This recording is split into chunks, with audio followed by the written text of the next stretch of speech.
Look at this.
Welcome.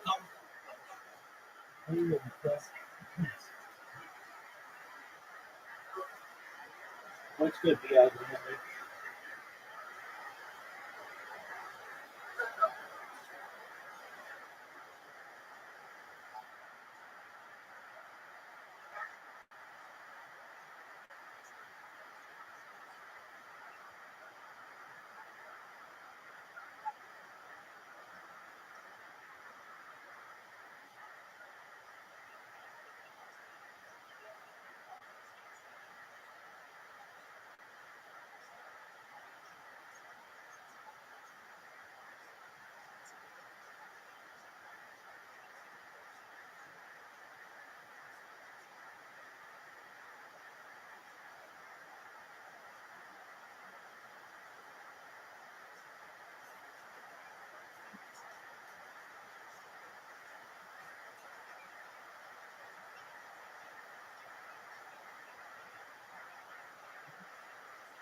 Hi, Miss Aquarius. Can you bear with me just 2 minutes?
All right, Miss Aquarius. Thank you for your patience.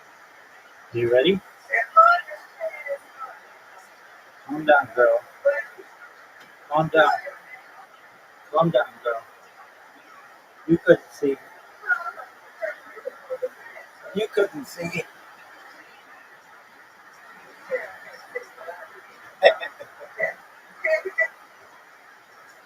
Apologies, Miss Aquarius. I hope I didn't show the full moon. It was just a little cleavage.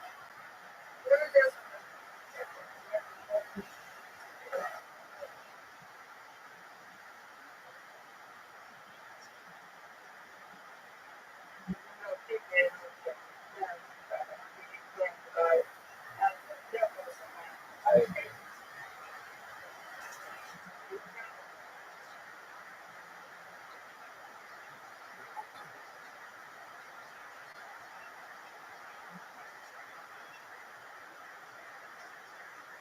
look at you.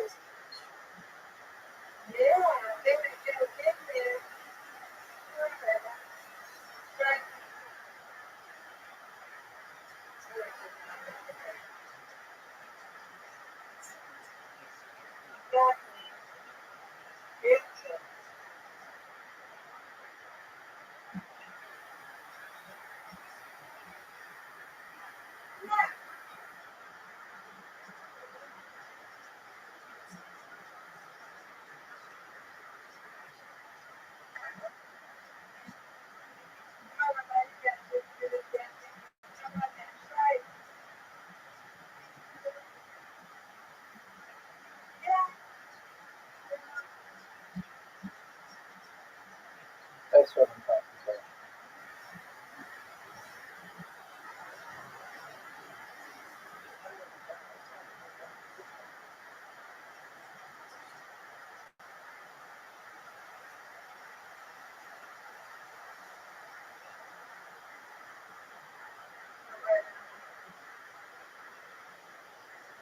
about. Ooh, not what I want.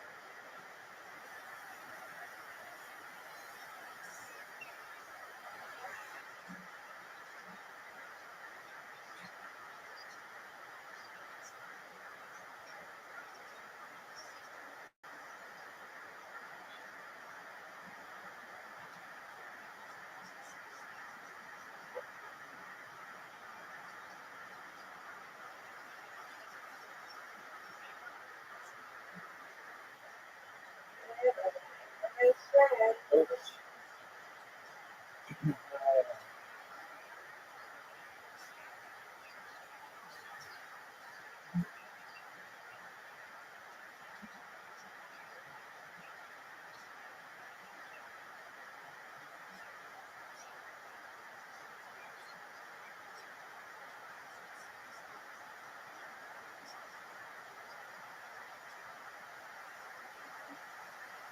That's fair.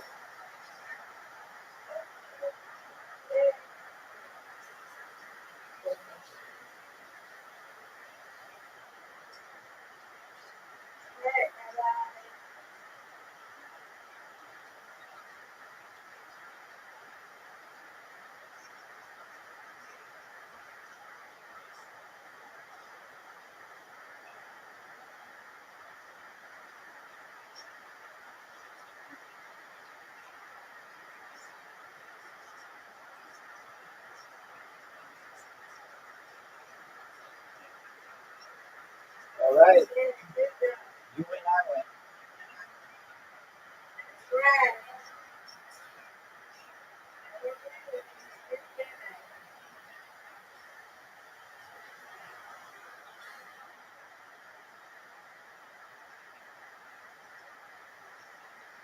Nice strike.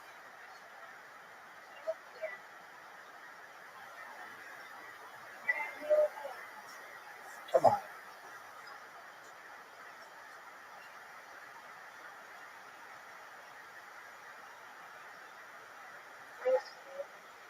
Man.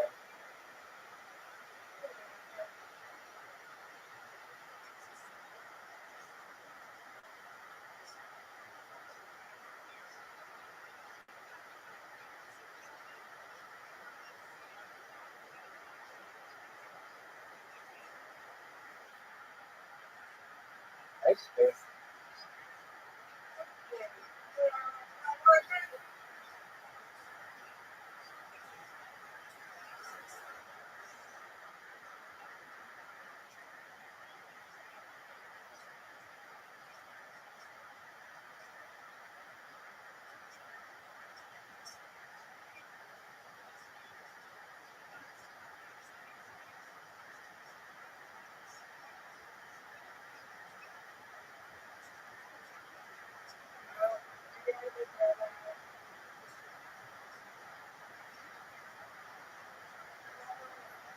Man, I keep getting the splits.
You and I.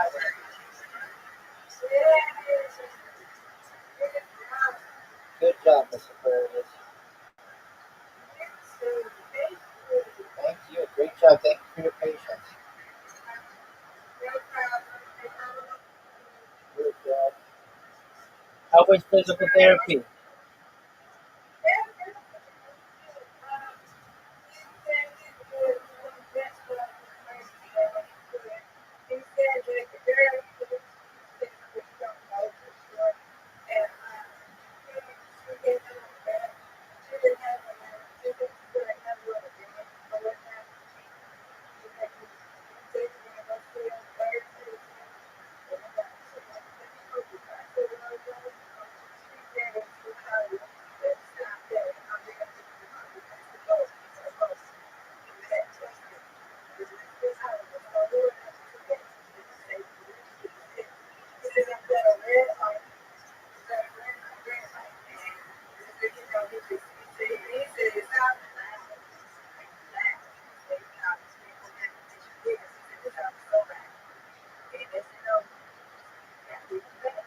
Right.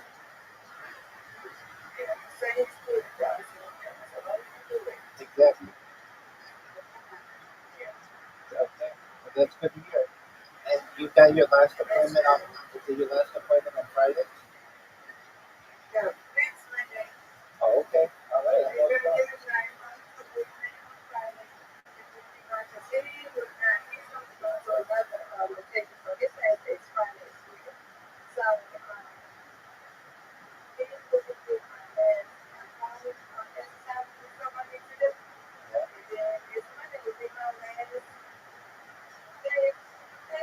So he's going to another location on Friday, and then so Monday you'll go to a new location just once.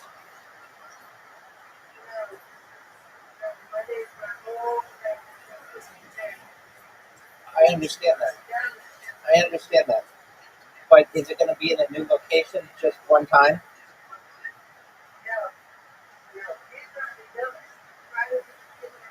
Oh, so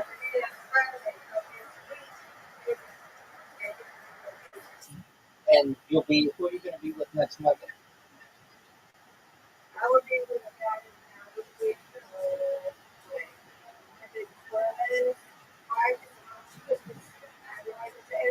Oh wow.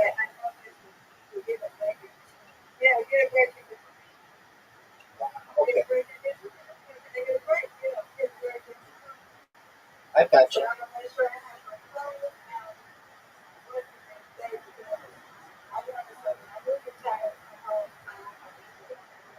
Right. All right. So uh, you've got Friday with your normal guys, then Monday with Marcus, and then you're done, right?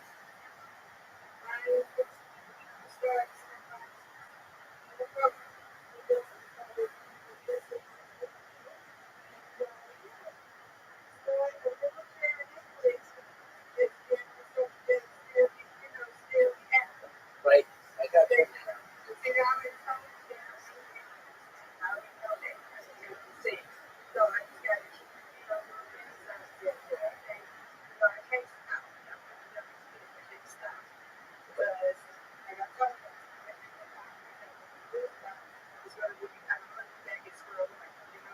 One hundred percent.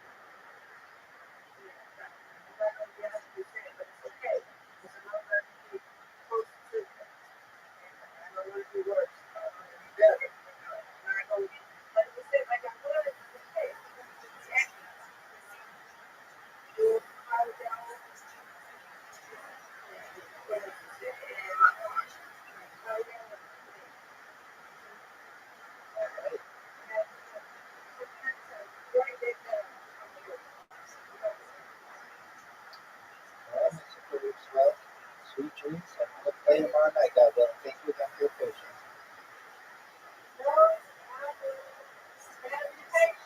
Good, girl.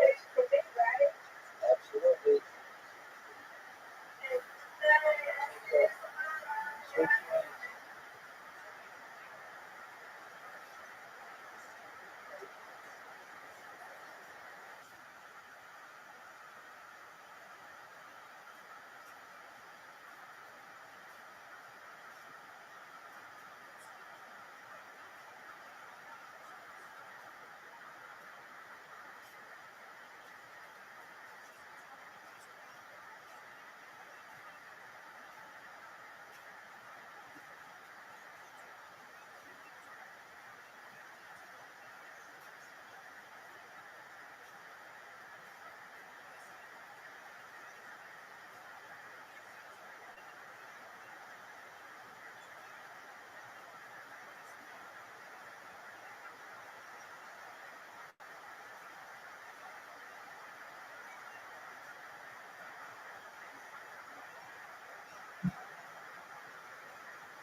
Yo, how are you?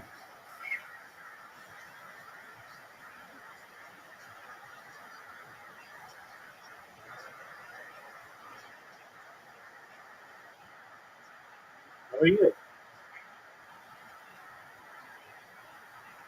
What's up, man?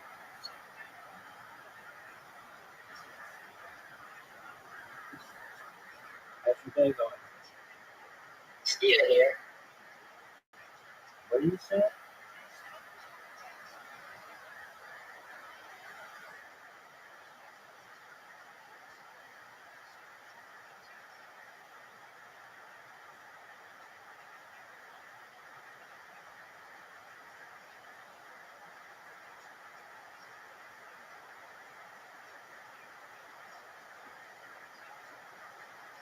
Yo, how are you?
know this is criticism, but I really want to put it in everybody's mind how fucking political scene.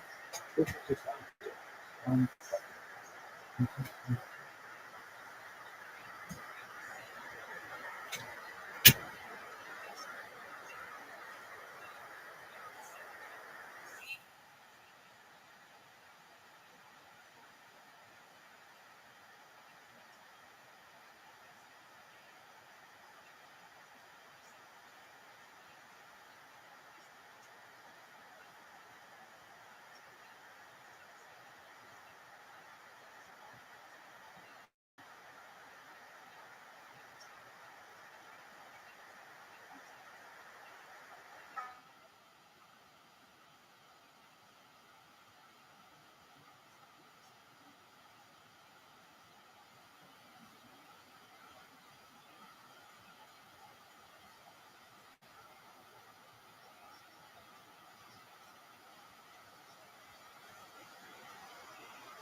during the dynastic union, the Jews were demanded to leave as well unless they were to convert to Christianity. He advised against Vasco da Gama, and in fact predicted his many successes with a tremendous level of confidence. And look, you're working with really good instruments. You've got my copper astrolabe, you've got my perfected Alphonsine tables. You cannot go wrong. And in fact, Vasco da Gama did tremendously well. He founded the Cape of Good Hope and visited India, and really, in many ways, initiated a tremendous amount of transatlantic ocean voyages as well, using these kinds of things that Saputo had pioneered. Okay, but as I mentioned, even though Saputo had an illustrious career as an astronomer and as a scientist, he was ultimately forced to leave Portugal, and at that point he sort of re-examined his bearings to extend his astronomical metaphor, and he tacked on a totally different course. He fled with the masses of Portuguese Jews, many of whom were originally Spanish Jews who had moved to Portugal after 1492. He was captured twice, very difficult, ransom fight from being held by pirates. He eventually settled in Tunis, later made his way actually to Israel, and then he died in Damascus.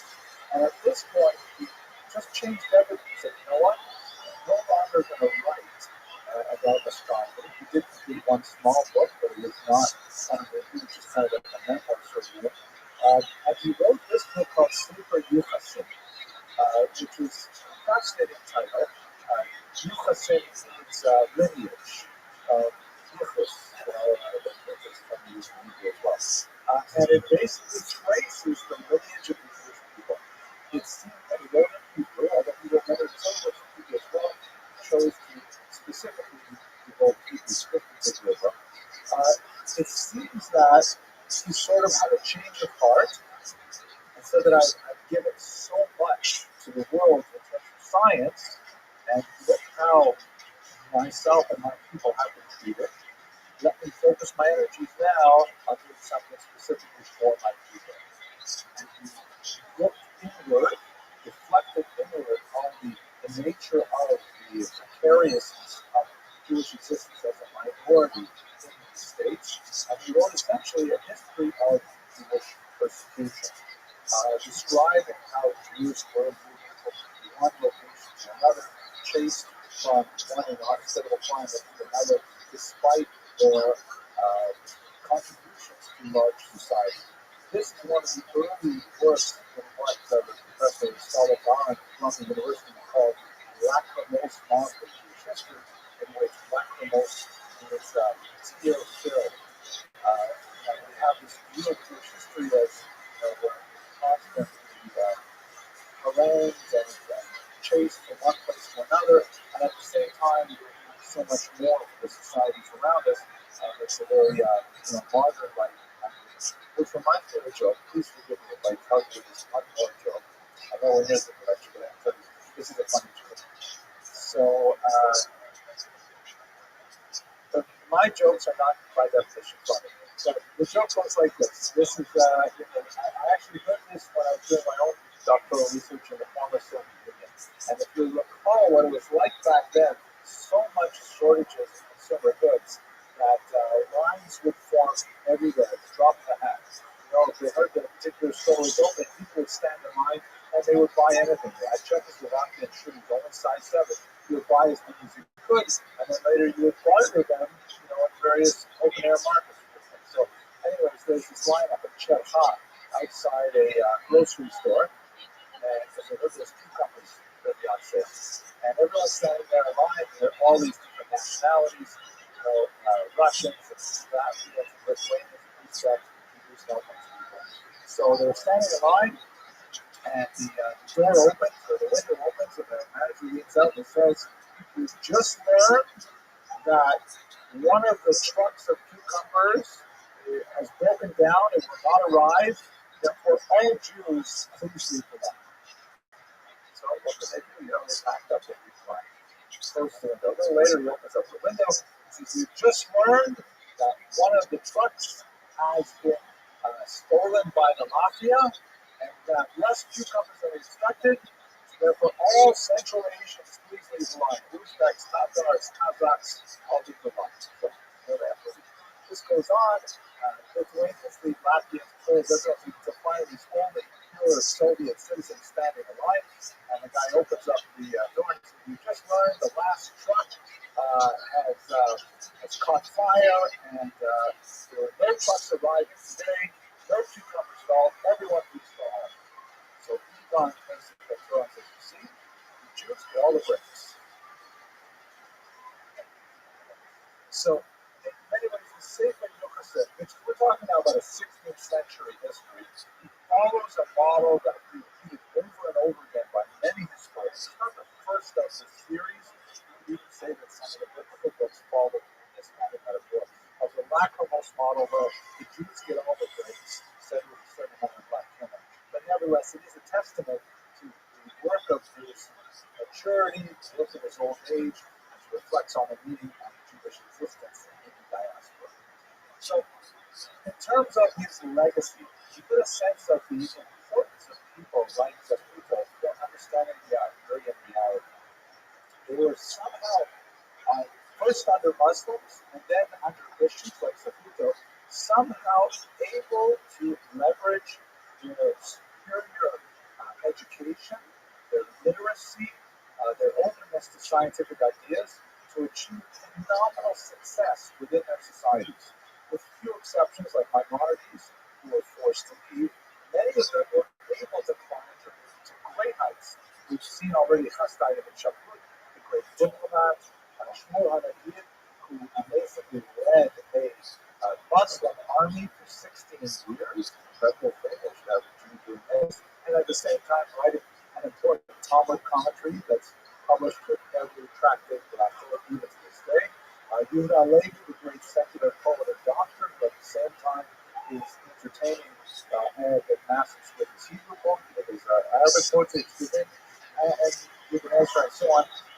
Zaputo is the last, perhaps, of all of these figures who is somehow able to bring these things together in a unique form, contributing both Jewish knowledge through its Sefer Yochased and at the same time contributing to world knowledge through the development of the copper astrolabe and the perfection of the Alphonsine tables.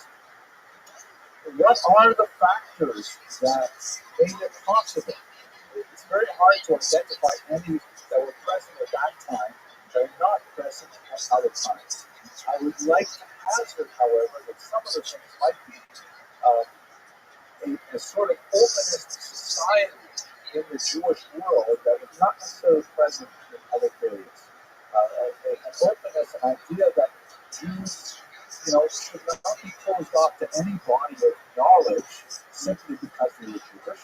There was no idea that these scientific endeavors were somehow taboo because they were practiced primarily Christians or by Muslims. Obviously, we don't have that many Jews excelling in Christian theology, or maybe we do, I haven't studied it.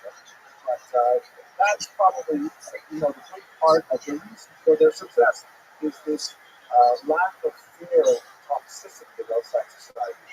At the same time, as we shall see beginning next week, it was indeed toxic because the ferocity of first the Inquisition and then the expulsion is so unprecedented and so rapid that it's hard to imagine how this could have happened to any other society.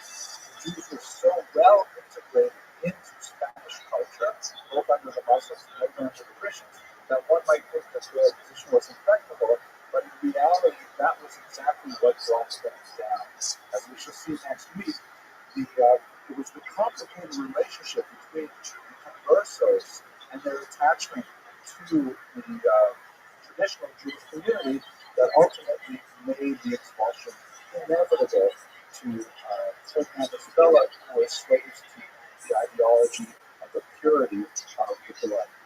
That's something we'll have to explore in much greater detail starting next week. I want to remind you that Tuesday, not tomorrow, but next week, we'll have an amazing Jewish Poetry Festival in November. I really hope to see you there. It's nice to sit with you in the audience and listen to someone else. Make some jokes and criticize them.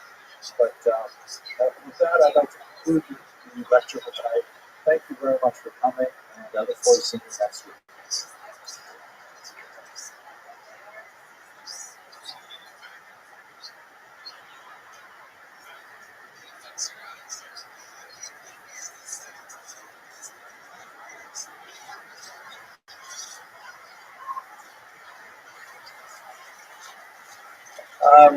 Tonight's topic is a very difficult one, I have to say.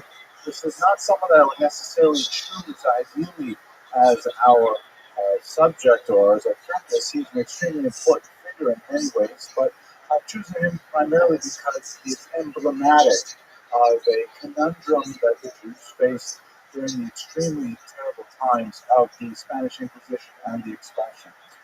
He'll be a foil in some ways for the larger discussion that will take up the bulk of our time tonight, which is speaking about the mechanics of the Inquisition that led inexorably and terribly to the expulsion of the Jews from 1492. I'm speaking, of course, about Abraham Senior, also spelled Senior, who was a very important financier and leader of the Jewish community in Segovia, Spain, during the last years of the 15th century. We have to begin with a joke, though, and it's hard, after spending so much time this week in particular being immersed in the Spanish Inquisition, but I will try nevertheless.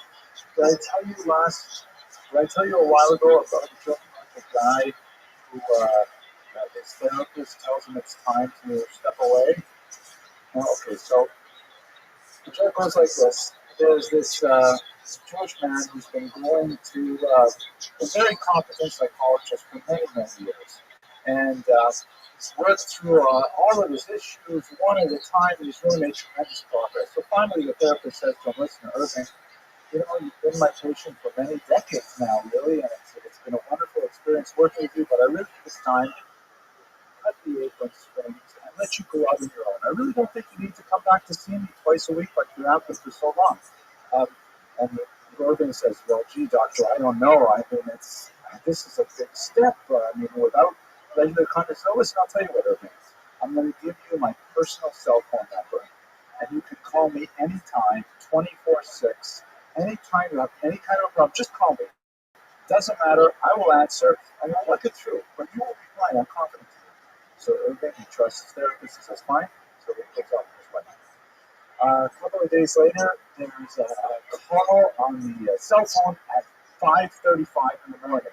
And the psychologist wakes up groggy. He says, hello, hello. He says, doctor, it's Irving. I had a terrible, terrible night. I need to talk to you about it. And he says, oh, no problem, Irving. I'll help you out. What happened? He says, well, doctor, I had this horrible dream that you were my mother. And that you were smothering me. And that you were controlling every aspect of my life. And I couldn't make a single decision without, consulting with you. And so the doctor said, well, what did you do about it? I said, well, I woke up shivering and shaking, and I figured I'd better go settle my stomach. So I went into the kitchen, and I sat down, and I made myself some tea, and I had a little breakfast. I had, a couple of pieces of Melba toast, and then I called you. And the doctor said, don't. A couple of pieces of Melba toast, that's what you call breakfast? And it takes a little bit, right? It takes a little bit. Okay, all right. Thank you for listening to me. It makes me feel better. Okay, let's do the good and welfare. First of all, tonight's lecture is sponsored by Mr. Phil Alvarez, who has been watching these lectures for quite some time. He's quite expert in this particular subject, far more so than I believe. He's been doing genealogical research on the Simeon family, which is actually quite extensive, especially after the conversion. When they take on the name Coronel, it's actually quite an illustrious family for many centuries. So we're very grateful to him for sponsoring this lecture. All of these sponsorships go, of course, to our scholarship fund, which has raised now almost $11,000. So we're very grateful for that. By the way, we'll be starting, God willing, after in the new semester, a whole new series focusing on the Sephardic diaspora, including as well Mizrahi Jews and their traditions. and we'll be seeking a whole bunch more sponsorships at that time as well. Very important reminder, tomorrow night, a tremendous event. We're going to have a poetry reading by the incomparable Yoshua November, who's a professor on our campus, very beloved professor teaching English composition in particular. His poetry has been published in the New York Times, Chicago Tribune, many literary magazines, and he'll be signing copies of his latest book, which was incidentally a finalist for the National Jewish Book Award.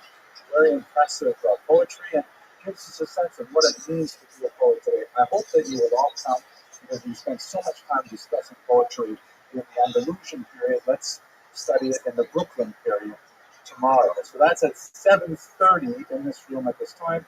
There will be sushi and other food stuff to entertain us. Okay. In terms of the academic resources for tonight's lecture, I've relied very heavily on the research of Professor Chaim Weinaut, shown here. He was born in Russia in the 1917, an auspicious year, a century ago. He served in the Latvian army, and then immediately after finishing his service in 1937, he made Aliyah to study at Hebrew University, serving also in the IDF in the intelligence division, and ultimately he became a professor at Hebrew University. He served as the Dean of Humanities at Ben Gurion University of the Negev, and he retired as a distinguished professor once again at Hebrew University. So his analysis is extremely important.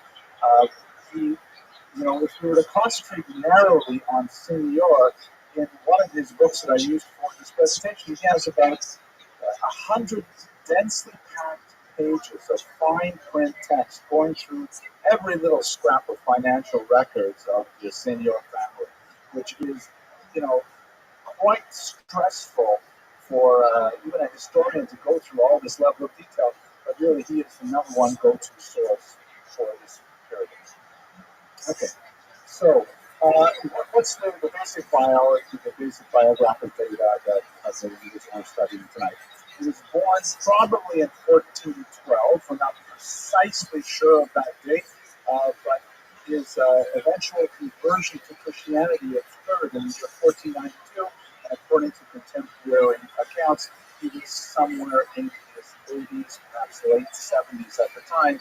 That's where we get that date. He was a major Spanish financier, Rabbi de la Corte. He was the official financier to the Hermandad, which is an important institution in the Spanish government. He was essentially a tax farmer, which was a very important position in most of the medieval economies. Basically, a tax farmer, because we live in an era when the state deals with us on an individual level. I mean, I just updated my government's work today.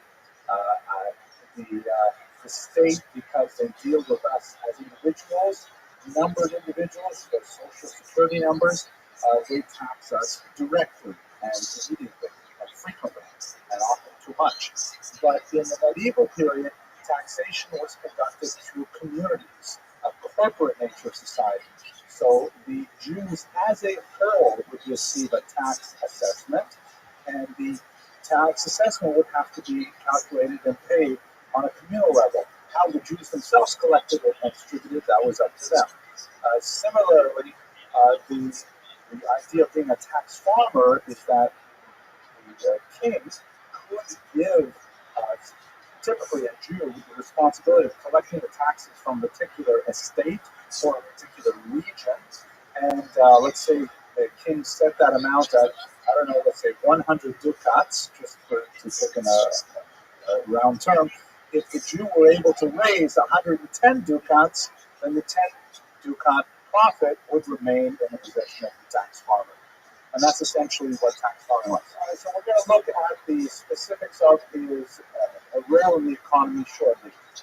His adopted name, once he converted, was Fernand Nunez Coronel.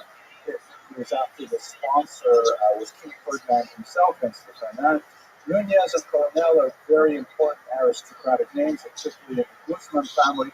If you know Sephardic Jews, many of these names resonate over generations because they were, high-level names in the Spanish aristocracy at the time. His son-in-law, Rabbi Meir Melamed, who is referred to frequently as Rabbi, with some evidence he had some kind of training. He also converted with his father-in-law. He took the name Perez, not Perez Coronel, and that's how it comes down to history. Um, in less charitable accounts of his life, in Hebrew in particular, the term senior is sometimes puns negatively as sone or, meaning Hebrew one who hates light. He converted to Christianity because he hates the light of Judaism. That's the derogatory use of him. As we shall see towards the end of tonight's lecture, it's a considerably more nuanced and complicated decision. And if anything, as a historian, our goal tonight is to try and give some perspective as to what must have gone on in his mind. My job is not to give a value judgment, but at least to provide some information in context for others who may be interested in engaging. This is incidentally his signature shown here. We have, in terms of our source base, a tremendous array of sources, but they are almost all financial in nature. Bills, receipts, lawsuits, of which there are many, royal commands to Senor, and summonses if these commands were not followed directly, and so on. But we know very little about, for example, where his family is from, even his own birthday. A lot of his family issues are simply lost because our source base is essentially financial and governmental. So, here's the basic problem that affects to a certain degree Judaism, but especially affects the Christian world, and will be very significant for many of the processes that we will be discussing today. And that is basically the concept, as we would say in Hebrew, Nylan B'Kodesh V'Lo. One ascends in holiness, one does not decline in holiness. And so both Judaism and Christianity have this idea that once you join the club, you can never get out. Once a Jew is converted to Christianity, even forcibly, according to many opinions that were significant at the time, then they are a Christian, and that's it. They cannot get back to Judaism. They cannot renounce their Christianity, even if that baptism was done against their will, under duress, and so on.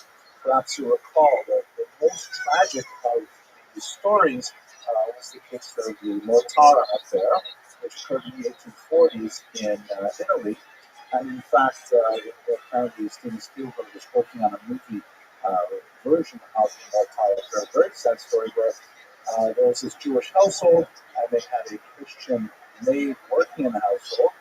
Their young boy, who I believe was about 6 years old at the time, I think his first name was Arturo, I'm not sure exactly, but he had a terrible flu, and the maid, he loved the boy very much. She's a living maid, she cared for them, she loved the boy very much. She was worried that he was going to die of the flu, and he would go and, because he was a Jew, he would be damned to eternal hell. And so therefore she secretly brought him to the church and had him baptized. Just to protect his eternal soul. It happened that the child recovered, but the maid happened to mention it to one of her other friends, and the word got around that this Jewish boy had been baptized, and amazingly, the church actually kidnapped the child and refused to return him to the family. And despite and this is 1840, this is pretty much the modern era. Despite the best efforts of the family and international Jewish pressure, Moses Montefiore was very much involved. They were not able to exert the release of this child from the Vatican.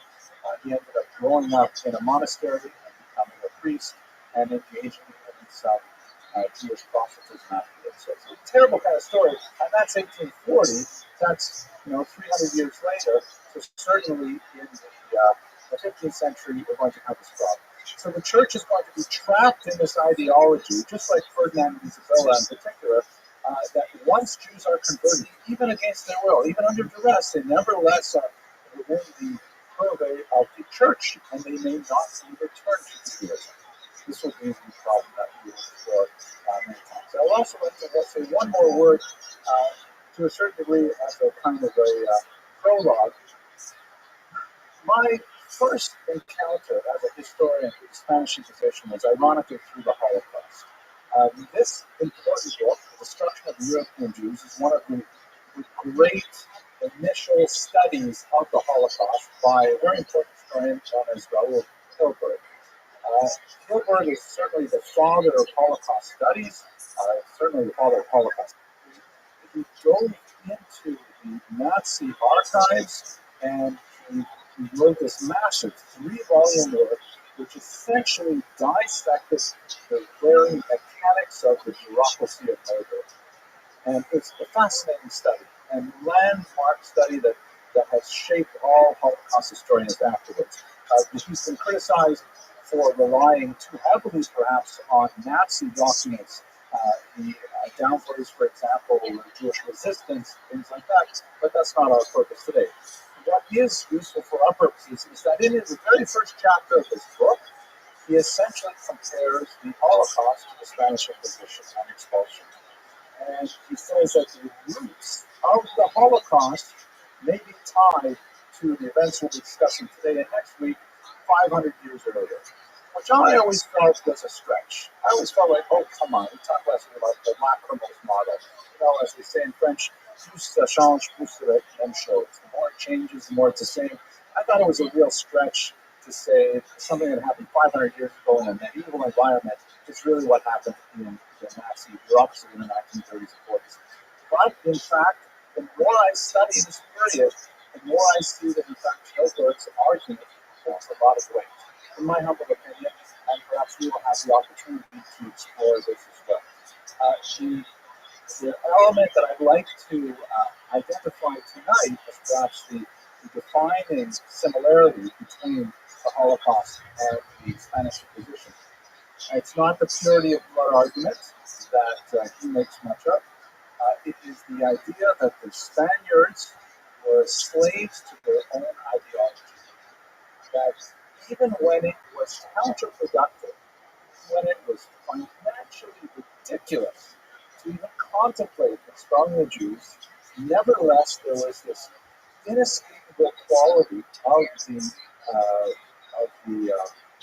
Inquisition that ultimately stems to expel the Jewish population. Okay, very long introduction. Let's look at the history itself. We have to go back a century prior to the expulsion itself to 1391, where you have a Dominican friar very much active in Jewish affairs, named Vicente Ferrer, who was simply one incident after another rousing up anti-Jewish sentiment, provoking riots. He is even condemned by the church on numerous occasions, and nevertheless he continues speaking out and provoking actual violence against Jews. One should recall that the church is hardly an effective hierarchical monolithic system at this time.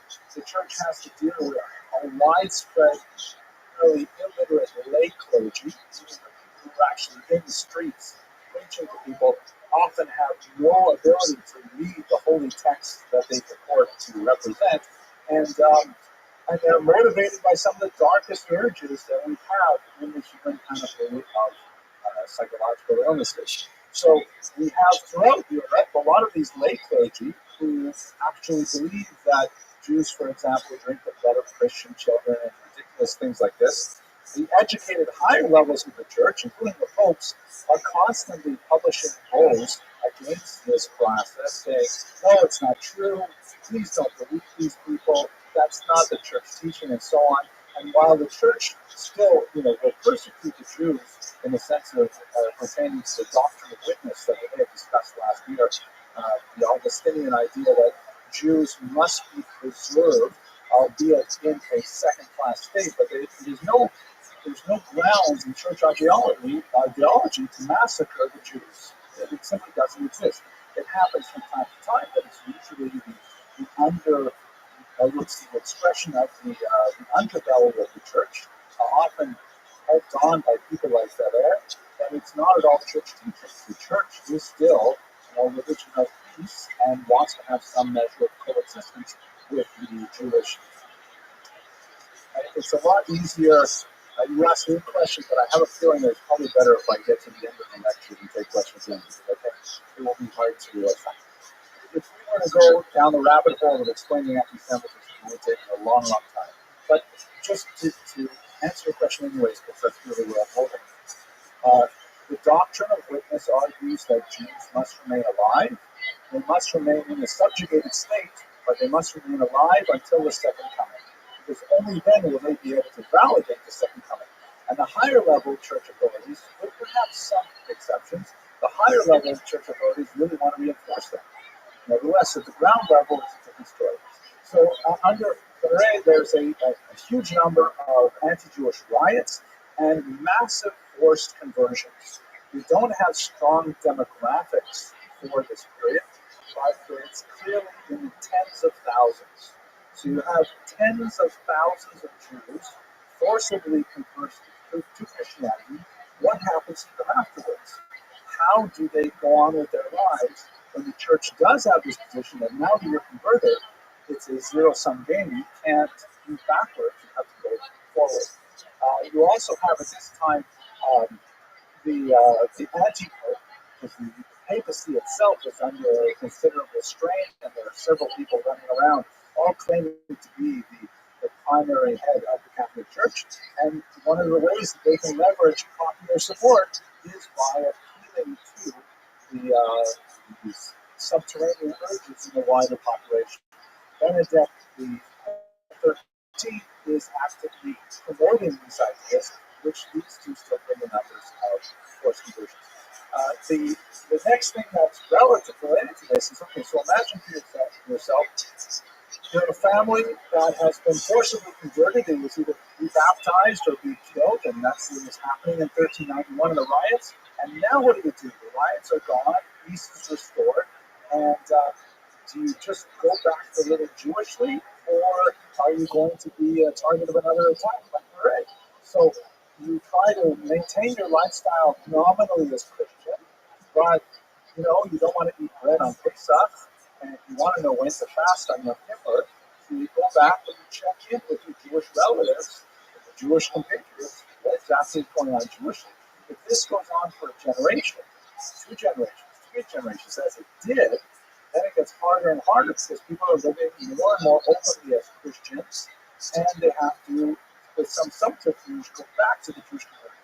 So what they started doing at this time was they started distinguishing these new Christians, we're going to explore the terminology shortly, and preventing them from having contact with Jews, because they knew that they're going to be, so to speak, infecting them with Jewish education, which is perhaps the worst thing that can happen.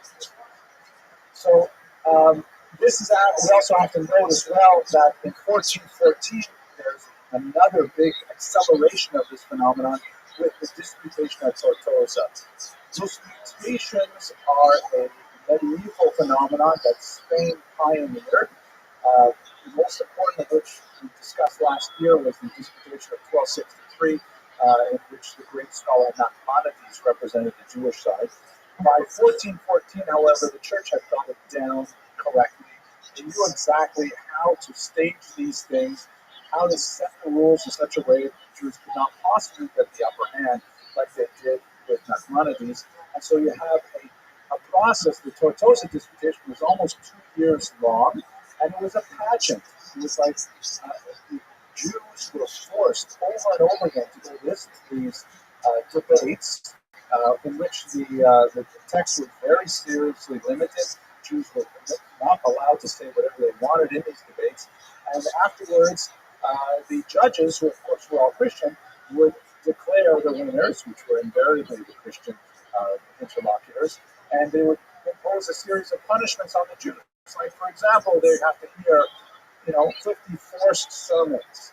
And so for the next year, every Shabbos, they would have to, hear preachers coming into their synagogues and preaching gospels. Or on Sundays, they would have to actually go and show up in church, and they would take attendance, and they would make sure that Jews forcibly listen to these Christian teachings.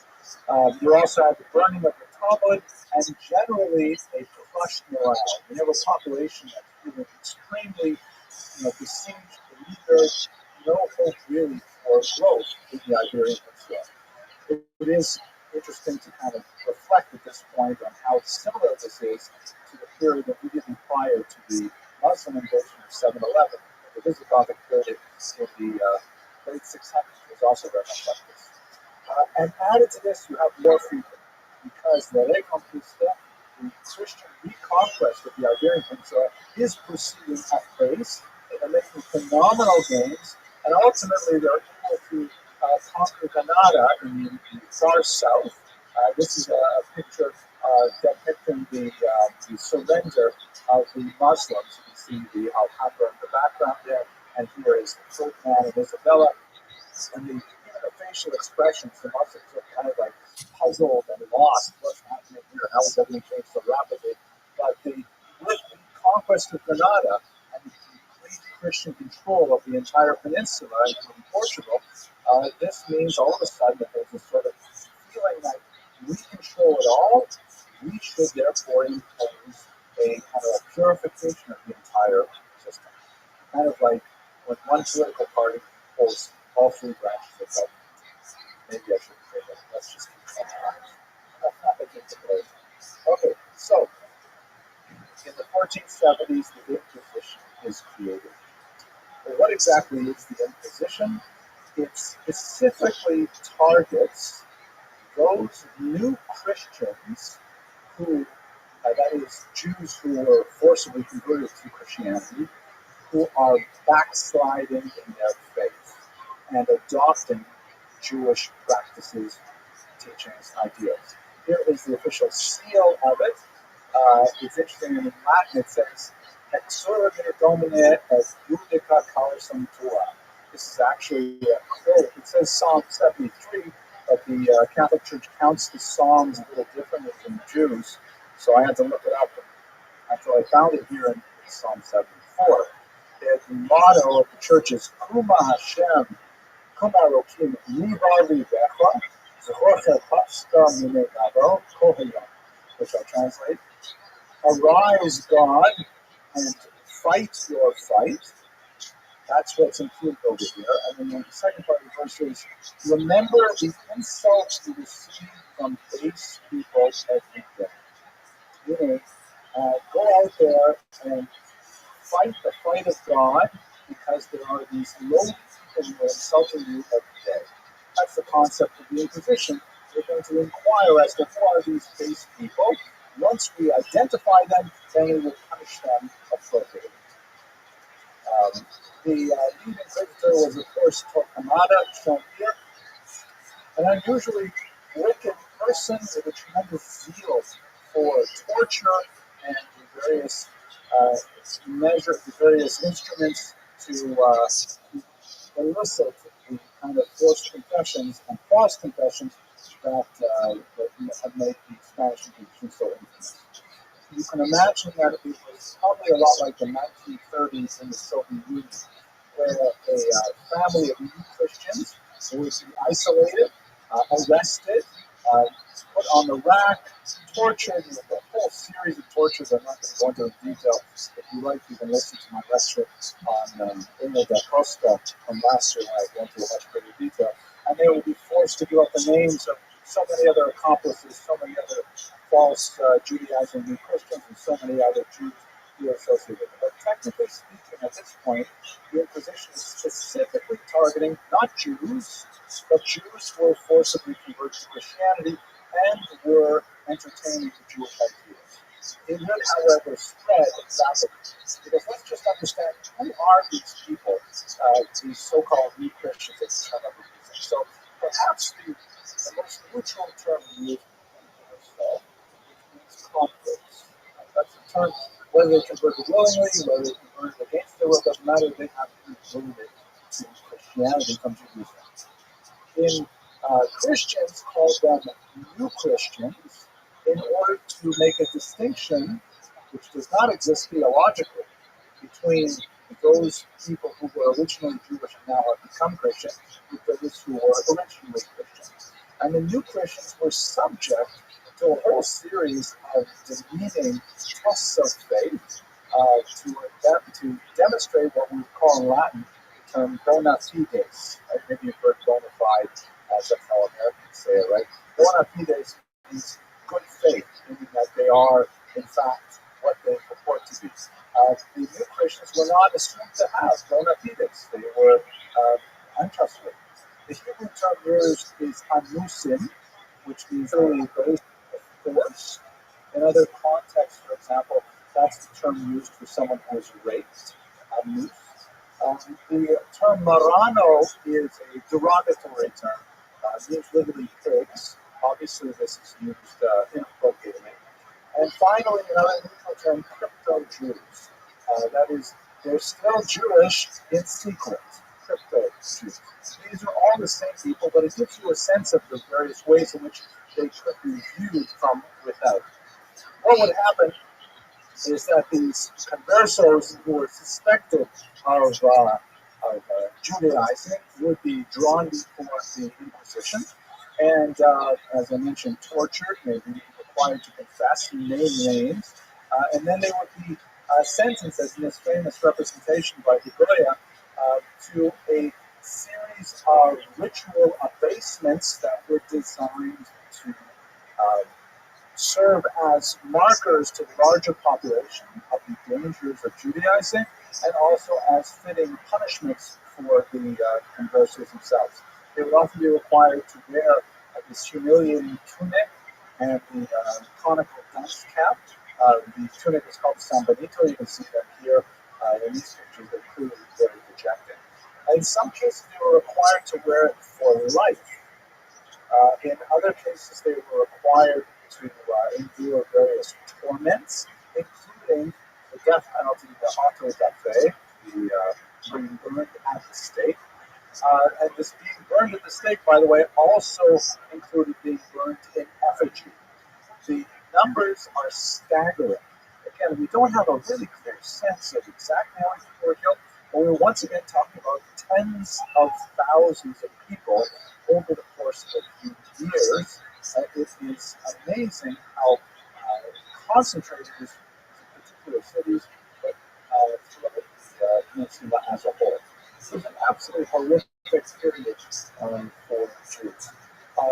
Now, I should say for conversos. Now, what about the traditional Jews who were, technically speaking, exempt from the Inquisition because the church doctrine protected Jews as long as they had not converted to Christianity? There was no, inexorable quality because they were not backsliding Christians; they were believing Jews. However, there was always a fear that they were infecting the conversos with traditional Jewish ideas and education. And so from the 1470s on, particularly under the influence of Torquemada, Jews are expelled from their homes and forced to take new residence, often clearly assigned to them by the government in less than ideal circumstances, in order to isolate them and separate them in literally ghetto environments so they would not have any physical contact and communication with conversos. So you have the conversos being exposed to the Inquisition forcing Jews to be isolated by political expulsions.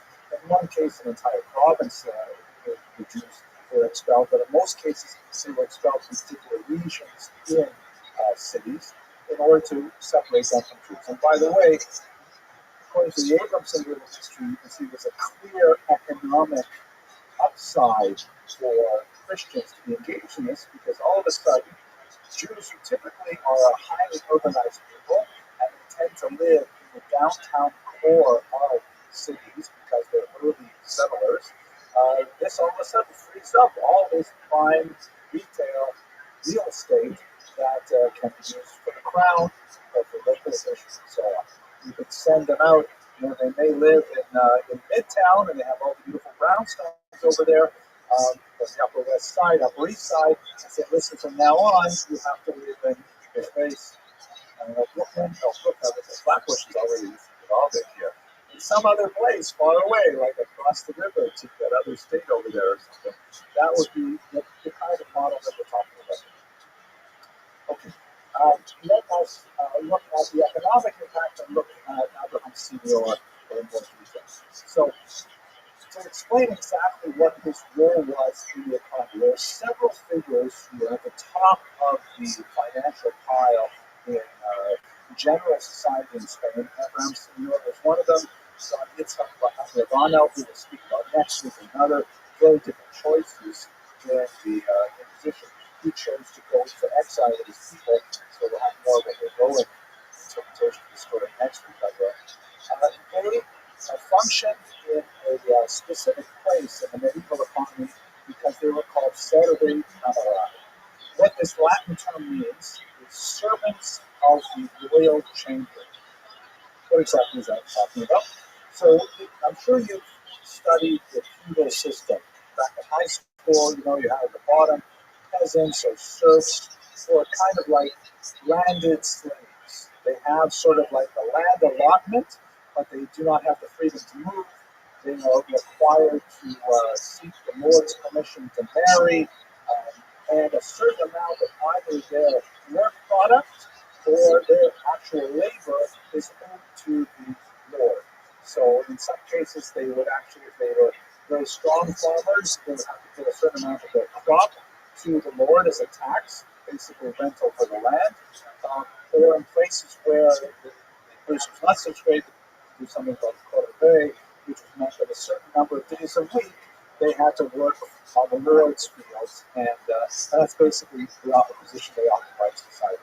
Then you move up from there, you have the burghers, the city dwellers, who are engaged in all kinds of professions and crafts. And, they are usually organized in guilds, which prohibits Jewish membership, but they are the shoemakers and the tailors and things like that. Then you have a class of noblemen, and the original idea, the theory of the nobility is that, and this is a traditional Marxian analysis, is that the peasants who were so busy working the land could not defend themselves from nomadic attacks, so they sort of appointed a certain class to be the warriors, the knights, who would protect the peasants from depredation. And this was a kind of a social contract that the nobility were there to protect the larger society, and the peasants would agree to pay for that. Obviously, it became very exploitative, and the nobility got richer and richer, and the peasants became poorer and poorer. And at the top of the nobility, then you had the king. So the big, and by the way, one other very important estate is the church. The church sort of stands outside all of this, reports essentially to the Pope of Rome, but serves the entire population. Now the big question is, where do the Jews fit into this system? They are certainly not peasants. They're certainly not nobles. They're kind of like burghers, but they are not allowed into the guilds. So what exactly do they do? So this is where they get the job, servi camerari. They report directly and exclusively to the king. They serve in the royal chamber, as we're reading, that even though they could live in your Hubbardsville, that their lord is the king in St. Petersburg.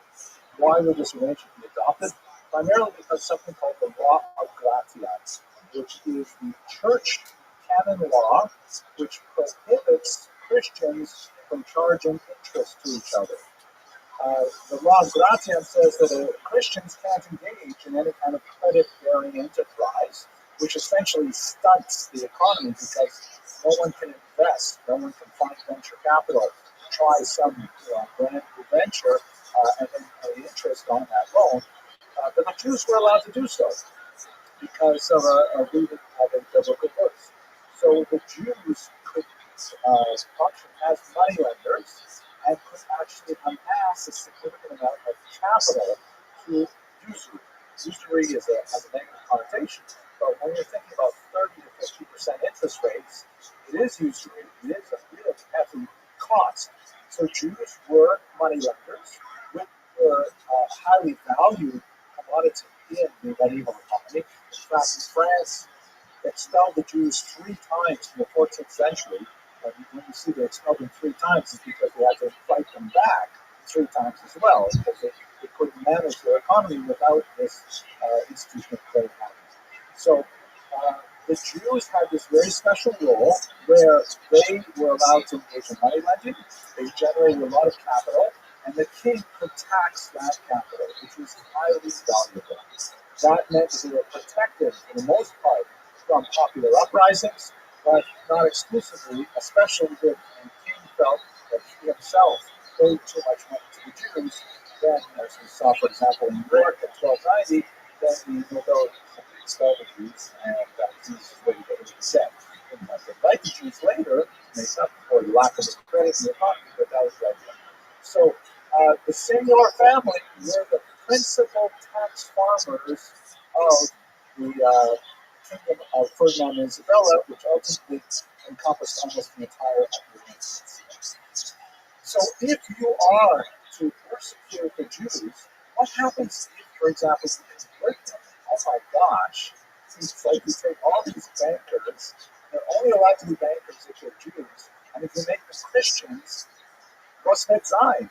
Like, all of a sudden, the banking industry crashes to a halt because these new Christians are not allowed to engage in the exchange of interest.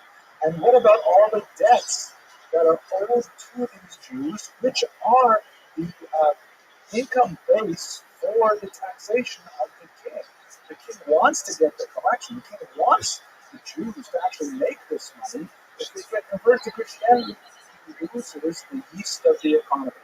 Or to look at it from the metaphor of Shimon Goodnow, the Jews are like a sponge that can be dipped into the peasantry and the minor nobility, and then they would be drawn out, and the water would be squeezed up by the king. If you can't use that sponge anymore because you've made it into a Christian rather than a Jew, how are they supposed to engage in it? So this is especially the case when the war in Granada is going on, where they're trying to expel the last Muslim kingdom from Spain.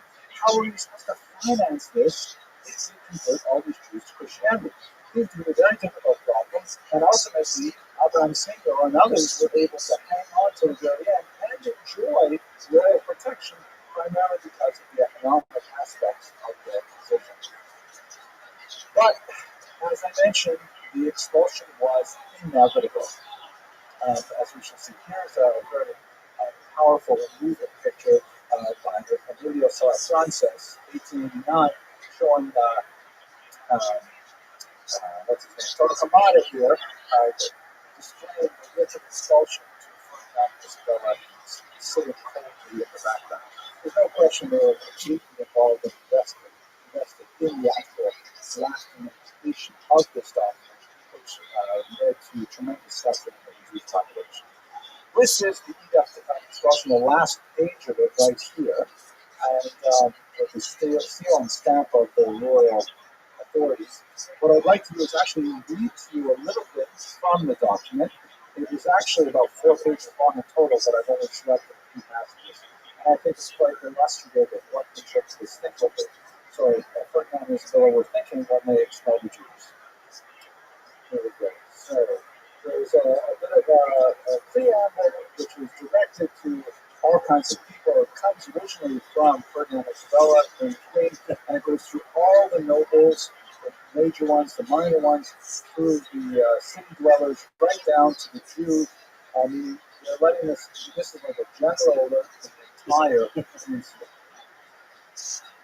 And after this preamble, it reads, "You know well, or ought to know, that because we were informed that in our realms there were some bad Christians who Judaized and apostatized from our holy Catholic faith, where the chief cause was the communication between the Christians and the Jews.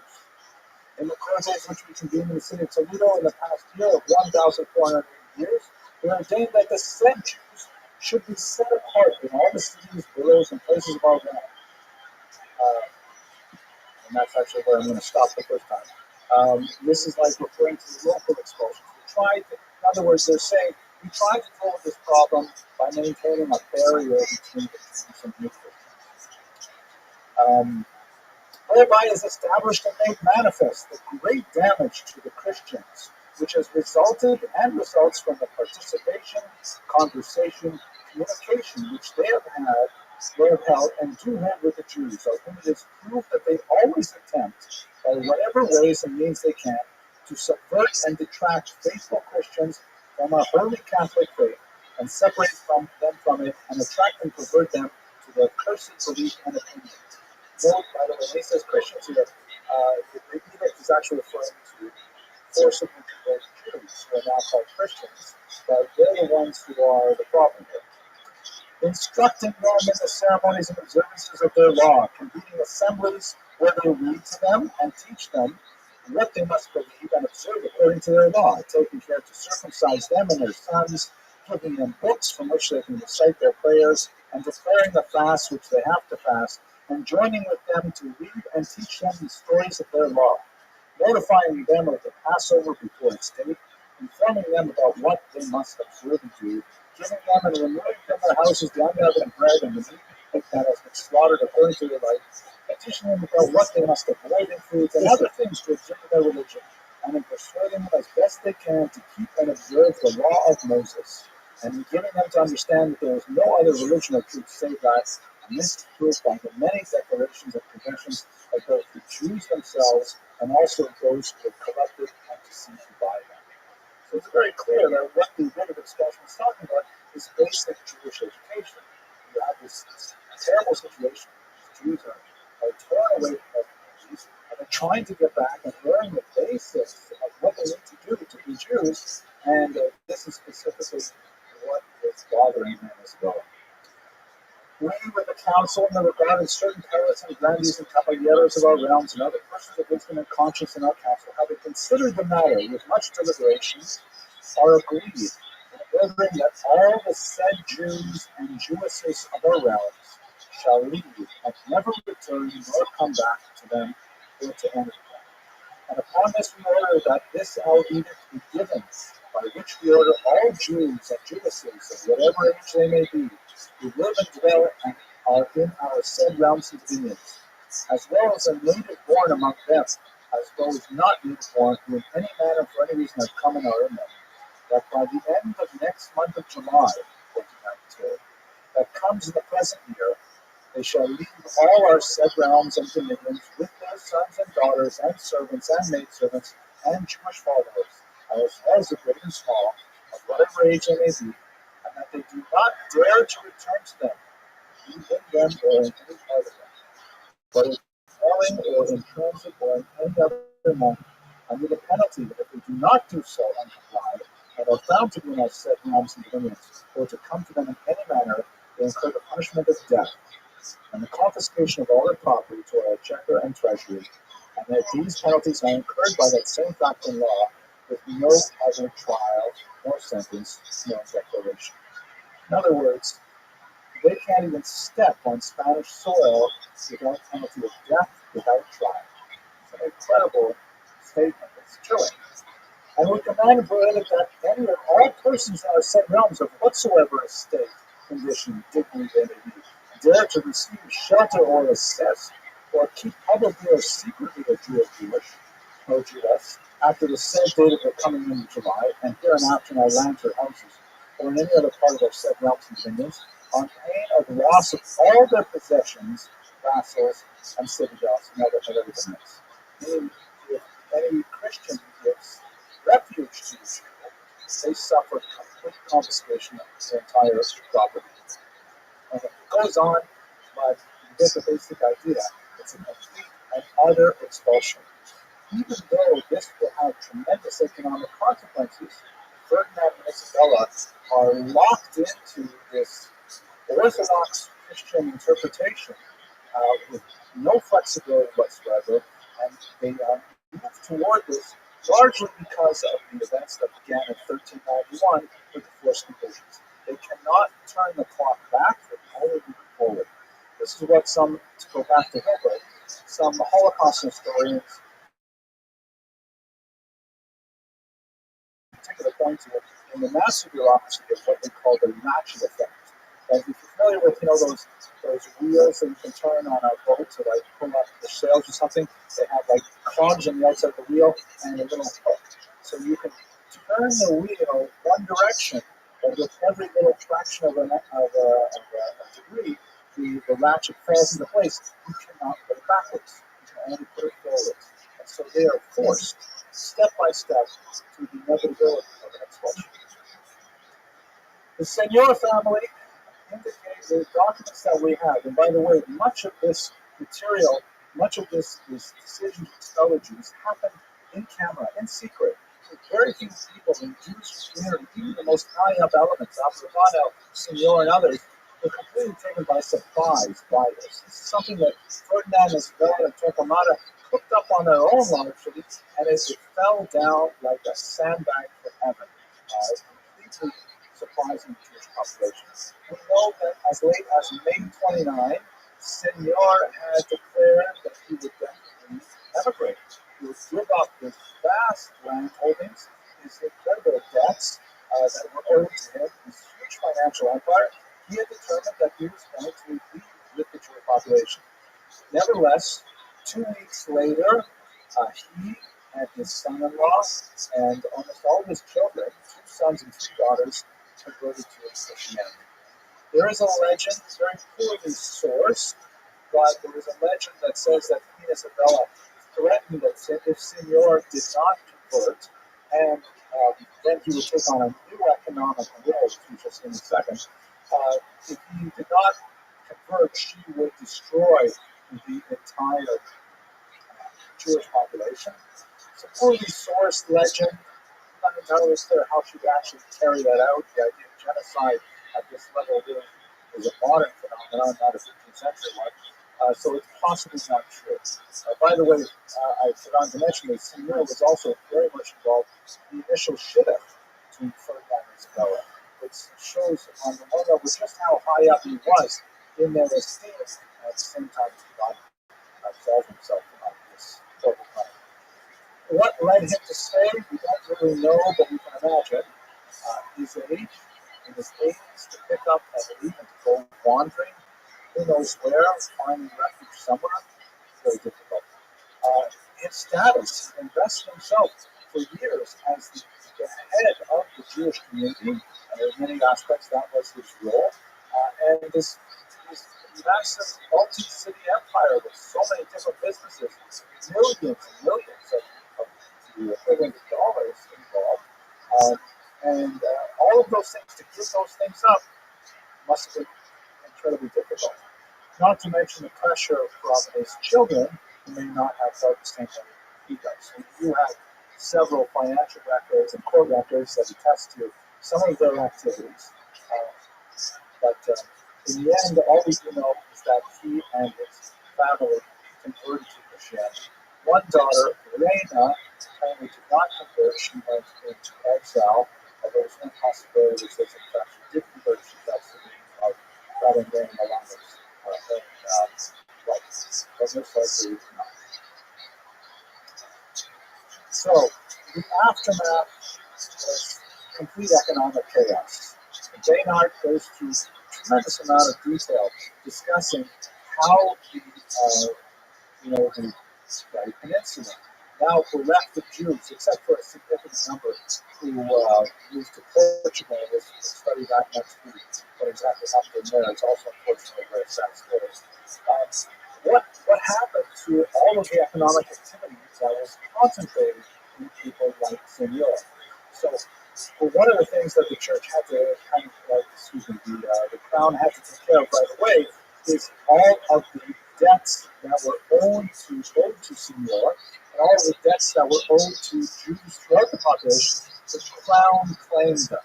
So, in other words, if your average Christian businessman felt that with the expulsion of the Jews, the debts would then be forgiven. They got a huge ruling from the government or law. Release from the government probably never happened. And the crown put Senor in charge of collecting all of the debt owed to the Jews that were now out of the country. In other words, the Jews forfeited their debt, and in many cases they forfeited a huge amount of their assets because it was impossible to liquidate them with just a few weeks really until the expulsion took effect. So Senor was charged with the task of collecting that debt, which proved extremely difficult.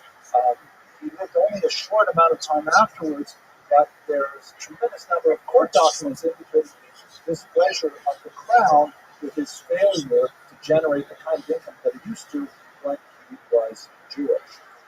His son, Mayor Melamed, ended up passing away shortly before his father-in-law, and Abraham died sometime in 1493. There's some mystery surrounding the specific circumstances of his death.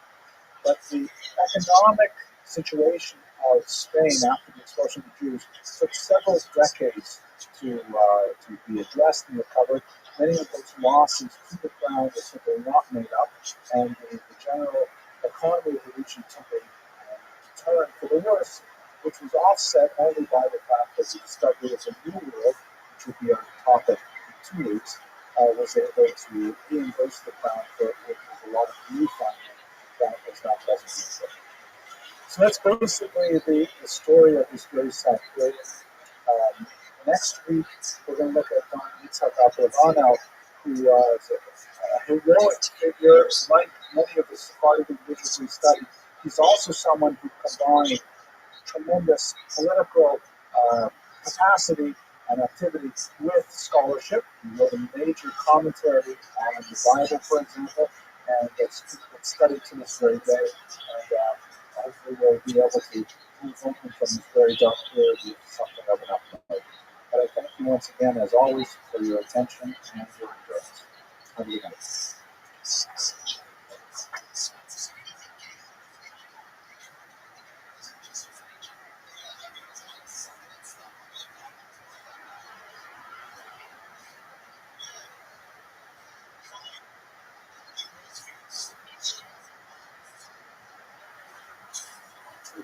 Rabbi Abarbanel is so fantastically heroic and important. I mean, I wish I could spend so much more time researching his life and his activity. I'm deeply inspired by it. You'll see here it is. Our sponsor tonight is Mr. Charles Joseph, who has been a long-time sponsor of these classes in various forms. Who's also a sponsor of my most recent book, which I deeply appreciate, which is dedicated to his beloved parents. Tonight's source is going to rely very heavily on the research of a man named Ben-Zion Netanyahu, born in Warsaw at the beginning of the century. Ironically, it's the same birthday as my grandmother, Allah Shalom. So I guess this is how old she would have been. And he passed away in Jerusalem just a few years ago. He was a professor. He became interested in Sephardic studies, a professor at the University of Denver, then at Cornell University. I actually briefly had an office near his office when I was there as a postdoctoral fellow. Later, the Encyclopedia of the Encyclopedia Hebraica. But the reason why we're studying him tonight, of course, is because he wrote a definitive biography of Abravanel, Abarbanel. We'll get to that name in a second, which was published originally in 1953 and then reissued 3 times afterwards because it was really so classic. You may recognize the name Netanyahu because here he is with his illustrious son Benjamin, the current Prime Minister of Israel.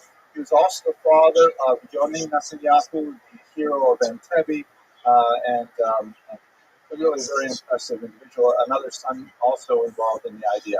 So he has a political and a religious history that's fascinating, but for our purposes, it's his work as a historian that will inform most of our comments tonight. Okay, so I want to go back to something that we spoke about briefly when we looked at the life of Abraham Senior last week. And I alluded to this idea that when I first read the work of Raoul Hilberg, I really thought the whole connection to the Spanish Inquisition and the Holocaust was a stretch. When I read Ben-Zion Netanyahu's work, though, I see that it's quite possible when you look at the dates that Hilberg, who was not an expert in Sephardic history, was probably heavily influenced by Netanyahu's work because that's where you see the thesis developed in a much more precise fashion. And I think we can look at this in the sense that there's, I'm sure you've heard the famous passage from Santayana, which is all those, what is it? Those who ignore history are doomed to repeat it. And in our here at Touro College, our chair of our history department, Thomas Singer, likes to say to students, those who forget history are doomed to repeat it next semester. They have to take it again. So there's another quip that says, well, history may not repeat itself, but it certainly rhymes. And there's an eerie rhyme going on here. So let's look for a second at some basic elements of Netanyahu's breakdown of the onset of the Inquisition and the expulsion, and I think we have some eerie parallels. This is a 17th century rendition of an auto da fe, a mass execution and a burning at the stake as a result of inquisitorial activities. So if we look at this pattern that we discussed last week, it really starts out in the late 14th century when you have these mass conversions of Jews. Netanyahu tends to take a very economic approach to the reasoning behind these mass conversions. Much of the anti-Jewish legislation, he argues, or activity like rioting and so on, he argues came primarily from the burgher class, meaning not the nobility and not the peasantry, but the urban class, a burgeoning commercial class that saw the Jews as direct competitors in their various fields of endeavor. And so it was they who really fomented much of this activity. Ironically, Netanyahu argues that they were unprepared for the results because the ongoing trope in the relationship of Christianity and Judaism has been, Jews were given the option of convert or die. And as we saw in the Ashkenazic lands in the Crusades, quite often they chose simply to die. In some cases, even to commit suicide. On other occasions, which makes it a little bit more complicated than just a binary choice if you live or die, there are two other choices. One is, or pay us lots of money to leave you alone. And the fourth choice is, or run away, flee. So the burghers were expecting perhaps one of those options. They were not, according to Netanyahu, expecting the fact that Jews might say, okay, let's convert. Which is in fact what happened in 1391, is that the Jews kind of unexpectedly and en masse decided to accept Christianity, which is not something that you see as a pattern in much of European Jewish history. The reason why it differed in the 14th century, beyond the scope of our inquiry today, Netanyahu would argue, though, was primarily for social mobility, meaning that the Sephardic Jews felt, this is a really terrible situation. We would rather much prefer to remain Jews and remain in our sphere of activity and have our commercial privileges ratified. But if we're given the choice, perhaps we should pro forma convert and maintain our business practices as always. And then when things calm down, we will go back to Jewish identities. And the burghers, argues Netanyahu, were caught off guard by this. And of course, it was a disastrously counterproductive strategy because once the Jews converted, the Christian state had no legal mechanism to discriminate against them. And all of a sudden, all of their restrictions on commerce, on settlement, on education, on advancement in the professions, on entry into guilds, were all disappeared in an instant. And so they're confronted with perhaps 100,000 new competitors who had the same legal rights that they did. Hence, this caused the persecution of these so-called new Christians, where the Christian state now had to actually create a new category that did not exist in Christian theology, these almost Christians. They had performed the rites of baptism, and by all traditional canon law, they were in fact full Christians. What is a new Christian? So new Christians and their children and their grandchildren were kind of like really suspect Christians. We're not exactly sure what to do with them.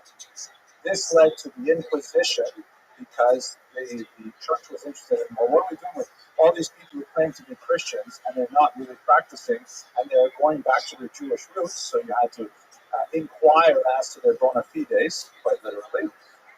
And the Inquisition led, as we discussed last week, to the isolation of the Jewish community because the Jews who had converted were still in extensive relationships with their erstwhile co-religionists, and this ultimately and inevitably led to the expulsion. This is the kind of flow of history that we discussed last week.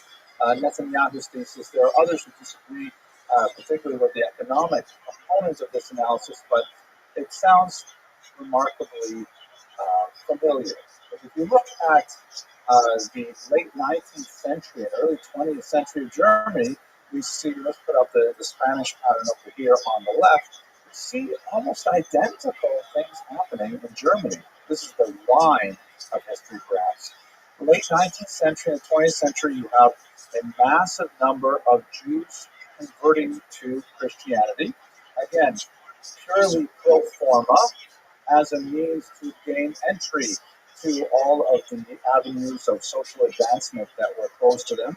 And we could rattle off a dozen names of prominent individuals in the 19th century in all fields of endeavor who were Jews who chose Christianity for those reasons. Some, like Heinrich Heine, regretted it and described it as baptism was their ticket to European culture, but nevertheless felt badly about it for the rest of their lives. Not our point. It allowed for tremendous social mobility, where you had all of these Jews who were, reaching the tops of their professions and intermarrying extensively with Germans.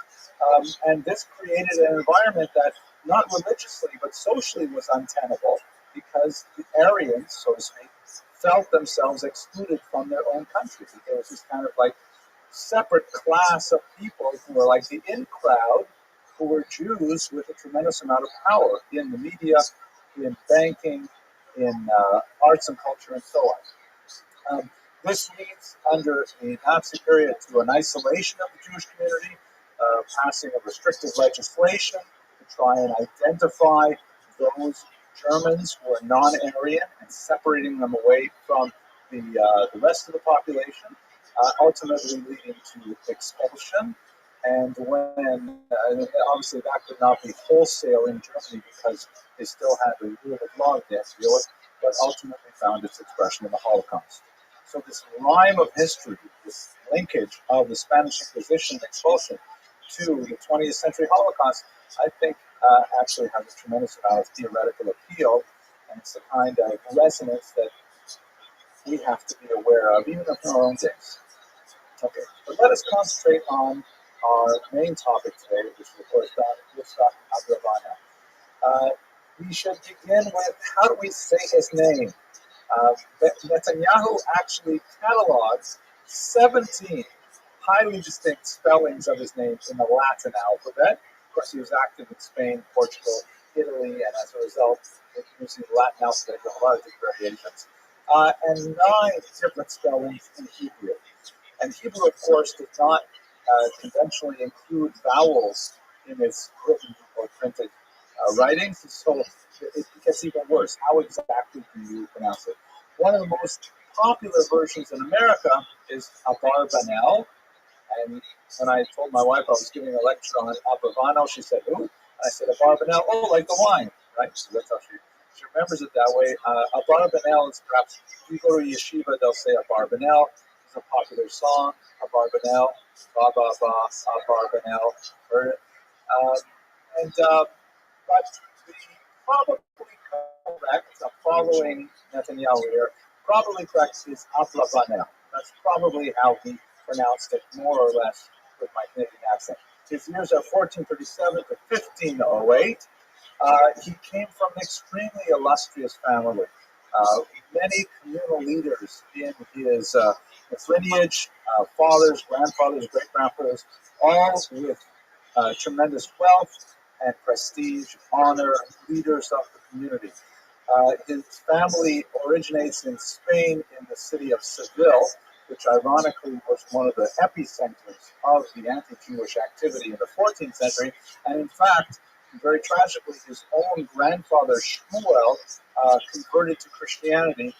We don't know enough about the details, but most likely in the wake of those initial pogroms of 1391. Several years later, However, Shmuel brought the entire family over to Portugal, which had a decidedly more pro-Jewish, or at least tolerant approach. And there in Portugal, safe from the Inquisition, he abandoned Christianity and returned to Jewish life.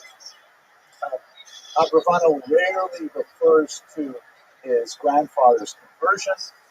It seems to have been something of a blight on the family history, so you only find out about it from sources outside of his own writings.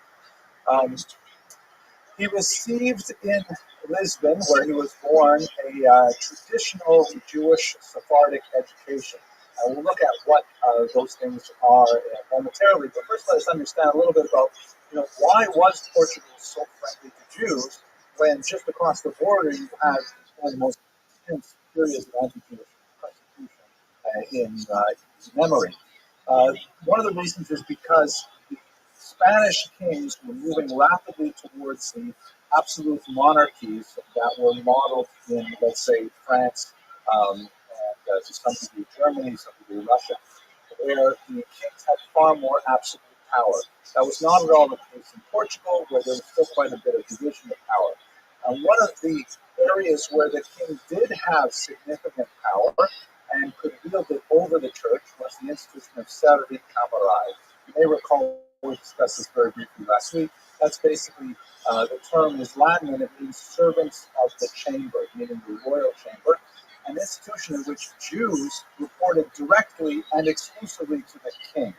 They did not report to local nobles. They certainly didn't report to burghers. And so as a community, whatever revenues they generated from tax farming or commerce or whatever could be taxed solely by the king directly. As a result, the Jews were an extremely valuable institution because the king could deploy them specifically to fill his own coffers. The burghers were the principal, according to Netanyahu, were the principal opponents of the Jews, but the king, who had sufficient power there, who could allow this against the power of the church, which was weaker in Portugal, was very happy to bring these conversos into Portugal and was perfectly okay allowing them to return to Judaism. We won't actually talk about it today, but 5 years after the Spanish expulsion, here I am not talking about it today, 5 years after the Spanish expulsion, when Portugal wanted to enter into a dynastic union with Spain, unifying the peninsula, the rulers reluctantly imposed the expulsion on Jews, but with kind of a wink and a nod that, but if you convert to Christianity, we will give you a 20-year lease on the Inquisition. In other words, just convert to Christianity, just do the thing with the water, all right? And for 20 years, we're going to look the other way on Pesach and when you kasher your house for, and kashering your meat and things like that. We'll look the other way for 20 years, hoping to keep the Jews in the population rather than having them leave. Of course, they left. Still, this was a period of tremendous change. Abravanel was right at the center of it, but in his early years, it was actually a very stable kingdom with tremendous opportunities for growth and advancement for a well-placed and rather brilliant young man like Abravanel. He was especially associated with one of the more powerful houses of nobility, the House of Braganza. This is the Alfonso the First, the Duke of Braganza. His initial association with Braganza would be excellent for his advancement. Later on, however, it would prove to be his demise, as we shall see. What was his traditional education? So he received a thorough grounding in rabbinics, and if there was a bias toward one aspect of the massive oeuvre of the rabbis, it would certainly be studies of Tanakh.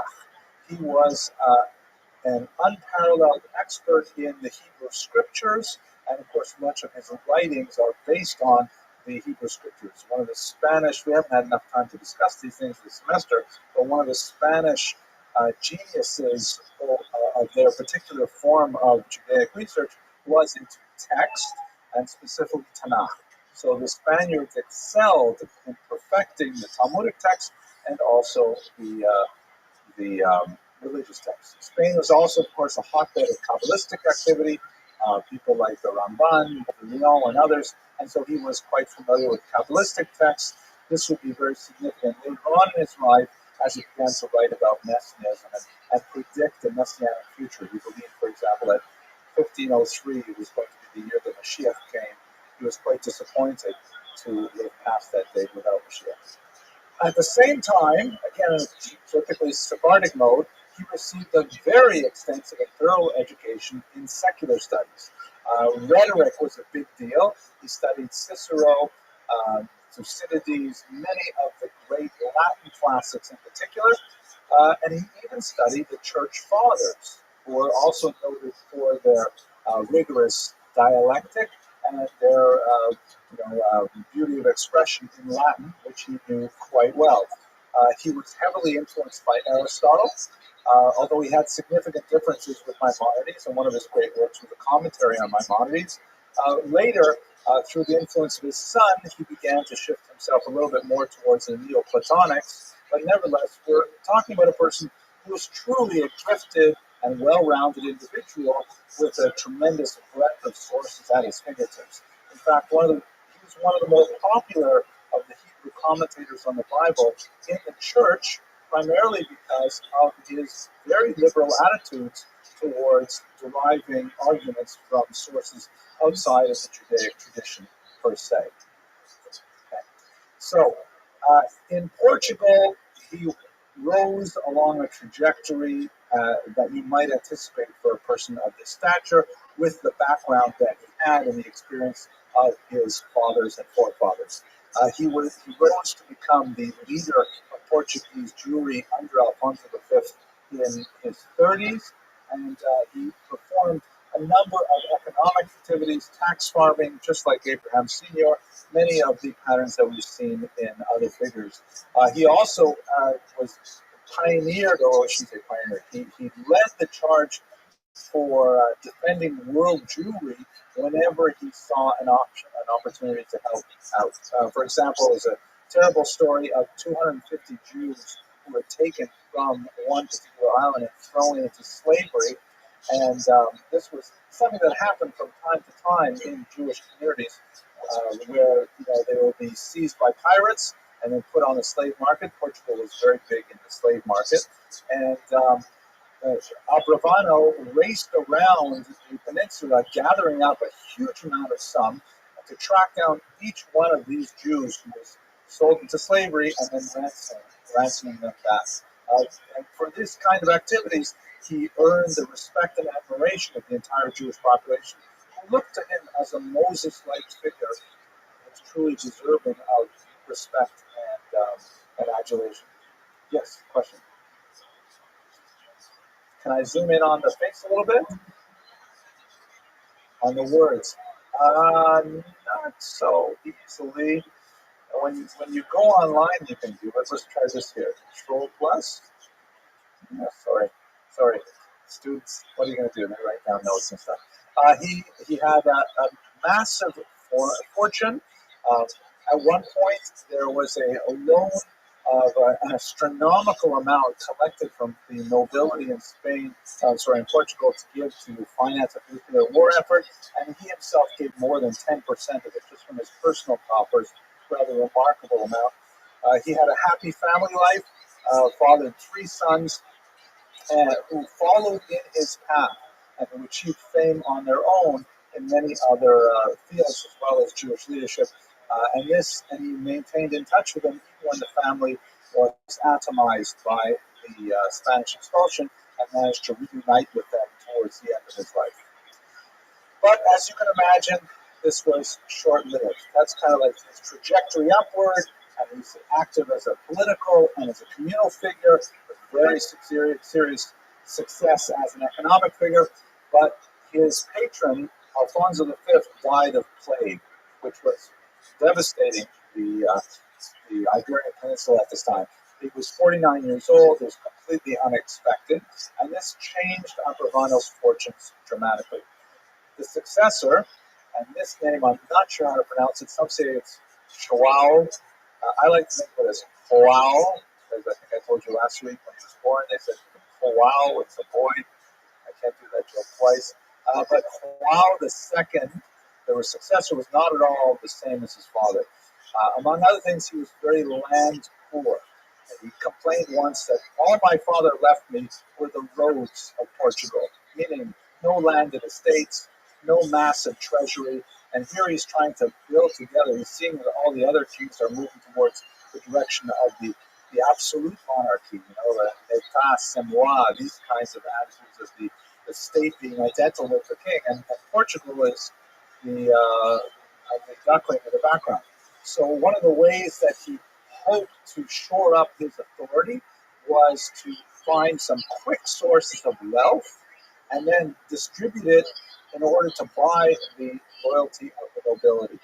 The two obvious solutions were to dismantle the House of Braganza, which was a major rival for the throne, and seize their lands and then be able to distribute it to other nobles. And since Abravanel was one of the primary figures that was supported by the House of Braganza, he was definitely caught in the sights of Joao II. What happened was Abravanel was summoned to court shortly after the death of Alfonso V. He left home with a single traveling companion, and on the way, he stopped at an inn, and they learned that, in fact, the House of Braganza, the Duke, had been arrested. So Abravanel put two and two together, and he realized that he was not being called to court to get a promotion. He was, in fact, going to get something much worse. And so a very difficult decision was posed to him, and he decided that he had to flee Portugal altogether, leaving his family behind. He realized he could not simply skip across the border directly, because that would have taken him immediately past the House of Braganza itself. So he decided to move south along the coast of the peninsula, where he was undetected, and only then, after some time, he caught across the border and made his way to Spain safely. He was declared a traitor to Portugal, as expected. All of his wealth was confiscated. Fortunately, his family was allowed to flee as well, impoverished, but nevertheless with their lives, and then made their way across the border into Spain. So he was dispossessed of all of his authority and all of his wealth in one fell swoop. And it's amazing how he was able to climb back up from that, not once, but several times, an indication of his phenomenal political prowess. His initial period in Spain was one in which he battled with, I think depression would be too hard a word, but he battled with his fate that in some ways, ironically echoed that of his grandfather. In fact, there's a small ironic twist to it. Abravanel anticipated that some of his family might have been held against him for ransom.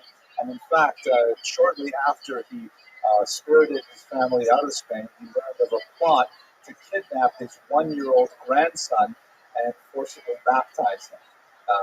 Thus claiming he was a Christian would have to remain in Portugal, and then Abravanel would be forced to come back and meet the new king. So he was nevertheless able to spirit all of his family out before that happened. And he poured his energy into his writing, something which he had done a little bit of earlier. He'd written a couple of small treatises on a number of topics, but once he came to Spain and dispossessed of all of his lands and his authority, he wrote a commentary on the first three books of Tanakh, the first post-Chumash books of Tanakh, the biblical books of Joshua, Judges, and Samuel. And it was an incredibly prolific output and created a classic work which is still studied to this day. He wrote the equivalent of 400,000 words in 4.5 months. And for those of you who have not written novels or anything, to put it in times and space, your typical novel is somewhere between 50 and 75,000 words in length. The book that I published a couple of months ago is about 300 pages long, and it comes in at 69,000 words.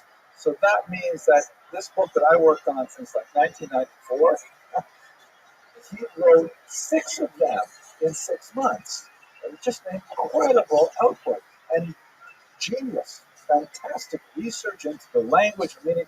And what else is fascinating about it is because he writes with an unusual sense of self, in which, when in the Book of Kings, for example, which is not in his initial output, but his commentary in the Book of Kings, he says things like, yeah, this is exactly the way it was when I lived in Lisbon.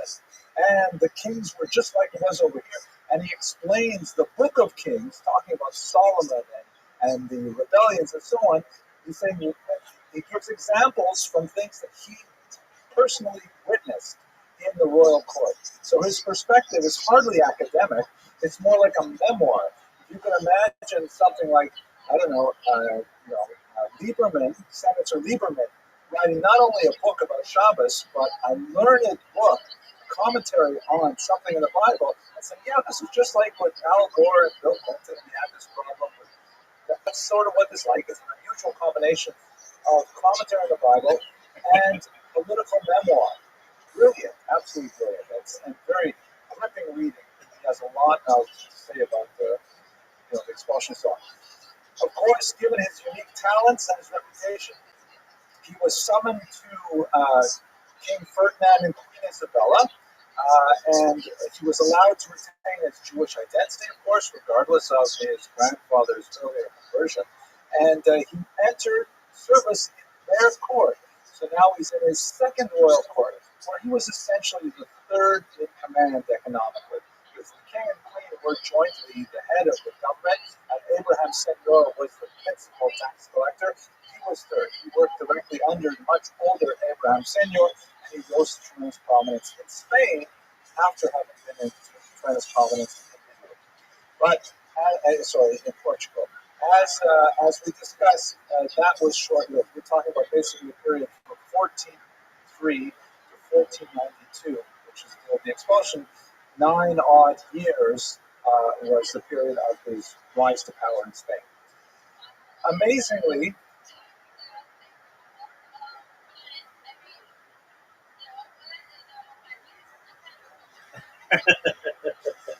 Abravano and the other Jews of Spain did not anticipate the expulsion.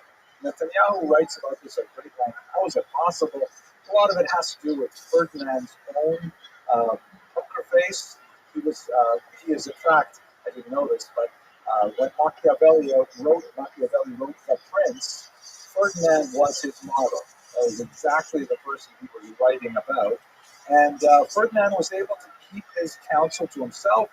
He was famous, apparently, or infamous for listening to people without betraying any emotion about what he actually planned to do.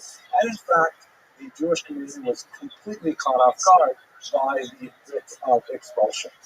Abravano attempted to stay the expulsion. It was just released in March, and it was supposed to take effect in July. And we were talking about a ridiculously short period of time to expel several 100,000 people from the peninsula.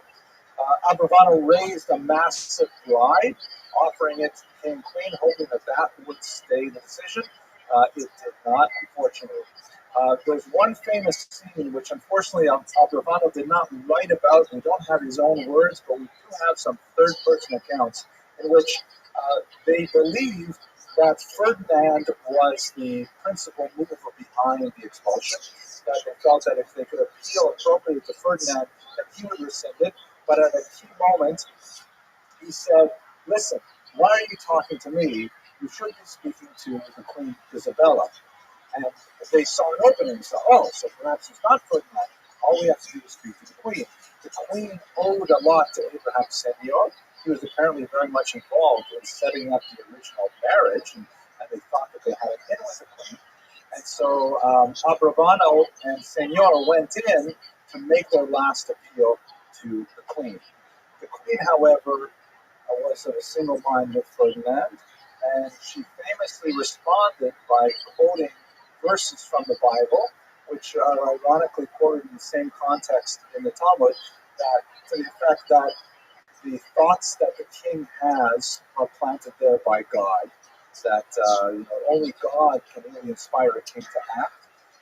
And Agravano, rather than begging, according to the accounts we have, rather than begging, he realized that it was hopeless, so he raised himself up to full stature, and he just blasted Isabella with a withering rebuke, saying that this would ultimately be the end of Spain, that any nation that dares to persecute the Jews ultimately finds doom redound upon their own head, and he walked out with his dignity intact, at the very least. Unfortunately, that didn't help. The expulsion went ahead, but nevertheless, he did. It's a famous oration that we only have in third-hand accounts, but nevertheless quite moving. Um, Unlike Senor and his son-in-law and their family who chose to convert to Christianity to retain and ultimately retain their position and authority and wealth, Abdulbano chose to go into exile with the Jews, even though Isabella and Ferdinand did beg him to stay and to continue in his economic capacity, as it did Rabbi Senor. So this began a period of tremendous wandering that took him to the end of his life. He's already now in his 60s and 70s. He left Spain, and although many Jews chose to take the short route either to North Africa or to Navarre and crossing the Pyrenees into Europe proper, later we're going to have massive communities of Spartan in Amsterdam, for example. He chose the less popular route. It doesn't quite show as well on this map because there's so many arrows here. But he ultimately decided to come to Naples in Italy. And many other Jews that we'll discuss in the next semester made their way to Muslim countries, Ottoman Turkey. He had some hesitation about going to a Muslim country, and so he and his family made their way originally to Naples. Naples didn't work out that well. They were fortunate to be accepted. There were 3 ships that the Abravanos were on one of them, and the Jews on the ships contracted the plague.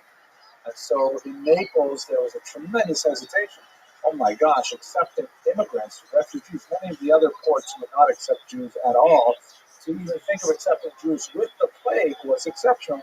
Nevertheless, they were moved by the plight of these illegal Jews, and they did in fact accept them and ultimately cared for them in Naples. And when he was there in Naples, he resumed his biblical commentary, continued through many of the other books that we have. War, however, interrupted his stay there. He ended up having to flee first to Sicily, then later to Palermo, and then finally to Corfu and Monopoly. Wandering for many years, spending sometimes only weeks or a few months as war progressed and closed off many avenues for them.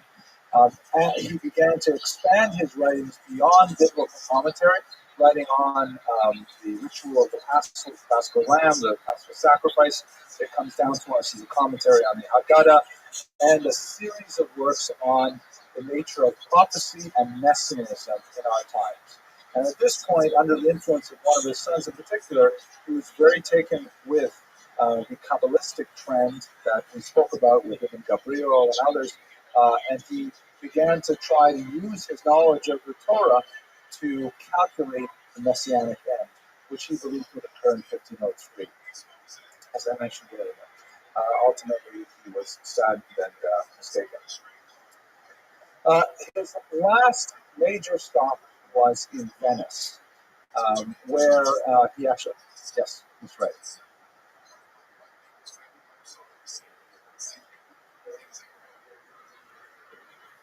Yeah, definitely. You still have illegal communities. You still have isolated coastal communities. I mean, Hong Kong was part of China and part of England at the same time. So there's many, many exceptional lists. And they're Frank Shiloh's off a map. You can't really ask questions off something as rough as this. But Jews were, in fact, migrating to these places. The whole story of the Sephardic community in London is particularly fascinating. We'll explore that, though, in the spring semester. Okay. So Weiter, here we are, Venice. Last stop was Venice, and I think this is one of the most ironic aspects of his stay here. Remember, we have to understand that at this point, this is a man who is already into his 7th decade, has been wandering for much of the last 2 decades, has seen himself rise to power and been thrown down to the depths several times, running for his life, separated from his family for years at a time. Many other details I haven't shared with you, but like for example, he wrote an entire commentary in the book of Devarim, and then he lost it in his migrations. And then he was very fortunate that he found a copy many years later that he had given to one of his sons. So he rescued it, and in fact, we have the rescued copy today. But incredible stresses of this phenomenal individual. How does he manage it? At Venice, towards the end of his life, he actually rises once again into the service of a king. Specifically, the issue there, and it really fascinating that he would be associated with Portugal. Here's the situation. Uh, these two maps here show the Silk Road and the spice route. You have tremendous wealth of natural resources. Spices are especially valuable because you can, this is before refrigeration. Spices are necessary to keep meat longer and so on. Silk is primarily produced in Turkey and in points east, China, and elsewhere. Closely guarded secrets how it's produced, but it's a highly valuable luxury commodity that's very easy to transport, very light, and has a tremendous return on investment. So you've got India is packed with wealth. China is packed with this kind of wealth that Europeans way up here just love. They want that stuff, spices, silk, and so on. Hence the name Spice and Silk Road. But the thing is, there are only two routes. There is the overland route that takes you across the Himalayas into Baghdad, and then out here from, let's say, Lebanon, Syria, and then Venice was one of the Mediterranean ports that controlled the trade. Or you could go the maritime route, which essentially took you through Arabic lands, and then up here to Egypt. There's no Suez Canal at this point, so then it has to go overland either above the Sahara Desert or once again into the Mediterranean basin. And one of the most important things about the economics of the Silk Route and the Spice Route is that every time you stop the caravan, you got to pay some taxes. Every place you stop, there's a toll. Every place you go, you got to pay for the local security to keep away the brigands. It's an expensive venture. And like you might buy a bolt of silk for, let's say, $1 in China. By the time you finish paying taxes on it, you've got to sell it for $500 in France. It just expands in price so much. So the goal is to try and find a way to get from India to Europe without paying taxes and tolls at every rest stop. It's kind of like traveling with little kids. You want them to sleep as long as possible, so you don't have to stop at every single gas station. Maybe that's not the best metaphor, but let's go on. So this is what happened in this time. Vasco da Gama, you recall we spoke a few weeks ago about Abraham Zacuto and his development of the astrolabe and his development of the Alfonso tables that allowed Vasco da Gama to make this tremendous trip. And this put Portugal suddenly way forward, and their economics boomed as a result. Vasco da Gama found a way to get around the coast of South Africa, primarily through using a lot of the shifting wind patterns. This is a really dangerous turnaround here. And then it took him a while, back and forth, but he actually got to southern India without having to make all of those toll stops. And so this maritime route to India, which was relatively easy for Portugal to dominate for at least the first half century, suddenly gave Portugal a chance to make a phenomenal amount of money in the international silk and spice trade. And this made Venice overnight irrelevant. It's like trying to sell, VHS machines in the era of Netflix. VHS is all over. In fact, for those of you on the internet who were born in, let's say, 1990, VHS is kind of like a digital recorder that wasn't digital. I don't know why I bothered telling people things like that. But anyway, so Venice was freaking out when Abrevano landed there. They didn't know what to do about it. So Abrevano amazingly, he came up with a plan, and he suggested it to the king of Venice, saying, I have an idea of how we can negotiate an effective trade deal with Portugal. You'll have to take a bit of a loss because they really have the advantage. But on the other hand, you have the local trade network already built into Europe. And if you make a partnership with them and sacrifice some of your profits, you'll be able to stave off economic disaster. The kings and nobles of Venice heard this elderly patriarch, long flowing beard, apparently very tall individual, with a booming voice, very eloquent, and they thought his plan was fantastic. And they elevated him and said, okay, you will be our prime negotiator to go back to Portugal. If you can imagine it, Portugal, that originally he's exiled, he's under a death penalty in Portugal. You can go back to Portugal as our emissary to negotiate this deal. Unfortunately, Portugal said, we're not even interested in learning about this deal because we're going to keep all the money for ourselves. We'll make our own trade deal. Thank you very much. And Venice was not able to pursue that route. But nevertheless, you get a sense for what kind of individual this must have been. This is the third set of kings that he has served and risen to the very top by dint of his own personality and intelligence.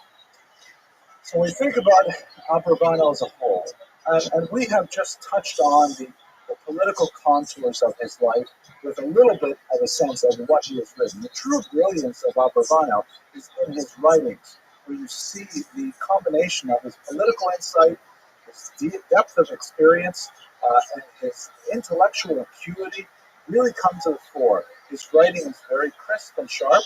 I find it slightly loquacious, largely because he has a lot to say, but it is an absolutely fascinating exercise to go through his work. The particular edition, which is the edition I own, has a real advantage in that it has shoulder notes, meaning you rather than trying to go through pages and pages of text, there are little shoulder notes that give you a hint as to, okay, now he's going to talk about this topic, and now he's going to talk about this topic. It's much easier to zero in on much more on specific points. But nevertheless, this is an individual who in many ways encapsulates and typifies the unique Sephardic Jew, someone who is tremendously skilled in a wide variety of academic disciplines, is completely at home in a non-Jewish environment, and is able to negotiate with kings without embarrassment or fear, and at the same time, absolutely true to the tradition and presenting a broad-minded view of Judaism that is compelling and appealing even to this day.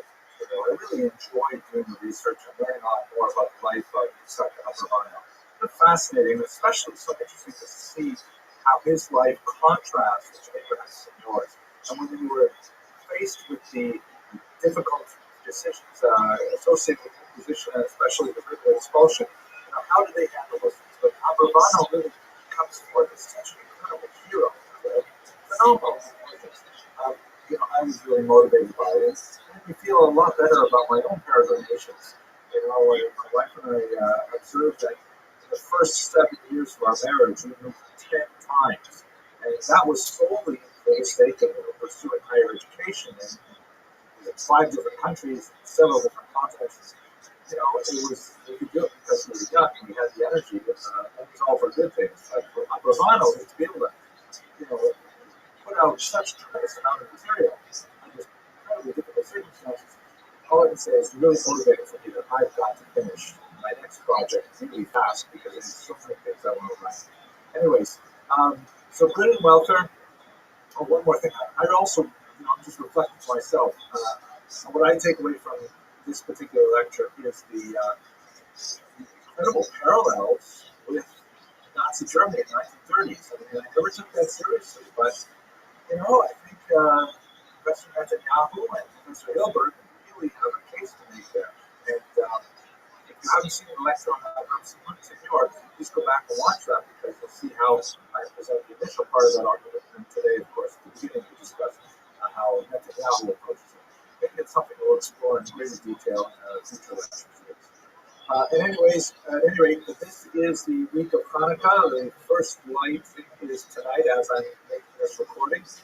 If you have yet to choose Hanukkah presents for your loved ones, may I suggest my new book, which is right here on the I enjoyed writing this book. I think it's a very meaningful one. Gives people a chance to picture covers.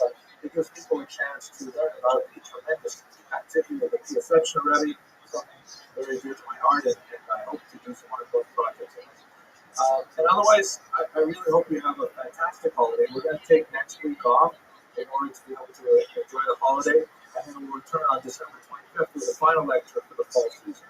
Thank you very much for joining me as always.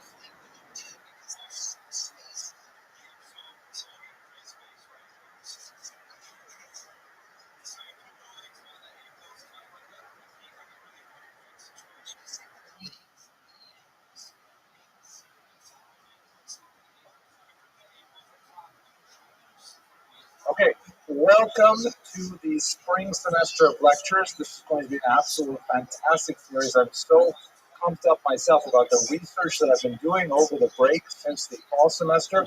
And our basic topic is going to be moving from the Iberian Peninsula, the history of the Jews of Spain and Portugal, to the Sephardic diaspora. So over the course of the next 12-odd weeks, we're going to be exploring what exactly happened to the Sephardim as they left the Iberian Peninsula, and we will, as is our wont, tend to focus on the lives of particular individuals. Tonight, we're going to talk about someone who has received very little attention in the scholarly world, even though there is quite a bit of archival data that can be mined, and only now are scholars beginning to really work with the material that we have, particularly in Italian archives, the life of Benvenida Abravanel. As the name indicates, she is a member of the Abarbanel Abravanel family. I'll show you the family tree, and there's some interesting sort of difficult skeletons buried there that we'll explore. But she's exemplary in so many ways of the new identity that Sephardim began to develop as they entered the first century of their diaspora. Some fascinating things I hope to share with you. Global ideas like, in many ways, they really constituted the first diaspora community since the exile of the Jews from Israel in the first century. And they were able to become an international community far more than any prior diaspora, as we shall see. And in many ways, their activity articulated the notion of a world Jewish community more than anyone prior. I'm also very grateful to be able to speak about her because it's so hard to find women with enough historical material to actually fill a sophisticated or even popular lecture such as this. But we do have quite a bit of material on Benvenida Abravanel, and I look forward to sharing with you the aspects of her life, and especially the gendered aspects of her life. Let's do the good and welfare materials before we get too far. As I mentioned, the series is going to focus for the rest of the semester on the Sephardim as they fled the Iberian Peninsula. You can see these beautiful arrows showing them traveling to Northern Europe, to the entire Mediterranean basin, the Eastern Mediterranean, the Ottoman Empire, and also out to the New World, to America. We'll look at the crypto-Jews as well. I'm also hoping to discuss the experience of the Holocaust by Sephardim. That is also, as I wrote in my article a long time ago, an occluded history because so few scholars have really studied Sephardim as opposed to Ashkenazim, even though Sephardim were heavily affected by the Holocaust as well, particularly in Greece. Tonight's lecture is sponsored by Dr. Karen and Michael Marcus in memory of their parents, Harry and Ann Chink, and Isaac and Bertha Marcus. We're very grateful for the sponsorships. Your presence here tonight is sponsorship enough. It makes me feel very proud that so many of you come out to hear these lectures. And for all of you on the internet, we're hitting about 2,000 views a day, which is kind of an impressive number, I think. We're really grateful for your participation as well. If you would like to support this series, specifically we're engaged in this project primarily to raise funds for student scholarships. We've raised $12,000 so far. I have a goal of $100,000, so we're almost there. And the website is bit.ly/the Friends of Jewish History. We have 5 lectures this semester that have yet to be sponsored. They're $250 each for a sponsorship. That's a really nice way to participate. But I also really appreciate getting smaller donations too. They all go into the same pot. Even the pushka from my desk goes into this pot, and it helps out our students. Okay, in terms of the sources that we'll use for tonight's lecture, I'm going to rely on 3 sources in particular. I'd like to give, some propers to those who help us out with the background material here. First of all, working with, there's no monograph-length study that I'm familiar with yet in any language on the life of Benvenida Abravanel, so we have a few chapter-length studies. Professor Howard Svi Edelman, a landsman of mine from Canada at Queen's University, wrote a fascinating article on her that is in the Jewish Women's Archive. We'll also rely on Professor Renata Segred's article on the Mendes and Benvenista families in Ferrara. Fascinating story of their rivalry that we'll explore. Unfortunately, I couldn't find a picture of her. And Professor David Malkiel wrote an amazing article that will occupy the latter third of this lecture when we look at the remarkable will of Benvenida Abravanel's husband Shmuel, which occasioned an international debate over what exactly to do with issues of women's inheritance rights, the customs of the secular world as opposed to Jewish halakha, and so on.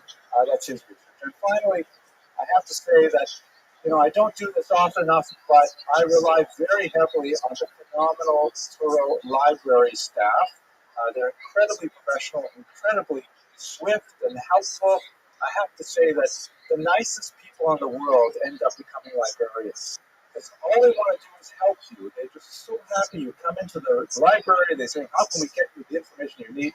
In particular, I was desperate for one article that I didn't have, and it was shortly before this lecture, and the amazing Carol Shapiro, indicated here in the Manhattan campus, got it for me in the blink of an eye, and I'm very grateful to her and to all of the Turo library staff, particularly in the basement of Avenue J. Okay, so that's the quick good and welfare. One last detail I've decided to change a little bit for this semester. For a long time I used to tell a joke at the beginning of every class, and I thought that went great. I really enjoyed it. Then for a while people complained on the internet, so I stopped telling jokes, and then people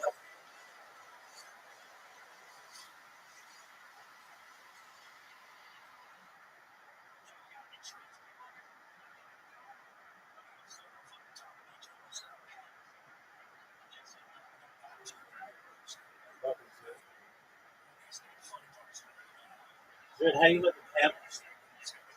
Dude, how the fuck are you, son? What's that, big man?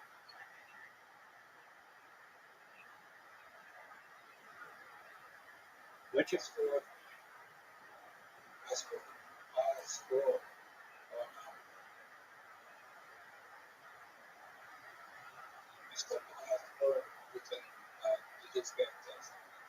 In the history of humankind? And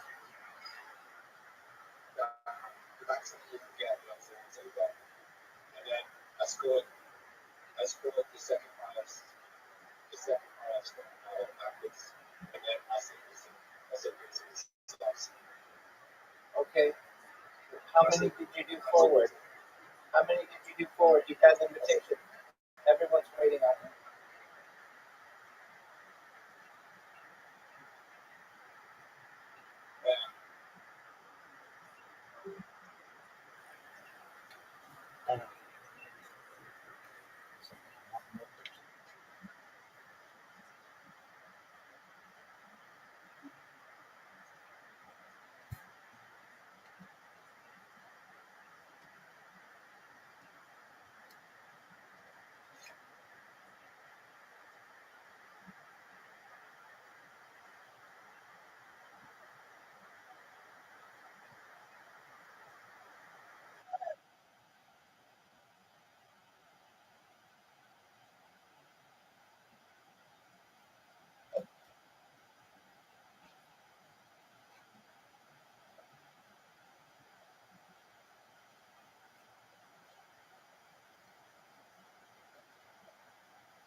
People complain that the internet, hey, where's the jokes?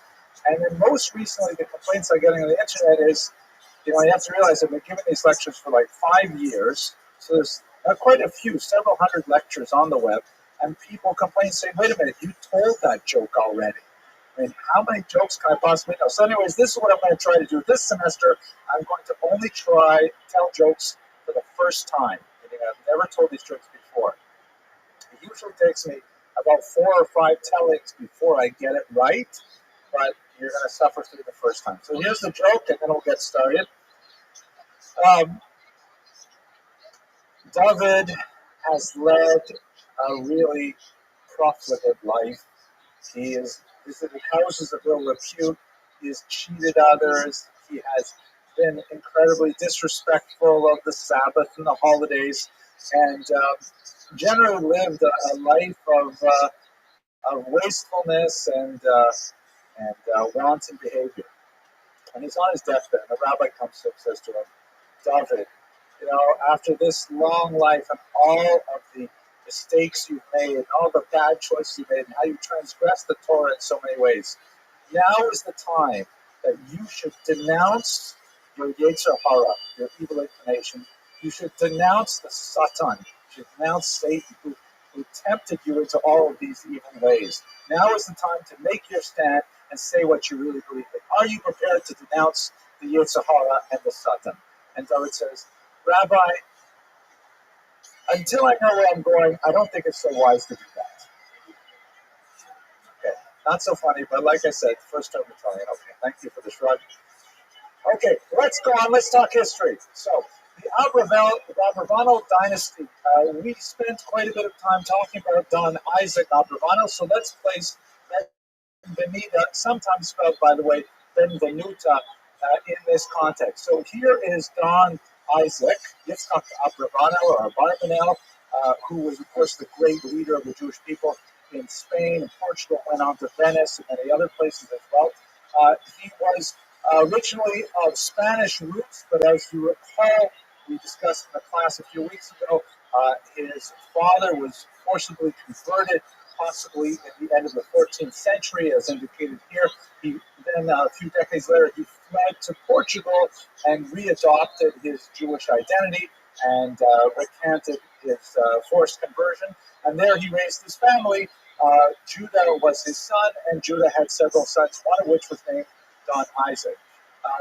Yitzchak, Don Isaac Abravanel, had a son named Samuel, and his brother, Jacob, had a daughter named Benvenuta. We don't have her birth date, but it would be reasonable to assume that she was probably born somewhere around 1490 or 1500. And the two of them married. So they were first cousins marrying. The laws of consanguinity, I think that's how you pronounce that word, the laws of blood relations are somewhat more flexible in traditional Judaism, although not nearly practiced so widely. But anyway, she comes from the Abravanel side through both her father and through her father-in-law and husband Samuel. So that's where she fits within the overall family. She had several children, Letitia, Yehuda, Yaakov, and Gioia, and there's more to this story that we will reach later. She lived her life outside of Spain, of course, because the expulsion occurred in 1492, and most of this story occurs right in the beginning of the Portuguese and Spanish diaspora. So I'd like to just pause for a second and think about that for a minute. I've mentioned Spain and Portugal several times in the last few sentences because, you have Shmuel who migrates from Spain into Portugal. Then you have his grandson Isaac who migrates from Portugal into Spain. And then they're, of course, expelled. What is the whole business of Spanish and Portuguese Jews? And you'll see quite often that they're mentioned in the same breath when you speak about the diaspora. What is the big deal about Portugal? The obvious point is, of course, that so many Jews fled from the expulsion of 1492 into Portugal, but they were only there for a few decades at most, stretching into the 16th century and slowly making their way out of there. How long does it take before you adopt the identity of the neighboring country? Here you have, for example, from the website of the Congregation Sharas Yisrael here in New York, the Spanish and Portuguese synagogue. And as the website indicates, it was started by 23 Jews in 1654. And for only 23 Jews, do they really have to have Spanish and Portuguese? I mean, couldn't they get away with Spanish or even Iberian? I mean, why do they have to specifically designate Spanish and Portuguese? So I would like to prefer as a possibility that definitely has some historical validity, but it's a little bit of a chidush, a little bit of an insight that I had. we should recall that there is a key difference between the way in which Spanish Jews, by and large, were able to integrate into larger society and Portuguese Jews. Well, why is that so? We should remember the way that the Inquisition and the expulsions worked. The Inquisition was not per se directed at Jews. The Inquisition, you will recall, was directed at Jews who had converted forcibly or otherwise and were secretly Judaizing or were suspected of Judaizing. In other words, you have, like, let's say, a massive forced conversion of Jews in 1391, and all of a sudden you have several generations of Christians who have full access to everything that Spain has to offer, no more legal restrictions, but on the other hand, they only marry other converted Christians.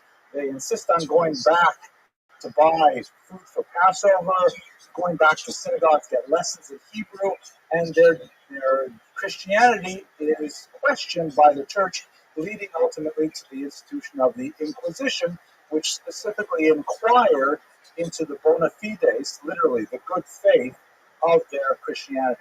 So the Inquisition per se targeted these so-called new Christians. The expulsion, on the other hand, of 1492 was directed at Jews, not the new Christians.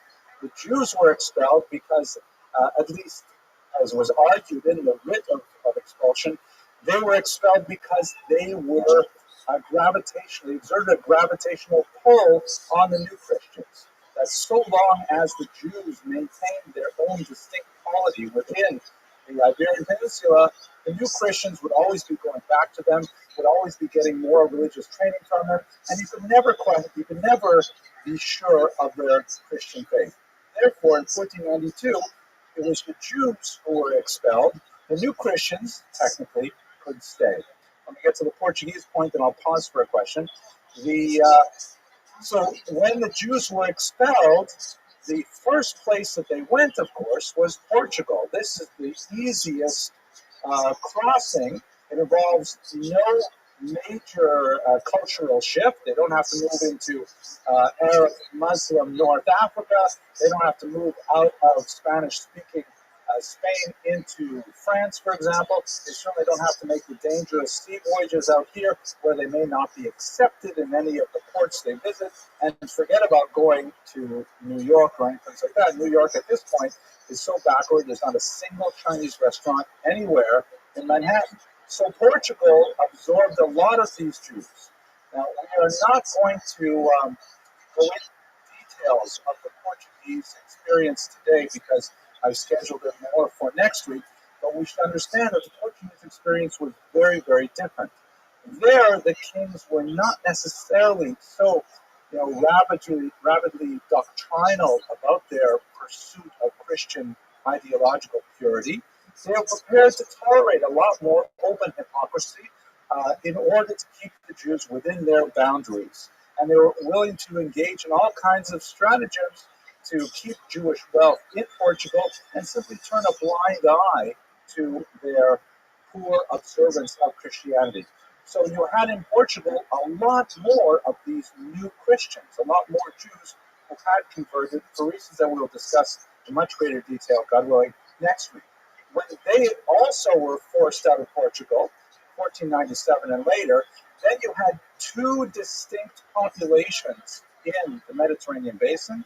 You had Spaniards, Sephardic Jewry per se, who were the old Jews, who had never converted, and you had the Portuguese new Christians who were returning to their Jewish roots, but technically were freed from the shackles of Jewish religious identity and legal disabilities.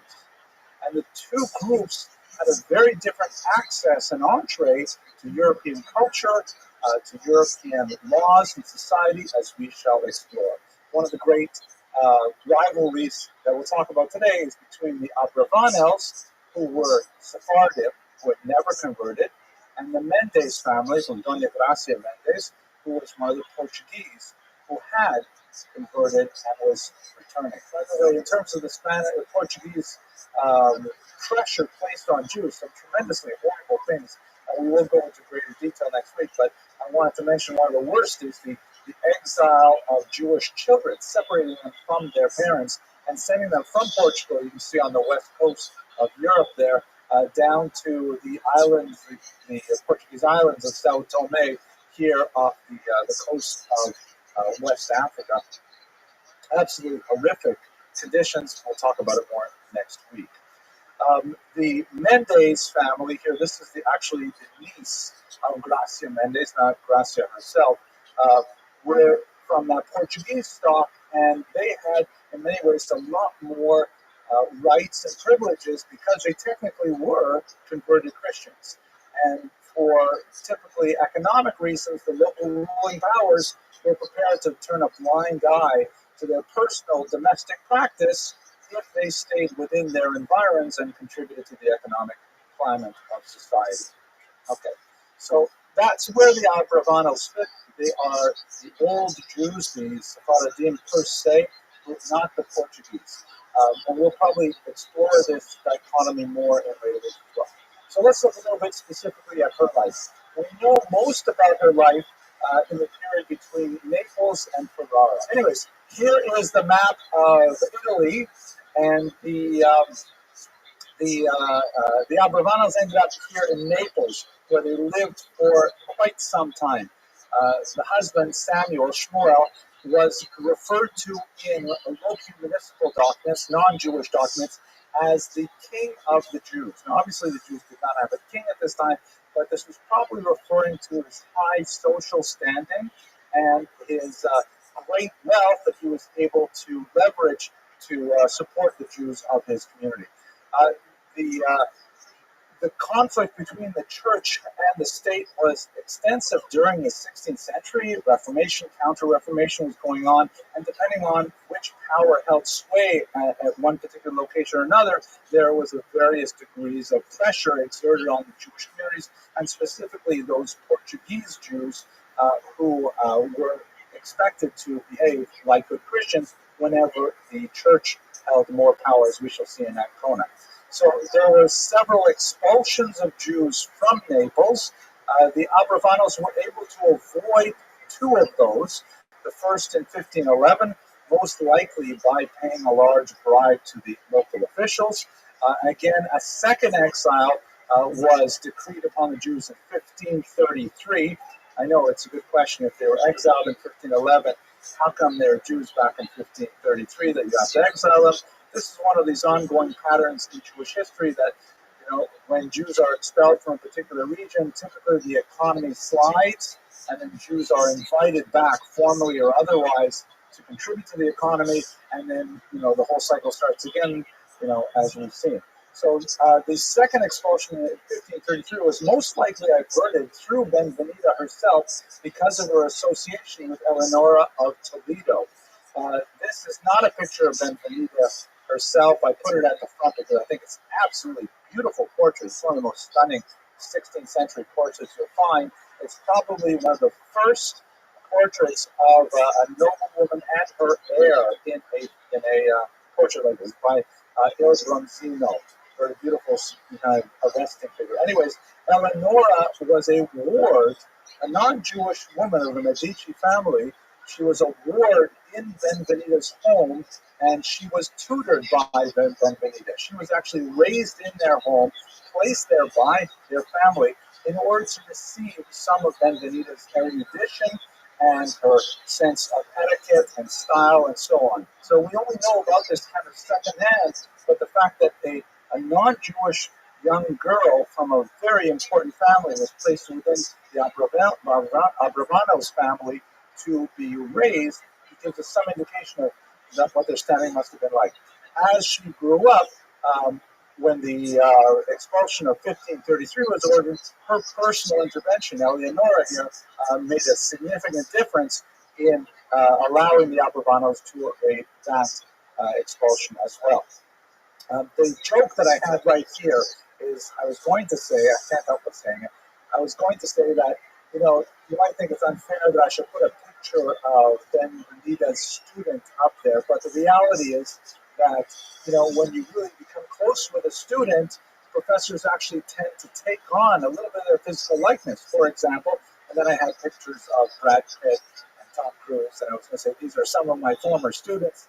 George Clooney, one of my graduate students. Ah, such a waste.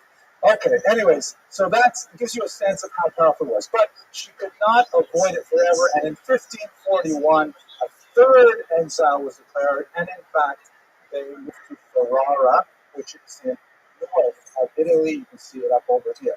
It turns out to be a very important center for Jewish activity in Italy, primarily because of a new technology that had become quite the rage among Jews, and that is the technology of printing. Uh, Benvenida was one of the primary sponsors of print scholarship. And I would love to spend a lot more time talking about this revolutionary aspect of the 16th century in the Jewish world, but I'll just hold myself to maybe a couple of minutes. We should realize that the evolution of print technology made a massive difference for Jews that we're still feeling today. And in fact, we feel many echoes of it today with the institution of the internet, which some of you may have heard of.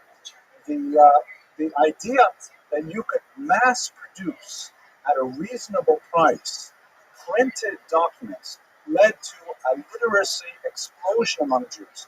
Already prided themselves on having a higher level of literacy than the surrounding society, but all of a sudden you can circulate a tremendous amount of ideas very widely. And we're talking about a period when you have the seam between handwritten, hugely expensive manuscripts of the Talmud and commentaries and so on, to all of a sudden having just about anybody able to actually, it's the equivalent of publishing a blog.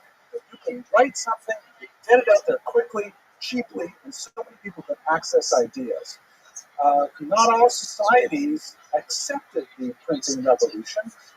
The Muslims, for example, in Turkey, the Ottoman Turks, they felt that printing was such an ugly and cheap, poor imitation of the beauty of handcrafted calligraphy that they waited about 100 years before they really got on the ball with printing, not recognizing it for the technological advantage that it gave a society. But Jews were early adopters of printing. Many of the early printed works we have, in general, are written in Hebrew. This is the era of the first printing of the Talmud, for example, and so on. Really an incredible thing. So she was at the center of that new printing world. Ferrara was a noted location for printing.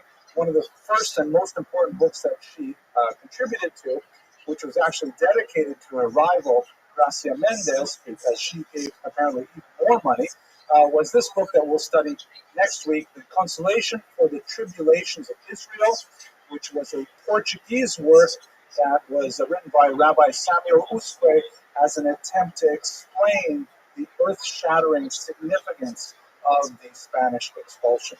That will be our topic for next week.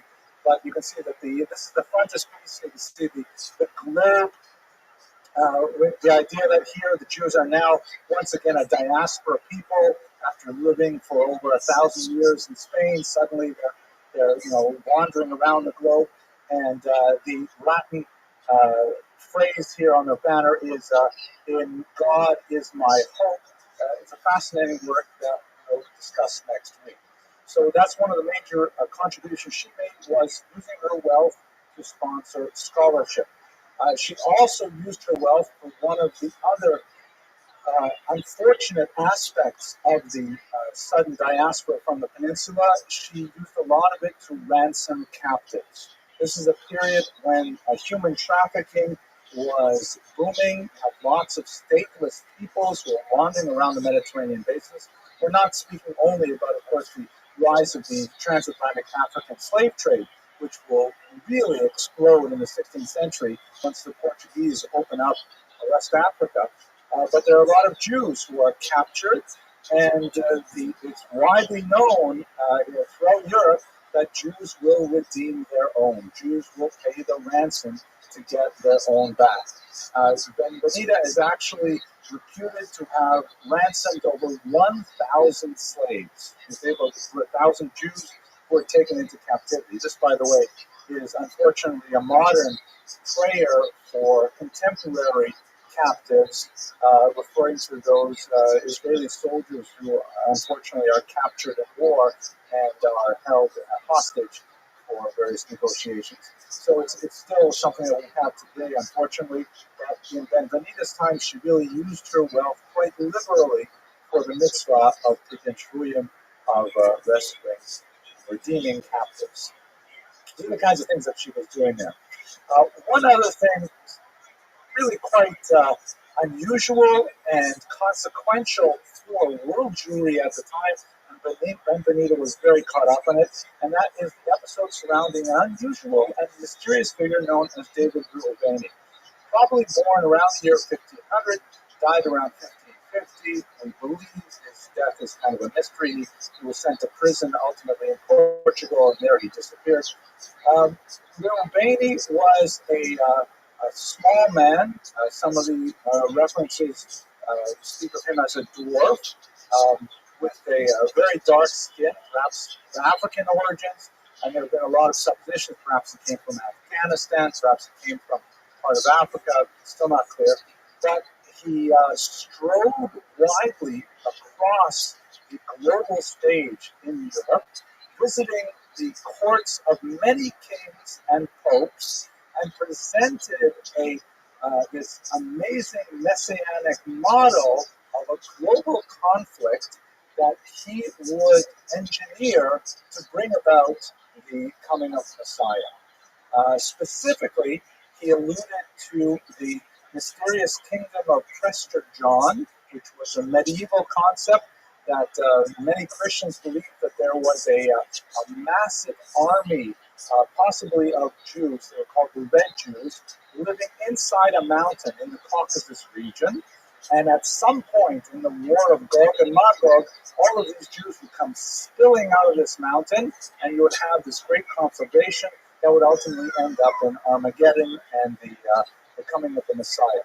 So Rubenstein went from court to court, saying that he had the ear of Prester John himself, and that with the right inducements, he needed a little bit more reinforcements from European armies. He would actually take that huge host from the Caucasus Mountains, and they would invade the Ottoman Turkish Empire, and they would liberate Israel from its Muslim controllers. And this was something which was seen with great enthusiasm by his Christian interlocutors. He actually held audiences with many kings and popes who took him seriously.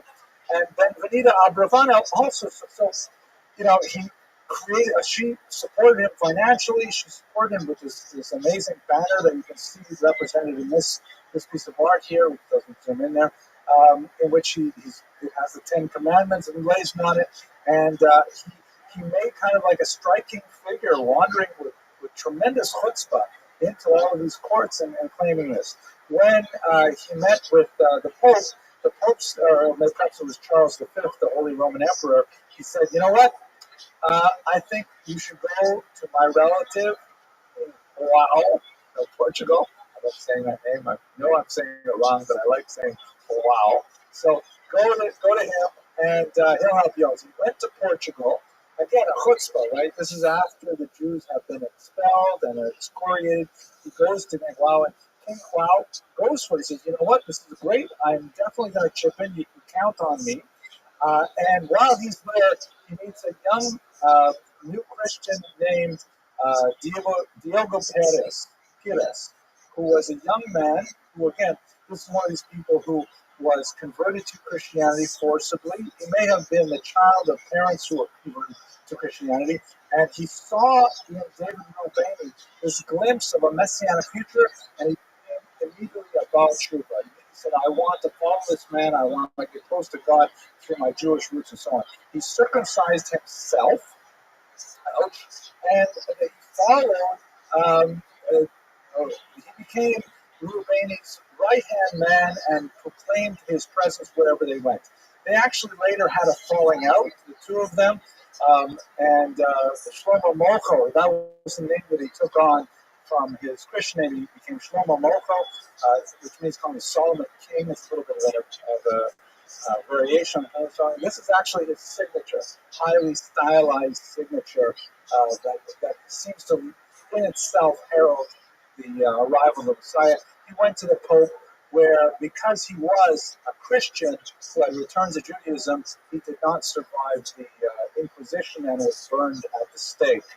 David Rubeni spent a few months in Portugal, and then suddenly King Cloud thought he wasn't so amazing and ended up jailing him, and he most likely died in jail.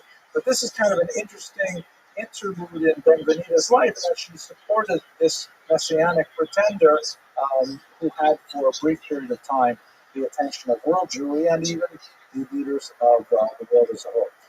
One more item that gives you a sense of Benvenita's global position. The Ancona affair of 1555. Ancona is a port city located here on the western coast of Italy, and Jews were not allowed to live there, but they were tolerated because of their association with trade. It was an extremely important port, and there's a lot of trade going through that particular city. The Paul IV took over the region in part of a conflict between local powers, and he immediately arrested some 50 of these Portuguese Jews who were, again, they were technically Christians who had returned to their Jewish identity after escaping the Iberian Peninsula. And he ultimately, through the Inquisition, burned 25 of those Jews at the stake. So Gracia Mendes, who was furious, you recall that she was a very important and powerful woman as well, who was of the Portuguese extraction. She was furious, and she argued for a very strong response of world Jewry. This is rather unprecedented if you think of it. In the 16th century, for someone to be suggesting this, she argued that the entire port of Ancona should be boycotted, that Jews should no longer use Ancona as a port, and they would cripple it economically. Mendes herself was extremely wealthy, had tremendous connections in Istanbul and the Turkish Empire, and as a result, her point of view had a tremendous amount of economic and political clout behind it. Benvenita, on the other hand, disagreed and said that, if they were to antagonize the Papal States by boycotting Ancona, then it would only reflect more poorly on Jews elsewhere. Furthermore, it did not need to be pointed out at the time, Mendes herself would have profited tremendously by diverting trade away from Ancona to some of the ports that she had more interest in, whereas Abravanel had much more interest in Ancona itself. After a few years of significant internal Jewish controversy, it died down, and Ancona remained open. The boycott did not take hold, it did not have permanence, and it certainly did not move Pope Paul IV to change his positions whatsoever. But just the very chutzpah that a Jew should suggest a international boycott of a port, and let alone not only a Jew, a woman should suggest a boycott of a port, gives you some sense of how much these women were giants of the 16th century, and how they clashed with each other over some very significant elements. Now, the last part of this story is one that can be hard to tell well. I'll do my best to try and give it over, but we actually have quite a bit of archival evidence to back up this part of that Benvenita story. You will recall that in many of our discussions in the past, a lot of Jewish history is reconstructed from the responsa literature, Shelot Tshuvot in Hebrew. This is when there's some kind of legal dispute or a question about practice or about changing social mores and a question seeking guidance on how Jews are to react to those changing mores.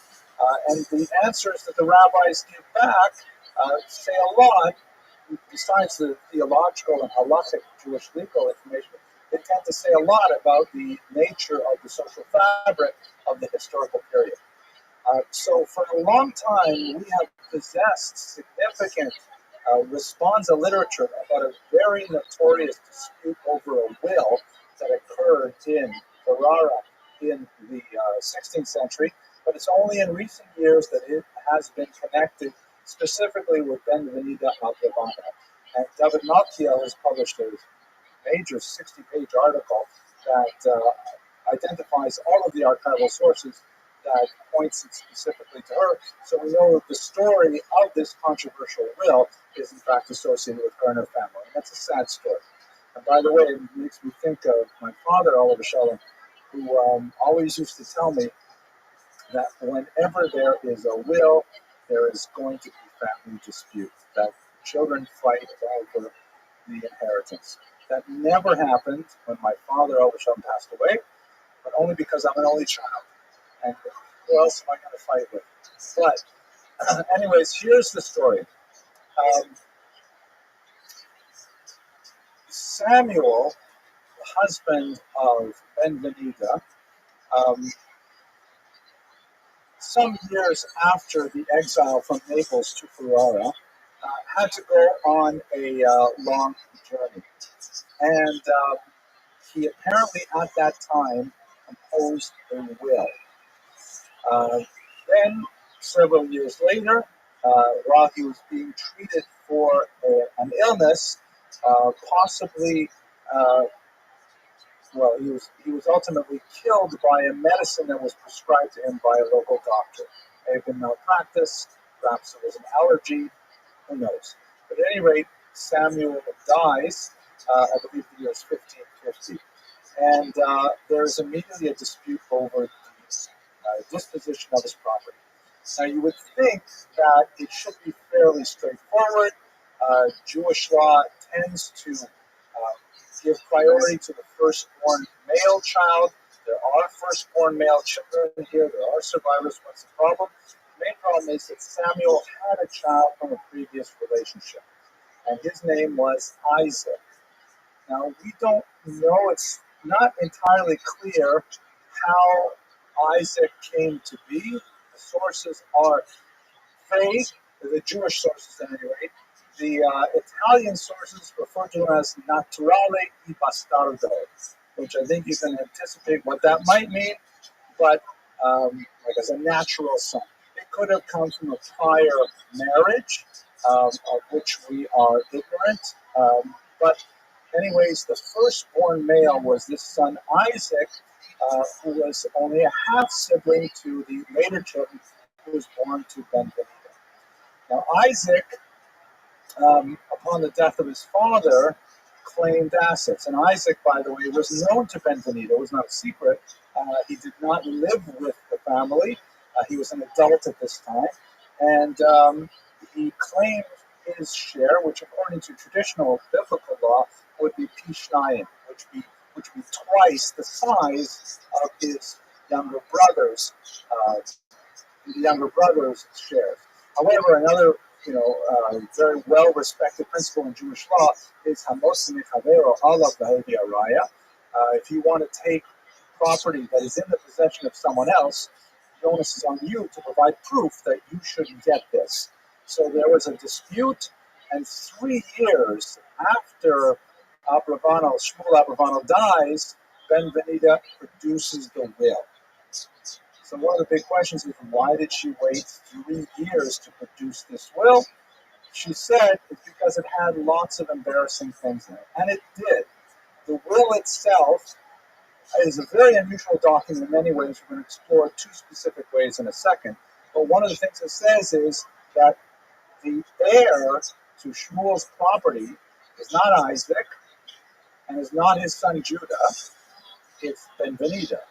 He leaves his property to his wife as his heir, and that is highly unusual in Jewish law. Typically, the firstborn son receives more, the other sons receive the balance, and the mother is expected to supported by the sons. This is, when you read the Torah and you imagine kind of like the Middle Eastern ancient setting, you always imagine, I should say always, but predominantly women live in the shadow of men, either in the shadow of their protective father, their protective husband, or in this case, their protective sons.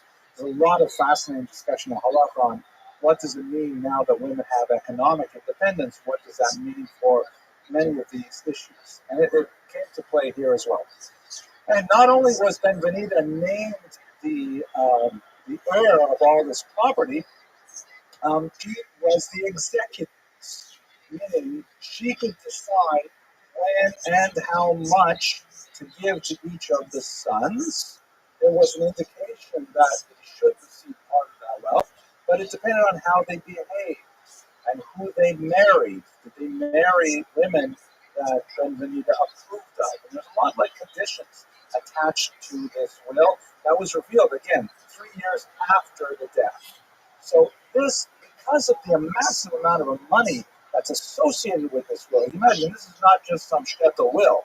We're talking about, a Reichman kind of will, a Bill Gates sized will, and maybe I should say, who else is a rich Jewish guy? Okay, there you go. Okay, it's I don't know. Let's go on.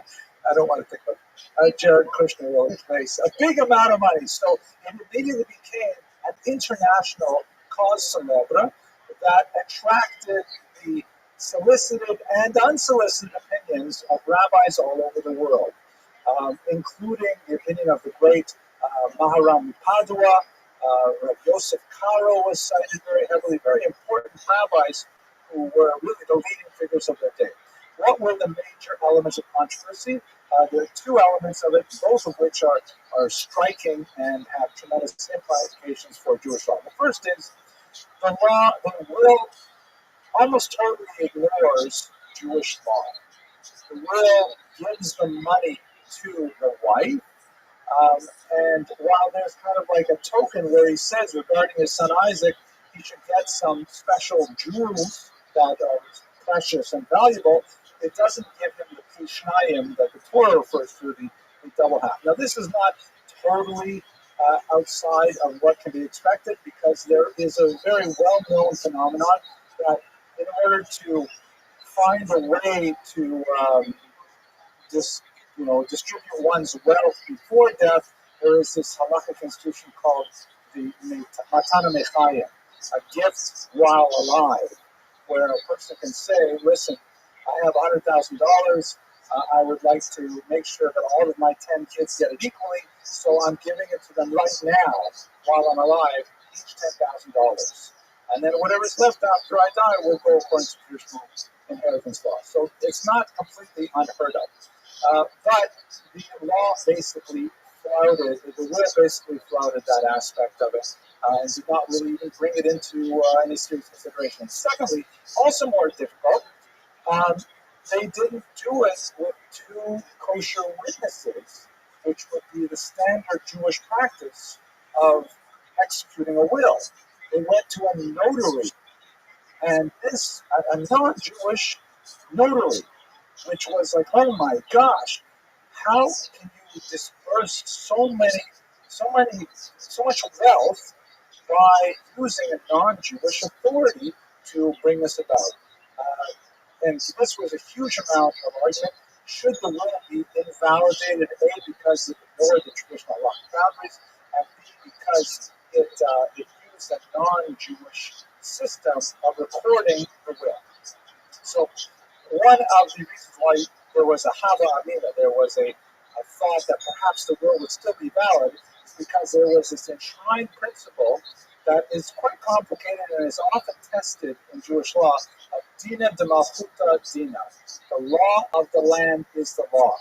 In other words, even though Jewish law requires the will to be written in such and such a manner, if you do it according to a non-Jewish form, since that is what is accepted in the state, then perhaps it should be acceptable.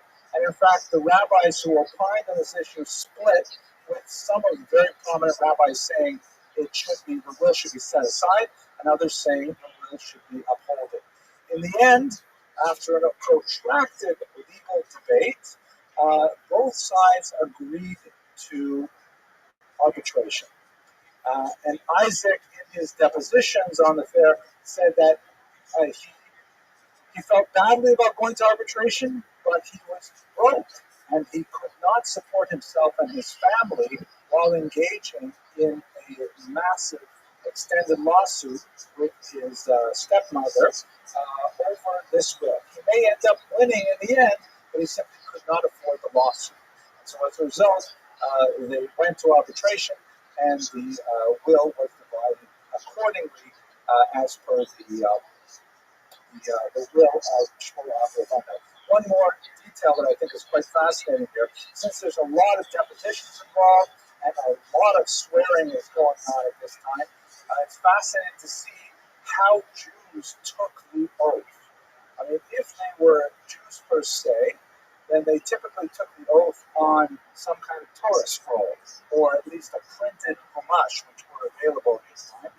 If they were Portuguese New Christians, then sometimes, even though they were Jews, they would take the oath on a traditional Bible that a Christian would use as well. And it's fascinating to see the whole range of adaptations that Jews were making to society at that time. So that's the last story we have about Benjanita. Let's just think a little bit about her legacy in this context.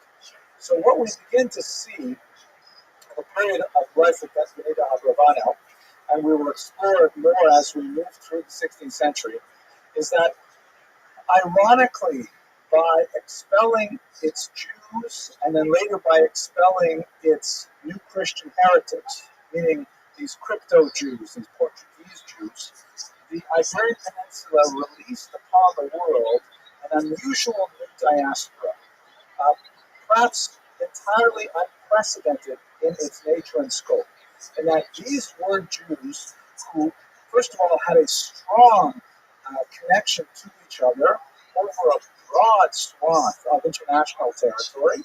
They're located in many different countries to a degree that we never had before, as Jews tended to use, if we can use the phrase, chain migration, where they tended to, make small incremental moves across the coast of North Africa or up the Italian peninsula. All of a sudden, they're scattered. Literally, the word in Greek diaspora means scattering.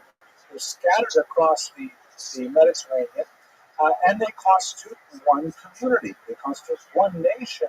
This is something which is fairly unprecedented in European history and certainly in Jewish history.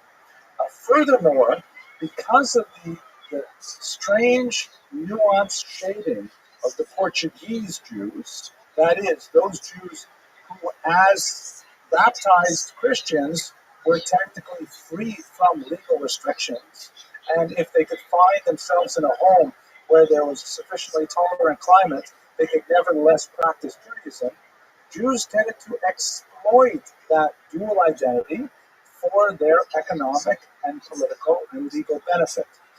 So this created a very unusual, powerful minority that began to coalesce under this identity of Sfaradim, and perhaps helps to understand the long-lasting and the secure notion that Sfaradim have of their joint group identity.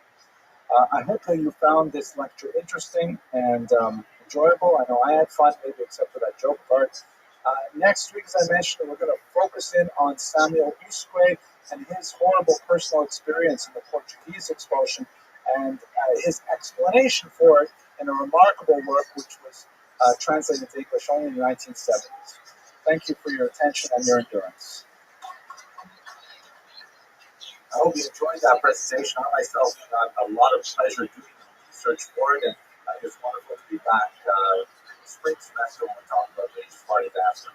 Just want to share one thought that has really been staying with me for the last little while, and that's, if my supposition that the use of the term Portuguese has an unusually pointed character to it, specifically that the term Spanish in the 15th, 16th century referred to the Jews, the old Jews who were not converted, and the term Portuguese was kind of an allusion to those Jews who had been forcibly converted and then in diaspora were reclaiming their Jewish identity and were attempting to come back to the fold, as it were. If that is true, if that's the way that term was used, then I think it's so beautiful that you see the use of Spanish and Portuguese together in things like the synagogue here in New York City, the oldest synagogue here in the area.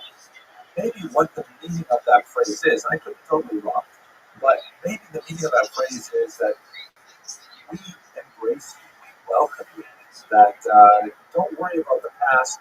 It was a difficult time. We understand horrible persecutions, but you're fundamentally part of the Jewish people, and we want to include you in our congregation.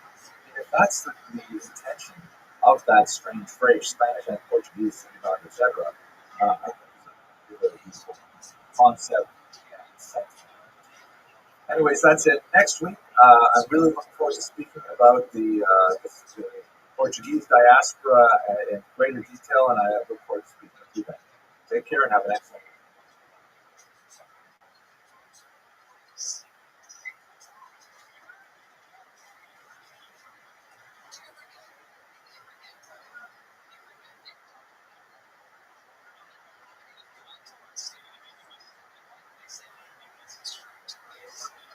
Thank you, everyone, for coming. I'm so glad you're here tonight.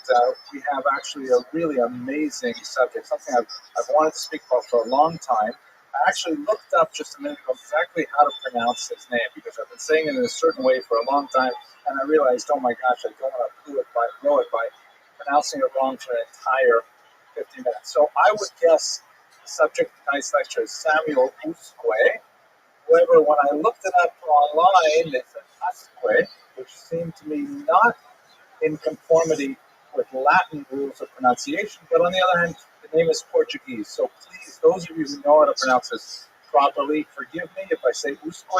It's going to come naturally. But at any rate, I don't mean by this some kind of lighthearted introduction to diminish in any way the tremendous heroism of this individual that we're speaking about today. It amazes me that so few people are familiar with his work. He is one of those tremendous heroes of the Jewish literary tradition, literally risking his life to put certain words to paper.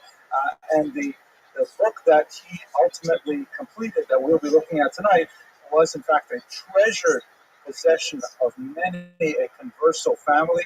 Many Sephardim, particularly from Portugal, actually gave up their lives for possessing this particular book. I believe that tonight you will be transformed by the story of Usque and his book, The Consolations for the Tribulations of Israel. An absolutely amazing phenomenon that I look forward to discussing with you over the next 40 minutes or so. So let us begin with our usual thank yous.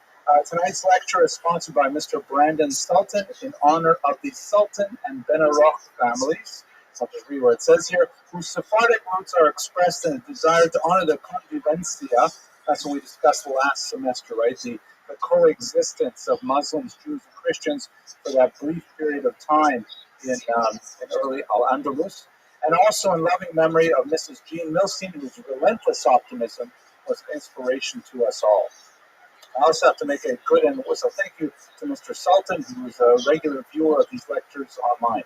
I have to make a quick announcement. Remember, next week is President's Day, so we will not have our conventional class on Monday night, but gear up because the following week we'll be studying the Chidah, Rabbi Azulai, one of the most important figures of the 18th century, who was really a transformative figure in creating the identity of Sephardic Jews by uniting them around the entire Mediterranean basin. Absolutely fascinating figure, very, very prolific and active in all kinds of Jewish affairs.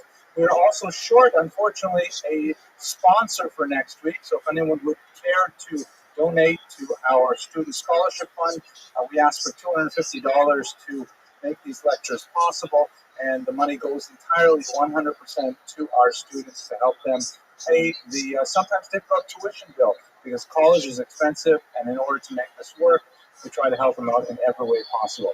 You can sponsor by visiting this website, bit.ly at the Friends of Jewish History. Much appreciated. Of course, always grateful for your presence here. That gives me a tremendous amount of chizuk and makes me feel like it's worth doing the research for these lectures every week. Tonight's lecture is going to rely almost exclusively, certainly very heavily, on the research of Dr. Martin A. Cohen, who translated and wrote a critical edition of this Portuguese work that is the core of our subject tonight. Portuguese is just not one of those languages that is well studied in Judaic studies as a whole. Obviously, the Brazilian community is much more familiar with it, but in Europe and Israel, Portuguese is lower down in the languages that we go to. Nevertheless, we have essentially a Shakespearean work, something of that great status in Portuguese literature, authored by the Jewish individual that we'll discuss tonight, Samuel Usque, and we're deeply grateful to Dr. Cohen for his pioneering research in many areas of Sephardic studies. We'll be returning to his research when we look at conversos and crypto Jews here in the Americas, where he's done quite a bit of research as well. So that's kudos to Dr. Cohen. Let us now go right to the topic at hand. What exactly are we talking about? We're going to focus on this book here, which is truly a most dangerous book. It was a book which was banned early on by the Inquisition and consigned to the flames in 1553, but it was ultimately a book that transformed the lives of so many Jews who had felt that all hopes were dashed, that everything that for a millennium and a half of exile the Jews had worked for was for naught, and it strengthened their spirits and allowed them to continue to maintain their identity as best as possible under unimaginable conditions. Specifically, the title of the book is, as you see here in Portuguese, translated into English, Consolations for the Tribulations of Israel. It was published in Ferrara, Italy in 1553. I discussed Ferrara a little bit last week when we looked at the life of Benvenida Abravanel. This was produced through her sponsorship and also that of her rival, Gracia Mendez. We'll return to those two very important women to understand how they related to this particular book. And it was also authored and printed in a period when printing was still fairly rare. This is the heyday of early printing, the discovery of this new technology that allowed for wide dissemination of text. It meant that official organizations such as the church had to find ways to control the dissemination of often heretical or at least antinomian works, and to make sure that certain ideas did not circulate too far. Of course, some of them, such as Luther's translation of the Bible, circulated very far and had a tremendously negative impact on the Catholic Church.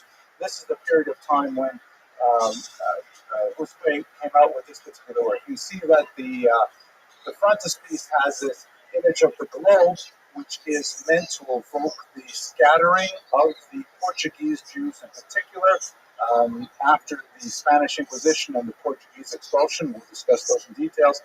And the kind of the banner around here says, my hope I place in God. You can see that the wackiness of the early printing is such that they not only say the year, but they even publish the date, the 7th of September that it was published. Like somehow, maybe it was Erev Yom Kippur or something, I don't know, but it's like we put the specific date that is published there. Now, just to give you a sense of what this book meant, we can look at some of the Inquisition trial records, of which we have copious numbers. Ironically, this is a theme that we've come back to many times, really, since the fall semester. There are uncanny parallels between the Spanish Inquisition and expulsion and the Holocaust of the last century. So many parallels in terms of social developments, in terms of how governing authorities dealt with the challenges of a changing society and so on. And in one of those areas, we see again that just like the Nazis, kept such incredibly detailed records. And they were very, very particular about what exactly happened when, to whom, and who would manage it, and so on. The Inquisition also had very, very detailed records. And so scholars who wish to understand the mechanics of destruction of the 14th and 15th century have a tremendous amount of material to work with. So specifically, There was a Portuguese Jew named Thomas Fernandes. Most Jews took Christian names when they were baptized. He was certainly not a new converso. He was probably several generations into Christian identity, but of course they had retained their attachment to Judaism nevertheless. He was arrested in Lisbon in 1558, and he was tried for quite some time before he was eventually sent to the flames. Specifically, he was tried for crimes that he had allegedly committed, that is, crimes against the faith, while he was in Bristol, England. You recall, by the way, I have to do a very quick review for those. I see a few new faces here. Welcome. Some of the audience members here are kind of rambunctious, but you'll see that we have a pretty good time, I think, by the end of the hour. You'll recall, just very briefly, that the Spanish Inquisition, which later spread to Portugal, was not, technically speaking, directed at Jews. It was directed at Jews who had been baptized. Forcibly or for social mobility, for whatever reason it was, this is referring to new Christians, so-called new Christians, that is, they were Jewish but had been converted, who were not adhering to the tenets of Roman Catholicism. And so the Inquisition was trying to root out those new Christians or their children or grandchildren or great-grandchildren who were not abiding by the tenets of Catholicism. Later, in 1492, the Spaniards expelled all the Jews as opposed to the new Christians who were allowed to stay. But they expelled the Jews because they were suspected, correctly, of continuing to maintain contact with these so-called new Christians and to be a center of authority and education and religious practice to these forcibly converted Jews who are now Christians.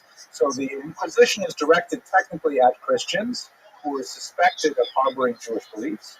The expulsion was directed at Jews per se. Hence, you have this distinction in terminology, the Spanish and Portuguese Jews, because many of those Jews who are called Spanish were in fact Jewish and expelled. Many of the Jews who are called Portuguese were in fact forcibly converted, as we shall see shortly. At any rate, in the trial, the Inquisition trial in the 16th century of Thomas Fernandes, we have this interesting passage in which he writes that when he was living in Bristol, there was another new Christian named that should be Simeon Ruiz, who lived in London, and Fernandes had already under torture given up this name, so he was speaking about all of his associates in the context of the Inquisition trial, and that this other individual, Dr. Ruiz, had given Mr. Fernandes a book of prophecies, a printed book of prophecies. You'll notice that the word here has to be included, printed, because as opposed to handwritten book. And what was this book about? It spoke of the troubles which the sons of Isaac suffered and said that they must not lose confidence nor be discouraged because God would send the Messiah. And this is undoubtedly a version of this book that we hold here straight from the amazing Avenue J library downstairs. There are a few errors in here, like, for example, it says it was dedicated to Beatriz de Luna. This is correct. I'm sorry. Beatriz de Luna, the wife of Diego Mendes. Those are the Christian names of Gracia Mendes, Dona Gracia. We'll read the dedication shortly. It was written in Portuguese. There was a quarto that refers to the size of the volume.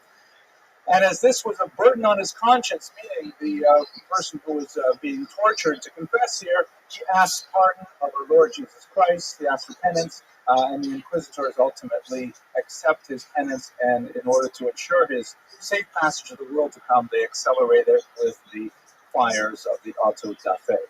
But clearly this is a reference to the underground circulation of this book among new Christians. And we know from many trials that it circulated both in manuscript copy and in printed copy, and it was painstakingly written out in full from one family and handed to another in order to convey the message that it contained, a message of hope, a message of consolation, a message of chizuk, of strengthening for the Jewish people. Now, it tends to drop away from Jewish consciousness after the 16th century for several reasons. One is, as I mentioned, it's written in Portuguese. It was never translated until the 20th century. Portuguese Jews did have some familiarity with Spanish, and in fact, the author himself writes that he could have chosen Spanish as a language to convey his message, but he felt he really wanted to reach the most desperate of those Jews, those ones who were living in that liminal space between being fully Jewish, between being fully Christian.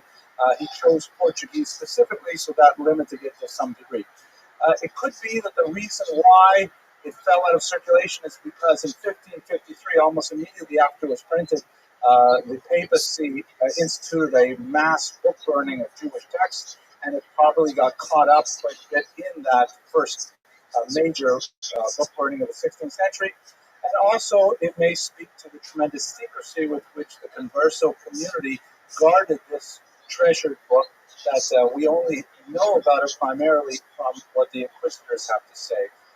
It does make some impact on the literary tradition, but unfortunately, many other tribulations rose up shortly thereafter, and it tends to get lost. Let us, though, now look to the history of the Jews of Portugal to try to place Busquets' specific work within that context. So you'll recall, as I mentioned a few minutes ago, there was forced conversions in Spain that goes really back to the 14th century, in which some over-enthusiastic lower clergy in particular, acting in many times against the will of the papacy and the higher clergy, converted tens of thousands of Jews to Christianity.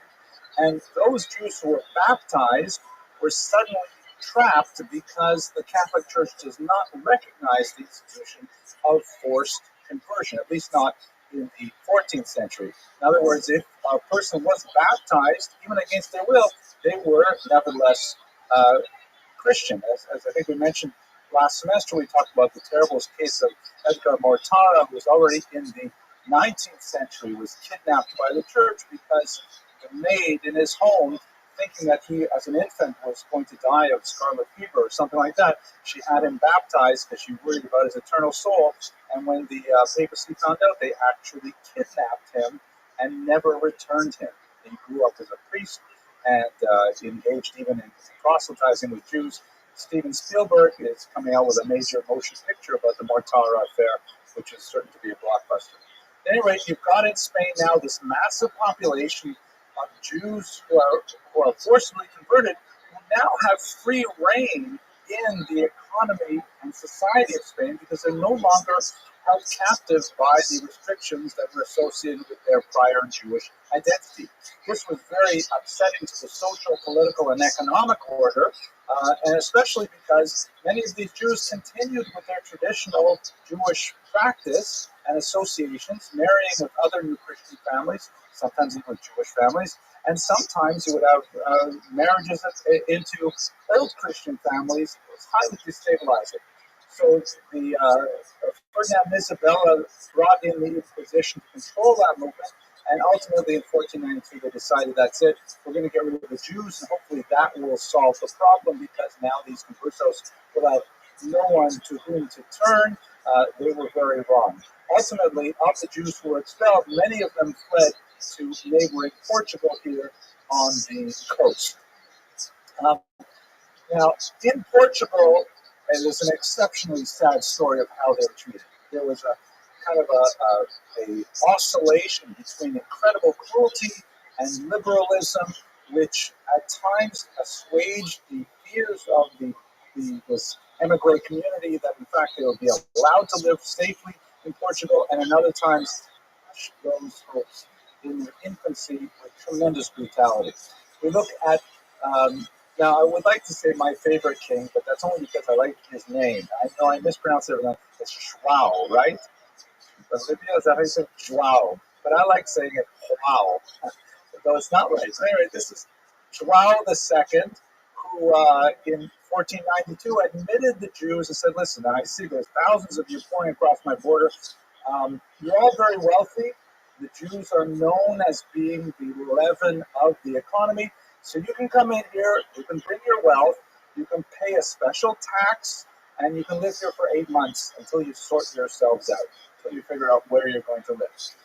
And in the meantime, once he realized how valuable this new immigrant community was, he said, we should really keep the Jews here, but rather than simply open up his borders and give them free reign, he figured it would be much easier if they came and stayed, but as Christians. So he exposed them to many forced conversionist sermons, which were debuted and very popular since the 13th century in Spain after the Barcelona dispute with Nachmanides.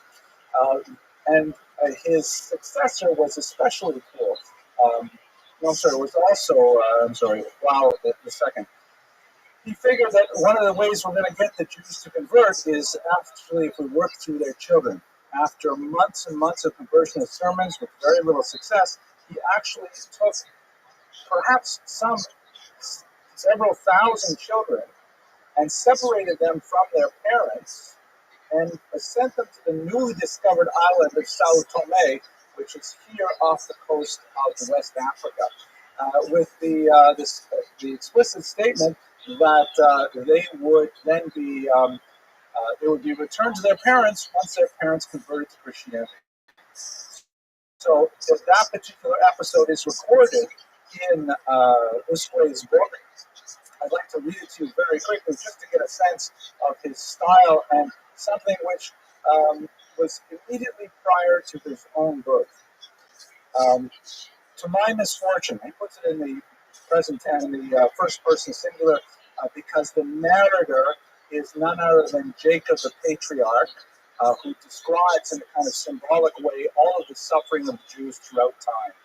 So he writes, "To my misfortune, the island of Sao Tome had recently been discovered. It was inhabited by lizards, snakes, and other venomous reptiles, and was devoid of rational beings.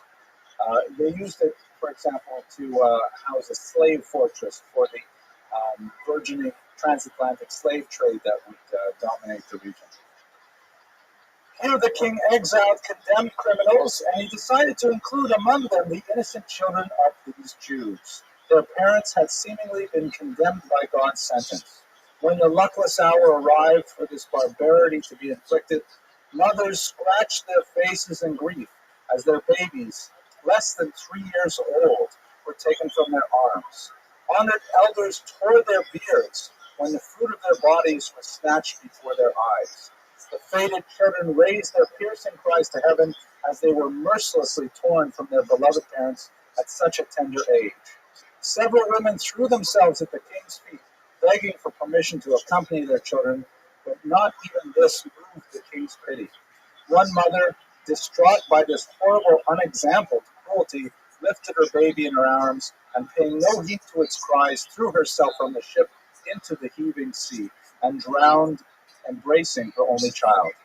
Thus those innocent souls were removed from their parents' sweet tenderness by such inhumanities and delivered into the power of merciless enemies.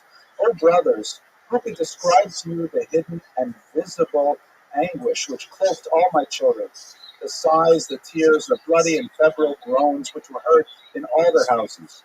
For there are no words of consolation to relieve a pain so great, even though each one had good reason to hope for consolation." He goes on to say that when these innocent children arrived at the wilderness of Sao Tome, which was to be their grave, they were thrown ashore and mercilessly left there. Almost all were swallowed up by the huge lizards on the island, and the remainder who escaped these reptiles wasted away from hunger and abandonment. Only a few were miraculously spared that dreadful misfortune. Absolutely horrific, unimaginable kind of persecutions that were meted out to the Jews in an attempt to bring them into Portuguese society as Christians. But unfortunately, it gets worse. So this is a picture of the successor, Manuel I. Manuel I, the king, wanted to create a dynastic union with Spain, creating one Christian dominion for the entire peninsula. And so in order to effect this, he agreed to take the daughter of Queen Isabella, the Infanta Isabella, as his wife, creating a dynastic union. Isabella and Ferdinand, very doctrinaire, anti-Judaic individuals, insisted that they would not form a union with a country that still permitted Jews in its midst. So Manuel agreed to expel all the Jews in 1497 in a manner similar to the Spanish expulsion of 1492. This is, by the way, not Isabella's daughter. This is his second wife, Maria. Isabella died in childbirth, and so he then married her sister in order to preserve the union. The expulsion of the Jews from Portugal, or the agreement to expel them, ironically is, as the historian Prescott put it, the first time that Jews were persecuted out of love. Ironic, right? Because he loved, it's not really funny. I don't know why I said it. Maybe I'll just cut that out of the internet because it doesn't make sense. Well, we're talking about the lizards. No, it's forget it. Okay, so what did he do? So he decided, I'm going to expel all the Jews, but then he realized, you know what? Once again, like his predecessor, the Jews are very valuable. So instead, you know what? Let's just baptize them all instead. Let's just make them Christian. That way we'll keep their wealth, we'll keep their know-how. It's only a few thousand Jews anyways, and so through various stratagems, he actually brought them to the seaside, and before boarding boats, they were baptized, and suddenly they became Christians. No more Jewish problem in Portugal, and then immediately thereafter, he closed the borders, and he said that no new Christians may leave Portugal. So one of these ironic situations in which the Jews are not free to practice their religion, they are free to be Christians, and they're not free to leave either. They must remain within the boundaries of Portugal with their wealth and their economic know-how and so on. So for the next several decades, Portuguese Jews are trying desperately to kind of escape Portugal and find a place where they can practice Judaism freely. In Amsterdam, Salonika, Constantinople, places like this, Svat, these are places where the Portuguese Jews, who were only a few years earlier Spanish Jews, are now trying to find ways to live their life freely as Jews. But they're terribly afraid, with good reason, that if they are discovered trying to leave, then they will be subject to tremendous persecution. Mob violence dominates the Jewish experience in Portugal over the next couple of decades. In 1503, again, so this is 1497 when they've been forcibly baptized. Technically expelled, but then forcibly baptized to stay in Portugal. 1503 is a famine, and the Jews are, of course, blamed for the famine, and there's mob violence. So it's not Jews, these are the conversos, right? The Jews who have been converted to Christianity, their presence is viewed as the reason for the famine. There's hyperinflation a few years later, and once again, the Jews are blamed for the hyperinflation. In 1506 is an especially terrible moment when there's someone in church in, I believe it was Lisbon, right, it's in Lisbon, on Easter Sunday, remarked that an icon of the Virgin Mary is glowing with a supernatural light, and one of these new Christians, a baptized Jew, says it's just the reflection of a candle. And the suggestion that that it was a natural phenomenon created a horrible massacre in Lisbon, in which even lay clergy also participated. And we can list several of these kinds of like mob reactions because the general population is not happy with the introduction of these new economic competitors who now, as Christians, even though everybody knows they're not really enthusiastic Christians, are beginning to dominate the economic echelon of society. There is a little bit of a liberalization under João III in 1521, but then there's a series of more pogroms, really, after there's a crop failure and several other things that go wrong. In 1531, things reach a climax when there's an earthquake, and so João III says, that's it, we're bringing in the Inquisition again, the dreaded Inquisition, which was, of course, scourged Spain. At this point, I would like to read once again from Usque's work, in which he describes the Inquisition in terrifying and strangely modern terms. When I first read this, it felt to me a lot like Franz Kafka. And in fact, in many ways, the Portuguese Inquisition was rather Kafkaesque. If you've read The Trial in particular, or The Harrow, you'll recognize some of the elements. Maybe I wouldn't be surprised even if Kafka was influenced by it. Where is it here? Right, here it is. The king and queen sent to Rome for a wild monster, right? The Inquisition comes from Rome, Roman Catholic. of such strange form and horrible mien that all Europe trembles at the mere mention of its name. It speaks of the Inquisition in concrete and metaphorical terms. Its body, an amalgam of hard iron and deadly poison, has an adamantine shell made of steel and covered with enormous scales. It rises in the air on 1,000 wings with black and poisonous pinions, and it moves on the ground with 1,000 pernicious and destructive feet. Its form is like both the awesome lions and the frightful serpents in the deserts of Africa. Its enormous teeth equal those of the most powerful elephants. Its whistle or voice kills even more quickly than the venomous basilisk. Its eyes and mouth spew continual flame and blazes of fire, and the food it eats is the fire in which human bodies burn. Its flight is swifter than the eagle's, but wherever it passes, its shadow spreads a pall of gloom over the brightest sun. Finally, in its wake, it leaves a darkness like the darkness visited upon the Egyptians in one of the plagues. And when it arrives at its destination, the green grass which it treads on, or the luxuriant tree on which it alights, dies, decays, and withers, and then is uprooted by the monster's devastating beak.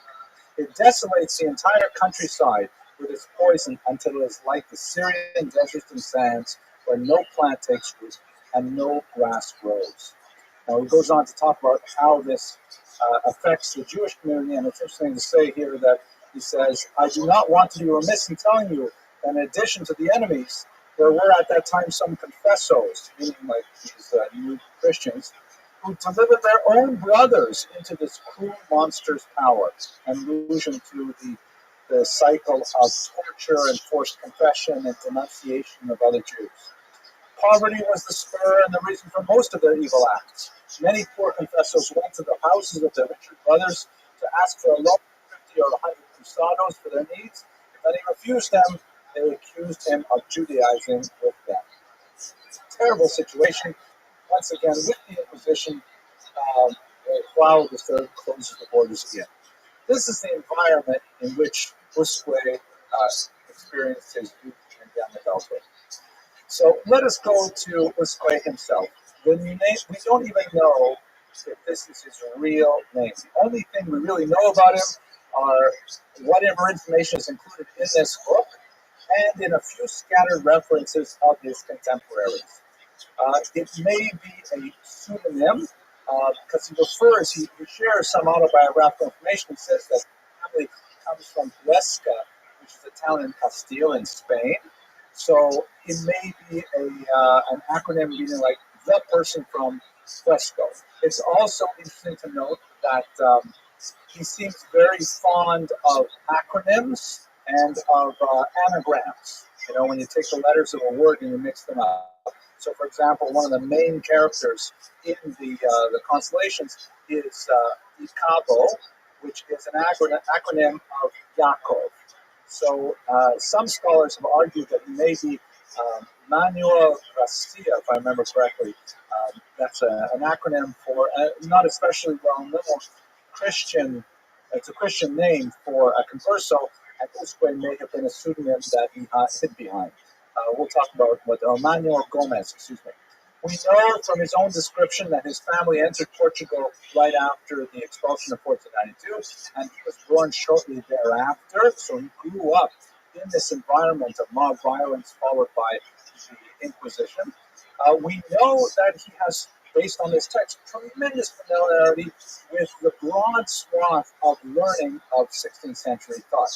Very similar in many ways to the figures we looked at in Al-Andalus, who had a very broad Jewish and non-Jewish education.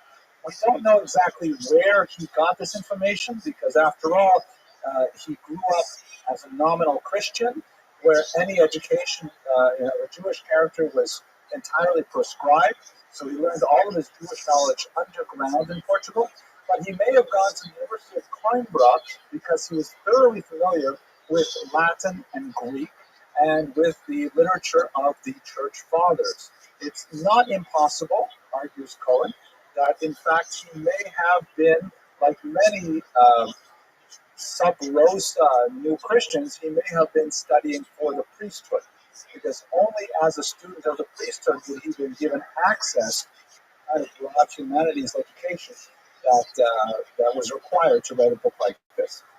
Um, we know from his own text that he managed to leave sometime after 1531, and he essentially embarked on a world tour, which he describes in his book, and we have some sense that he was in England, throughout Central Europe. He also made it to Constantinople, Salonika, and Greece, all the places where Sephardic Jews had made their homes immediately after the expulsion, and in particular in the tremendous city of Tzfat, which was just then enjoying its tremendous explosion of Jewish creativity. But where we know him best is in Ferrara, where he actually wrote this book. Ferrara was the home of Dona Gracia and Benvenida Abravano, the subject of last week's lecture, two incredibly powerful and wealthy women who used their political might and their political acumen and their considerable resources to defend Sephardic Jews worldwide through ransoming captives, engaging in geopolitical machinations such as the attempted boycott of the port of Ancona and Ancona and so on. And one of the most important things that both of them did was that they supported early scholarship in Ferrara and allowed for tremendous energies to be placed into publishing. The Ferrara Bible shown here is the result of their efforts, exactly in the same period as Usque wrote his book. And you can see in this particular image, which is written, is the Ferrara Bible written in Spanish. For those who fled the Inquisition, you can see that this motif, very beautiful, these terrifying gargoyle-like creatures that sort of remind me of the winds, perhaps. They're blowing the winds, and here's a ship that's clearly in distress. The mast is broken, and there are these sea monsters in the water. And this is kind of metaphorical of the Spanish Jews being exiled from their homeland, going throughout the Mediterranean, and even crossing the Atlantic to the New World with tremendous danger. There were three usques of note in Ferrara at this time, and scholars have wondered, how could it be that this is a name, which, by the way, we don't even know how he spelled it in Hebrew. We only have it in Portuguese and Roman letters. How is it you have three usques, not a common name, all together in the same place? Possibly because they were related, or possibly because they all chose the same pseudonym. Solomon, Abraham, and Samuel, that's our protagonists today, they were publishers and writers together. Samuel Usque in particular may be an acronym for Manuel Gomez, but the three of them together produced the Ferrara Bible and the Consolations for the Tribulations of Israel and many other works of its kind. Now, let's look at the book right now itself. What exactly is this book we're talking about? So, I forgot to read you one thing here. Sorry, I wanted to read you, don't worry, I only have 4 selections, and I've read 2 of them already. This is the beautiful dedication to Dona Gracia Nasi. Publishing is so dependent on material support. It doesn't happen by itself. People have to find, as they say in Herdeavos, ein kemach, ein Torah. If there's no flour, there's no Torah. You have to have, okay. Anyways, the dedication here is to the very illustrious lady, Dona Gracia Nasi. And so Samuel Usque writes, "The heart is prized as the human body's noblest and most important organ, for it is the first to feel the pain which any other part of the body suffers. Indeed, it must be kept content for all the others to be at ease. Since my prime purpose is to serve our Portuguese nation," Dona Gracia was also from Portugal. She was also a converso who returned to Judaism after fleeing the Iberian Peninsula. "My prime purpose is to serve our Portuguese nation with this small branch bearing new fruit. It is proper to offer it to your excellency, for you are the hearts and the body of our people. In the remedies you have offered, you have always shown that you feel our people's sufferings more poignantly than anyone else. I say this not out of blind devotion, though I am your protege, most illustrious lady, and desire to satisfy you through works, writings, and deeds, and to show myself in some small way grateful for the largesse I have received from your generous hand. Since you began to reveal your light, Even our sucklings have imbibed this truth at their mother's breast, and your name and the memory of your goodness will forever be a part of the marrow of their bones, which is in fact true. We speak of Doña Gracia Mendez 500 years later with the same respect and admiration because of the decisions she made with her individual powers and wealth. So you get a sense of the relationships there. He also speaks very positively of her rival, Benvenida Abravanel. Obviously, he didn't want to offend either one of them, and he benefited from both. Anyway, what is the purpose of this book? It is, as I alluded to in his dedication there, that he wants to provide consolation for these scattered and battled populations of Portuguese Jews who are not sure what to do with themselves. They're hiding their Jewish identities. They're hiding their Jewish practices. They're trying to live a life of outward Christian behavior. They're worried about what will happen to their children, what will happen to their legacy. And on a deeper level, metaphysically, they worry, has God abandoned us? Were we wrong to maintain our Jewish identity for 1,500 years that now we are suffering such tremendous pain? And so he begins in his prologue, which maybe I won't read to, maybe I'll just paraphrase it, but it's very beautiful. He says, listen, I've written this book, which is in many ways a long scroll of agony, to quote a title of a Holocaust book. It's a long scroll of agony detailing the so many persecutions that we have suffered since the exile, actually 2,000 years ago, under the Babylonians. And in each of those exiles, each of those persecutions, we have endured primarily by attachment to our faith. He spends a lot of time talking about how the persecution itself is embedded in biblical texts, that, this particular thing happened here, and you can see an allusion to it in the book of Deuteronomy. Some of those parallels are absolutely chilling. And of course, we can do the same in our own generation, looking at the Holocaust, where we see the similarities between these far-off prophecies and some of the terrible things that we experienced. But nevertheless, the fact is that if the prophecies that describe the persecution were true, then it also follows the prophecies that describe the redemption are true. It's reminiscent, if you're familiar with the famous Talmudic passage, when some rabbis are surveying the disaster of Jerusalem during the Hadrianic persecutions of the 2nd century. And some of the rabbis are moaning and wailing, and Rabbi Akiva, the greatest, starts laughing. And we say to him, Rabbi Akiva, why are you laughing? Oh, it was specifically occasioned because they saw a fox running through the ruins of the temple. And what a terrible thing to have a fox running through the Holy of Holies like that. And the rabbis say to him, Akiva, how can you laugh? He says, I'm laughing because I know that if this has happened to Jerusalem, which was foretold in our prophecies, then we will also see the redemption that is similarly foretold in our prophecies. So this book, in Portuguese, for a Portuguese remnant, is going over and over again, in often painful details, the specific persecutions that Jews have endured historically, and in a very long section again, in their own person and in their own day in the 16th century. Absolutely fascinating structure and guide. I mentioned already the language is Portuguese because he was speaking specifically to his generation. The style is in the form of a dialogue, particularly between three shepherds. There are these two shepherds who, well, actually, I'll tell you that in the next slide, so I'll tell you. And the message I've already told you, so let's jump ahead. There's three dialogues in it. The first one introduces the three characters, where these are kind of like timeless people who live for centuries upon centuries.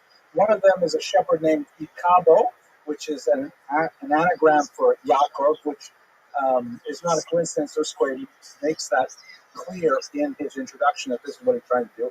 And he is comforted by two other shepherds, one named Numeo, for whom Ursquay says is representative of prophet Nahum. The word Nahum in Hebrew means consoler, one who consoles. And the other one is Zechariah, which is the prophet Zechariah, the one who remembers. Zechariah, remembering God. And the first dialogue essentially has these three characters, and it really does read Shakespearean in a Shakespearean manner because they're speaking in very elevated language, and you get a sense of scenery. They describe where they're sitting, what they're doing, sometimes using metaphors of the hunt and hares and ostriches and lions and things like that. And he goes through the basic elements of Jewish history in the first dialogue up to the Babylonian exile. Now, I should mention at this point, many scholars have kind of got lost in the weeds about this because as a historian, it's not so good. As a historian, there are lots of inaccuracies, and he is heavily dependent on poor sources. So he can only be as good as his sources, and quite often he's conflating dates, he's conflating events, and he's confused about certain basic elements. But that's not what he's trying to do. He's not trying to write a history. He's trying to write a book of consolation, and the religious and psychological message is really what is prevalent here.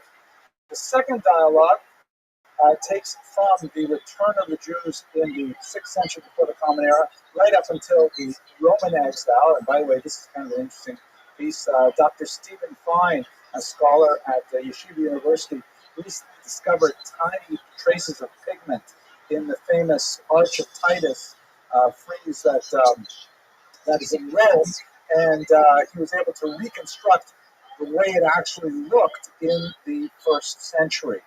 So Romans, at the time it was built, actually saw a painted frieze that looked something like this. It was much more garish than the way that we see it today, but nevertheless, it's a very powerful thing. And if you can imagine in a pre-literate culture, this is an incredibly powerful, iconic reminder of the conquest of Jerusalem. At any rate, let us go on. The third dialogue is perhaps the most fascinating and one that many scholars have meditated on the most. It goes from the post-Roman exile, 2nd century, basically, right up until the 16th century, including some very lengthy descriptions of things that Busquet experienced himself or his immediate prior generations. So he now becomes a much more important source for a discussion of the Spanish Inquisition, the exile, the Portuguese Inquisition, and so on. And he then leaves, he flees Portugal, and we have some sense of what Jewish life was like as he wanders around these scattered Sephardic communities throughout the Mediterranean basin. The autobiographical material here is very rich and dense. You get a sense of who he is as a person and the tremendous sense of mission that he brings to the task of this particular literary endeavor.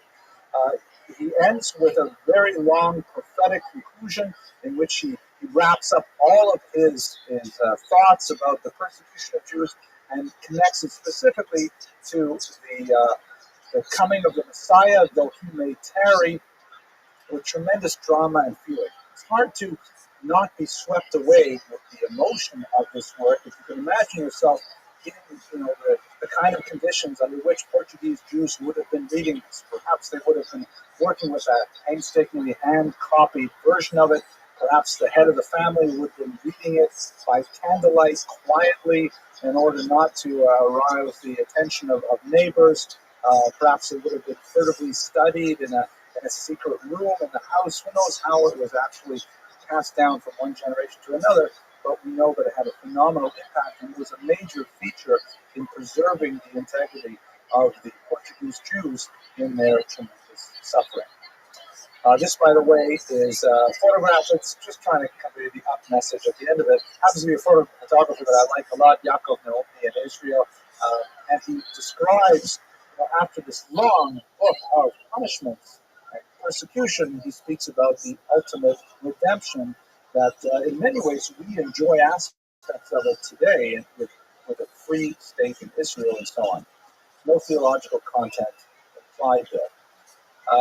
So taking it as a whole, the legacy of Samuel Liskey is extremely important, although very rarely studied. This is, by the way, a picture from Portugal to get a sense of the kind of environment in which they lost.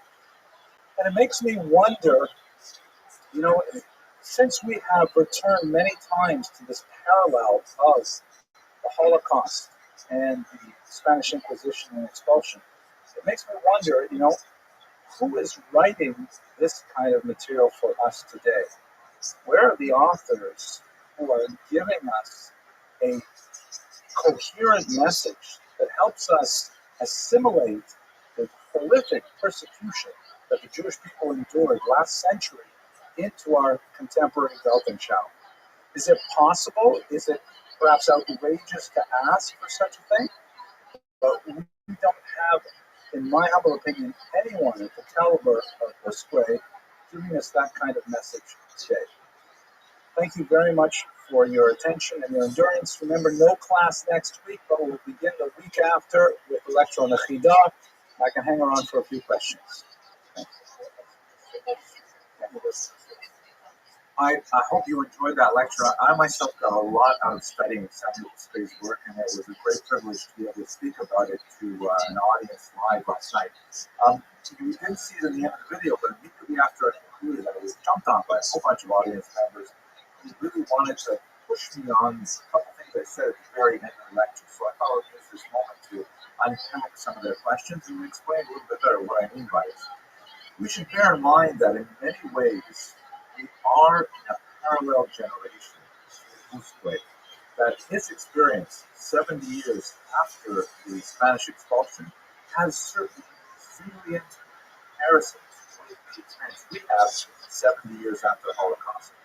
I'm not going to take this 30 seconds or so that I have right now to go through all of the parallels, but there's no question that we are living in kind of like not exactly a post-apocalyptic era, but a post-catastrophe era. And I think that we don't really have someone with the voice of Usque who's kind of like explaining it all for us in a way that we can grasp. We have our poets of the Holocaust. We have our Elie Wiesels. We have many people with tremendously heroic stories of suffering during the Holocaust and personal and communal redemption. I myself studied the H. Kodesh from the Warsaw Ghetto. Incredible story, incredible thinker from the Holocaust. But what we don't have, in my humble opinion, is we don't have someone 70 years out who's able to explain to us, the Jewish community as a whole, as to what the Holocaust means in the larger arc of Jewish history. How do we assimilate the Holocaust? Can we assimilate the Holocaust into our Weltanschauung?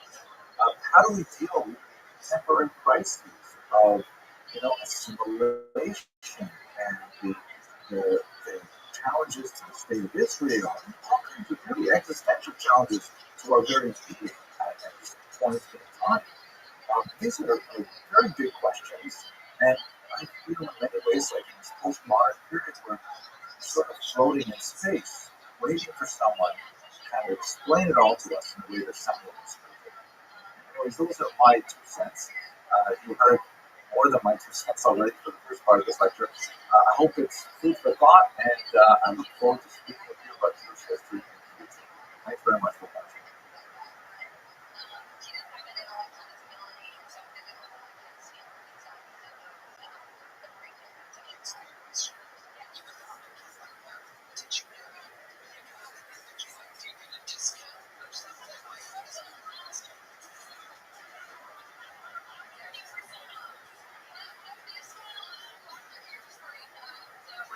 Tonight's topic, fascinating material. We're going to look at the life of an individual known by the acronym of his name, the Chidah.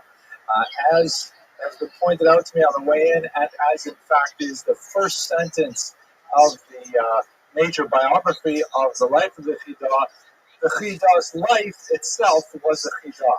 You have to know Hebrew to understand the pun. The word Chidah in Hebrew means riddle or puzzle. And in fact, many aspects of his life are a puzzle. But the truth is, so much of it is available to us, and it's fascinating the details that we can learn. He was a major Sephardic figure in the 18th century, had a very important role to play in the crafting of the identity of members of the Sephardic diaspora scattered throughout the Mediterranean basin, all the way up into Northern Europe and, in fact, into England as well. And I think you'll find his life fascinating and unusual. Let's start with the usual good and welfare material. Though, first of all, tonight's lecture was sponsored by an anonymous donor. Thank you anonymously. We're doing pretty well. We've raised almost $13,000, and we only have 2 lectures remaining this season that need sponsors. So if you're interested, we've got 2 left. I think Sephardim in the Holocaust and the Crypto Jews, or perhaps it's Maran Ovadia Yosef, but those 2 lectures are still left to sponsor. Sources for tonight, we're going to look at Dr. Meir Benayahu's classic work, a major 700 page Hebrew language biography of the Chidah. And I'd also like to rely on 2 other works which are related to varying degrees to the Chidah's research. First of all, Jonathan Ray's rather remarkable book called After Expulsion, which deals with the period immediately after 1492 in a way that has not been treated systematically, to my knowledge, before this particular monograph. It's a fascinating study, and we will spend the first few minutes of our lecture looking at the first generation or 2 immediately after the expulsion. We'll also look at the remarkable work by Matthias Lehmann, which is much more closely dedicated to the Chidah's work. It's called Emissaries from the Holy Land, the Sephardic Diaspora, and the Practice of Pan-Judaism, which is kind of Anglicism of the term Klal Yisraeliyut, the idea of a pan-Jewishness, like something that encompasses all Jewish people in the diaspora in the 18th century. Those are 2 works that we'll be relying on as well. One last good and welfare announcement, which is a little more personal. I'm very pleased that a book that I published way back in 1999 is now available in a revised edition. I don't even have my copies yet, but they are on for sale online right now. It's kind of a cool book. It's the first book I ever wrote. It's my dissertation that came out. Harvard University published the first. Here is the original cover. It's kind of a dull cover, I think, but at the time I was just so happy to be published. It really didn't matter to me. And it looks at the history of the Jews in Ukraine in the first few years immediately after the fall of the Tsarist Empire. It was a difficult time when there was a tremendous amount of on the one hand, great optimism that a lot of the independent governments that were set up during those first few years tried to create special relationships for the Jews. There was a Ministry of Jewish Affairs that was set up in Ukraine, for example, but it all ended in disastrous failure because there was a wave of pogroms that swept through the region, killing possibly somewhere in the neighborhood of 50 to 60,000 Jews. That's a low estimate, but probably a fairly reliable one. And ironically, about 40% of the recorded pogroms were perpetrated by the same government that also had the Ministry of Jewish Affairs. So this book explores that particular paradox. It just came out. I'm really pleased in Ukrainian translation last year, so it's met with a certain amount of critical acclaim both in English and in Ukrainian.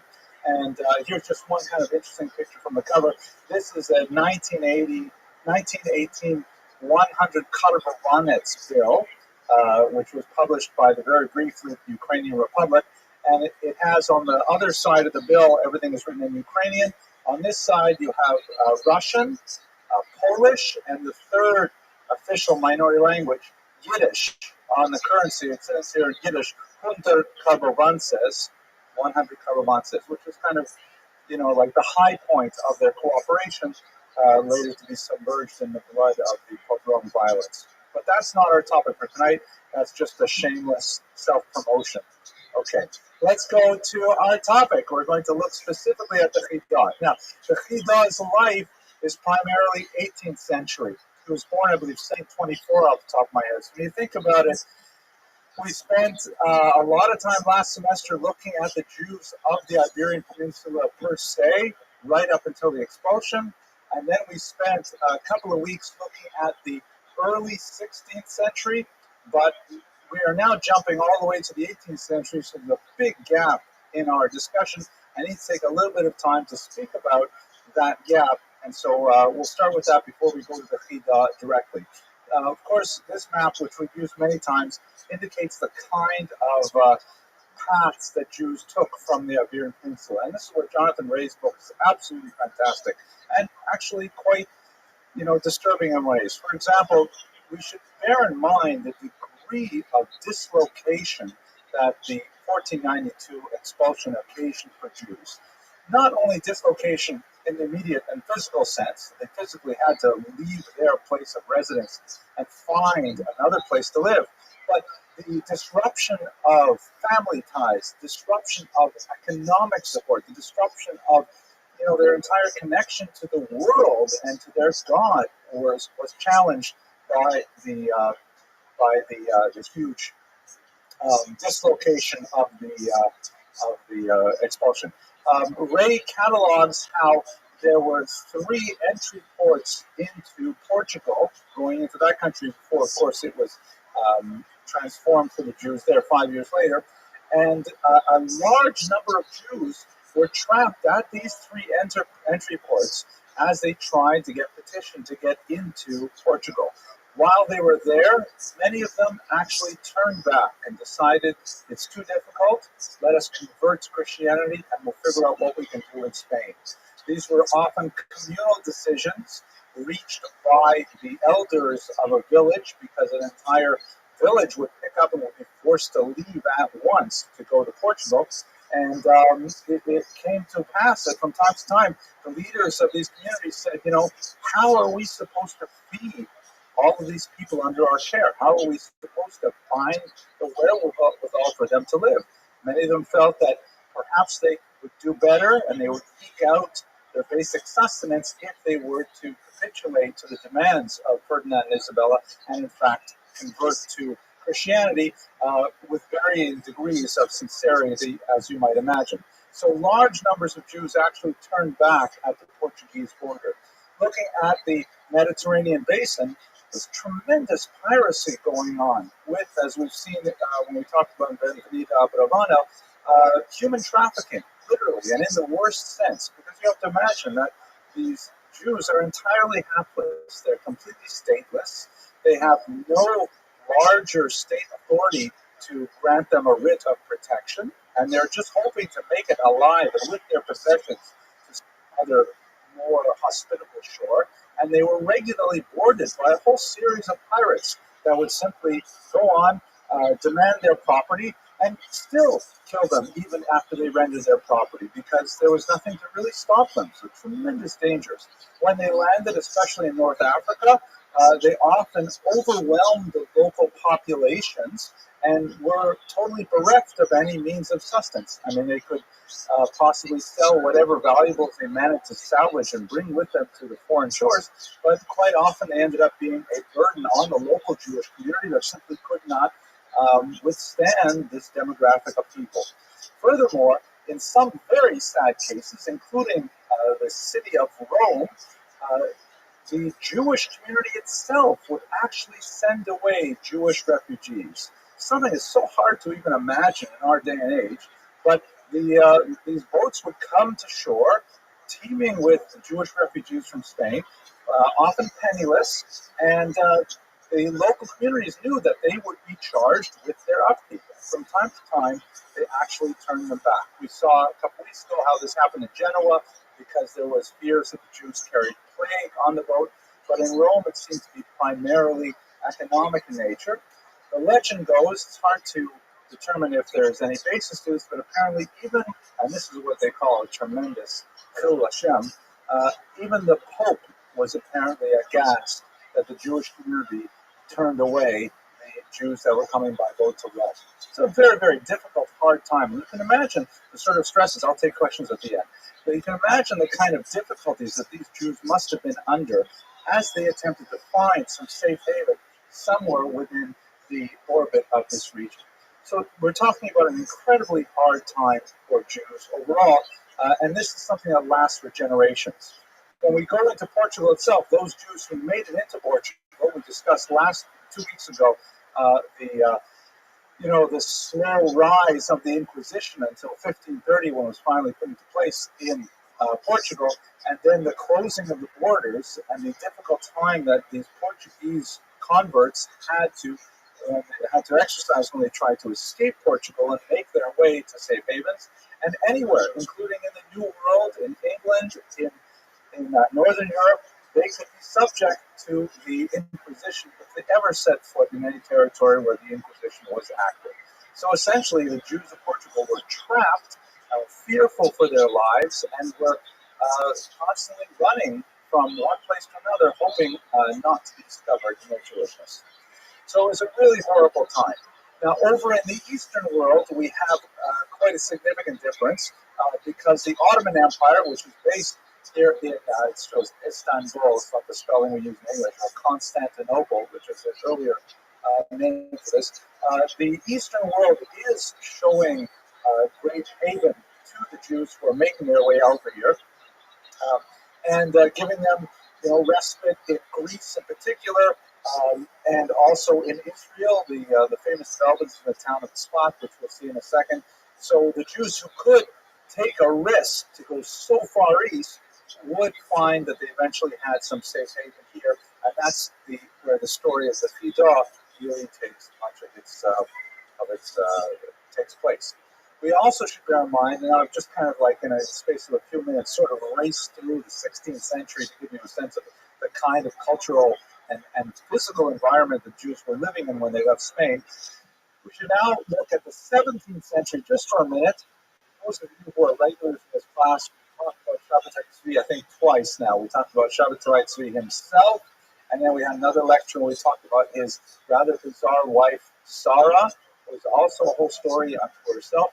But just to give everyone who's perhaps a newcomer to this audience, because the Shabbatai Tzvi plays a role in the later story of the Fidah, an interesting character, comes from the Eastern world. He was from Smyrna near Greece, where he was a rather talented, quite brilliant, well-loved young scholar, known to have a beautiful appearance, a sweet voice, prone to sort of lone wanderings in the forest, and perhaps with a somewhat delicate personality. At some point, he had some kind of a psychotic break, and he began to regard himself as the Messiah. There are different ways to understand the story of Shabbatai Tzvi. The older historiography tends to portray him as more of a villain, a charlatan. The reality is more and more research, really in the last half of the 20th century, has demonstrated that probably he was just mentally ill. And he was taken advantage of by some of his supporters who encouraged him and perhaps reinforced the worst aspects of his illness, and unfortunately it triggered a Europe-wide phenomenon that swept up tens of thousands of Jews this way. But anyway, he was actually so popular that it became a non-Jewish phenomenon as well. The line drawings that I'm going to show you are in fact Christian works that were circulated because non-Jews wanted to know what kind of guy is, what is going on with the Jews? Anyways, he proclaimed himself as the Messiah, claimed to be able to levitate, to traverse vast distances with Kvitzot Haderech, with mystical powers. He abolished traditional fast days, behaved in an antinomian way. At one point, married a Torah scroll. Another point, there's lots of crazy things that he did at the time when he was in some of his what they call illuminations. But he gathered a massive following Jews who were so broken by the suffering of 1492 and the later Ukrainian rebellion under Khmelnytsky that many of them turned to Shabbatai Tzvi saying, in fact, he must be the Messiah. I mean, how much else do we have to suffer? It must be the time of the Mashiach. He must be here finally to take us. So wherever he went, he gathered hundreds of Jews to follow him, and many of them sold their property and made their way, following Shabbatai Tzvi, towards Israel. He had to make one stop that was very important in Constantinople, where he would meet with the Sultan, and then he would present himself as Mashiach, and the Sultan would then say, very good, let me give you Jerusalem so that you can initiate the end of days. Here you see, by the way, his principal propagandist, Nathan of Gaza, leading these massive hordes of Jews who would sell their property at a pittance and then just take a small amount of cash and go make their way with Shabbatai Tzvi. Then, however, he confronted the Sultan. The Sultan said, I have an excellent counteroffer. how about I let you keep your head if you become a Muslim? He had a flash of sanity, and he said, you know what, that sounds like a very appealing counteroffer. And so after being imprisoned briefly, he became a Muslim, and most of his followers simply, dejected, fled his movement and tried to rebuild their lives back in their homestead throughout Europe. A small but significant number were so committed to Shabbatai Tzvi. I had actually an interesting discussion with my students about it, comparing it to contemporary politics in America. You can just use your imagination. That they believed in him so much that there was nothing that he could do wrong, and it must be that we should justify even the crazy things that he did.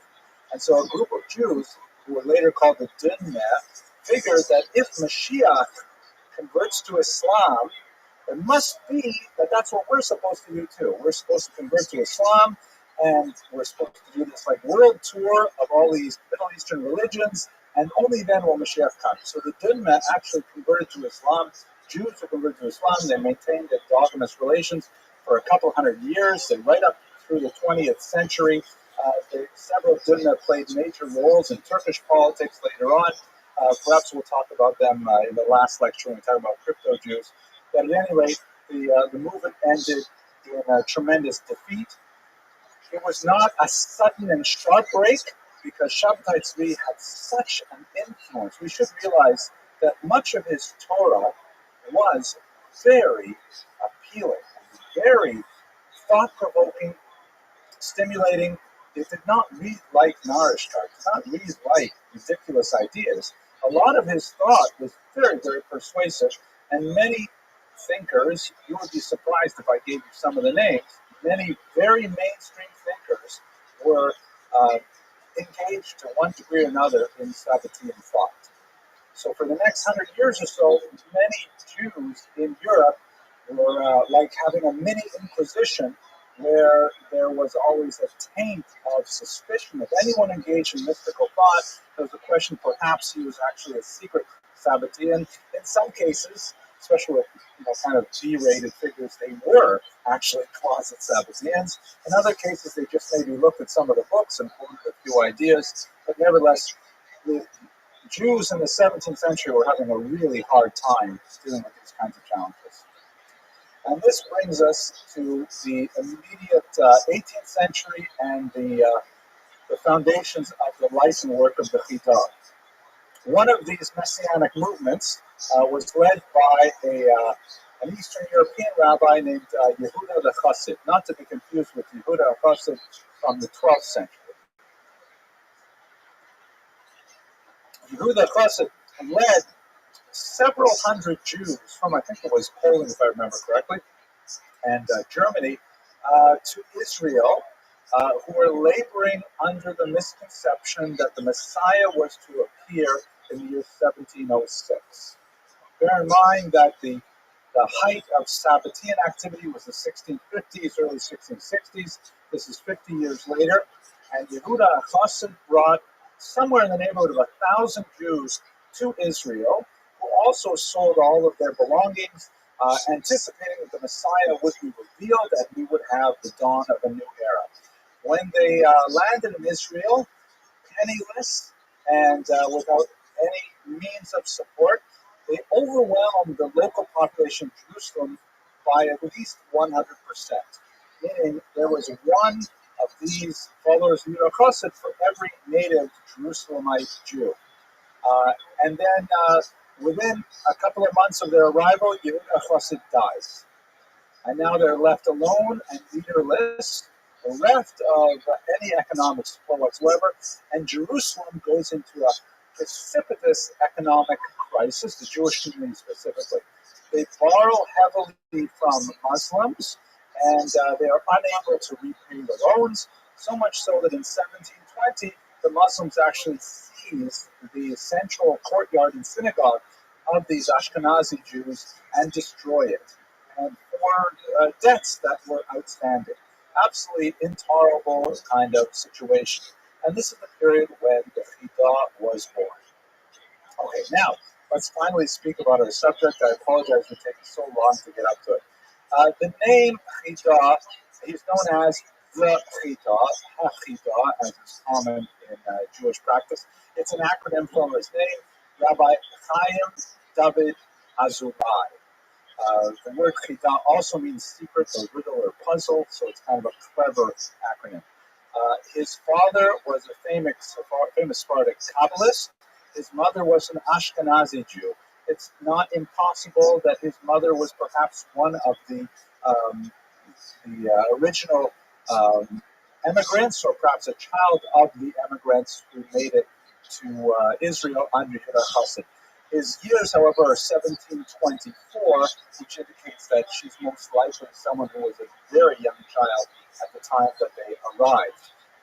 And he died in Leghorn, also known as Livorno, Italy, in 1806.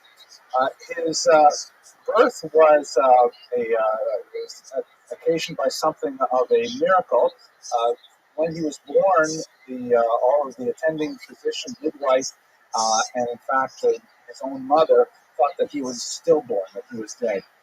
But his Rabbi, the grandmother, refused to accept this, and she managed to get him to scream and suddenly realized, in fact, that he was alive. So he dedicated most of his later Torah to his Rabbi, to his grandmother. And in writing, he specifically dedicated her for managing to save his life somehow.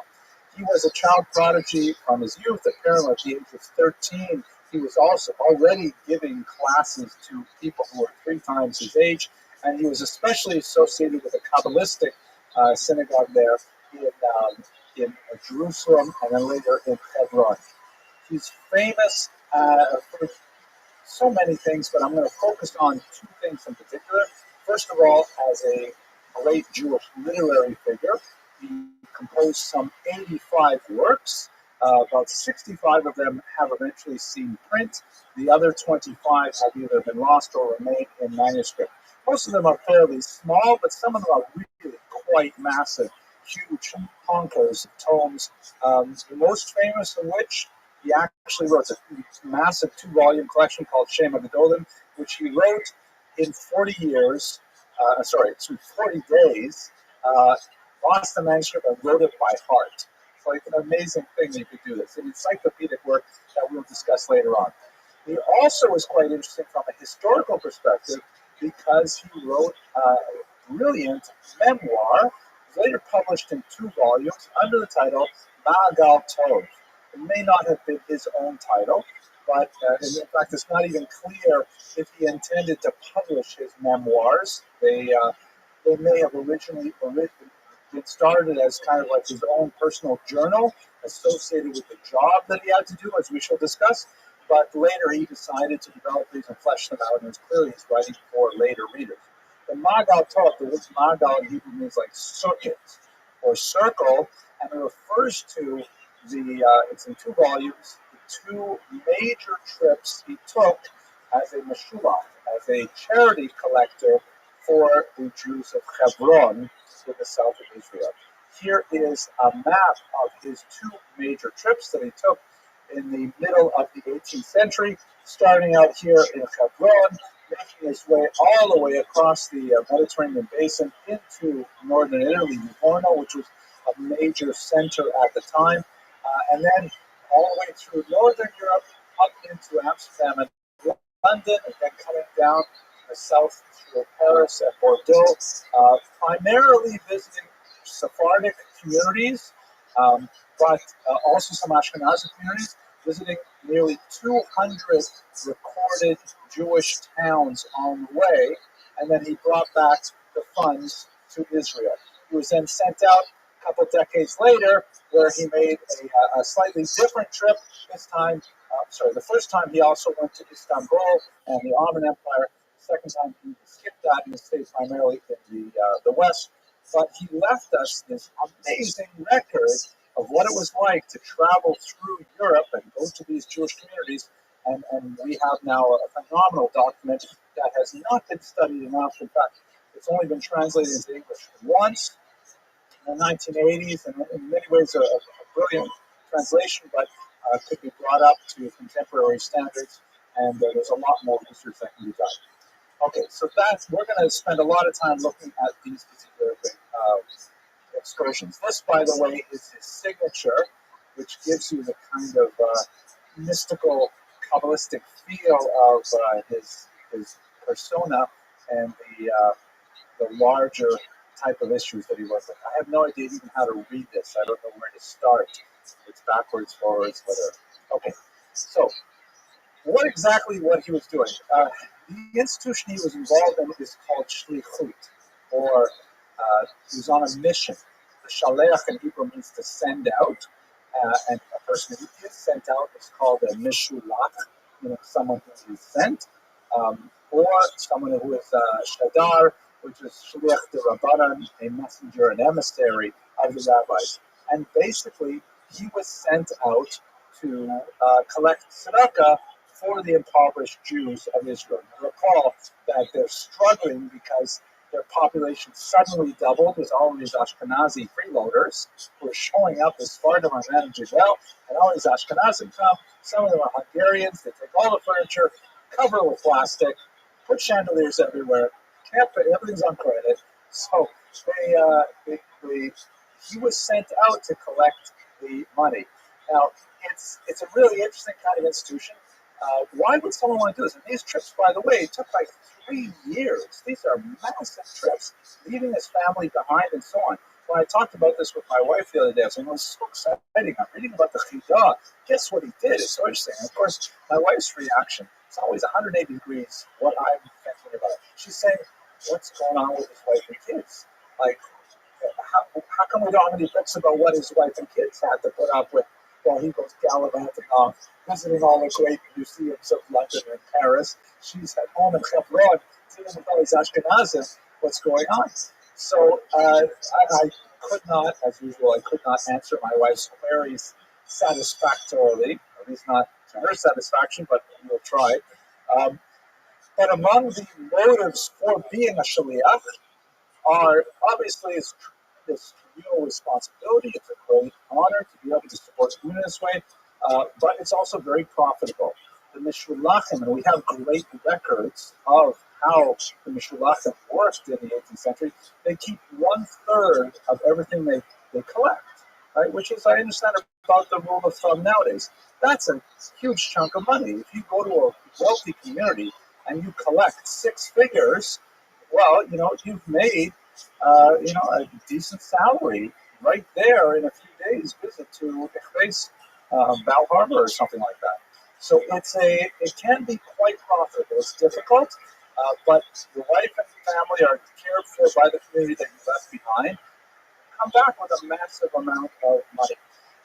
You also need to choose someone. The community needs to choose someone who is trustworthy, who will manage the accounts appropriately, will not embezzle the funds, a huge problem that was ongoing with the shluchim in that time, perhaps also in our time, I don't know, because they would have to maintain very detailed and trustworthy records of the monies they collected, the monies they dispersed, and so on. The study by Dr. Lehman that I showed you earlier goes into great detail looking at the records of the central organization based in Constantinople and the kinds of problems they had with less than trustworthy messengers. You also had people who were like free agents who would show up in a town and they had poorly crafted, faked, or missing documentation to prove that they were representing a particular community, and they would represent themselves as being bona fide charity collectors, collect a certain amount of money and move on, and then when the real charity collectors would come, there would be nothing for them because the community had already emptied its coffers. So it's a real problem and something that required attention. Just to give you a little bit of sense of this, when I was studying this, I was reminded of my childhood. And forgive me, this is very therapeutic for me. I was born and raised in a fairly remote part of Canada here, where the red dot is, a little town called Iroquois Falls. And I remember this would be in the late 1960s, maybe early 1970s, that every now and then this rabbi would show up, and we were the only Jewish family in this town. This rabbi would show up, and my parents would kick me out of my bedroom, and I would have to sleep on the living room sofa, and he would get my bedroom for a few nights. while he made the rounds in whatever the Jew in this town 10 miles away, Jew in this other town 20 miles away, and so on. And my father told me that this rabbi was collecting for Beis Yaakov in Montreal. I think his name was Shaulson, if I remember correctly. And he would literally, in the 1960s, hitchhike 800 miles from Montreal to go visit all the tiny little towns of northern Ontario. In every town, there's a little Jewish general store that was owned by someone like my father, and he would go from town to town, hitchhiking in areas where there are more bears than people. It's incredible. Hard to imagine why he would do that. And then later, the reason I'm showing all of North America is because we moved down to North Miami Beach for my first tenure track job was down here. And I'm going to shul one day, and I show up, and I see there's the rabbi. And he makes the same route, probably not hitchhiking, but he makes it all the way down to North Miami Beach. And of course, he knows my father and my mother and every single Jewish family along Highway 11 was absolutely astounding. And just to give you a sense of the remoteness, this is one of my sons in Iroquois Falls. This is the town, by the way, the whole town. This is everything. Here's the paper mill over here. And if my son were to turn around and look back this way, there will be no human habitation until you go over the polar ice cap and go into Siberia, because it's so far north. And this is where this Mishulach would travel. It's really mind-boggling that this would happen. So that's the kind of institution that we're speaking about. And the Chidah was one of like these hitchhiking Mishulachim. He went with just one assistant. And we have to realize, by the way, this is a person with a brain the size of Montana.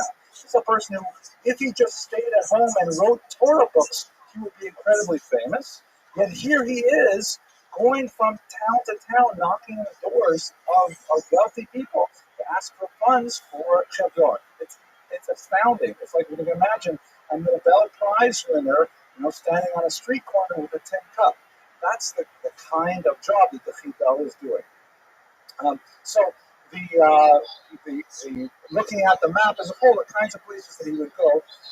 Constantinople, here on the Bosporus, this little strait that separates the Black Sea from the Adriatic and the Mediterranean, a very important town, and it's the center of the Eastern Empire, the Ottoman Empire.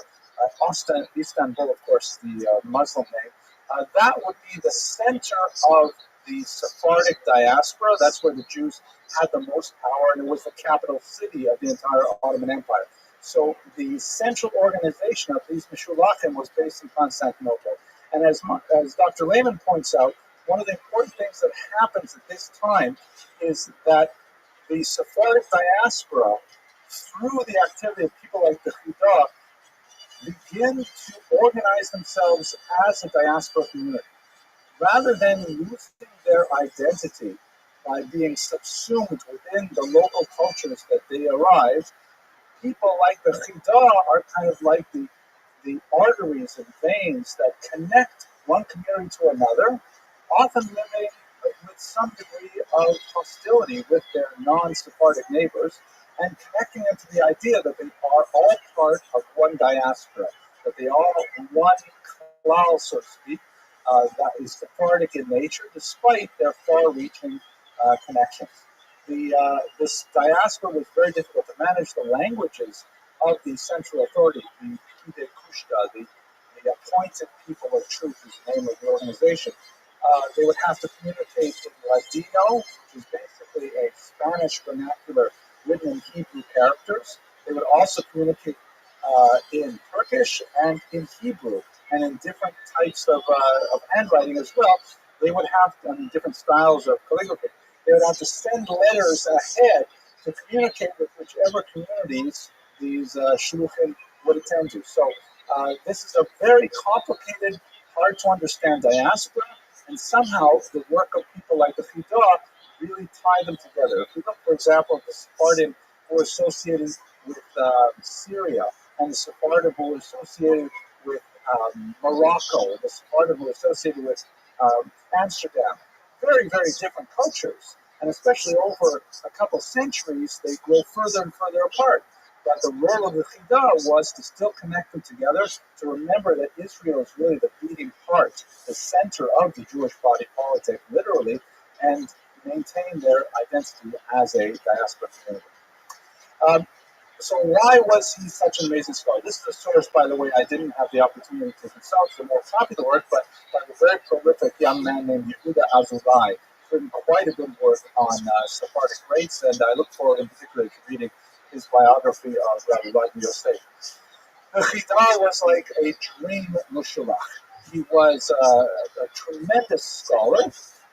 On his first voyage, he tended to be viewed with a certain degree of skepticism because if you imagine him walking into some German village and he's dressed in traditional Sephardic attire with a long robe and the turban, the picture that we see here is probably not that far off what he looked like. It's true, it is 18th century, so there's a lot of liberties taken, but you have similar kinds of issues with pictures of the Vilna Gaon, for example. But nevertheless, he apparently was very tall, very good looking, was an exceptional speaker, and he will be called upon as he comes into these towns to deliver some Torah wisdom.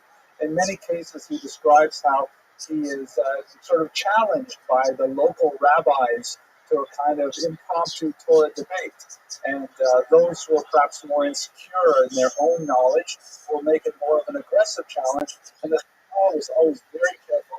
He used to, for example, fine himself, a monetary fine, if he ever grew frustrated or angry. He would often, put aside money that, and sort of stuff. But he would manage all of these strange kind of encounters in a very appealing way. He was quite ascetic. He insisted that while he traveled, he would not sleep on a bed. He slept on boards wherever he went. He was a vegetarian during the week. And for the Sabbath, because he was never entirely sure about the kashrut of whatever village he happened to be staying in. And by the way, he and his assistant are quite often dependent on the services of non-Jews to complete their destinations. And every now and then, he had to spend Sabbath out in the forest or in a desert even, and all kinds of difficult situations. He mentions, the diary is just a mind-blowing kind of thing. He mentions, for example, when he was in England, and I've been to Scotland where I think I've seen things like this. He needed, it's a diary, but as a travelogue, it's very entertaining. He describes how he needed to relieve himself. And, so the caravan that he was with had stopped. They're you imagine some mules and some carts and things like that. So he went to look for a more private place to relieve himself, and he saw this low stone wall, right? You imagine in Scotland, they've got all these sheep around and stuff like that. This low stone wall, and on the other side of the stone wall, he saw what looked like solid earth, so he decided he would just hop over this stone wall and do what he had to do there.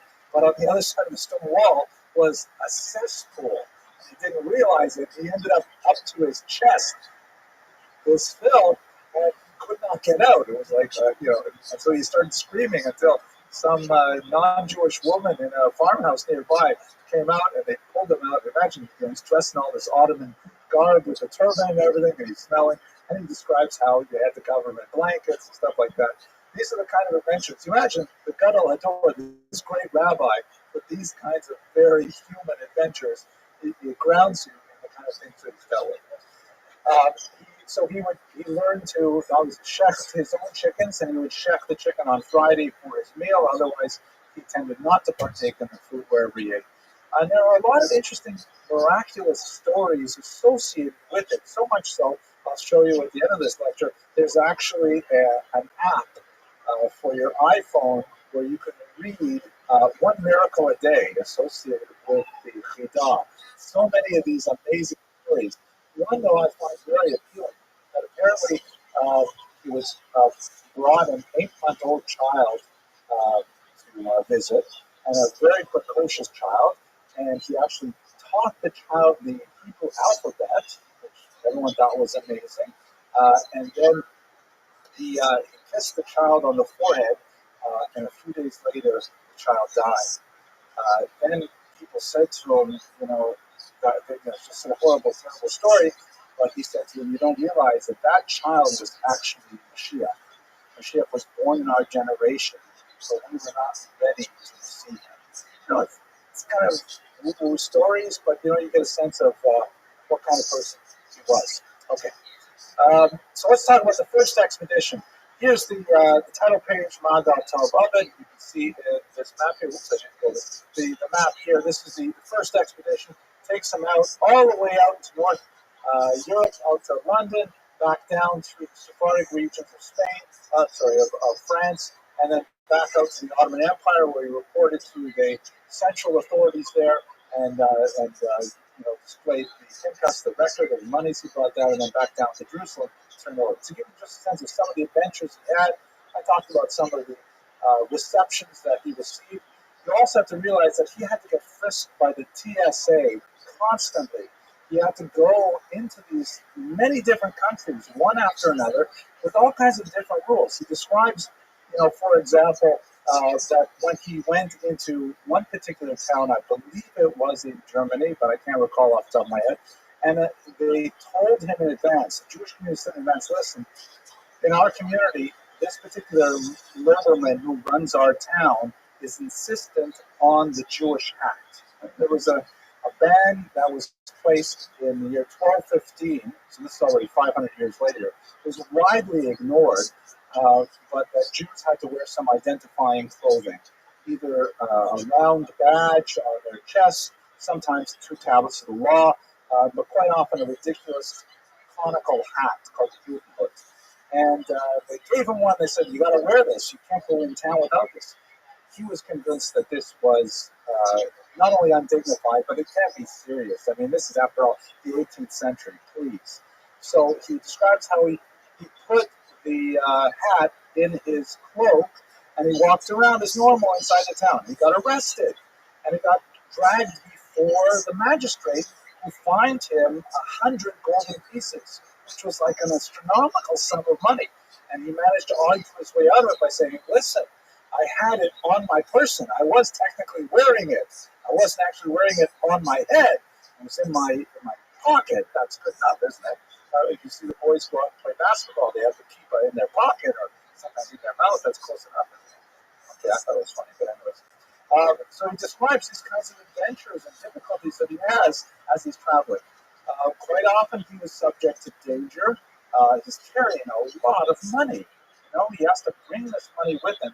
And it's true that when he gets to a more established town, then he can work with the Jewish community there and engage in bills of exchange to write essentially checks that will be sent back and that will be honored. But, on the open road, if he's walking out of a town with, how many golden pieces and different currencies, certain currencies are illegal to possess in different territories.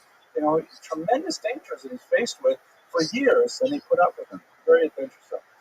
He also describes he's quite an intellectual. He's got incredible, insatiable intellectual curiosity. Whenever he stays in some wealthy man's home, a Gavir, wherever he goes, he wants to know what kind of books they have there. And he writes down his diary. Oh, they had a great copy of this, and I read it. They had a great copy of this book, and I saw it. And I saw this manuscript version, and it had differences from the book that I read in Constantinople. And he keeps a record of everything that he read, when he got to whatever location he went to. He loved going to museums. He has an amazing description of the things he saw in the Louvre and the British Museum. He goes in there and he describes for the curious reader what was on display there. He even saw the coronation of the new Ottoman Sultan when the first one died, when he was there, and he describes in great detail exactly who was in the coronation parade and how many of them and what they wore. It's a travel log. It's a fascinating document. He also is introduced, because he's something of a celebrity himself, especially on the second trip, he's introduced to some fascinating people. And we learned about, for example, his visit with a Jewish man named Perrier, who invented sign language. And Perrier was a Sephardic Jew living in France who was the first person to actually teach a deaf mute to sign with his hands. It's a Jewish invention, amazingly. And he went to meet him, and he was astounded. the child that had been taught by Berea could speak in French and in Hebrew by signing the alphabet. And the Chida has a sense of humor. He says, I was so amazed by this that just for fun, I tried, just wiggling my fingers in different ways. And he says the child had a look of consternation on his face. And Berea said to him, "Please don't do that. You just made a vulgar joke." All right. So he's obviously joking around there, but nevertheless, it's an amazing story, and we get to meet some of these celebrities in the description of the Chida's travels. Also, a very heroic individual. I'd love to do a lecture on him someday. Now, all of this stuff is fascinating, but what most people know him for is what he wrote, which is absolutely stunning. First of all, there's this book here called Shem HaGadolim, which is probably his best-known work. Shem HaGadolim literally means the names of the great ones. It's a 2-volume compendium, about 4 inches in width, that has some 2,000 odd citations, if I remember correctly. In one volume, it's a citation of every Jewish book that he had ever seen, which is astonishing. When you think about it in a bibliographic context, he listed them all alphabetically. Every single book. This is a list from one of the early printings of it. Under the letter Tzadik, and everything written that started with the letter Tzadik. The second volume is a list of all the authors by name and what they wrote. A phenomenal piece of library scholarship with not just a catalog, wrote about what's inside these books, what kind of materials are there. And this is besides many important commentaries such as the Birkei Yosef on the Shulchan Aruch and things like that. This is like a huge contribution. I will tell you that, thank God my wife and I, we have 6 kids. And after the first few, we started running out of names. We didn't know exactly who to name our kids after. So we went to our rabbi, because we're Bali Jew, but we figured the rabbi knows everything. He's going to tell us what to do. And the rabbi says, go look at Shem HaGadolim for names. Go look at the Chida's works until you find a name that makes sense for your child. So that was an interesting it's a go-to source, like a name book as well. Idea of naming your child up. The only problem is, what happens if you have a girl?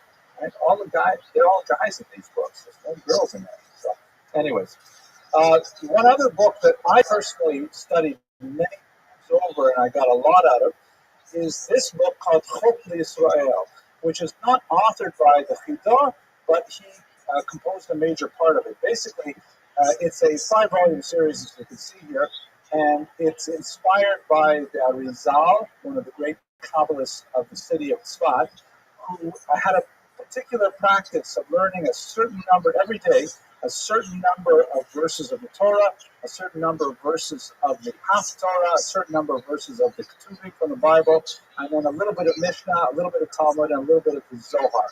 And that was his regimen every single day. So one of his students, the Arizal students, had exactly which verses, and he set it all down to order. And so you can study the entire Torah and the Haftarah and so on his daily basis. The Chida took this and said, wow, this is a great idea, but let's make it a little bit more fulfilling by adding a section of halakha, and adding a section of musar, a section of ethical writings, and he fleshed it out with more modern materials such that, the daily regimen, if you read Hebrew well, you can probably finish it in about 15, 20 minutes. There is an, I think there's an English translation. I know there's a Spanish translation. It might take a little longer. But although he did not insert his own writing into it, he really edited it, you nevertheless get a real feel for who he was because of the sections that he chose. Very deep, passionate connection to ethical behavior and so on. So the second expedition, somewhat more difficult. Now he's coming back when he was in his 50s. The first expedition, he started when he was late 20s, and he was this brilliant, young, charismatic individual, but not so well known. By the time he went across in his 50s, already he's a senior scholar with an entirely different sort of bearing and character. Everywhere he went, he was treated with tremendous respect, and people didn't regard him as a meshulach anymore. People didn't show him any disrespect as being, to use the Yiddish term, a schnorrer, someone who was begging for money. They treated him like a visiting dignitary that in fact he was. He was, of course, very successful with his collection efforts, but he was also importuned on multiple occasions to stay and be the rabbi of a local community.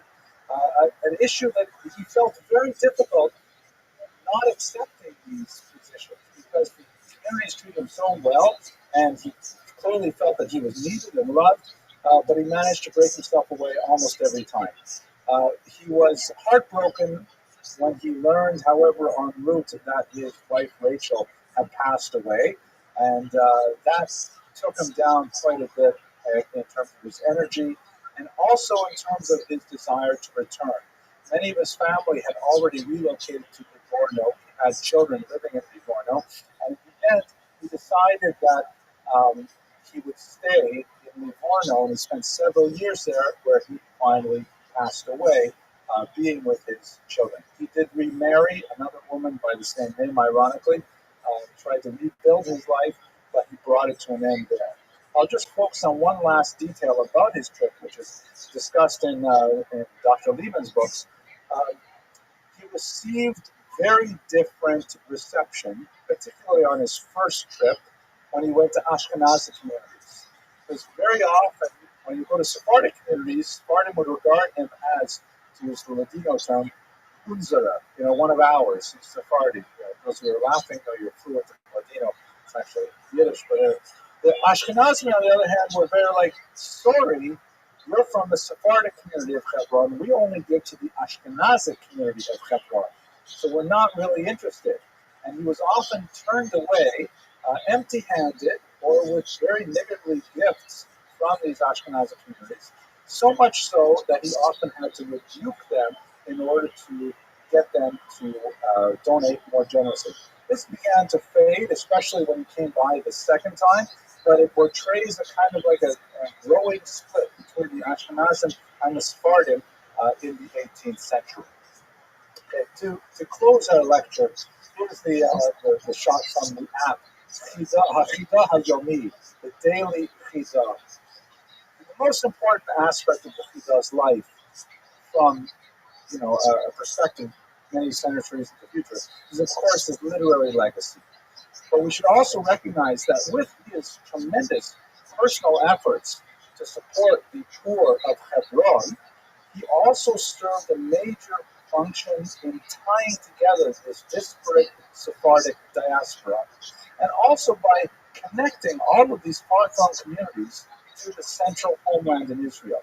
Here was a real-life, legitimate immigrant from Israel or traveler from Israel who was showing up in Amsterdam, in London, and saying, I need money back for the poor of Israel, that constantly reminded the Jews of their connection to the Holy Land. In fact, many Zionist historiographers really emphasize his role in planting the idea of early Zionism in the mind of 18th century Jews, because it really connected them to the concept that there are Jews living in Israel today. Let us recall, we're talking only about, before the Ashkenazic onslaught of 1700, we're talking about 1,000 Jews living in Jerusalem, a tiny amount of Jews. So the idea that all of these hundreds of thousands of Jews living in the diaspora could still see Jerusalem as their homeland was very significant. So he really did a lot to solidify the idea of a Sephardic diaspora. Furthermore, the hostility which he occasionally encountered from Ashkenazim, more on the first trip than on the second trip, indicates the tendencies, centrifugal tendencies that could have torn apart the Jewish community were it not for people like the Fidel. There is one last miraculous story associated with his re-internment. In 1956, the chief rabbi of Israel, noting that the Fidel had always wished to be buried in the homeland, petitioned successfully to have his body re-interned from Livorno, and in fact he received a burial with dignity. Here's his mausoleum on the Mount of Olives. But there's one last small story. Sorry, Har HaMenucha, the Mountain of Rest. Thank you. There's one. This is a tough audience. People know a lot, but I'm in trouble. I'm going to take that out of the internet so it doesn't help. So there's one amazing story associated with it that's told by Rabbi Mordechai Eliyahu that when they transferred bodies, you may be familiar with this idea that the bodies of tzaddikim, the bodies of the righteous, do not decompose. Right? It's like that joke with Beethoven, who later actually decomposing. I'm sorry. Okay, let's just go back serious. So the bodies of the tzaddikim, this is a widespread mystical belief that the bodies of the tzaddikim do not decompose.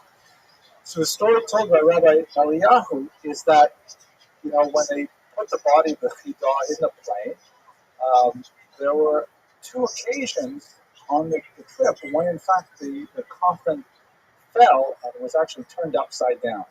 And so when they wanted to move the body from the plane and they were going to take him for interment, the rabbi said, we can't just bury him without making sure that his body is resting in a dignified position. The rest of the Chevra Kadisha, the burial society, didn't want to open the coffin, didn't want to give up, but Rabbi Arahu, who was the chief among them, insisted. And so he apologized, as is the custom. He apologized to Chidah's body that he would not intend to do it any injustice or indignity. They opened the coffin, and he did not look. He just put his hands in to make sure that the bones were arranged properly. And he said that from the way it felt, in fact, the body of the Chidah did not feel like it had decomposed at all 200 years later. Spooky story, 150 years later. Anyways, that's the story for today. Ladies and gentlemen, I hope you found the life of the Chidah as interesting as I did. Next week, we'll look at a very different individual. We'll look at Sir Moses Montefiore, also a person of tremendous heroic stature, working tirelessly for the benefit of the Jewish people. Thank you for your attention, as always. Hello, everyone. I hope you enjoyed that lecture. I really got so much inspiration out of hearing about the life of the Chidah. What am I hearing? I was reading about the life of the Chidah. Doing the research for it was just fascinating. And what strikes me the most, perhaps, is the fact that this is a person of really global importance in terms of his scholarship and his erudition. And he had such a difficult menial job, particularly in his first tour, when he was traveling around, literally knocking on doors, collecting money for his community back in Hebron. It reminds me of that passage in the Talmud that says, Al Tehi Birkas Hedyot Kal Be'enecha, do not regard the blessings of an ordinary person as of little meaning. So it's an awkward translation, but on the fly. Meaning, when an ordinary person gives you a blessing, take it seriously, because the person could be someone as great as the Chidah. You never have the idea. Anyways, tremendous contribution to the creation of a Sephardic diaspora identity. I should recall that at this time, Sephardic Jews are speaking English, Portuguese, Turkish, Hebrew, Italian, Latino, or all scattered all over, and yet somehow people like the Chidah are able to bring them together, as we saw with some of the research from Matisyahu Le'elan on the pan-Jewish identity. Okay, that's it.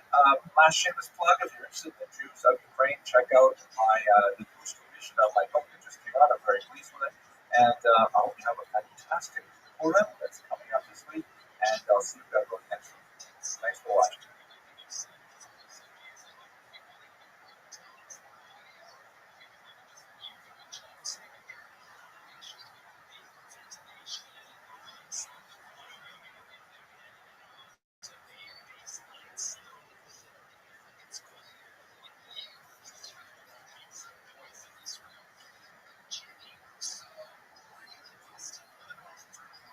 Good evening, ladies and gentlemen. Thank you very much for coming.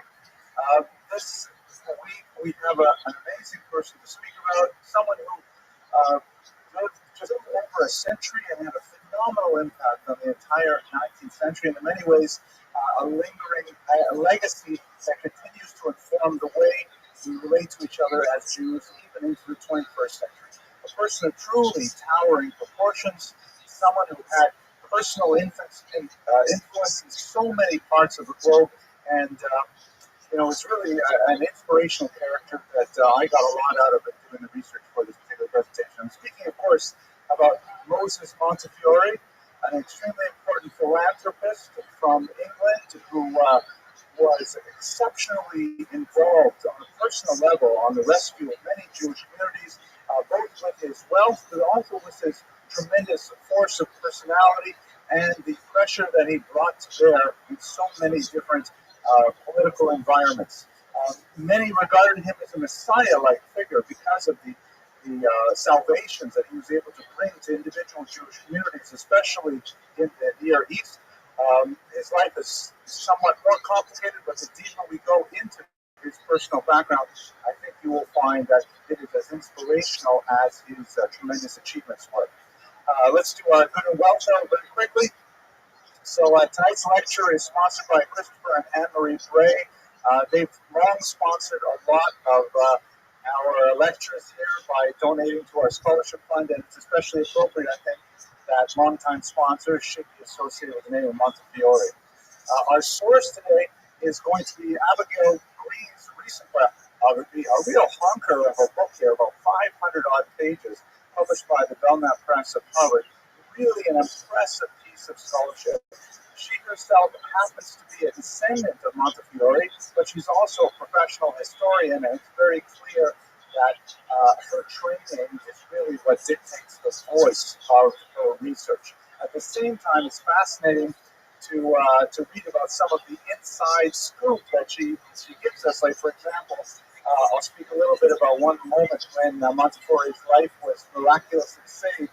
And it is a custom at the Passover Seder that all the descendants of Montefiore read at the Seder one page from his diary in which he describes his personal salvation. So it's a very unusual kind of perspective that a professional, well-trained Oxford historian brings to the task, and it's a very worthwhile read. She's got a tremendous skill with setting the scene, whether it's Marrakesh or Damascus or Ramsgate. You really get a feeling for what's happening, and actually, I'm hoping to see if I can bring some of that particular special spice into my own writing.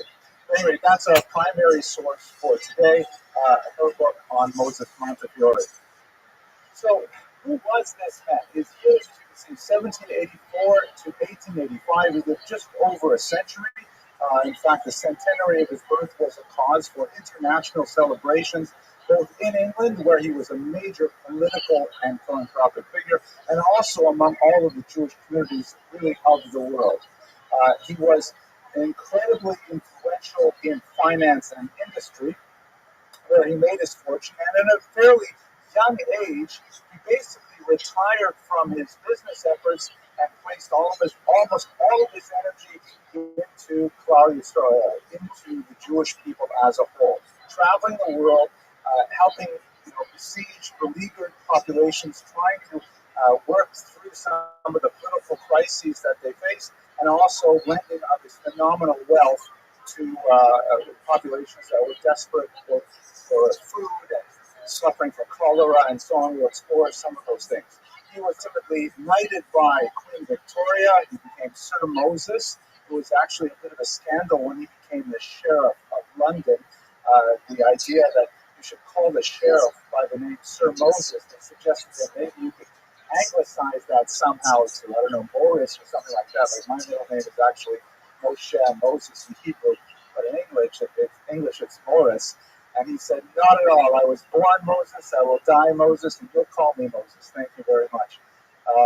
We'll talk about his religious orientation later on in this presentation, but it's quite fascinating. Ultimately made a baron as well. And his main claim to fame, as I mentioned, is his philanthropy and his support of Jewish causes worldwide. Here's one of the many tributes that appeared around the centenary of his birth. These wreaths here have a couple of names of places on it where he had tremendous influence: St. Petersburg, Rome, Morocco, Jerusalem, of course. We'll speak about how he improved the lives of Jews living there. Damascus, Constantinople.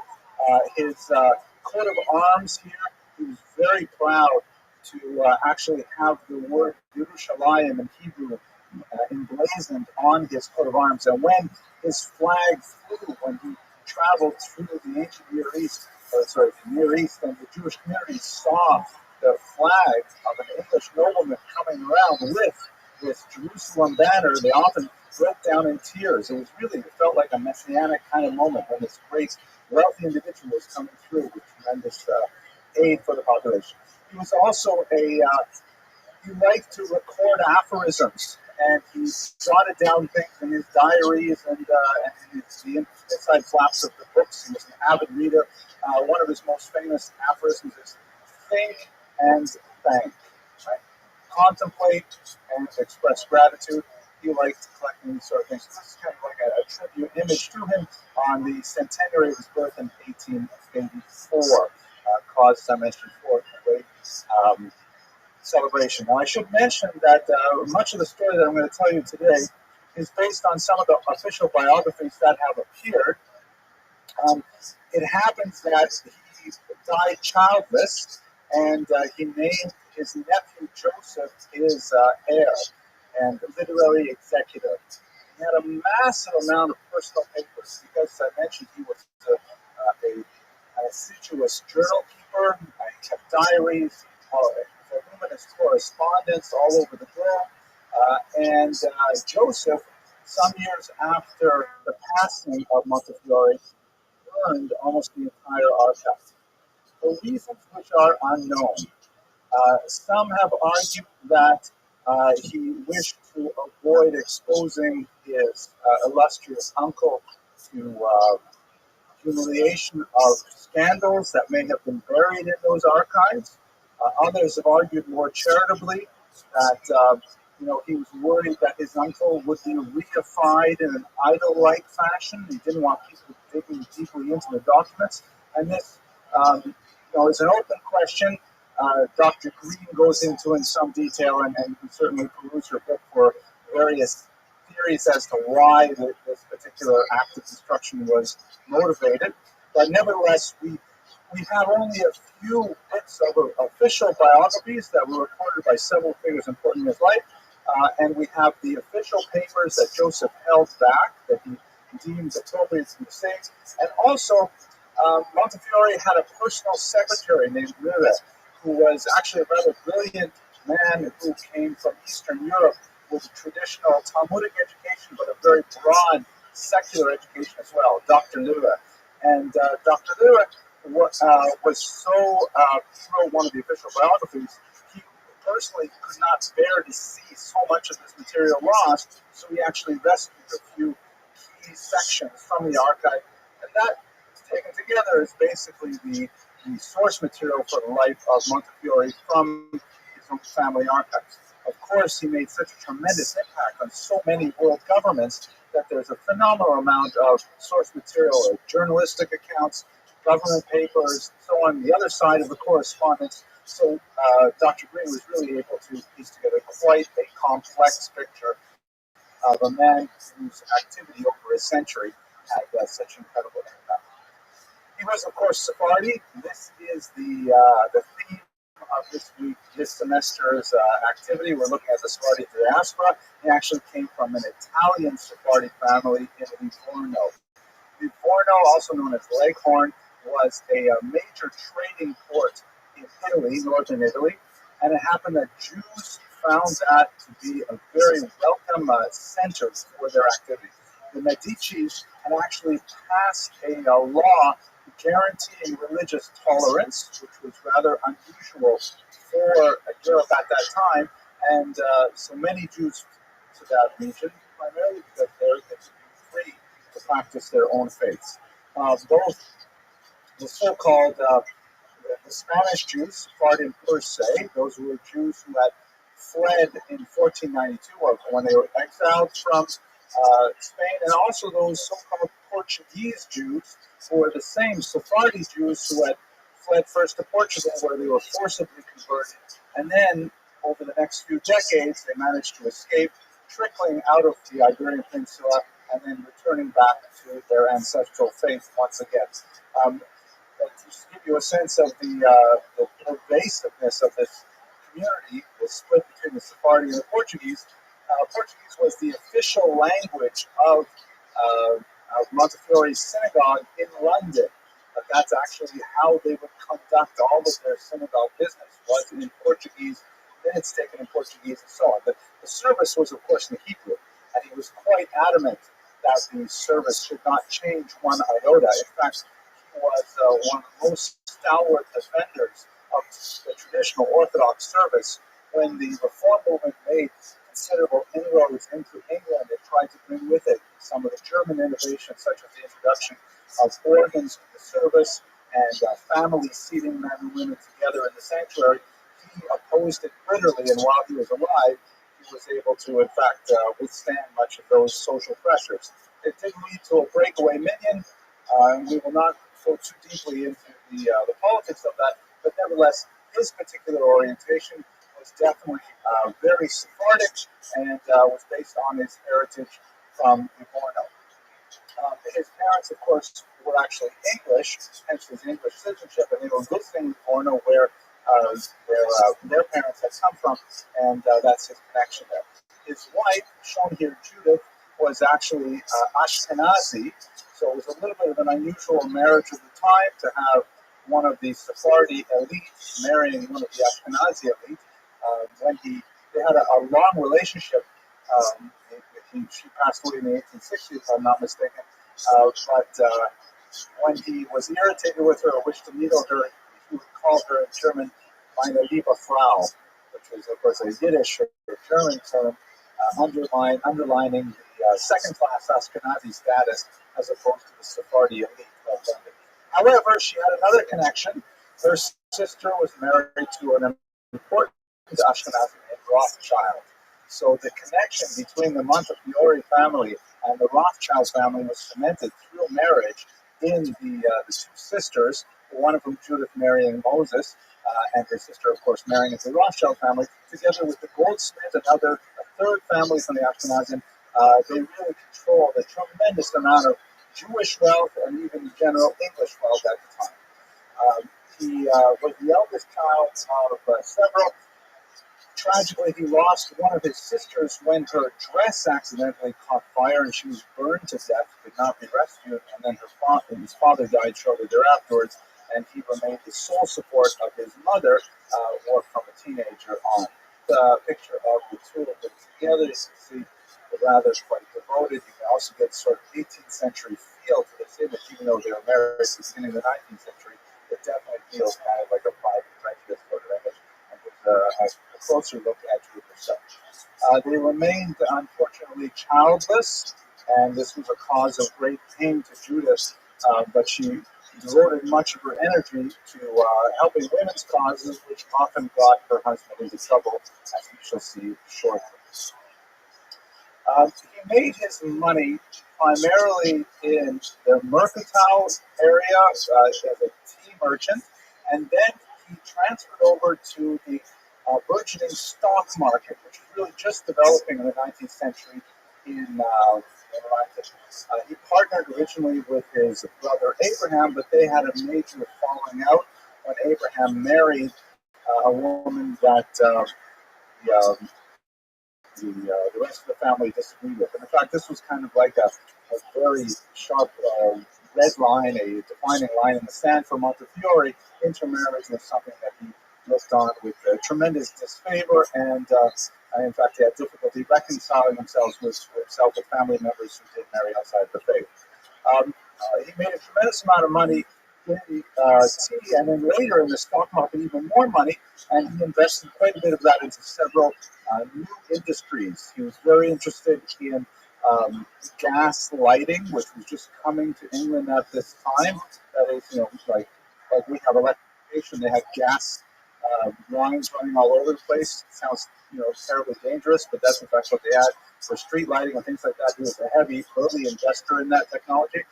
Also in insurance. He saw a tremendous value in the field of insuring enterprises of one thing or another, and he became a phenomenally wealthy person at a very young age, built on the family fortune that made it so many times greater that he was one of the most prominently wealthy Jews of London at the beginning of the 19th century.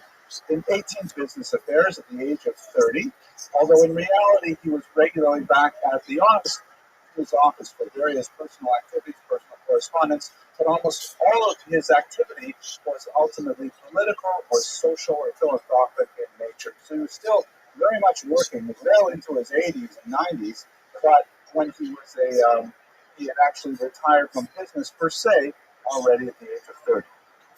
What did he do with his time after that? Well, it started out primarily as a travel enthusiast. And just to give you a sense of what it must have been like, he and Judith bought a carriage that looked something like this, and they would travel throughout Europe and throughout the United Kingdom. That would take days upon days for journeys that would, for us, take just a few hours. They would spend weeks traveling place to place, often in these kind of crowded and heated circumstances inside one of these carriages. But he loved it. He loved to go to the seaside. He loved visiting, remote places, and he was very fond of compiling, very detailed travel journals. When they were visiting Livorno, the ancestral family home, at one point, he saw boats dock there preparing to go to Jaffa, to Yaffo, Israel, and he was deeply moved by the thought that he could actually travel to Israel per se. This really moved him tremendously. It united the religious elements in his personality, which were profound, and ultimately that's when his personal journey of becoming an internationally active individual began. I should mention at this point, his religiosity is fascinating. His library contained no significant works of Jewish scholarship. It does not appear that he was particularly learned in Judaism, other than the very basic minimum that would be required of a Jewish male to participate in traditional Orthodox services. He was, in some cases, quite ignorant of the halakha of Jewish law, and he relied very heavily on Dr. Lira, who I mentioned earlier, for guidance in many areas that other Jews simply took for granted. On the other hand, what he did know, he was an immovable force with regards to those halachot, with regards to those aspects of Jewish law, and he would not compromise if he felt that tradition was at stake. He was very much firmly in that mind. And we should recall that this is not a typical attitude for wealthy Jews of his class in the 19th century, and I would dare say in the 20th or the 21st century. Sometimes, maybe I'm wrong, maybe I just haven't known enough of the right people, but sometimes when people get very, very wealthy, they kind of feel like, well, it's enough already. Like, it's just beyond what's necessary. I don't mean to malign anyone for having money. And all of those of you on the internet who have money, please share it with our students in the scholarship fund. But he was definitely not like that. He was someone who identified with the poor. He refers many times to the feeling of anguish he felt when he encountered the poor. And we should say that he was not at all parochial. One of the great platforms of his philanthropic activity was that it had to be for both Jews and non-Jews. When he was serving, and that's one of the reasons why his particular philanthropies, the Holy Land Relief Fund, for example, were so wildly successful, was because he said outright that whatever monies we collect, which are intended for the poor of Jerusalem, will be given to anyone in Jerusalem who is poor. Jewish, Christian, Muslim, it matters not. And that drew in a tremendous amount of support from non-Jews as well to support these particular activities. So he was not at all parochial, and many charitable organizations chose him specifically to be the vehicle for their donations. Let us remember when we talked about last week when we looked at the Chidah, this is a period in which philanthropy is really changing dramatically. The whole history and mechanism of Jewish philanthropy is changing because the individual communities in Israel would send quite often their messengers, like the Chidah that we saw last week, and And the Chidah and other messengers from the Shulachim would go from town to town and would collect money, and they would typically keep 1/3 of everything they collected for themselves, which meant that there was a certain number of charlatans who would come, and they would also represent Hebron, and you have 2, 3, 4 people representing the same poor population coming through town. And if you just gave 100 lira to the first collector representing Hebron, and the second guy comes, he's also representing Hebron, and you begin to wonder, how much of my donations are actually overhead, and how much are actually getting to the poor people of Hebron? So there were several competing organizations that, claimed to collect and organize and administer these collections such that the overhead was minimized. Montefiore did not intend to compete with these organizations, but quite often people just said, you know what, I don't know what to do with all of these solicitations I'm receiving. Let's just give it to Montefiore and he'll take care of it. And in fact, he did. So this is something that we see even in the charitable world today. But let us go back to our story of Israel. So he made 7 trips to Israel in total. And let's recall that trips to Israel in the 19th century were nothing like the trips we have today, where it's harder to get to JFK than it is to get to Jerusalem. It's a tremendous, these are trips that were quite dangerous, that required, travel through war zones, that required travel in places where there was no real secure rule of law. Banditry was common.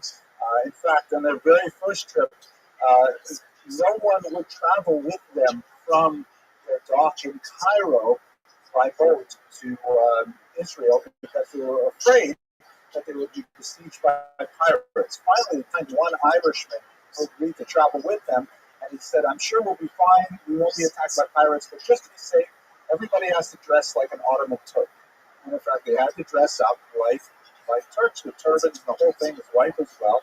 And they couldn't get that many guards to come with them, so he had to secrete all of the money he had with him in 11 small packets, distributing it through his luggage, and just hope that they would not be attacked on the way.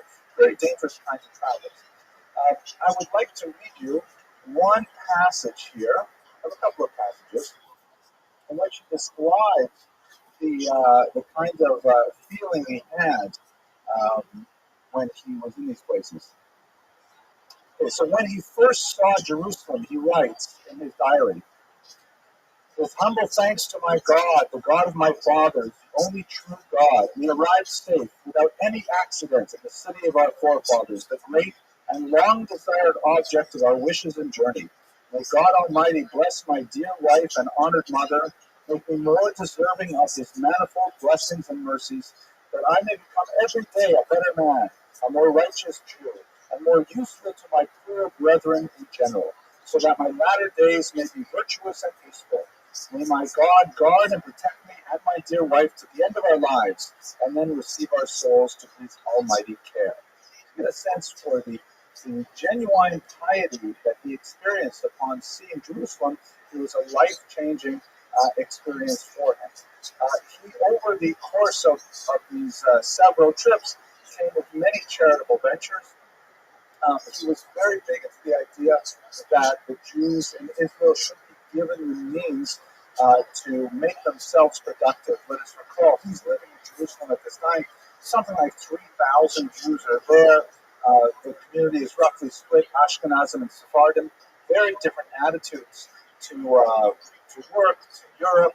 Montefiore was an unusual character because of his Sephardi roots, but also his tremendous wealth, coming in these decorated carriages, especially in later trips. And he often enjoyed wearing, by the way, his official uniform as the Sheriff of London, even after he was no longer sheriff, which is an interesting guy.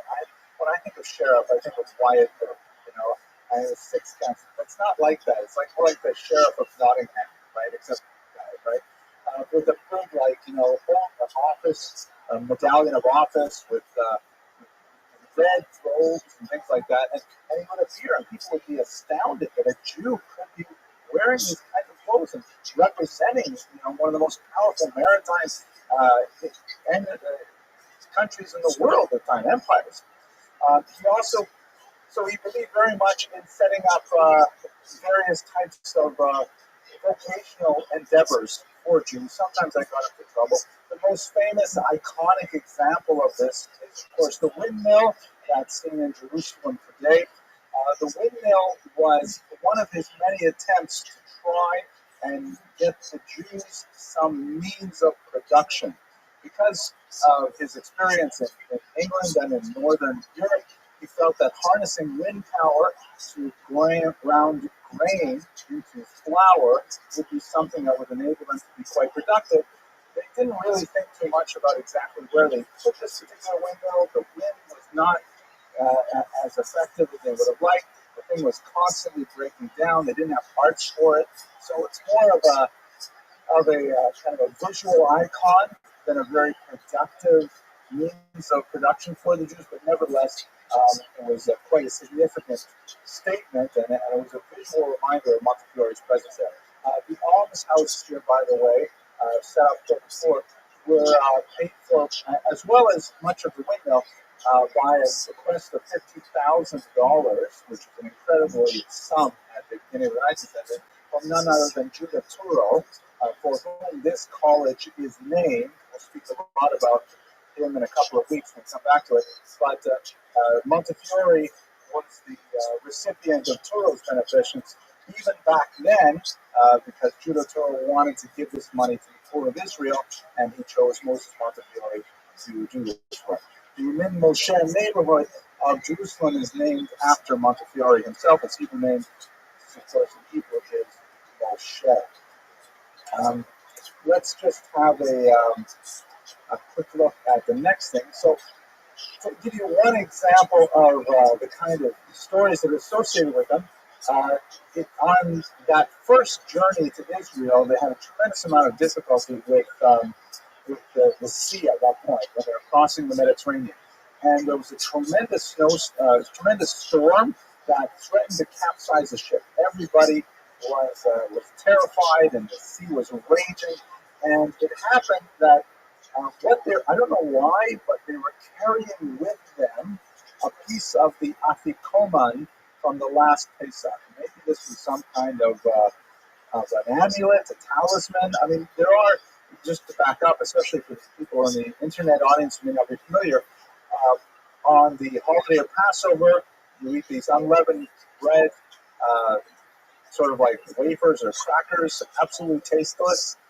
No human blood in them whatsoever. That will become relevant shortly. But I shouldn't even say that. It's scary. But at any rate, it's just bread and it's just flour and water. And one of the pieces from the meal is called the afikoman, and it's a particularly prized piece that it's saved for the very end. Some people save a little bit of it for various kind of folk remedies. I've seen it placed over the threshold of a door as a kind of a fertility invocation. People do different things with it. But anyway, he had some of this afikoman with him on the trip, and the sea was raging. The sailors were terrified. He went out to the side of the dock of the boat, and he called upon God, and he threw the afikoman into the water, and amazingly, the sea calmed, and everyone was safe. And after that, everyone was blown away, and they said, "Wow, this guy's a real Moshe for sure. This is really." So they gave him a tremendous amount of credit, and he recorded this in his diary. And this is, by the way, the story that they read at the Montefiore Seder ever since, because his descendants or his extended family recall that moment. As I mentioned, he was very involved with Turo College and healthcare. Sorry, not Turo College, Judah Turo and healthcare, which is still something very much associated with the Turo name. He was big into a personal philanthropy as well. One of the major controversies going on in the charitable industry of Israel at the time was how many people are there who are eligible to receive alms. The Chalukah, the division of the funds coming in from Europe. Obviously, the census is crucial because when the funds are divvied up on a communal basis, if you walk up and say, I represent 3,000 people or I represent 4,000 people, that will have a bearing on how much money you can collect for your community. And there were tremendous controversies between various sub-communities in Israel. There were no accurate censuses to try and determine how much money should be distributed. So Montefiore decided that he would personally give a charity to every single individual in Jerusalem that came and asked him for it. And there are some engravings that are presented in Dr. Green's book. I couldn't find it on the internet to put it here on the slide, where he's sitting down with Dr. Lura next to him, who's helping with the translation of the various languages. And there's huge lineups of people, kind of like the Lubavitcher Rabbi giving out dollars. Huge lineups of people, and each one would come, and Montefiore is seated there, and they would have a little conversation. He would give charity to them, and of course, this is the way he maintained the census, because he was able to keep track of how many people came to him, and in so doing, he was able to not only get a sense of how much money was needed for how many people, but also to have a personal connection with the people he was helping. It meant a lot to him to actually know the stories of the people who need help, and it had a huge impact. He was not above getting into trouble, however. For example, one of his visits, he was very much interested in visiting the Temple Mount. Again, I'm sure most of you in this audience are perfectly aware, but just for the internet as well, the Temple Mount, which currently houses the Muslim Dome on the Rock and the Al-Aqsa Mosque on top of the site where the Temple of Jerusalem was originally built, both of them. And according to Jewish thought, eventually the third temple will be built and we'll have to find someplace else for the mosques. But that's kind of like the embassy discussion.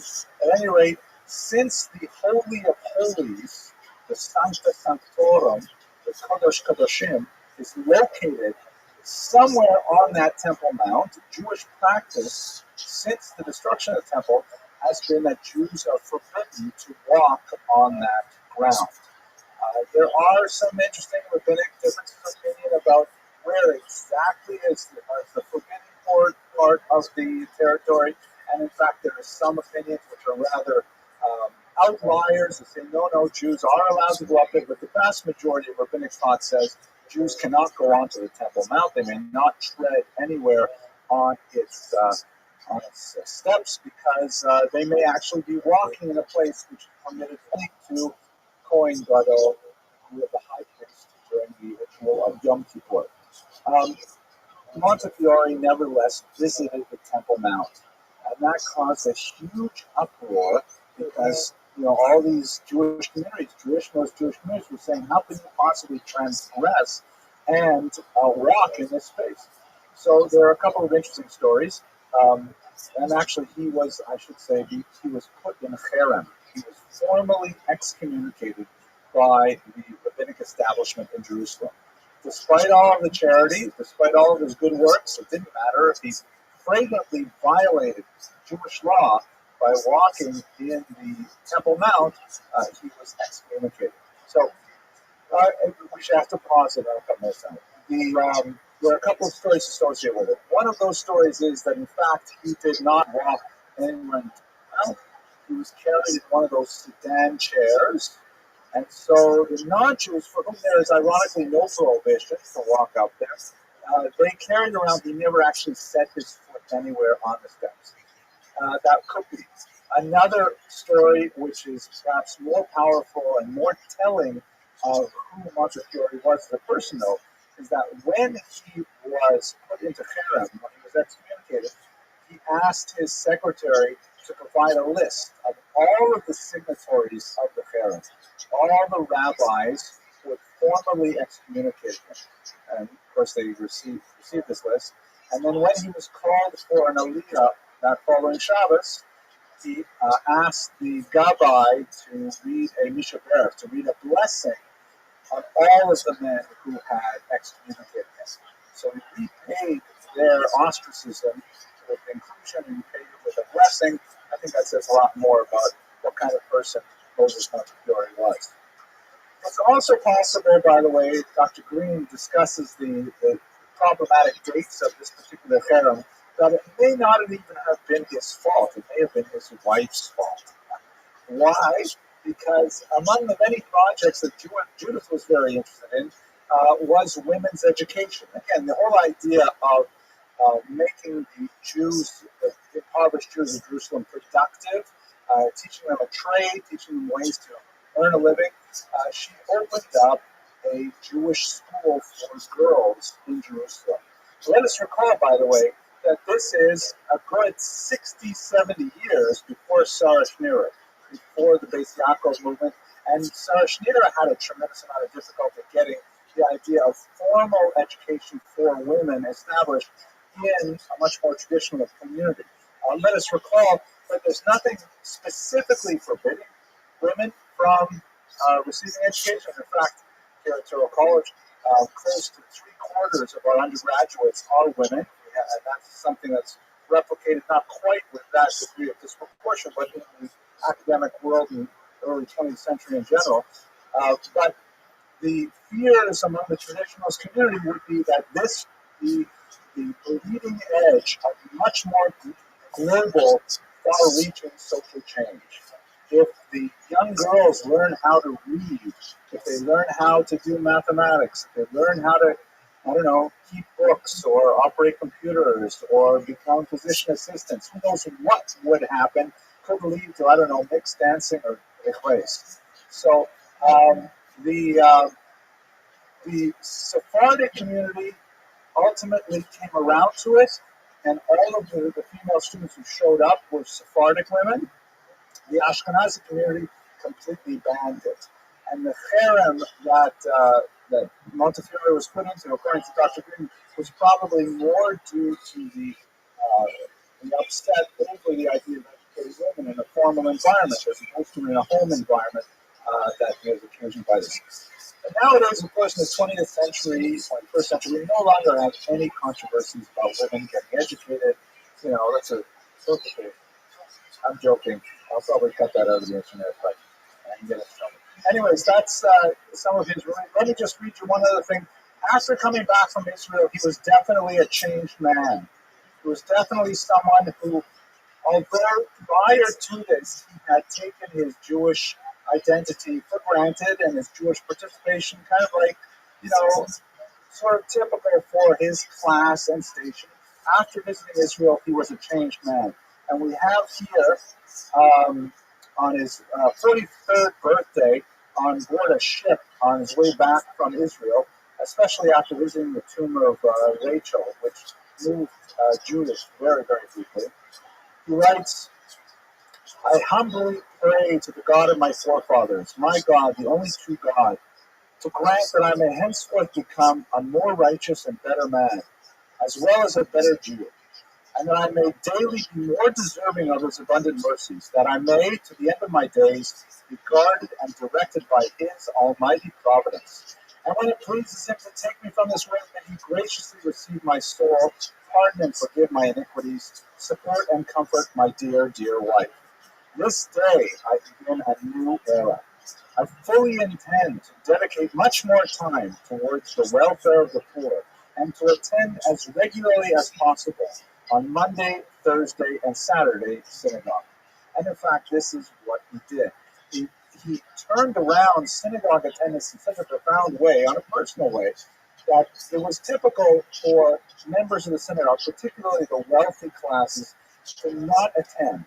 If they failed to attend a certain number of days, we should try this for sure today, they were fined.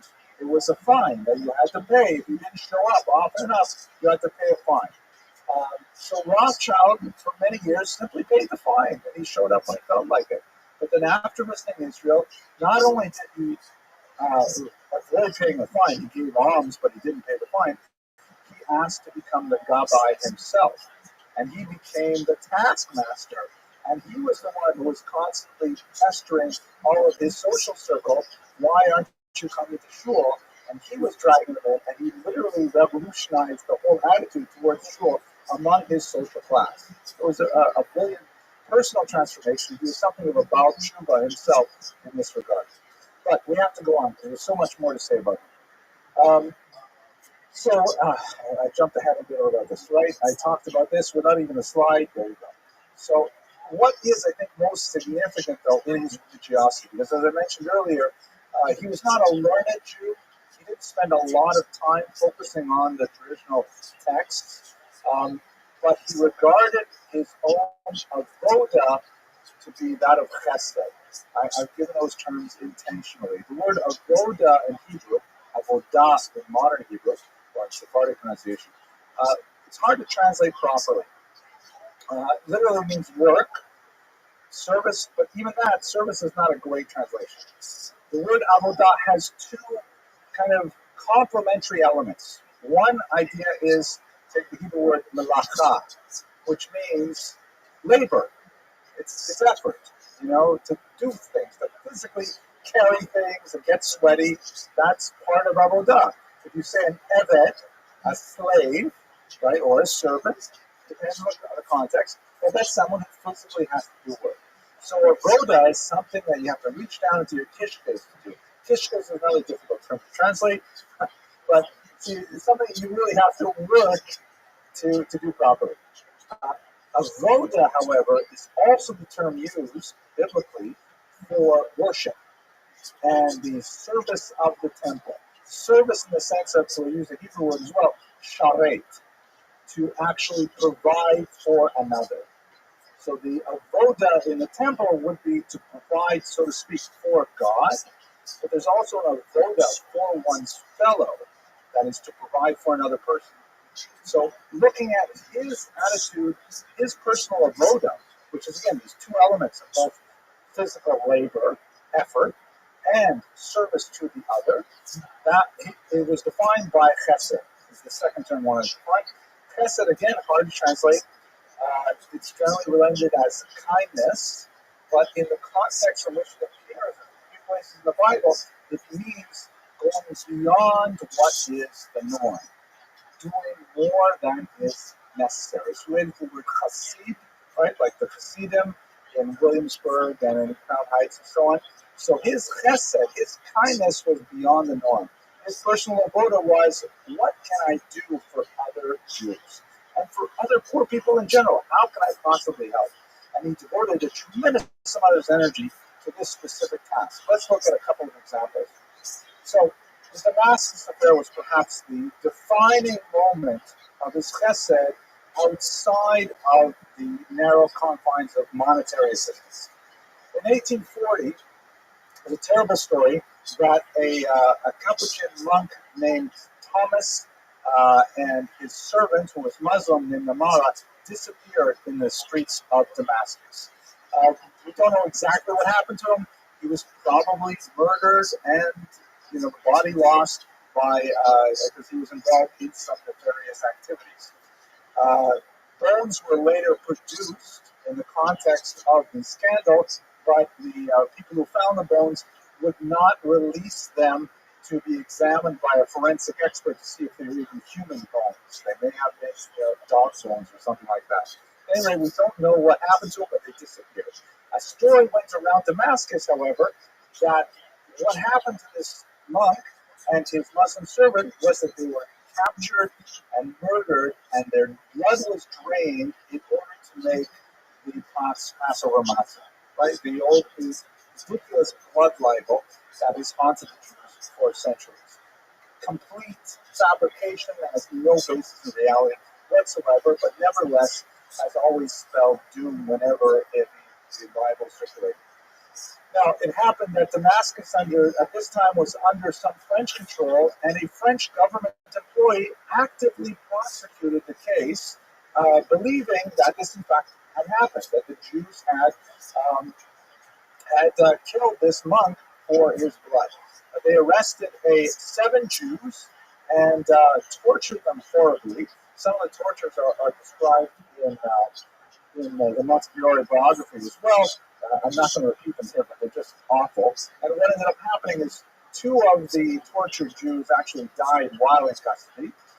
One tried to save himself by converting to Islam, and the remainder confessed. And that's put under quotation marks, of course, because they're confessing while being tortured.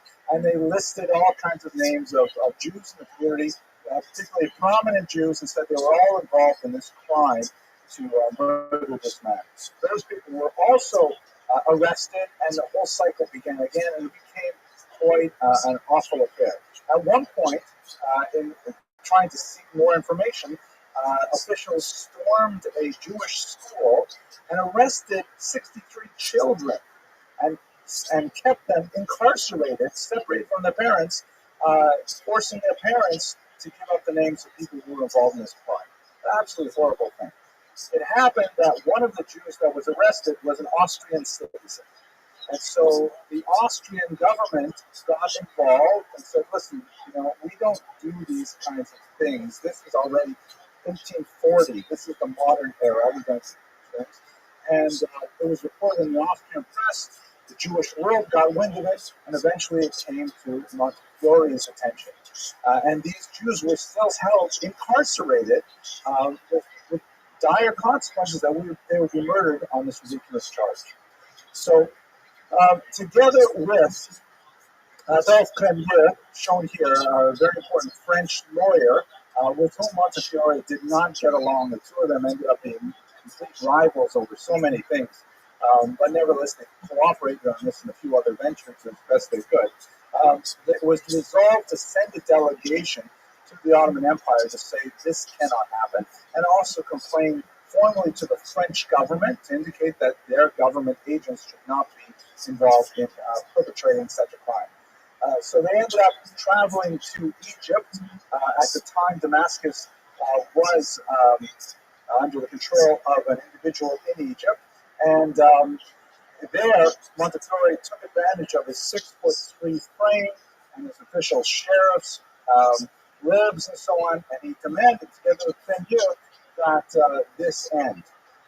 There were some other geopolitical events going on that would be too complicated for our purposes today, but ultimately it became clear to the Egyptian authorities that it would be a good idea to capitulate, at least in some form.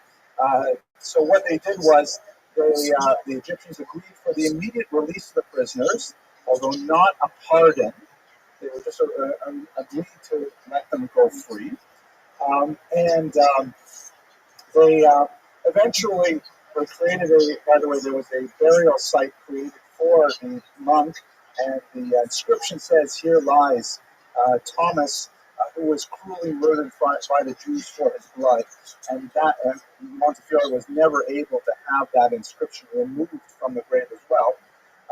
But nevertheless, they also agreed to issue a firman, a document that indicates that in fact Jews do not drink Christian blood and so on.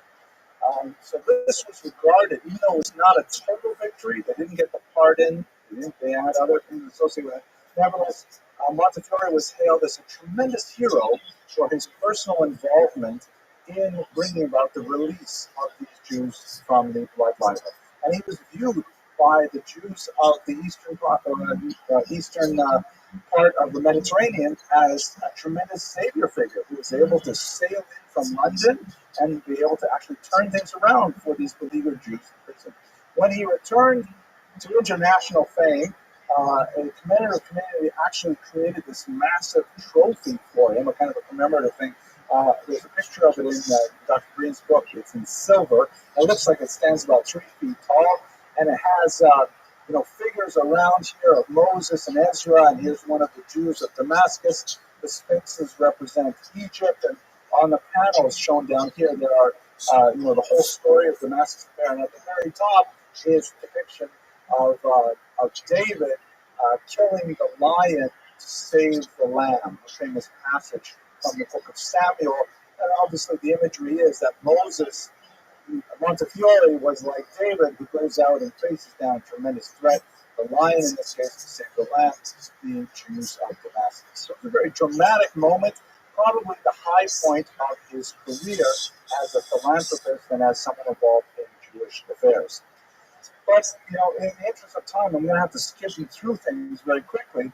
Another major effort was in Russia, where Montefiore was called upon because Tsar Nicholas I, shown here, had issued a decree that all Jews had to be displaced if they live within 40 or 50 versts of the border.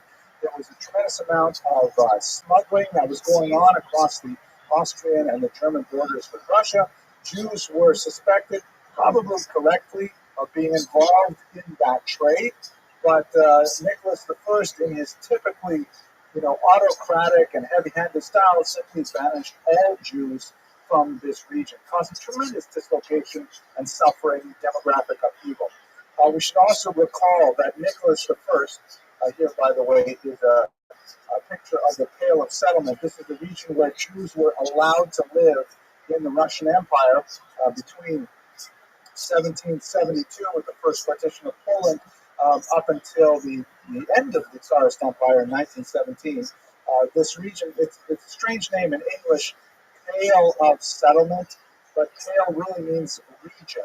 In Russian and in Hebrew and in other languages, it's just the region of settlement.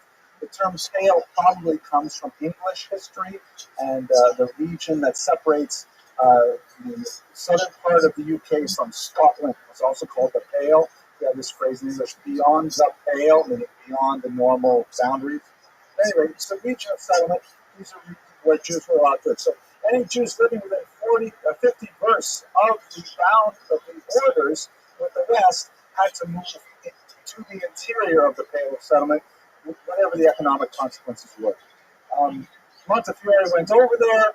He met with a lot of the officials. He actually met with some of the reformers, the Jewish reformers who were trying to create a vocational school system there.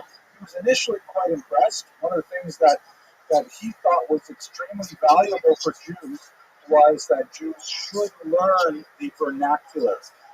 That was a key tenet of the reformers who were establishing the schools in Russia, was to get them to learn the Russian language. In reality, the proselytizing efforts of the church were using these schools in a very profound manner, and Montefiore was eventually soured on that idea because of the interference of the Russian Orthodox Church. But nevertheless, he did like the idea of the vocational schools. He met with Nicholas I officials and attempted to dissuade them from this particular plan. He was not especially successful, but he did spend a tremendous amount of time arguing with them and getting to know the Jews of Eastern Europe as well. He was very moved by his reception in Vilna in particular. He and his wife visited the grave of the Vilna Gaon and shed many tears there, as he describes. But one of the fascinating passages is he had debates with some of the local Hasidic leaders. One, Hitcher Mayer in particular, and I think of Bremishel, if I'm incorrect. Anyway, they had a long discussion over the question of vocational training for Jews in Russia, and specifically the idea of learning the vernacular. And of course, the Hasidim were opposed to it because they felt that this would represent the end of traditional society. So towards the end of a long debate, I'll just read to you from Dr. Green's book here. It's very appropriate since we just had Purim here. Laura, this is the Montefiore's doctoral assistant and translator, tried to persuade the Hasidim that there was good cause to be made in favor of enlightenment by arguing that if Mordechai had not understood the dialect of Bigtan and Teresh, right? Remember the story in Purim that Mordechai overhears them plotting to kill the king. So he says, if Mordechai had not understood the language, he would not have been unable to uncover the plot against King Ahasuerus. His linguistic ability had saved the Jewish people.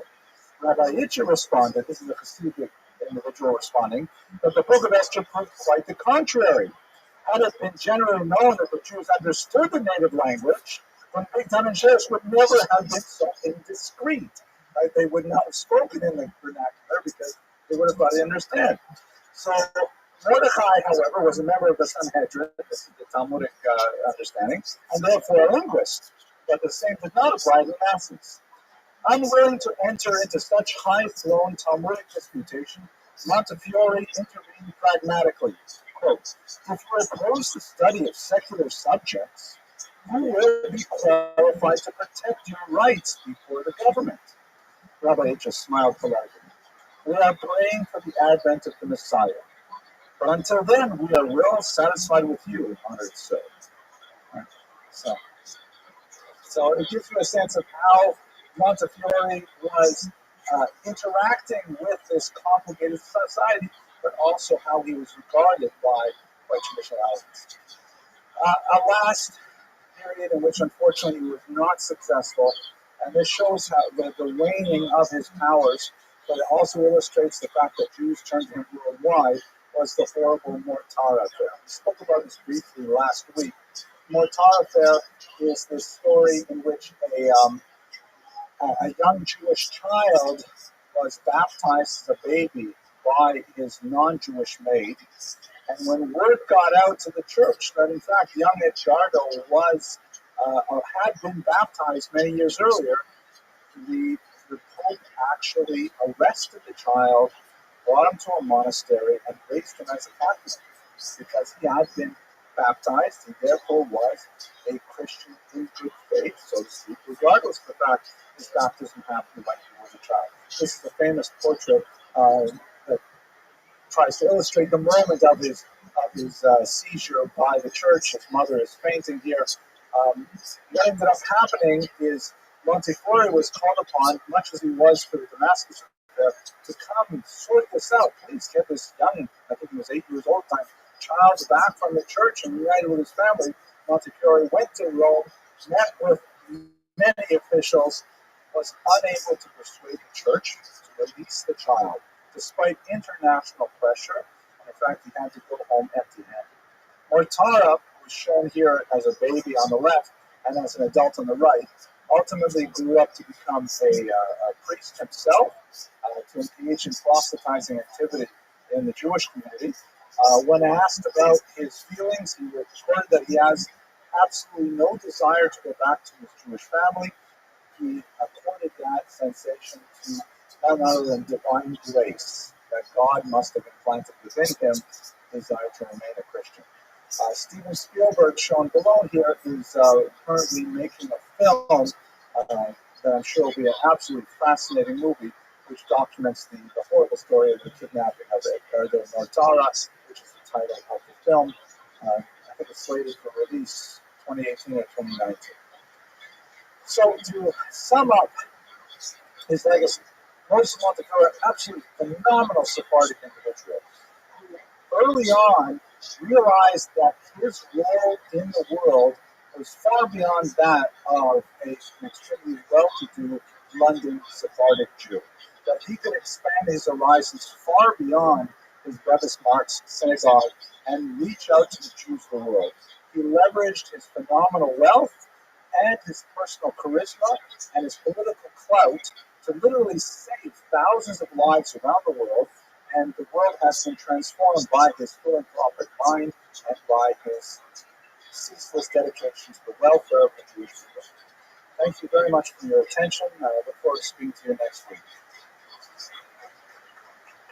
Well, I guess what I found absolutely fascinating about that particular presentation, but I really loved it how this is an individual who stepped up to the plate, who saw what he was capable of doing in the world, and then acting on it. I mean, it's absolutely mind-boggling. I wonder how many more Montefiores are out there. I wonder how many Montefiores are actually watching this video. That's an interesting idea. If you are even a little Montefiore, please think about what you can do for the world and act on it. That would be great. I'll give you a couple of easy things. First of all, share this video. Maybe that's the extent of your Montefiore-ness. Maybe that's what you can do to encourage someone else who might be able to help others in a significant way. And that's it. That's how you be the one to inspire another person to do something great. If you want to push your Montefiore-ness just to the next notch, think about supporting our students with sponsorship of one of the lectures. We've got 2 left for this semester, or for another donation to our scholarship fund in general. I'll put the little website on the bottom here. And if you want to do even more, I don't know, sky's the limit. Anyways, I hope you enjoyed this video, and I look forward to speaking to you next week. Thanks very much.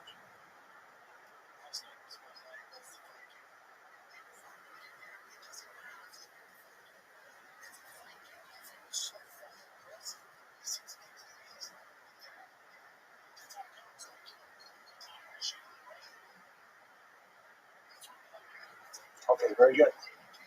Ladies and gentlemen, thank you very much for coming. It looks like a bit of a sparse turnout tonight. I'm not sure why. Maybe it's the subject because it's a very unusual topic that we're going to address tonight. We're going to look at the life of Daniel Mendoza. A little bit of a departure from our usual fare of like intellectual and spiritual greats. We're going to go into the physical world. What's good, son? How's your day?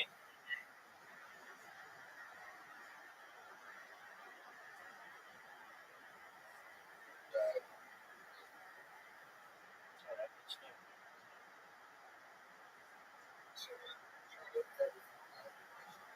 What happened, big dog?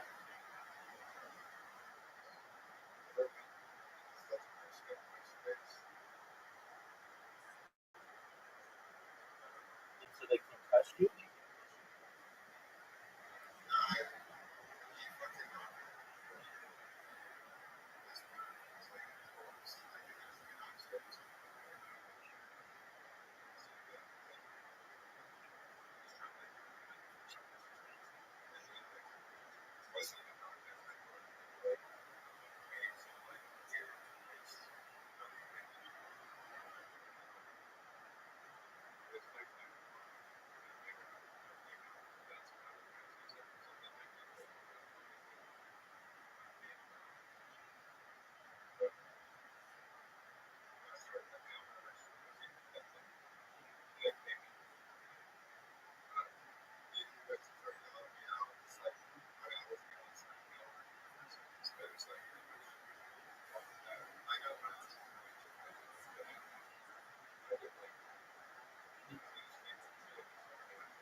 How'd you get the concussion?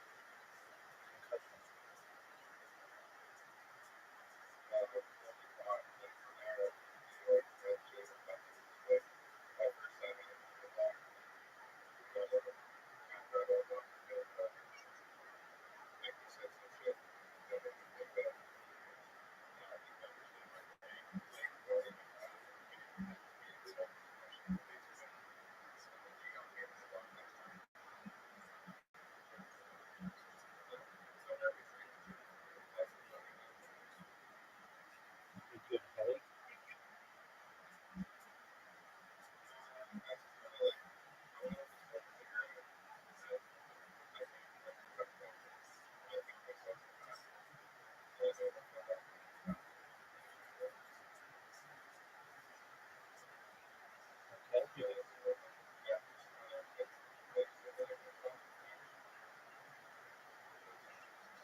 Okay. Do you think you should go to the hospital?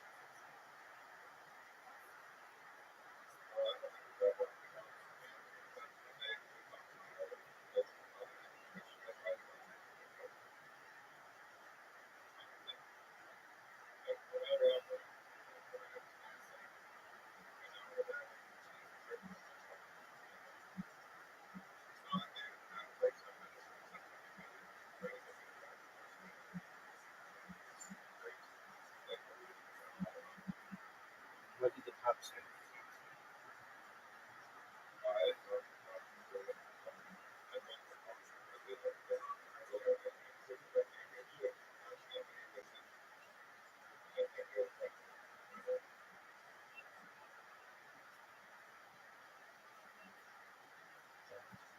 It's an unfortunate situation.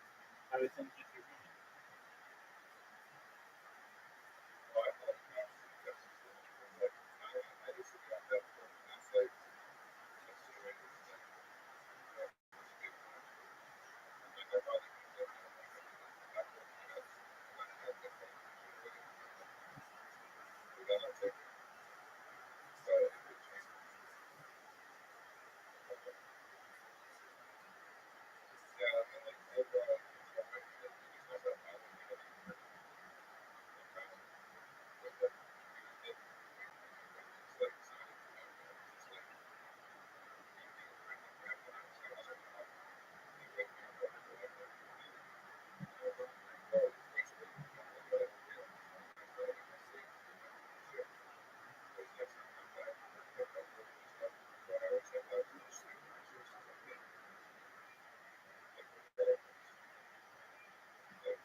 So how's your relationship with them?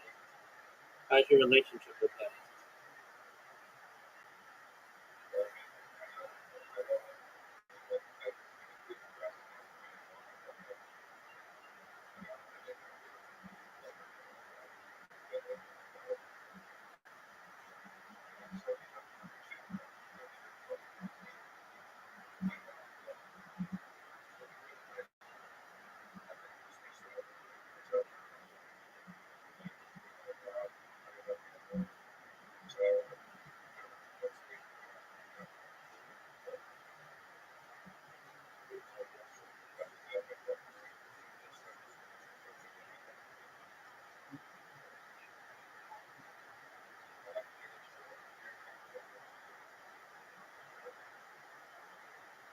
We're done.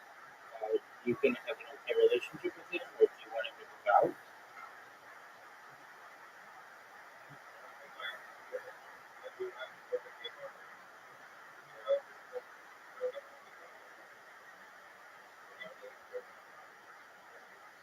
Why did he want you in the first place? He not.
How's your other? How's your other?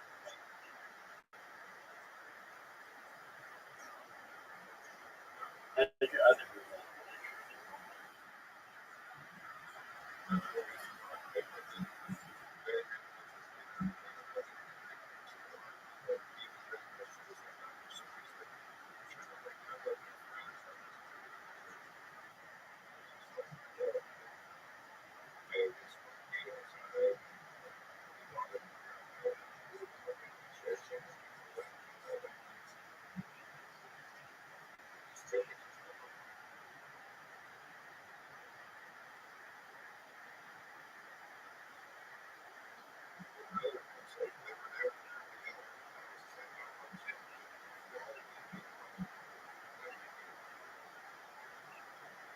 Right. Did they have a response?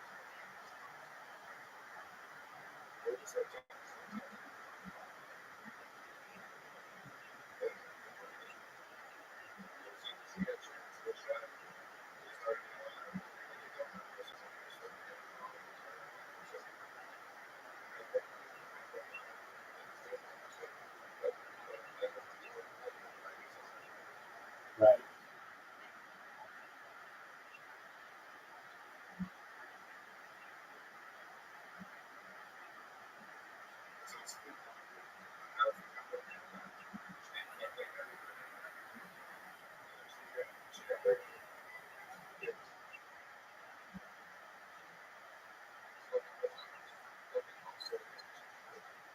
Okay. Uh, did she leave? Did she leave?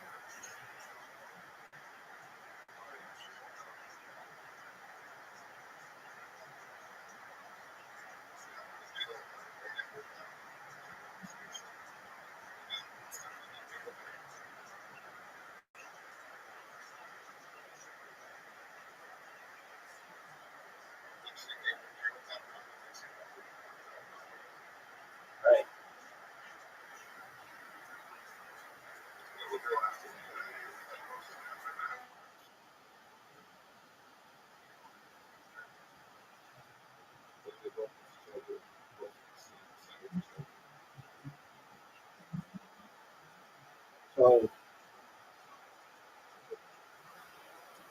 So they're done basically.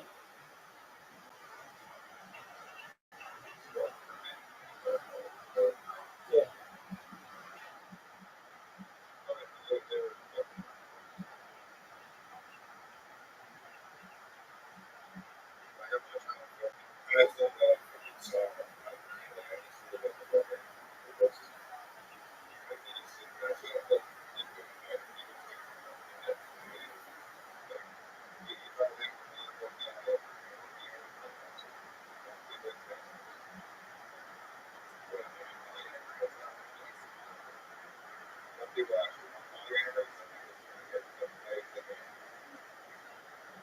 Right.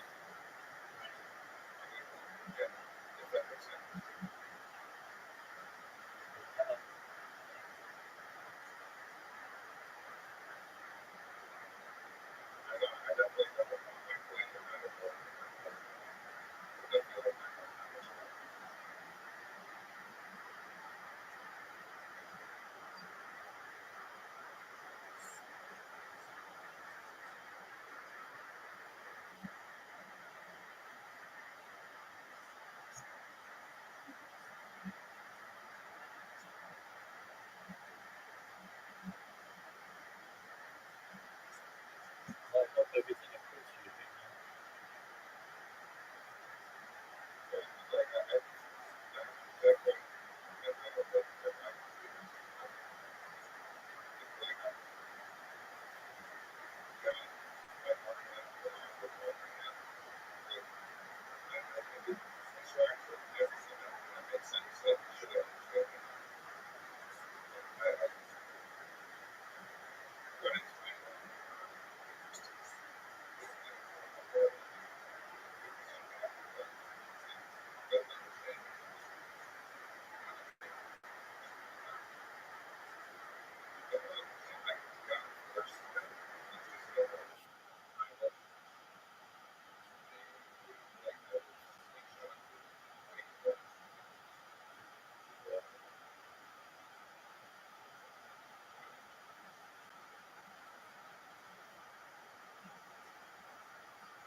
I got you. What up, Sue? How are you?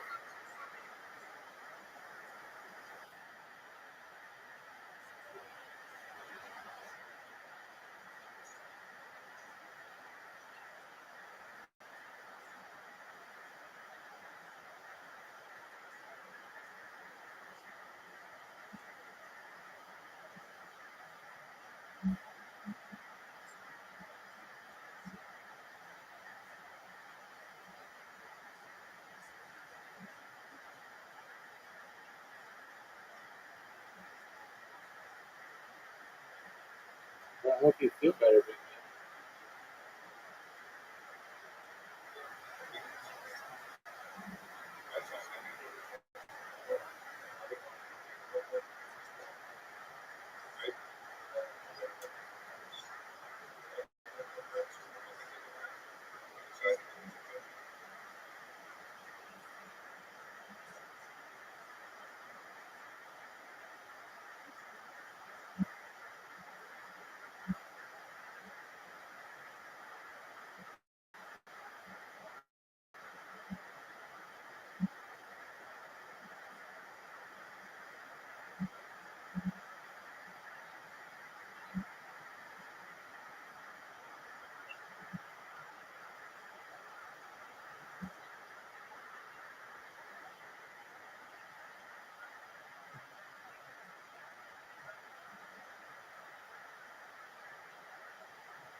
We're going to look at the life of a prize fighter. Fascinating story of his life. Not necessarily kosher in all respects, but this is not a sermon or a drasha. This is a brief history class, so we're going to look at warts and all, so to speak. Let us begin with a thank you to Lieutenant Richard F. Moreno, who has sponsored many lectures, more than one in this particular semester. And this lecture is in memory of his father, Frank Moreno, who was born Pablo Igual Pero in Spain, whose family history, of course, goes through much of the material that we're discussing here. We're very grateful to Lieutenant Moreno for his support of our students and of this particular series. Tonight's sources, there's no book-length biography of Daniel Mendoza, at least in traditional text format, as we shall see. So I relied on a few articles, which were quite fascinating.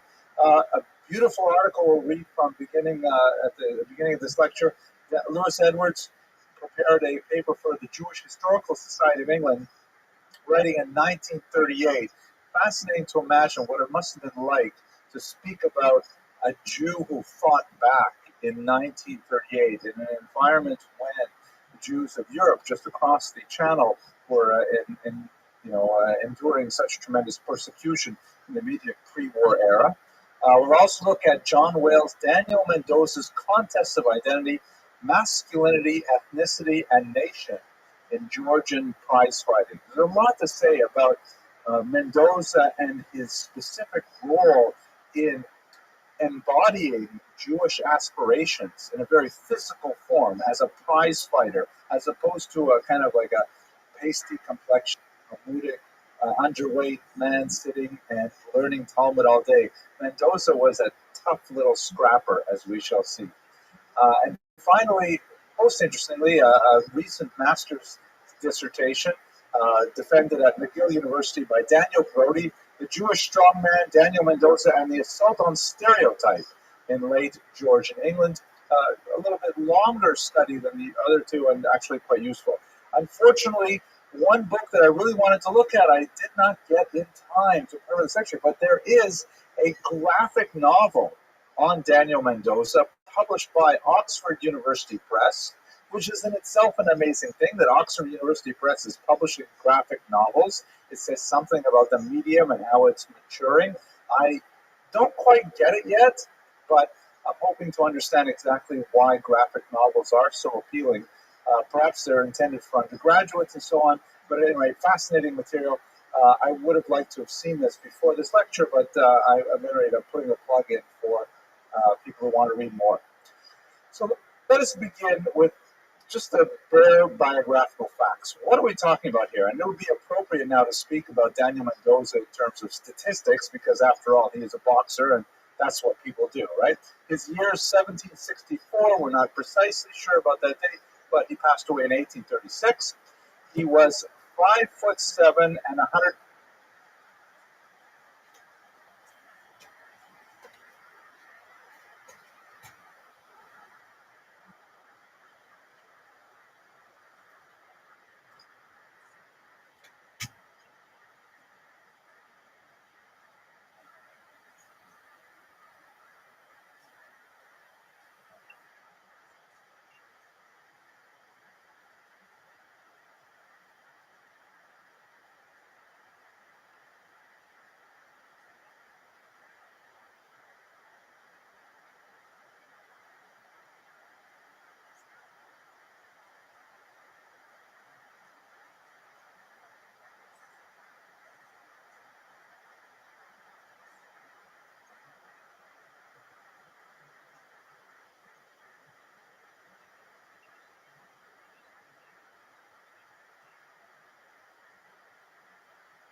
160 pounds, or so, just to get a size of what that looks like. He had just a little bit of height on me, and I've got a little bit more than a little weight on him. So, in other words, about my size, only more svelte. That's the kind of size we're talking about. And he was the heavyweight champion of the world, fighting as a middleweight. And you've seen those boxers, right? You've seen Muhammad Ali, you've seen Tyson, and so on. They're like the size of a school bus, and he was defeating them all. In his record, which is incredible, he fought 37 formal fights. He won 34 of those fights, 30 of which he won by knockout or technical knockout. In this context, technical knockout, TKO, refers to until your opponent is no longer able to continue. May still be conscious, but simply cannot continue anymore. So this little tiny guy, a chutzpah, was fighting against big, tough Irish, Scottish, and English men and beating them to a pulp. And he's a Jew. It's an amazing kind of thing. We don't have very many figures like this in Jewish history. Maybe you've heard the joke. It's not really a funny joke, but it's actually a little bit kind of like nasty. But yeah, I'm not even going to tell it, but it has to do with how many Jews are in sports, and it's just not true at all. At any rate, he was very much aware of his Jewish identity and the way that he was perceived as an outsider in Georgian England, and he used that to his advantage. He was always Mendoza the Jew. That's how he was billed in his fights, and it was he intentionally used his outsider status to portray his fights as kind of like a defense of this besieged nation and protect Jewish pride and really elevate the sensibilities of Jews. Even though he had some character flaws, as we shall see, nevertheless, he was regarded as a phenomenal hero in 18th century, early 19th century England. Okay.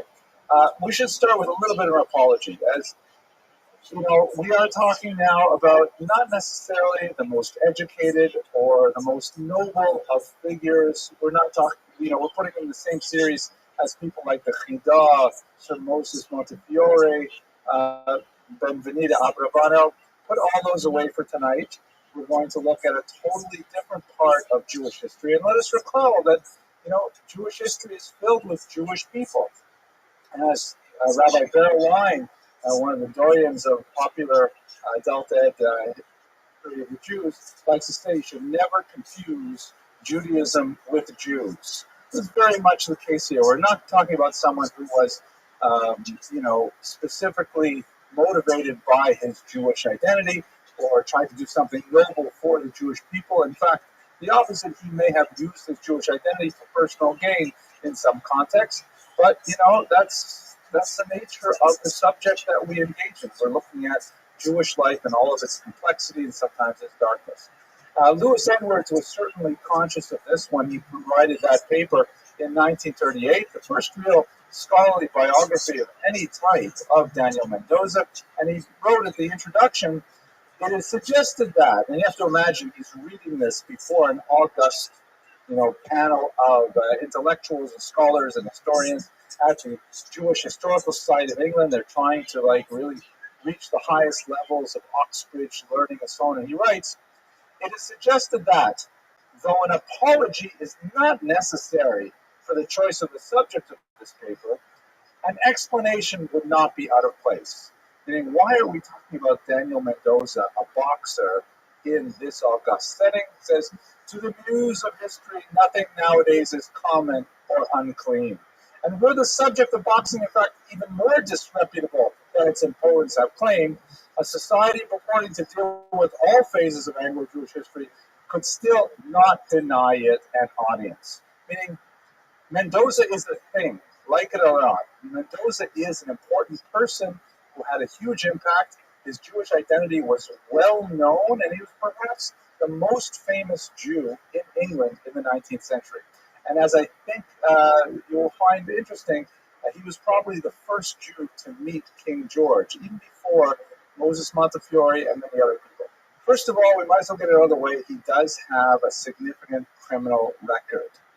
Now, the archivists looking at his life have not been able to connect every single Daniel Mendoza reference in police records to our Daniel Mendoza. So in some cases, it's possible we're talking about multiple Daniel Mendozas. Certainly, there were crimes committed later in life after he'd achieved tremendous fame that are definitely the Daniel Mendoza that we know and love. These earlier ones we're not entirely sure. But at age 18, for example, one Daniel Mendoza was convicted for a mugging that went wrong, and he was part of some kind of gang that was made up of other Jewish criminals. The reality of the history of Jewish criminality is something that goes way back into ancient times. I'm not going to make any statements here about the proportion of Jewish criminals vis-a-vis the rest of society. My grandmother, Allah Shalom, always used to say that Jewish husbands are always the best because they don't drink and they don't beat their wives, and that's what makes them the best husbands ever. Kind of like a low standard, but I have reached that. I made it. Okay? But it's not hard to imagine it. We know in real life that we live in an urban environment. There are all kinds of Jews engaged in all kinds of activities. We might be able to make some generalizations about when Jews go into crime. There are certain crimes that are more Jewish in character, like white-collar crime and things like that. Fraud, perhaps, God forbid. But Mendoza was like right at the bottom. He was with a whole bunch of other criminals running in the streets, and among the things that if he is the same Mendoza, at age 18, he mugged a man. The man tried to fight back. Mendoza took out some kind of blade, perhaps a penknife or something, and stabbed him several times in the hand. He was caught and arrested, and he was in fact deported to a penal colony for 2 years. He disappears for some time. The same would happen to his son, who also picked up a life of crime as well. We know that when he came back, or actually this is a little bit earlier, he had a series of menial jobs. He was a glass cutter, and he was fired because he beat up the boss's son. He was a grocer. Here it says grocer. This is an old 18th century spelling of the word grocer. And he was fired because he had a female boss, and there was some other woman who was constantly accosting her, and so he would zealously defend his female boss. Excuse me, no, sorry, this was a male customers would sometimes bother his female boss, so he came to a rescue. We only know some of these things not from criminal records, but from Mendoza's own account, which can be somewhat self-serving, so we have to read these perhaps with a grain of salt. And as I mentioned, he was deported in criminal proceedings as a youth. It's interesting to note that the Mendoza, nevertheless, was a tremendous hero for Jews, both in his own time and then much later as well. So you can see another comic version of Mendoza the Great, because it's hard to find heroic Jewish fighters before the Zionist movement in particular. Like, where do you go to look for these people? Go back to the biblical period, King David, Samson, wow, plenty of them. But then the scope of the Middle Ages, Bar Kokhba, then it's really hard to find fighters. And Jews living under often anti-Semitic, persecutorial conditions, feeling marginalized, feeling weak, feeling stereotyped. Mendoza was kind of like look at Mendoza. He's really what a Jew could be on a physical plane. It's a fascinating kind of contrast. Let us understand that when Mendoza was coming of age, this is in some ways a very bad time for Jews in England. The Jews had been expelled in the year 1290. The massacres in York, and Jews were essentially, personae non gratae in England for about 400 years. They were readmitted under Oliver Cromwell. And remember that, I spent a summer studying at Oxford, and they have these beautiful botanical gardens there that were built on the old Jewish cemetery. After they expelled the Jews, they had this wide tract of land. They just removed all of the gravestones, and they built a gorgeous botanical garden. So one day my wife and I were walking by. She went up to the ticket window. My wife is like this. She has no fear. She's like channeling Mendoza in some ways. And she goes up to the person who had tick count. She says to them, "You know that all of this entire garden is planted on top of a medieval Jewish graveyard." And the woman behind the counter says, "Oh, so that's why everything grows so nicely, right?" So there's so at any rate, they're kicked out in 1290. They're admitted back in the 17th century, right? 17th century, uh, and but they don't necessarily have full emancipation yet. They are slowly, and especially the Sephardim, who culturally are much more inclined to adapt the social norms of a society, adapting its dress and its language and so on and so forth. They are making real strides towards acceptance. And in fact, this is happening on the continent. France would grant equal rights to all Sephardic Jews in 1790. They would wait another year before they gave it to the Ashkenazic Jews. And in England, there was enough of this sort of momentum that in 1753, they said, you know what, let's pass a bill that was known as the Jewish Naturalization Act, formerly known as the Jew Bill, that gives Jews equal rights. Passed through the House of Lords, but when it got to the House of Commons, there was such an uproar. I mean, it's a bicameral house, kind of like Senate and Congress. So the Senate, as it were, the House of Lords said, "Okay, sounds okay." It's close enough, I think, for Americans, right? So the upper house said, "Sounds like a good idea," but when it got to the popular house, there was such an uproar that it was considered an insult to Christianity. They were vacating Christianity from the British Isles by admitting Jews as equal citizens. It was overturned and the bill was dead. So England, as a government, had officially said no to Jewish emancipation, and they were kind of locked in a limbo of slowly increasing social rights, but legally they were still second-class citizens. There's a lot of fascinating things to contemplate with that. Perhaps we'll get to it on the next slide. This was not because of the Sephardim so much as it was because of the Ashkenazim. The Sephardim, as I mentioned, tended to adapt quite rapidly in terms of mores and behaviors and attitudes and so on, but they tend to be wealthier as well in business. We talked about the Montefiores last week, but the Yiddish-speaking Jews from German territories. Sweezy. How you living, man? What's good, Sweezy?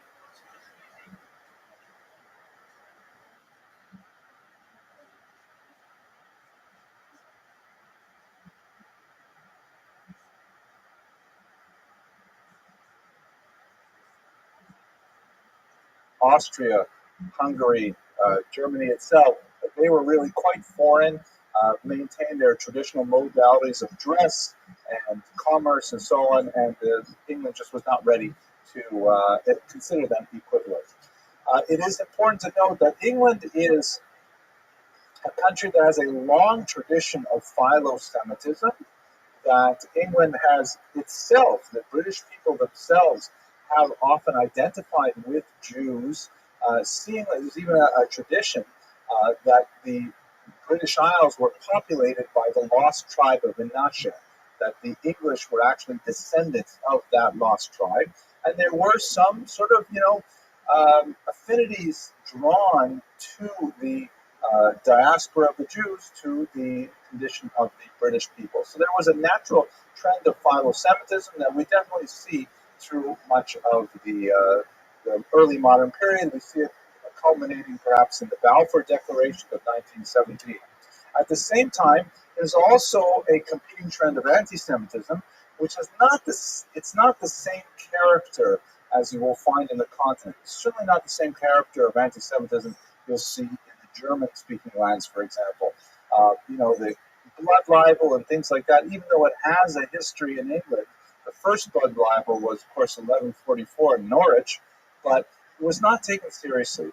Instead, there was kind of like a genteel anti-Semitism that may have ascribed to Jews negative characteristics, but not necessarily ones that were fatal in nature, and not ones that would necessarily apply genocidal impulses. Fagin, for example, who's still about 100 years after Mendoza, 50, 60 years after Mendoza, is a classic case in point where Dickens um, created this character of Fagin in Oliver Twist, who was absolutely horrific, and he was a Jew. But he was not, when you read it, he was not absolutely horrific because he was a Jew.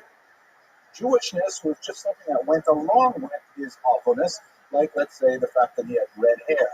His red hairness was part of his character, and Dickens, played it up, but he did not necessarily make Fagin Jewish in order to advance an anti-Semitic agenda. In fact, when he was called to the carpet about it, he was horrified that people would think this of him, and he later attempted to undo it by writing about positive Jewish characters in his later works, but it's hard to undo this kind of characterization.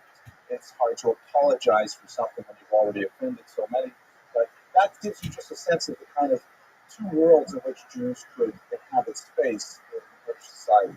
So let's go back to Mendoza. Here's a great picture from the period. Have a closer look at it. You notice that there's kind of like this backdrop. First of all, his pose. He probably didn't look quite this muscular. Again, remember, he's about my height and a certain number of pounds, smaller than I am. And here he looks like he's really quite buff, and he's got quite a bit of pounds on me. But nevertheless, you've got all these admiring British citizens in the background, and they're all, looking in awe at his awesome physique. He's got this determined look in his eyes. Note the haircut. That will be very significant, as I shall explain in a minute. And it's got his fists up ready to go. In the background, you have like the beautiful British countryside, as if he's defending the British Isles themselves, as if he is somehow the representative of all that is good and noble in the UK, and he is going to stand for it. So his innovations, why was he a special boxer, besides the fact that, of course, he was the heavyweight champion of the world for some time? So first of all, he had a unique fighting style, which boxing websites, when I was doing research for this, will go on and on about Mendoza's style. Like it was something really unique and special for the time. I don't know how to imagine it. I wish I had some videos of it. But apparently he adopted, like most boxers of his day, tended to compete in a very rigid manner. They would take their stances and essentially rely on their reach and their power and try to pummel their opponent into submission. Mendoza, on the other hand, would move a lot. That was like, it's amazing to me. They thought it was a big Yiddish, an innovation. They should move out of the way and someone else punches you. It takes a Yiddish cop, I guess, to figure that out. But he apparently moved a lot. He put a lot of emphasis on footwork, on sidestepping, rather than simply standing there and trying to bend one or the other. And he would also simultaneously defend and counterattack. So every move contained both a deflection of a blow coming his way and also a simultaneous attack on his opponent that was apparently quite deadly. From what little I know of Krav Maga, which is a form of martial art that was developed in Warsaw during the 20th century, that it has a similar kind of approach, but he underscored it. So his fighting style was apparently unique. I can't say too much about it. He was the first fighter to charge admissions for his fights. In other words, these were not like just, okay, I'm going to meet you tomorrow at noon, and we're going to create an open space, and whoever wins, wins. But there was a lot of money changing hands at these fights because there was gambling. And since there was a lot of gambling going on, and Mendoza also capitalized on the gambling, he and his opponents, particularly Richard Humphreys, who we'll talk about in greater detail shortly, they decided to mount their prize fights far away from the urban centers, often outdoors, but you had to commute to get there. It wasn't something that was like fought in the alleyways. And so therefore, the people who went tended to have more means that they could get away from work and could afford to travel to attend these things, and then they would actually charge admission to watch these spectacles. So he applied an economic incentive to prize fighting, which of course is still true today. Haircuts.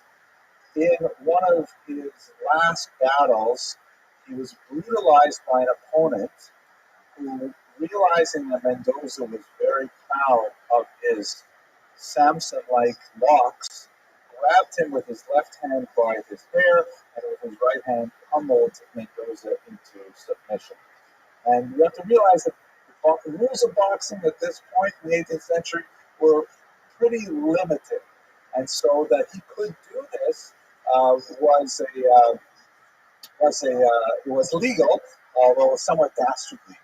There is a widespread notion that you'll find in all these boxing websites that as a result of that particular fight, I think it was in 1795, boxers always cut their hair short. The Mendoza haircut in order to avoid this kind of situation in the future. He also had a unique sense of theater. He realized that boxing was the kind of sport that had a lot of economic potential and that there was a lot of build-up to it, the gladiatorial aspect of it, the personalities of fighters, that they could speak in advance, that they could have like trash talk, and it would be reported widely in the papers, much like it is today, and so people would be built up towards these kind of events. He pioneered that entire industry. So in many ways, Mendoza was the father of modern boxing as a whole. As opposed to street fighting, Mendoza really took it to the level of an industry. Okay. His first fight is, I think, perhaps most indicative of where he came from. He was a young man, he was 16 years old, 1789, and the fight was so remarkable, it was actually reported in the Times, a major British newspaper. It was also mentioned in his memoirs, which we'll talk about later, and there's some interesting small discrepancies between the stories. But at any rate, at this time, he was working as a grocer, and he had apparently a big box of tarts, a big box of baked goods. And he was walking past a regiment of soldiers who were training, and he may have looked Jewish or something, but one of the soldiers stepped out and said some derogatory remarks and actually boxed him on the head. That was not a pun. He hit him on the head. And apparently, he was carrying a box of tarts on his head as well. The box fell down. They were all crushed and ruined. And Mendoza got quite upset, and he challenged the soldier to a fight. Mendoza at this point was 16 years old, still a kid, not well developed. And the soldier was, after all, a man of war. He was near 30, and he was a bully. Mendoza did not like bullies. It's true, I think, of many small people who don't like bullies. At any rate, so the Mendoza challenged him to a fight right there, and all the soldiers thought this was hilarious. This little Jewish kid who is, he's not going to submit, and so they formed a ring right there, and in front of all the other soldiers, Mendoza completely demolished his opponent.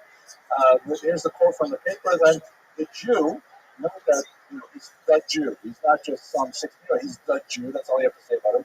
To the surprise of all present, gained a complete victory over the Christian, although the man of war was near 30 and the confectioner only 16. He is now, because it was written a little bit later than the actual fight, accounted the neatest, quickest, and most active pugilist in Europe. Well, it's kind of like a story that's validated from outside sources. He relates it in his own autobiography as a moment of, he was abused.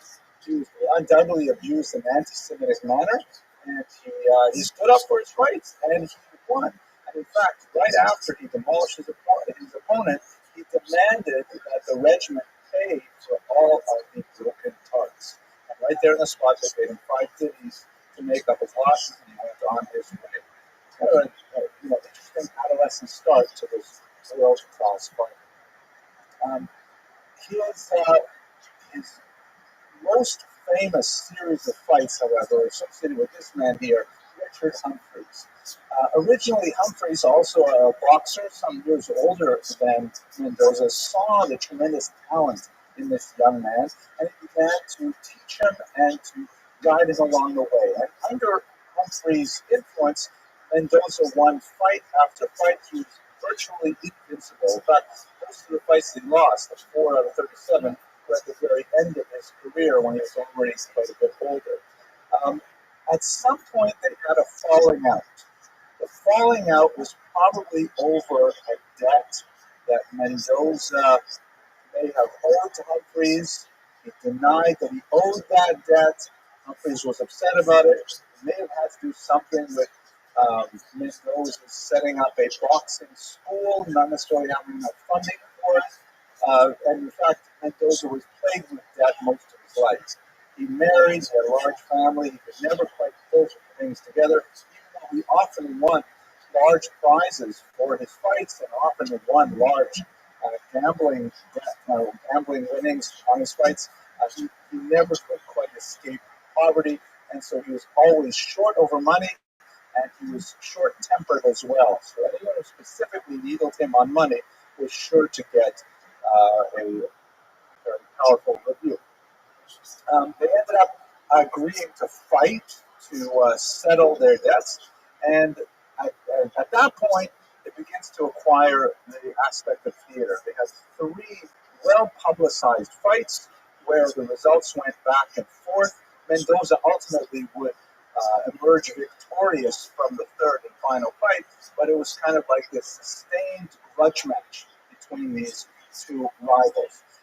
They had some arguments as well over training facilities. Since Humphreys had challenged Mendoza, it was up to Humphreys to provide the training facilities. And apparently, and we have to think about this in the 18th century, it's not like there are gyms and there are like professional places where you go to work out. Such the very concept of working out didn't exist before the 20th century. So going someplace in order to exercise health or strength, maybe you'd see that in ancient Greece, but it really wasn't part of European culture. So he put him actually in a house of ill repute. And he said, "Here, why don't you just work out here? This is a place, it's close by, it was cheap, you know." And Mendoza was offended with this suggestion.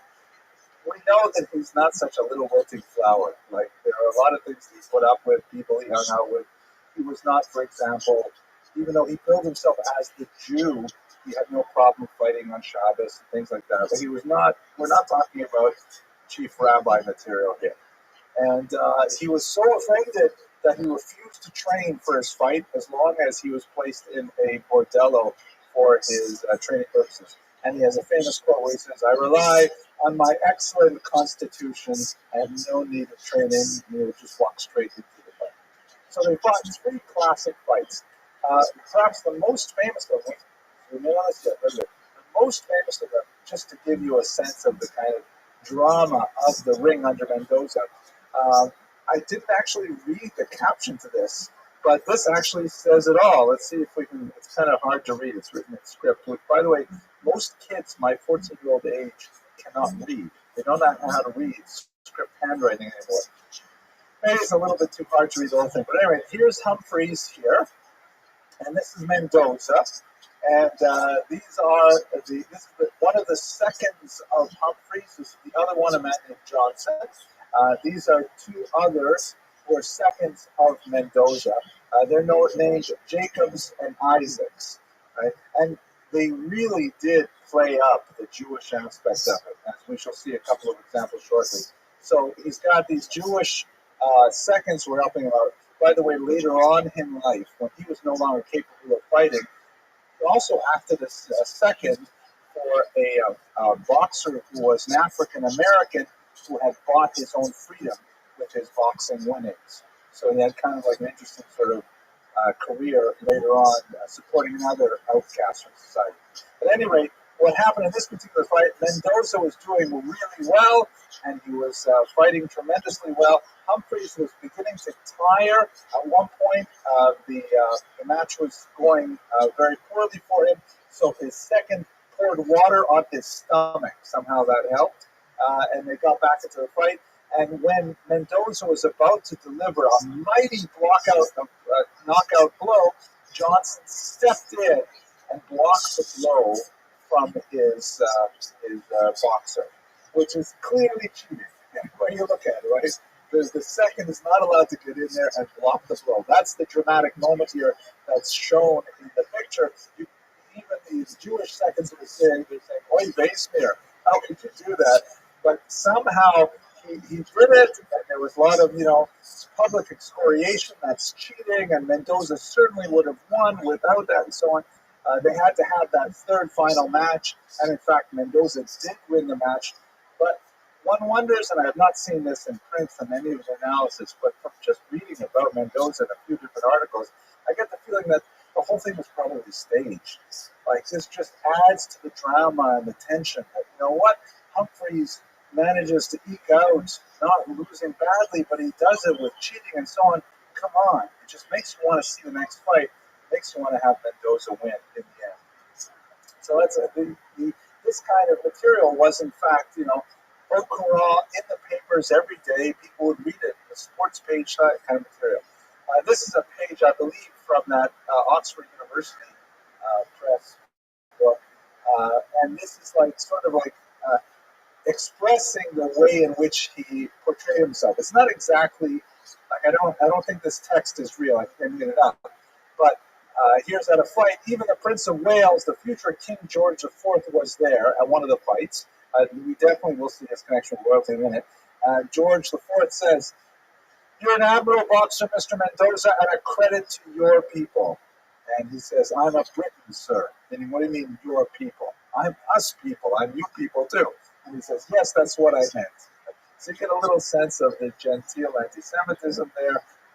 But we do know that, in fact, as I mentioned earlier, he did meet George III, the current king, before even Montefiore, before Rothschild, before Goldsmith, any of the wealthy Jews ever got to meet him. This boxer, Daniel Mendoza, met him. And it's a fascinating story.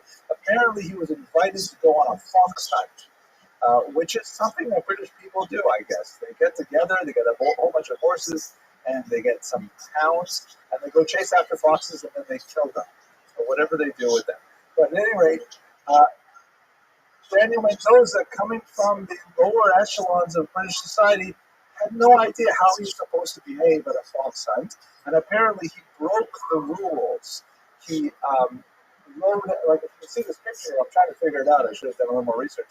But I think all the people in the back are like the participants, and then you've got the people in the red are sort of like officiants or helpers. They're not actually stewards. They're called stewards. Or stewards. Yes, in America we say stewards. So the stewards are they're helping, right? They're somehow guiding the dogs and things like that.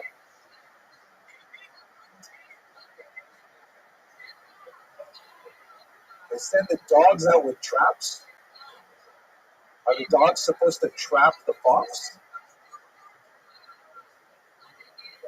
Oh, the fox. Okay, fascinating. Fascinating. So, anyways, they're running out there, and I guess the participants are not allowed to run with the hounds. The hounds run in front, and you have to run behind them, or vice versa. So, anyways, he broke the rule, and I guess he raced ahead with the hounds. So, what happened was, happened to follow the sport in a way. This is from his memoirs, which gave great displeasure to a gentleman who rode up to me and accused me of riding among the hounds and of other improper conduct. So in other words, here he is. He's at this fox hunt. He doesn't know what to do. He breaks some of the, he has some faux pas. And so some nobleman comes up to him and says, "Hey, you're breaking all the rules." He threatened to horsewhip me unless I altered my behavior. Not the right thing to say to the prize-winning heavyweight champion of the world. I felt greatly irritated at his language and therefore warned him in a resolute manner not to attempt anything of the sort, and declared that if he raised his whip for such purpose, I would certainly strike him off his horse, be the consequence what it would. My surprise was greatly excited at learning almost immediately afterwards that the person I had offended was none other than his Grace himself, meaning the King of England, right? That's not the King of England comes up to Mendoza and says, "You're breaking all the rules, and I won't have it." And he says, "Oh yeah, well, come down here and say that." Essentially, so kind of humorous stories, but there you go.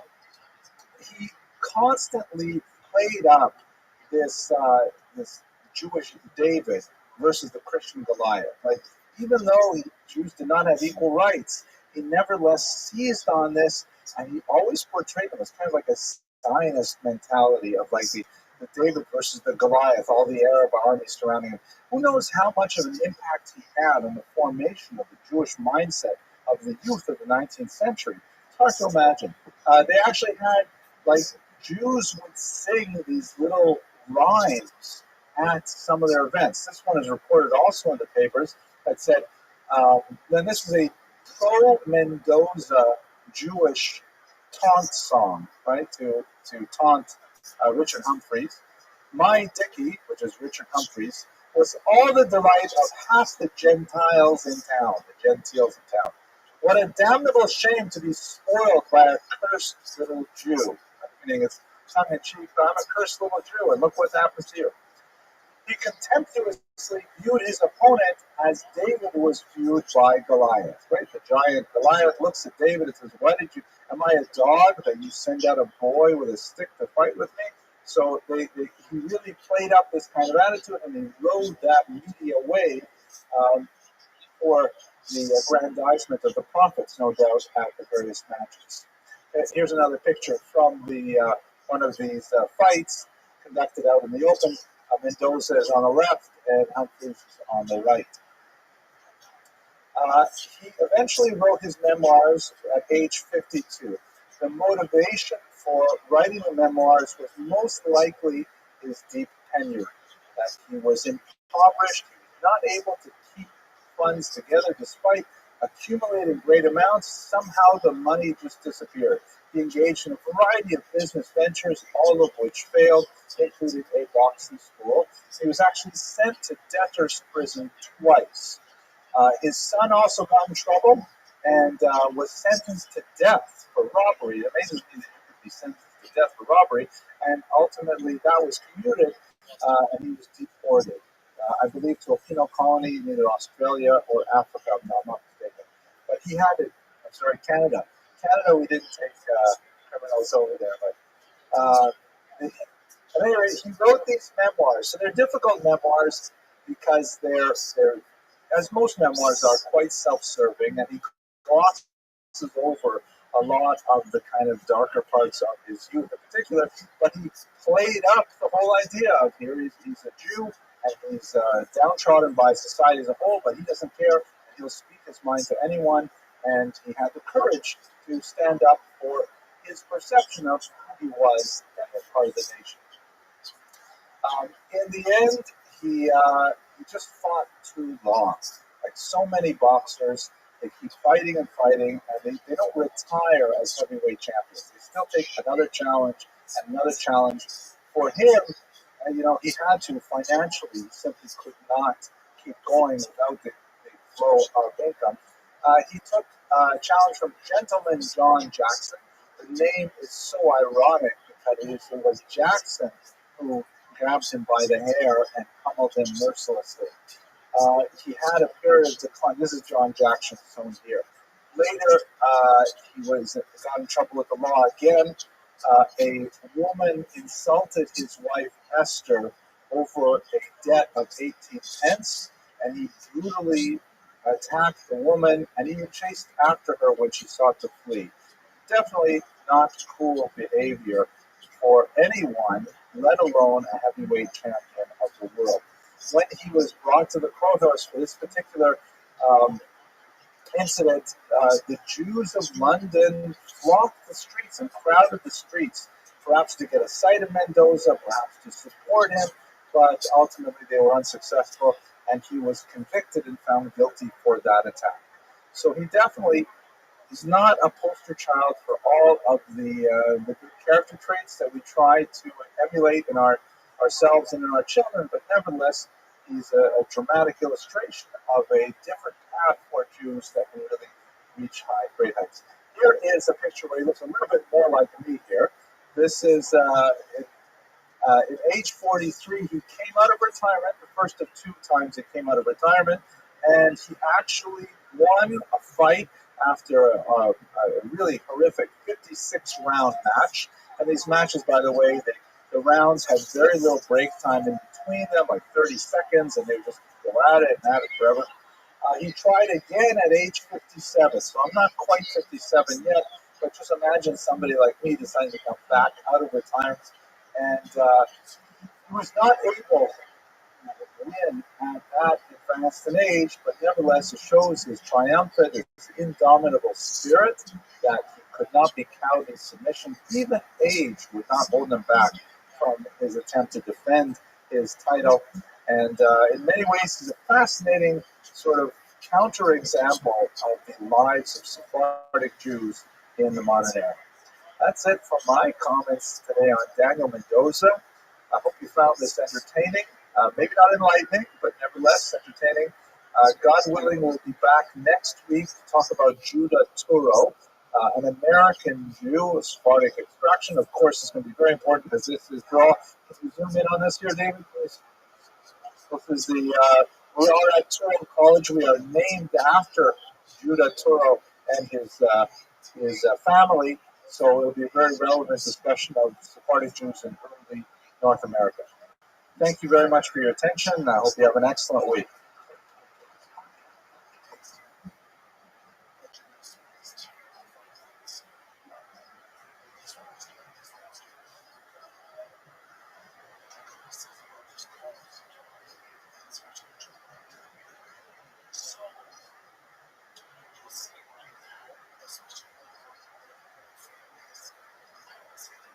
Good evening, everyone. I'm really happy to see you all. Tonight's lecture is something really close to me because, of course, I've been working for Turo College for about a decade now. Actually, a little longer than a decade, although I'm my 12th year now with this college. And I thought, as I was preparing a series of lectures for the Jews of Sfarad, and now we're in the second semester with the Sephardic diaspora. I thought since Judah Turo was someone who was of Sephardic extraction and he had a connection to a place of employment, I thought that would be a nice kind of fit. And I thought that maybe afterwards I would send a link of this lecture to all my bosses in Manhattan and get a bust out of it. But I have to say that reading the biographical materials available on Judah Turo, I was surprisingly moved. I was actually, my eyes even welled up at one point while I was reading it on the Long Island Railroad. He's an incredible individual with a tragic life story and made a phenomenal impact on so many thousands of Jews in his lifetime and beyond, right up until my own students in this very day. So I think you'll find his particular story fascinating, with some surprisingly tragic elements to it that really flesh out something that's only a name to us, but I think we'll understand a lot more about his background by the end of this hour.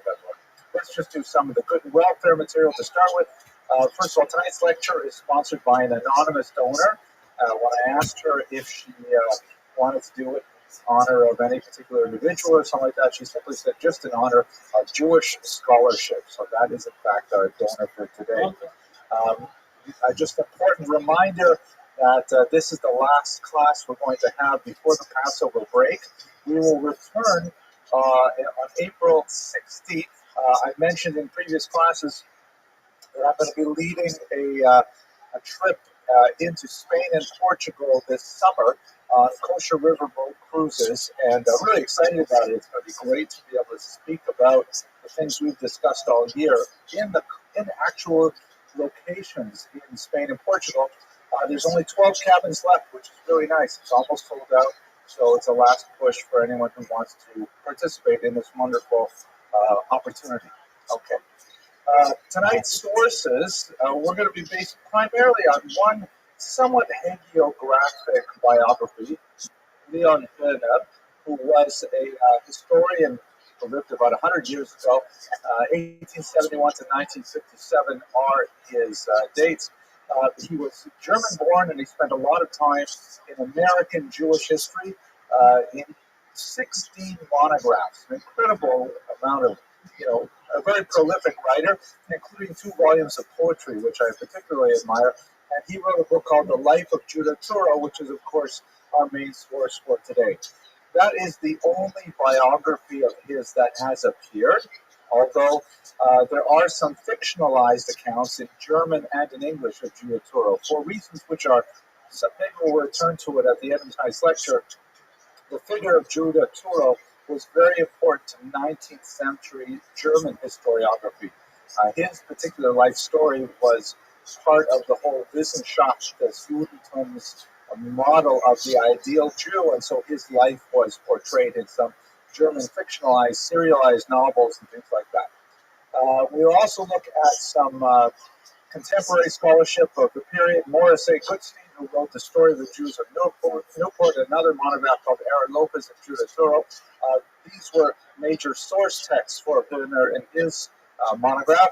And some more recent material, not a lot has been written on Judah Turo, but Bertram Cohn and Jonathan Ness. I also saw just today an article by Jonathan Sarna, a major American historian today, who wrote something interesting on the monument, the proposed monument to Judah Turo after his passing.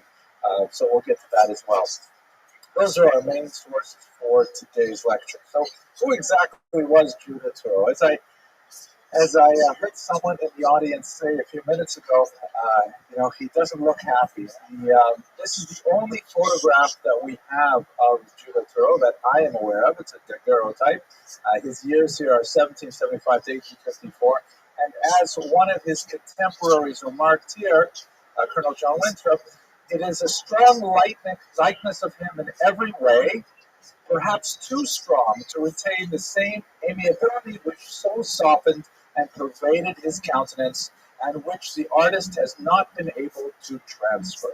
In other words, he's much better looking in real life, much less angry looking in real life. I can say from his biography that's certainly true, but he did live a life of great solitude.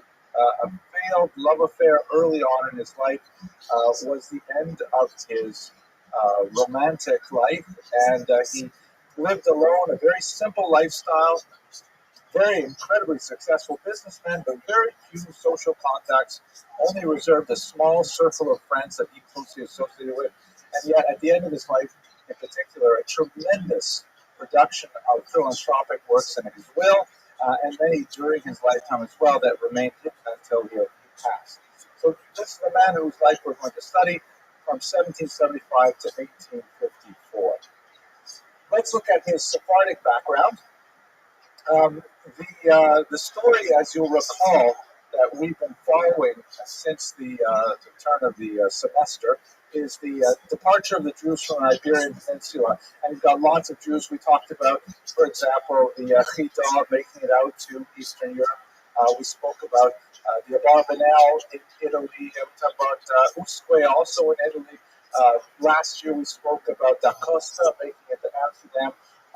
And there are many Jews who made it all out to the Americas. In particular, at this time, there are many Jews who actually went to Portuguese-held territory in Brazil. You'll recall that the experience of Spanish and Portuguese Jewry was somewhat distinct. Many Spanish Jews tried to evade the oppression of the Inquisition by fleeing in 1492 or earlier across the border into Portugal proper. And once they lived there, they found that their refuge was very short-lived, and ultimately the Inquisition came to Portugal as well, and it represented a tremendous hardship for the Jews living there. Over the course of the next 100 and 200 years, Portuguese Jewry sought to escape, all the while maintaining their identity outwardly as Christians and retaining their Jewish identity at home. So that's the origins of the Turo family in particular. Many of these Portuguese Jews made it to Brazil because that was under Portuguese control at the time, and they were hoping that by moving from the center to the periphery, they would be able to escape the clutches of the Inquisition. This was unfortunately not the case. The Inquisition followed Portuguese and Spanish Jewry into the New World, and you had several major auto da fe public burnings of suspected Judaizing Christians. You had many of these Portuguese Jews living in Brazil at this time, and Brazil, of course, is a highly religious territory. Once the Inquisition came there, it was unusually strong. So it happened that many of the Jews, these Portuguese Jews, were living in the northern section, that was conquered by Holland briefly between 1630 and 1654. Holland, unlike Portugal, had tremendous religious freedom. Amsterdam, of course, was this bastion of liberal values in general and tolerance for all faiths. And so a lot of these Portuguese Jews who had been posturing as Christians for generations said, okay, it's Mardi Gras, so once Dutch rule came to northern Amsterdam, all of these hidden Jews began to show their true colors and were outwardly practicing as Jewish. This, of course, was a death sentence when the Dutch lost Brazil. And with the overcoming of the Portuguese, that meant that the Jews who were once again under Portuguese control simply had to flee. So you had a few dozen Jews leaving Recife, who eventually ended up in this part of the world. You may recognize that as Lower Manhattan, because at that point, Lower Manhattan was, of course, New Amsterdam, but was still under Dutch control. And so these erstwhile Portuguese Jews moving to Brazil to try and get from the center to the periphery, and then when it becomes Dutch, they say, all right, let's try it out. Let's see if we can represent ourselves as Jews. And when the Portuguese come back and they flee, they end up here in New Amsterdam, which of course is New York City. And then from New Amsterdam, many of them moved out to Newport, which was at the time a bustling industry.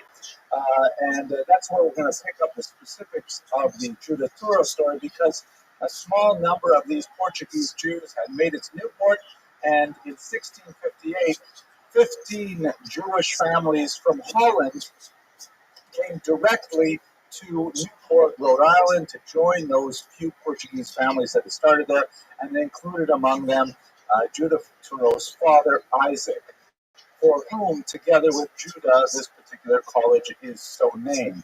Are you able to get this over here, David? Does it show up? Can you see the Turo, or is it too low? Okay, good. There we go. So that's basically the story of how the Turos come to America. Let's look at them in particular. Isaac Turo is the important person in this particular story. Here's a drawing of the Portuguese synagogue in Amsterdam. And remember, Portuguese, these are the Jews who have lived for who knows how many generations as Christians, and then when they finally get to a liberal place like Amsterdam, then they begin to express their Jewish identity again.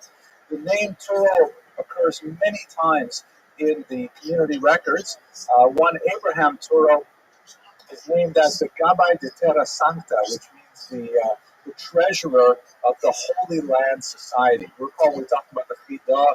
There are many organizations that were collecting charity for the benefit of the Jews living in Israel. And so Abraham Turo was one of those officials in Amsterdam who was responsible for that. He was also Parnas in 1682, meaning he was the president of the Jewish community in Amsterdam, a very prestigious position. One of his descendants is Isaac Turo, shown here, who was born in 1738.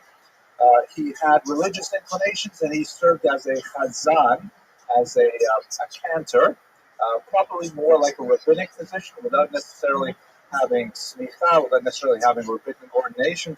But in Jewish context, that really doesn't matter, at least for officiating at synagogues and performing a lot of life cycle, functions. He moved to the New World, and he actually bounced around quite a bit. He served in Curacao, Suriname, New York, and Jamaica before he eventually joined these Jews living in Newport, where he met his wife. He served as a spiritual leader of the famous Turo Synagogue, one of the oldest synagogues in North America.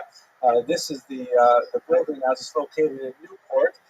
It has some interesting architectural features, which are not really visible in the current configuration, but it included, among other things, a trap door right under the bima, so that people could escape, because they were always concerned that perhaps the Inquisition might come to America and Jews might have to escape at the last minute.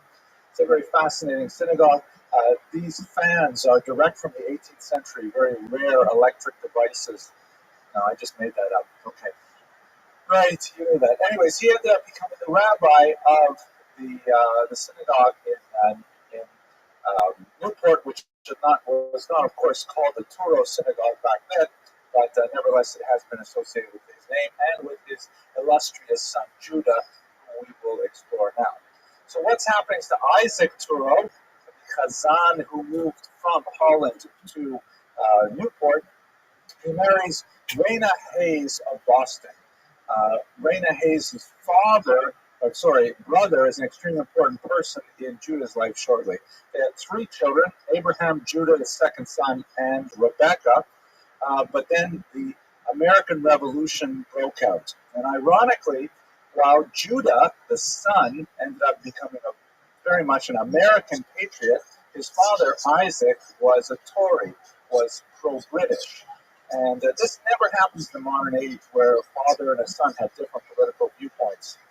But at any rate, the father, was concerned with the Revolutionary War, and so he ended up leaving Newport with the Torah scrolls. He took them to New York City, where he had some protection from the British government.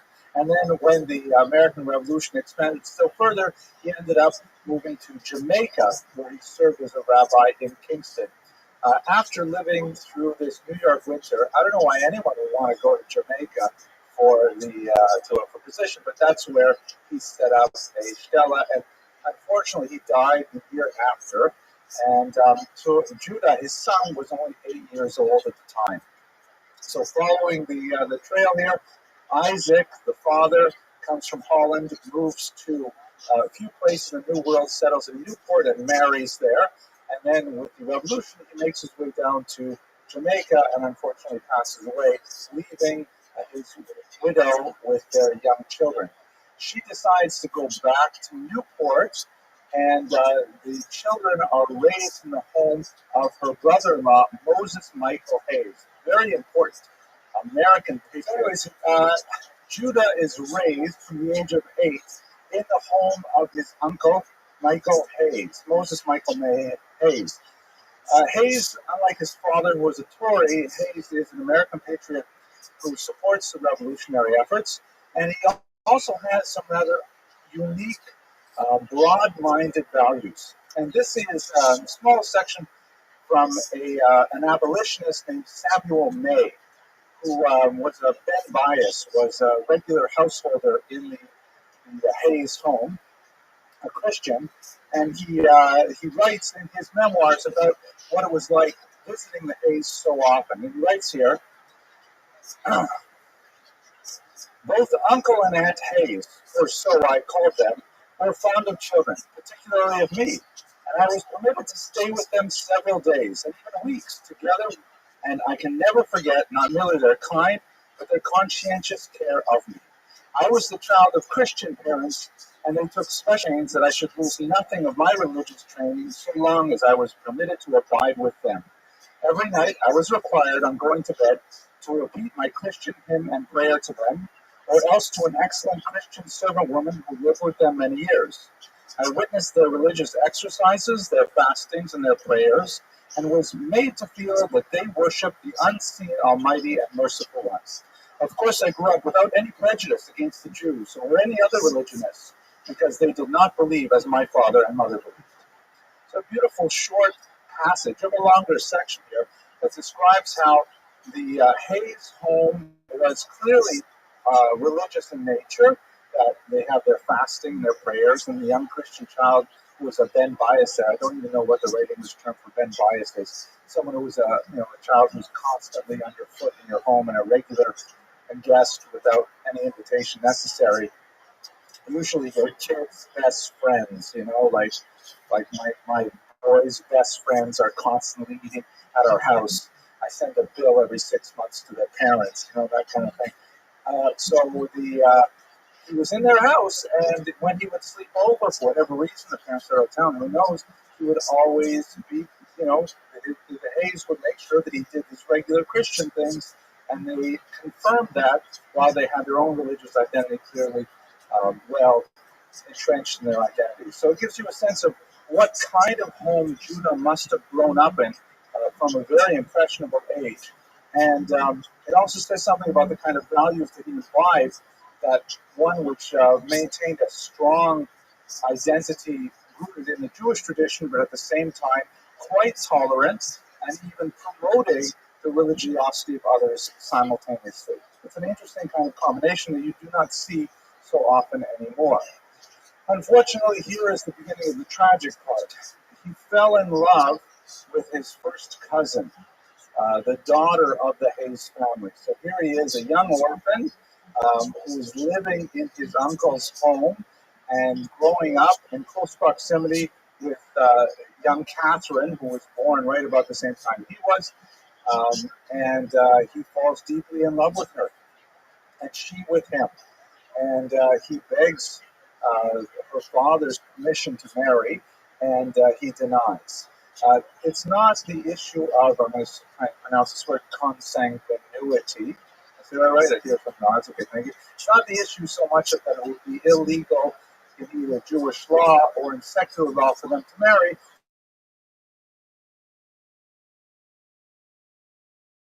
Probably do not know bars in this area. The father objected and would not allow Judah to marry his daughter. He tries a couple of interesting stratagems to keep them apart. At the age of 23, when the love affair is still not going away and Catherine isn't going to date anybody else, so he says, okay, and Judah, by the way, at this point is working in his international import-export business. He says, Judah, I want you to lead a ship that's going to go all the way to the Mediterranean. It'll take you 2 years to manage this particular mission. And his hope was, at least in the assessment of the biographer, that after 2 years of separation, she'll meet someone else, maybe he'll meet someone else, and their puppy love will die off. It's also a pretty dangerous mission. He ends up being attacked by pirates. He survives the venture. He actually saves the cargo. He ends up becoming a huge success, and he comes back 2 years later, mission accomplished with a phenomenal amount of positive results to the venture. But the father says, no way, no with an olive, you cannot marry my daughter. So Judah importunes him, and so Hayes fires him and says, you're out of a job, find someplace else to live. So Judah Turo, not sure what to do with himself at this point. Right now, all of his efforts to marry Catherine are blocked. In Newport, it's a small town dominated by his would-be father-in-law. There's no way for him to go out and make a fortune, so he heads off to the most likely place for it. He goes to New Orleans, which at this point was an extremely important port, as we shall see. And he thinks he'll make his fortune there, and perhaps he'll be able to return after he's an established individual with his own home and so on. Perhaps then he'll be able to marry Catherine. Turns out that never happens. He never marries. She never marries. And at the end of our lecture, you'll see they actually died within a few days of each other. It was kind of a star-crossed lover sort of story. At any rate, let's bear in mind how that must have had an impact on his growth as an individual. He shows up in New Orleans as a young man, now in his 20s. The population of this port city was about 8,000, and this was prior to the U.S. possession of New Orleans. It was still before the Louisiana Purchase. But he realized that this would be a really important port for the entire continent because it's at the bottom of the Mississippi Basin on the Gulf. Tremendous opportunities there for South America, North America. It's good climate for lots of international trade and so on.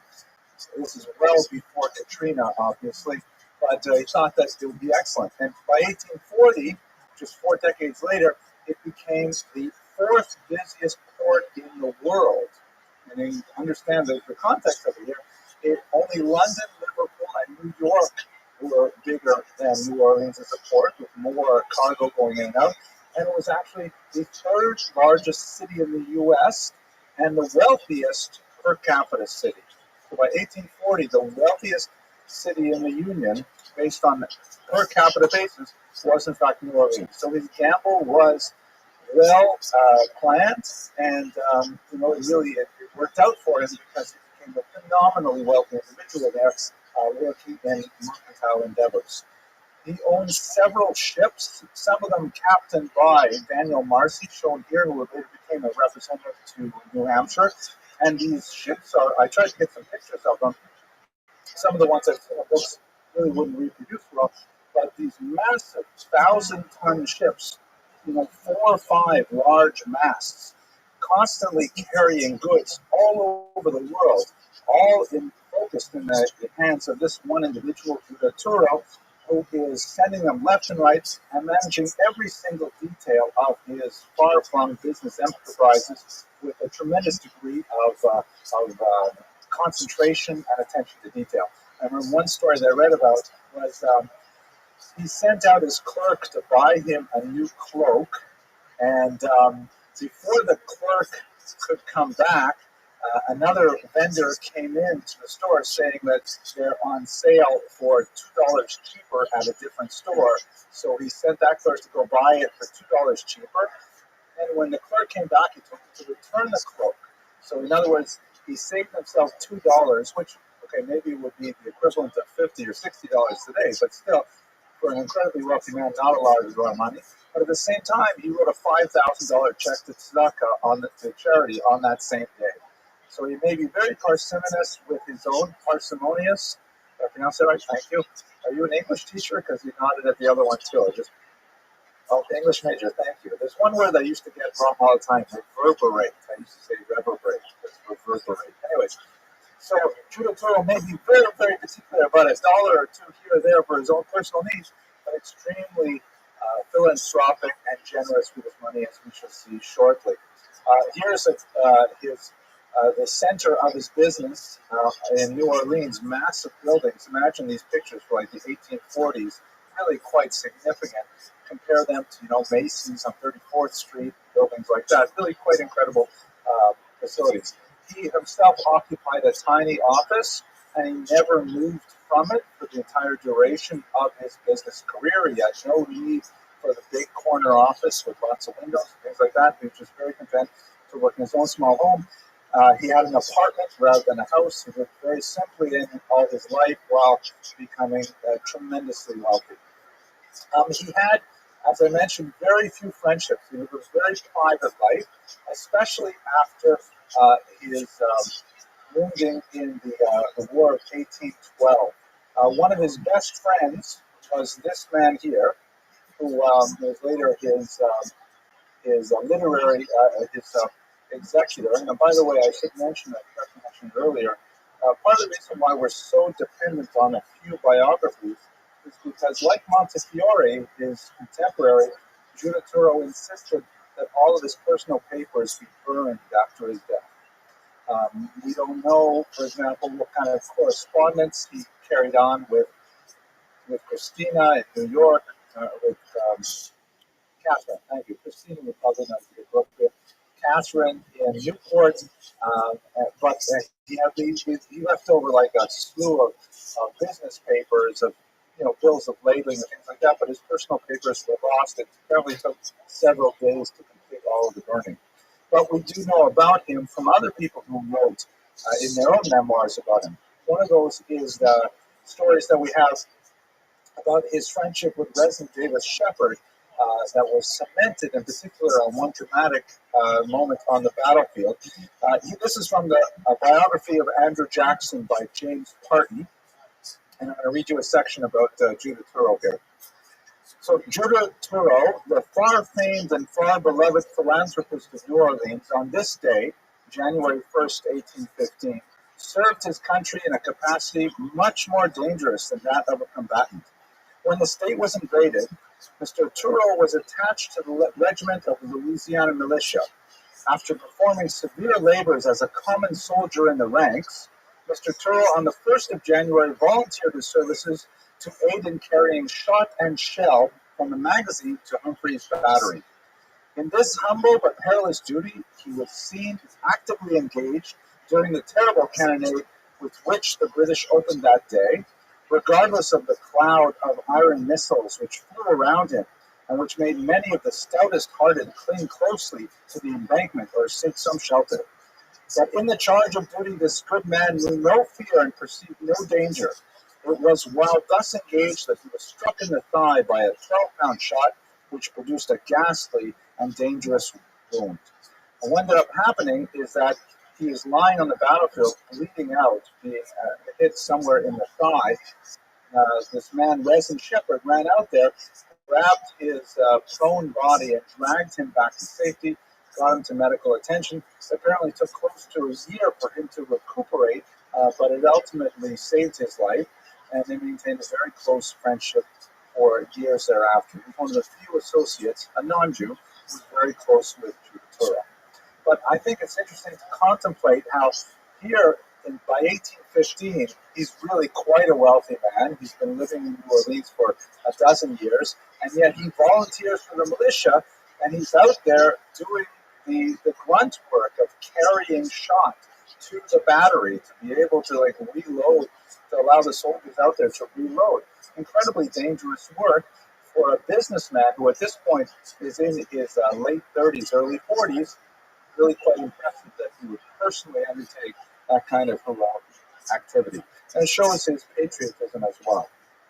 Now let's turn a little bit to his Jewish life.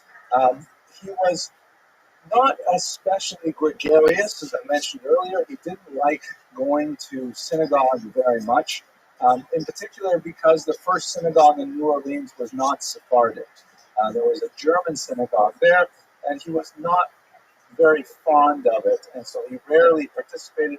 He doesn't show up as one of the more generous members. Later, when a Sephardic synagogue would be established, then, like Montefiore, he has kind of like a change in his attitudes, and he ends up becoming a very regular attendee of services and so on. So he obviously had some deep attachment to his Sephardic roots. And he was also secretly, at this point, giving thousands of dollars to charities all over America. And It's good. Thank you, Dave.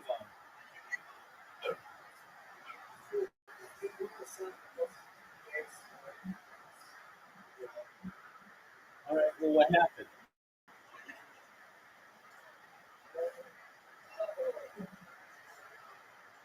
Talk and audible.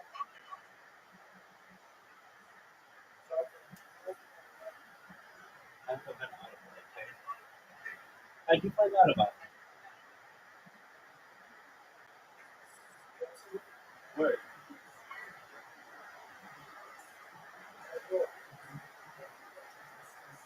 Okay, you're welcome. We're watching Jewish history lectures. If we didn't enjoy.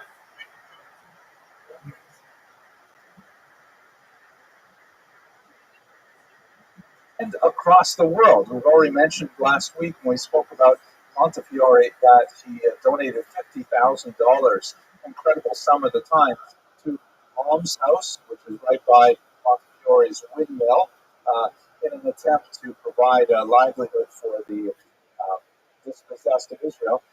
But he began to sort of seed money of $5,000 here, $5,000 there, to all kinds of congregations all over the eastern seaboard, both Ashkenazic and Sephardic. He even was quite interested in the practice of Jews in exotic countries. At that point, the Jews of Kaifeng in China were discovered. Here you can see some of those Jews from that region. And he gave thousands of dollars to able to support this struggling community, which amazingly was not able to make a go out of it, even though they had such tremendous proximity to authentic Chinese food. They simply could not attract enough Ashkenazim to keep it going, even on December 24th. Here, but his philanthropy went far beyond Jewish life as well. And he was an incredible supporter of non-Jewish causes as well. And this is, I think, something signal about Judah Torah and also about the Jewish experience in America. We know from Talmudic sources that the rabbis enjoin the Jewish community to support communal causes, even if they are primarily benefiting non-Jews. The Talmud says explicitly that the Jews have to support non-Jewish graveyards, non-Jewish hospitals, non-Jewish orphanages, that we are required to support the general community as well as our own. And this is something that Judah Turo took very seriously, and for which he was probably much more well known than he is for his Jewish activities.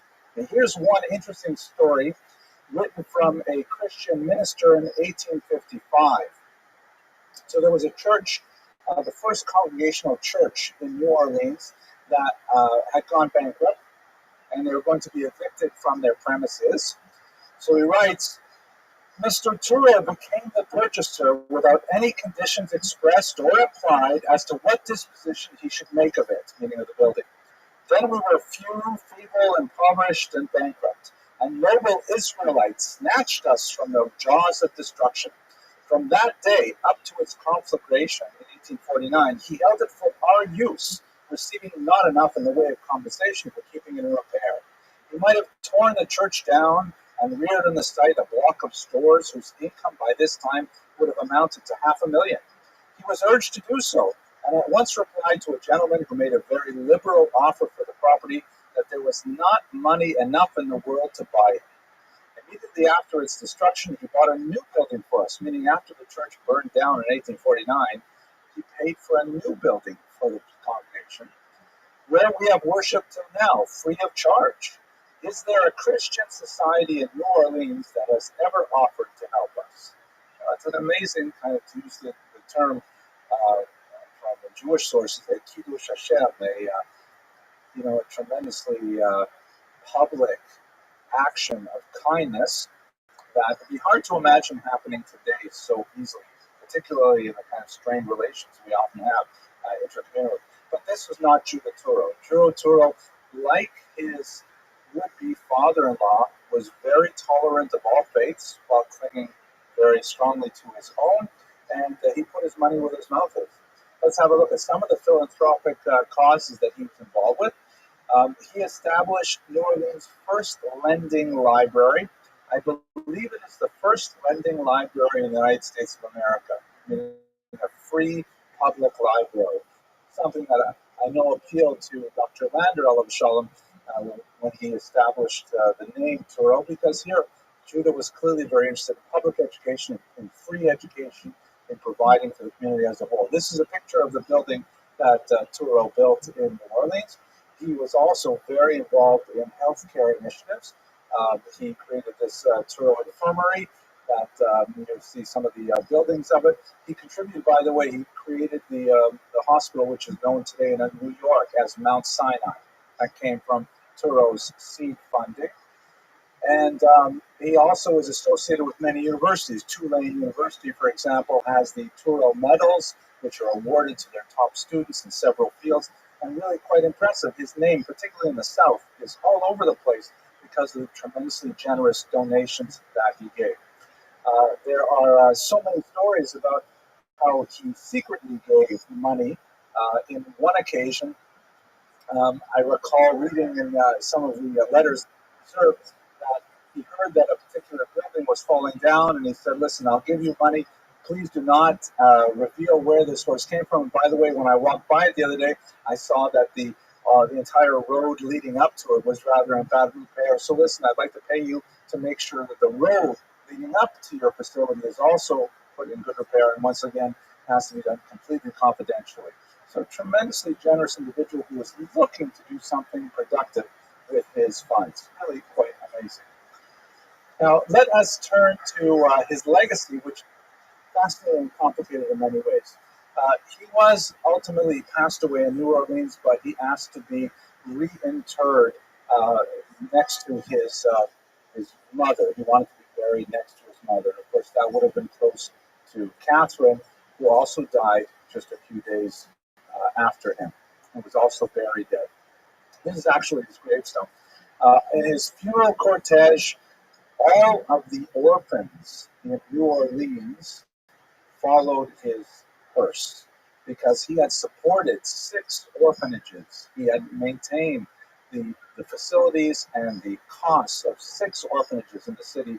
So they brought all the children out to walk behind his cortege as he was taken off for burial. And at that point, a Jewish society thought that we should really erect an appropriate monument to Judah Turo. Oh, I forgot to mention, by the way, that in his will, he gave away $500,000 to Jewish causes all over America. I should have done the calculations. I apologize, but $500,000 in 1854 will probably be somewhere in the neighborhood of, who knows, $20 billion today. It's hard to imagine that kind of money. Imagine Bill Gates plus Steve Jobs plus whoever giving away all their wealth. He had no children, so he gave all their wealth. Well, maybe not Steve Jobs, but someone wealthy giving away lots of money. Incredible. He gave away money to his family. He gave away $5,000 to Catherine. He did not realize that she was going to pass away shortly. But this incredible, windfall for struggling congregations essentially established them and allowed them to continue well into the 20th century. So anyways, they thought, let's build a monument. And they sketched out a couple of large, statues where you could see his figure and you could get a sense of who this individual was. But there was a German Jewish traveler who would make a name for himself later by writing a book called 3 Jahre in Amerika, 3 years traveling through America. He went by the name Binyamin Hasheni, which was an echo of Benjamin of Tudela, a famous medieval traveler. This was another traveler who made his way through America and went back to Europe to tell the story of his experience there. And he devoted 20 pages in his memoirs to how he vigorously fought against the monument for Turo, not because he had anything against Judah Turo as an individual. In fact, he praised his philanthropy, but he really maintained that a plastic image, a stone image, would be contravening the basic tenets of Judaism. To make a statue that would be quasi-worship would be so antithetical to Jewish values that really could not happen.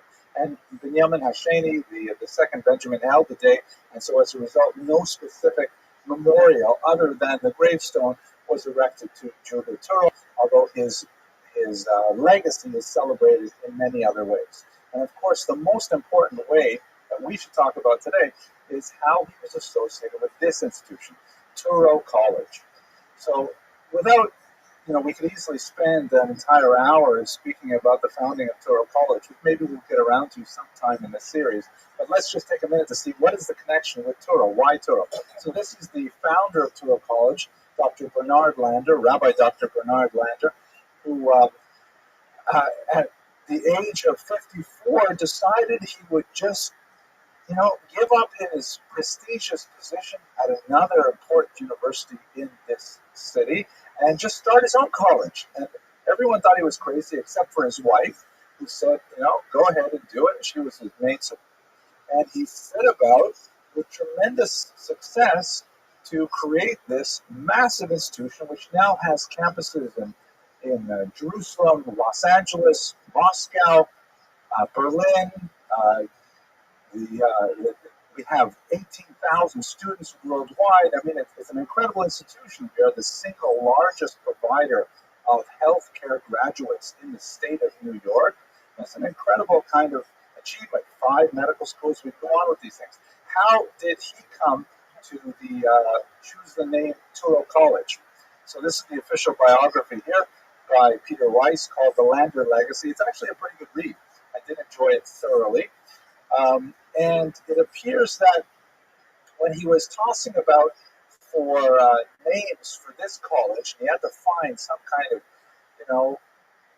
motivational figure to start this project. It happened that it was rather rushed, and in 1969, an important member of the organizational committee had to register a name for a state charter, so Leon Reich chose the name the Hebrew College of Brooklyn.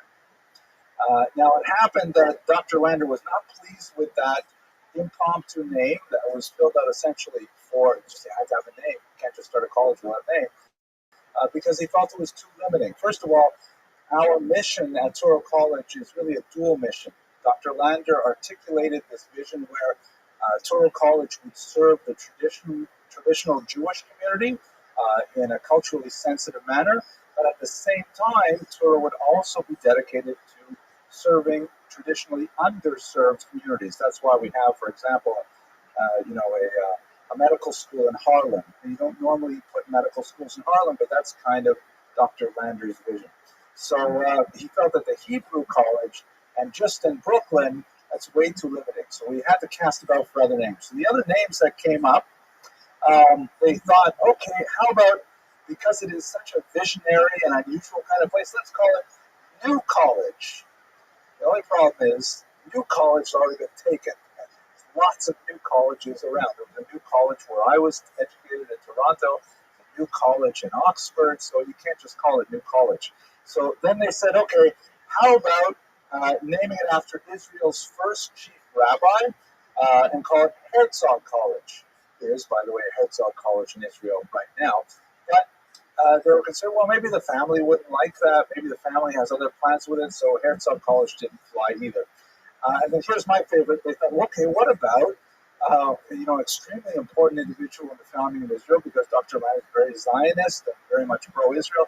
How about we name the school after Rabbi Abraham Isaac Kook?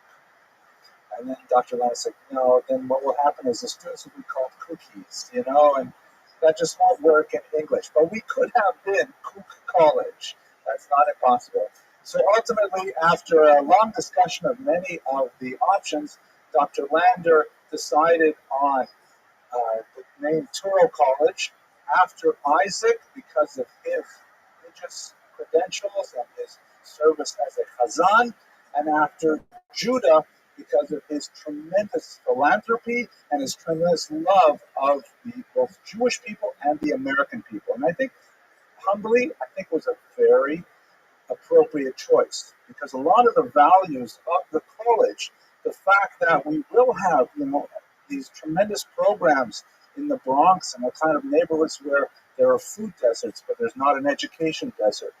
And at the same time, we have, one of the largest undergraduate programs. I think we are the largest undergraduate college for Jewish students in the world, maybe outside of Israel. But those two kind of visions are very much, exemplified by the life and work of Judah Touro. I have one more photograph just for my own satisfaction. Here's a picture of me with Dr. Lander. This is me here when some of my beard was still a little bit darker. This is Rabbi Alan Senior. Rabbi Senior and I were involved in setting up a campus in Miami Beach for Touro College, and here we are at the Fontainebleau Hotel with Dr. Lander. I have many personal memories of the brief number of years that I knew him, and he was already quite an elderly man, but it was through him that I think I really channeled the ideas of Judah Touro, and hopefully we can represent those well to the next generation with our student body. And that's the presentation on Judah Touro. I hope you found this fascinating and as inspirational as I did. And I hope you all have a tremendously wonderful Passover. Look forward to seeing you on April 16th. Thank you.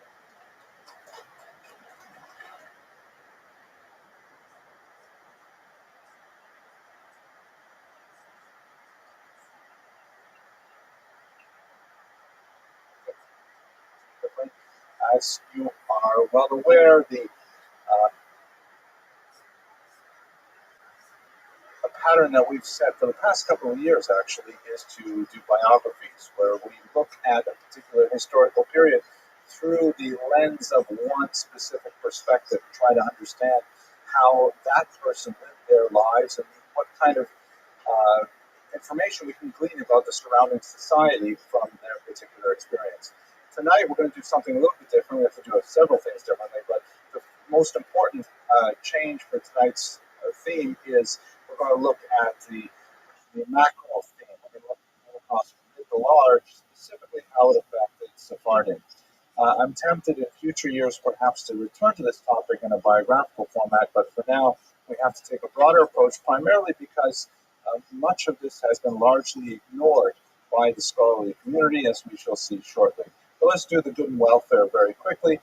Tonight's lecture is sponsored by Richard Moreno, Lieutenant Richard Moreno, who has sponsored actually quite a few of our lectures. If you are interested in sponsoring a lecture, we have 2 left for the season, which are yet unsponsored. Next week, is Emma Lazarus. The week after, we have the Crypto Jews, also another thematic class, and then we will go on to Rabbi Ovadia Yosef to close the class. So two of those are still unsponsored.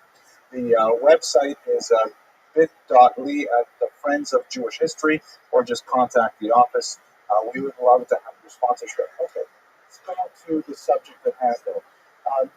The Holocaust in Sephardic lands, or the Sephardic experience of the Holocaust, is subject to what one scholar, me, called a double occlusion, meaning a double hiding. And there's two elements to this. The first is that the Holocaust is overwhelmingly understood as an Ashkenazic experience.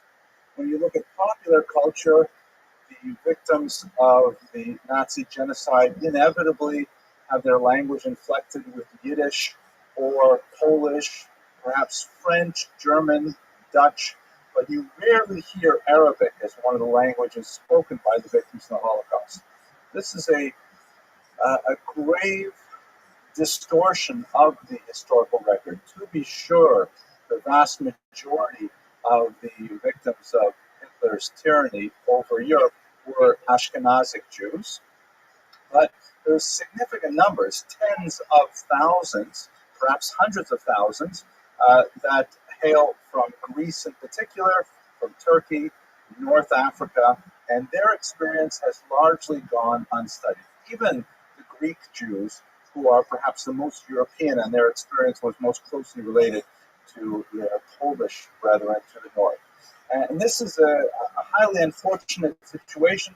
There are only a handful of scholars who are doing any significant work on the Holocaust in Sephardic lands for a variety of reasons, but it has meant that the story of these tens of thousands of victims have gone untold.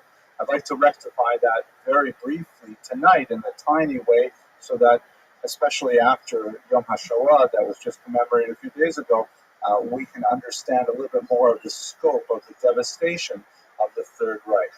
That's the first occlusion, is within popular culture, the Holocaust affecting Sephardic lands is not well known. The second occlusion is that within the academic world, I speak for myself as someone who, associates with other academics and historians, there's just not much talk about the Holocaust and how it affected Sephardim. And if it's not being generated in the academic world, where we are capable of studying the most arcane and sometimes ridiculous things, then how are we going to push this out to the popular world? So in tonight's short lecture, I hope to try and address that a little bit from an academic perspective. We're just going to do a sweeping overview of the Holocaust in the Sephardic lands in order to understand a little bit more of what we are missing in terms of the larger picture. Perhaps one of the problems that has plagued the field of historians and also, by extension, popular culture is the fact that the Sephardic experience was far from uniform. We can say certain generalities about the experience of Ashkenazi Jews, particularly if we try to, focus on Eastern Europe as opposed to Western Europe. Maybe we can break it down a little bit by country, because each country had its own unique experience. Hungarian Jews, for example, had a very different experience than, let's say, Polish Jews, certainly than French Jews or Dutch Jews. But the Sephardic Jews, especially those from places like Tunisia and Libya, totally different from what was experienced north of the Mediterranean basin. So that's made it much more difficult for scholars as a whole. This is a fascinating photograph showing some Greek Jews in a displaced persons camp holding a mass wedding, a celebration of life writ large in 1946, a rather joyous occasion that gives a sense of the life that reverberated from the ashes of the Holocaust. That's a mixed metaphor, but I'm not going to delete it. Okay. So let us just quickly, in the context of Yom HaShoah, and as a lead up to understand the distinctions with the Sephardic experience, let me just very briefly catalog what we know about the Ashkenazic experience. I know that many of you are deeply familiar, perhaps personally familiar with these things, and through your own experiences, perhaps, certainly through parents and extended relatives. but I'd like to give you a little bit more of an academic perspective. And in so doing, I would like to introduce you to one of the most significant debates that historians have had since the 1950s over the interpretation of the Holocaust. Basically, there are two main scholarly groups in approaching the big questions about the Holocaust. And when I say big questions, I mean, like, how could it possibly happen? How is it that an entire continent could participate in the murder of millions of its citizens? How is it possible that such a complex system of murder, a bureaucracy of murder that required detailed coordination of everything from arranging the train schedules to dropping off supplies to processing the recycled gold teeth and eyeglasses and prosthetic limbs of the murdered Jews, how is it possible that the entire continent could bend itself to this single nefarious task? Why was there no collective resistance? Why was there no one standing up and saying, hey, wait a second, we can't do this? Literally, no one, except for partisans hiding in the woods and maybe a few people in underground bunkers. There was really no major resistance against it. We'll talk about France, or perhaps not today, but these are some of the big questions of the Holocaust. So two schools developed. The first school is called the intentionalist school.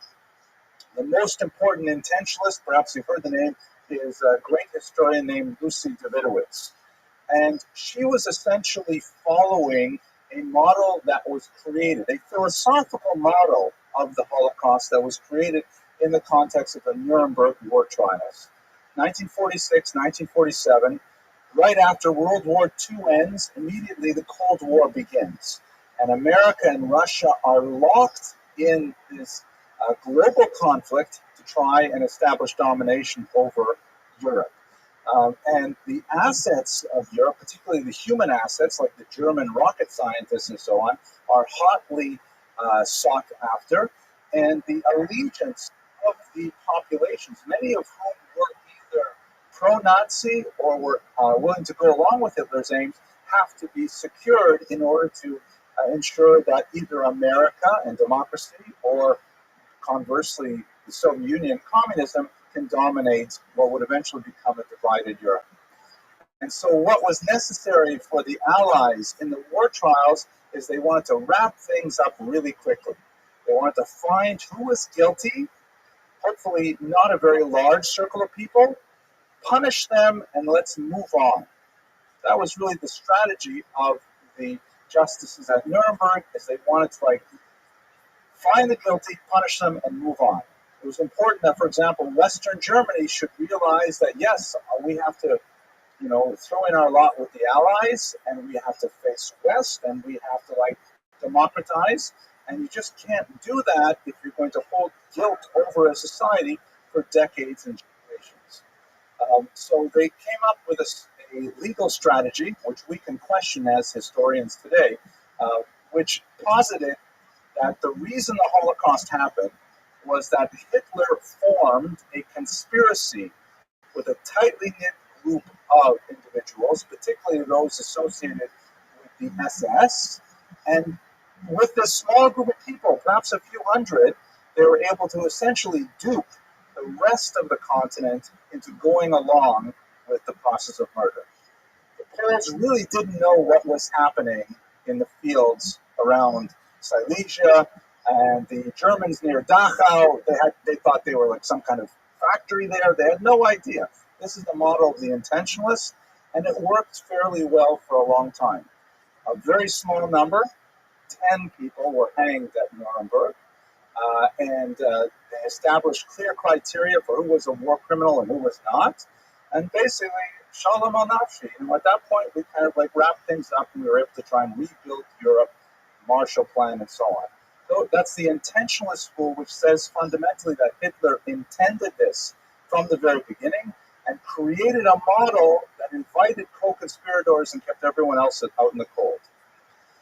This model held up until the 1950s, when many historians, Martin Grosjak in Europe, began to poke holes in it, saying, wait a second, it doesn't really make sense because we see a few things that argue against this trend. For example, why was it that the ghettos really didn't get established until 1940? Why didn't, if Hitler really intended it from the beginning, why didn't he start right away?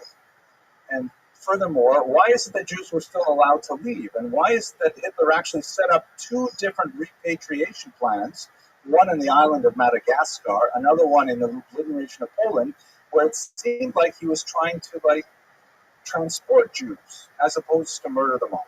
Why is it that the mass murder only begins in 1941 and the death camps only begin in 1942? These dates just don't make sense with the intentionalist model. It really should have been earlier if that was the conspiracy. So a more sophisticated, in my humble opinion, a more sophisticated model called the functionalists began to rise. The functionalists argued that certainly Hitler was an anti-Semite of millennial proportions, a Malek. There's nothing to say about that. It's not diminishing in any way his dastardly intentions for the Jewish people. However, he and his co-conspirators, so to speak, only stumbled across elements of the Holocaust when they saw that people were willing to go along with it. When they radicalized one aspect or another of their legislation, and they saw that, hey, no one's bothering us. Like, for example, Kristallnacht. We have a massive pogrom all across the country. We burn, hundreds of synagogues, break lots of glass. 260 people are killed. And what happens? Nothing. People slap us on the wrist by writing op-eds in the New York Times, and nothing really changes. So you know what? We can get away with it. And bit by bit, the Nazi regime was radicalized until Operation Barbarossa, which is where we're going to pick up the story at this point. So the functionalists who argue that the Holocaust was a function of the war, as the war became more brutalized and more seemed to be possible, then the idea of actually murdering all of the Jews of Europe dawned in Hitler's mind, and he was able to actually implement it to a terrible degree. That's a big. And so, for example, to give you a sense of who's a modern functionalist, most modern historians adhere to this model of understanding. And you have people like David Goldhagen, who wrote a book called Hitler's Willing Executioners, which is instructive, meaning that German citizens as a whole were willing to go along with the plan. By focusing on Hitler narrowly, we miss the larger story, which is a deeply embedded anti-Semitism, or at least an apathy in society that is willing to see this minority population murdered. And we have many examples of corroborating evidence, for example, from the world of psychology, the Milgram experiment, the Zimbardo experiment. Perhaps when we have more leisure, we would look at that. Let's look at the essential timeline of how the Holocaust played out within the context of the intentionalist versus functionalist debate. So perhaps the first thing that Hitler embarked on at the beginning of the war, September of 1939, is the concentration of Jews. And this happened in a haphazard manner throughout all of the occupied territories.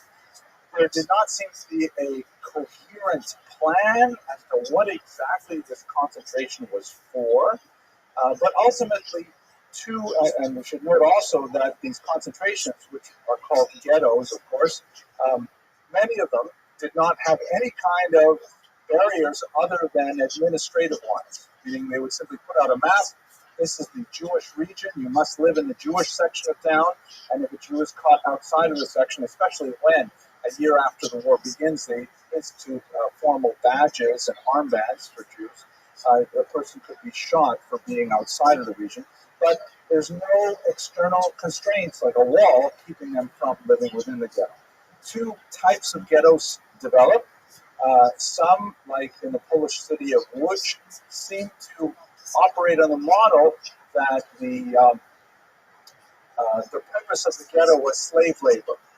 And so the way to survive, the whole culture of the strange culture of the ghetto was built around earning a work permit. So you could work, let's say, in the textile factories that populated Łódź.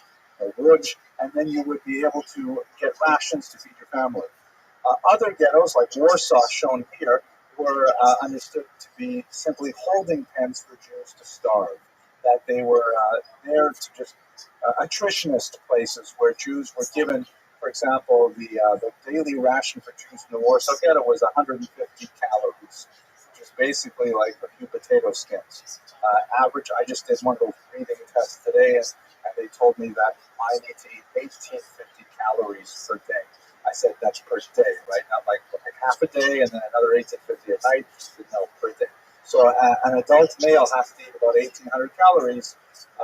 Jews were given 150 calories. So they were like intended for starvation.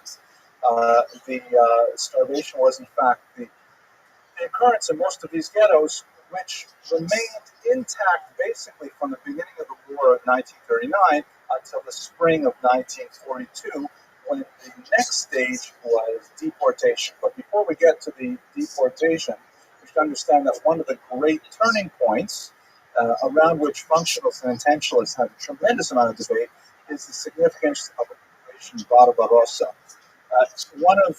Looking at the war militarily, one of the things that Hitler was well aware of was that Germany has this geographic problem whenever it fights a war. We've seen it many times in German history. Germany, since it's in the center of Europe, cannot win a war fighting on two fronts. Germany cannot fight both to the west and to the east simultaneously, primarily because of logistics. If you have a weakness on the eastern front and you need to get a supply line out there, or you need to get reinforcements, you've got to schlep them all the way from the western front, which is frequently impossible. Furthermore, when you go into the east further, you hit the greatest general of the region. Maybe you've heard of him, General Winter. The Russian winter is so brutal that it's impossible to maintain occupation of beyond the Urals in any way. At any rate, Hitler followed this plan by conquering the West first. He took over France, Holland, Norway, Denmark, and so on, leaving England for later, but attacking with punishing, brutal air campaigns. And once the West was pacified, then he broke his deal with Stalin that he had signed in late 1939 and invaded in a surprise attack.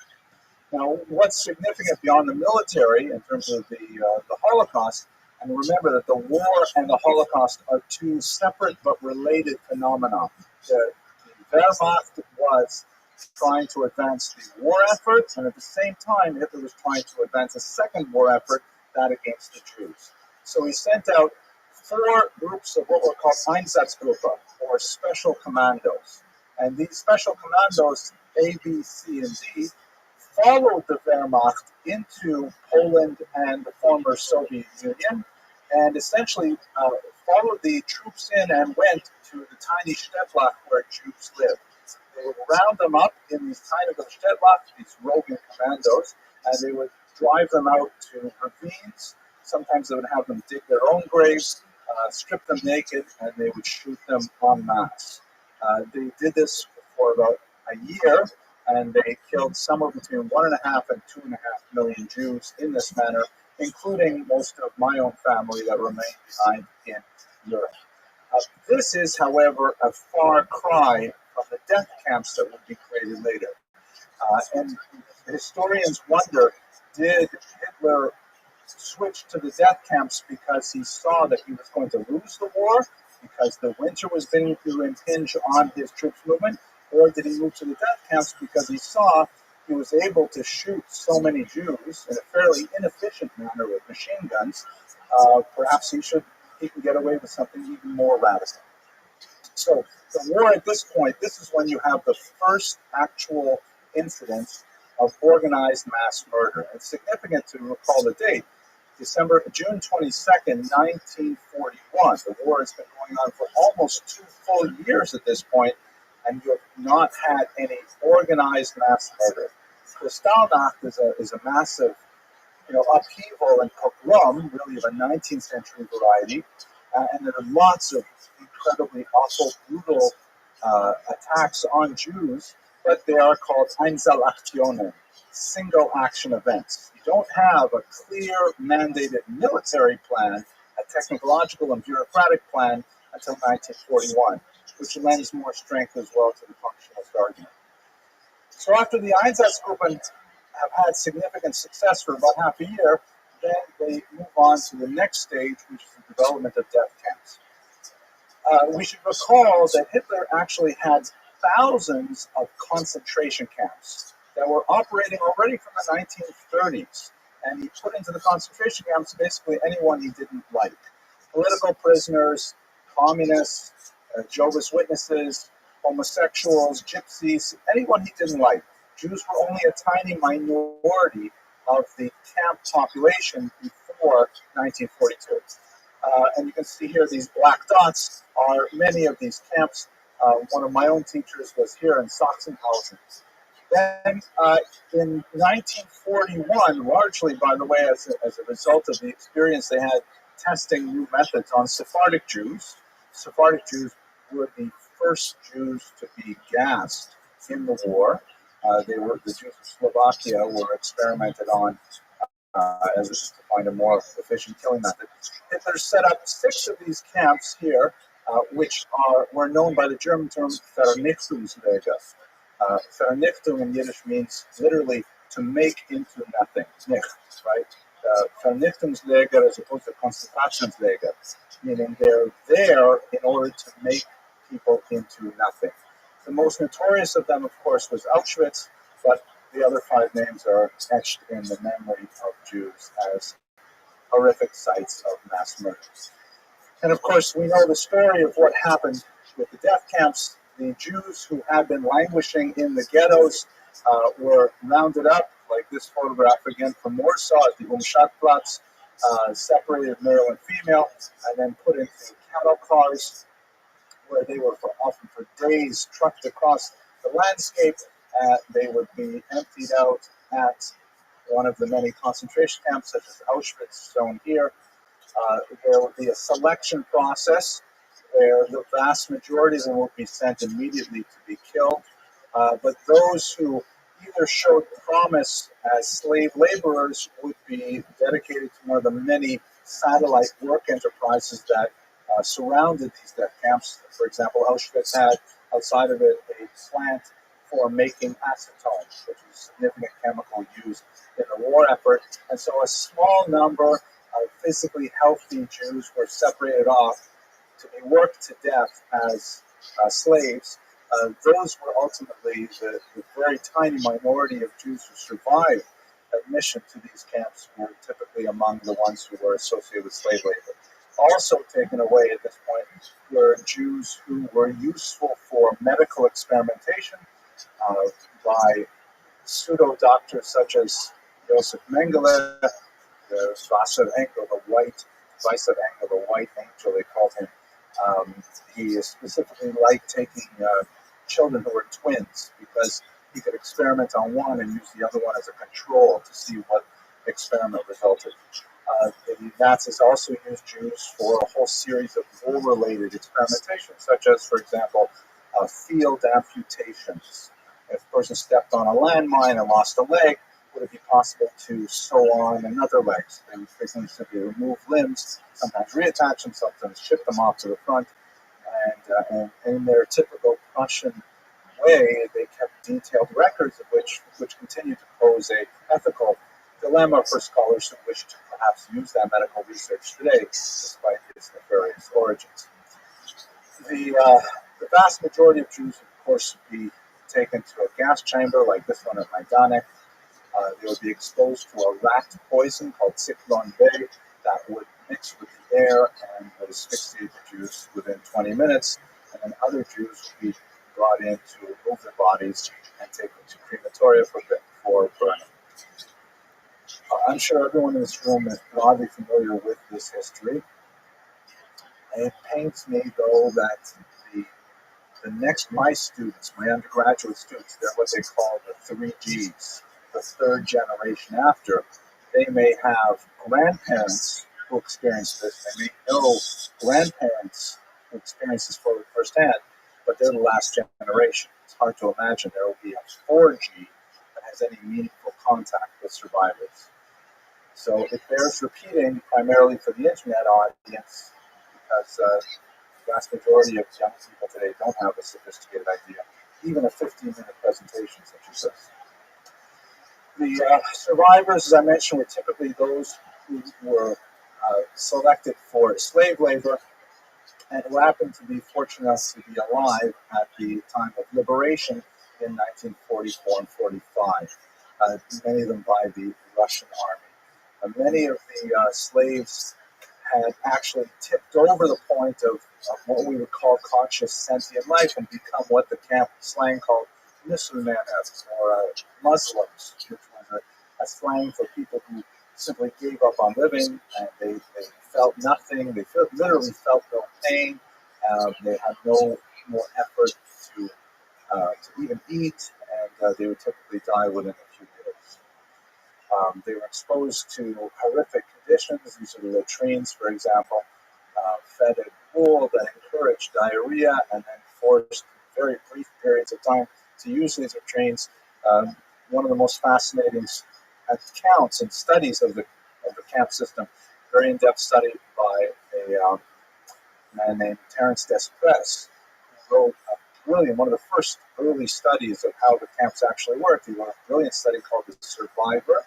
And after finishing the book, like many great scholars of the Holocaust, he promptly killed himself. And he wrote about the latrines. He argued that the Nazis actually consciously used what he called an excremental assault, meaning that he wanted the Jews to actually go back and lose all of their humanity, lose all distinguishing features such as their distinct clothing, their hair. It was forbidden to refer to another Jew by their name. You had to refer to them by their serial number, and ultimately even to lose the most basic of civilizing elements of our lives, to lose their ability to be toilet trained. But that's again for another time.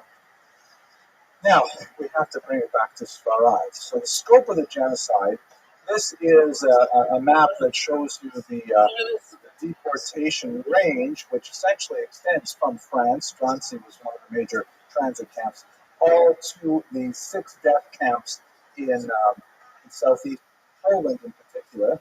But the Sephardic lands are hardly represented here. Spain was technically neutral, as was Switzerland, although as we know, when you're being neutral when there is a tyrant in the room essentially means you're siding with the tyrant.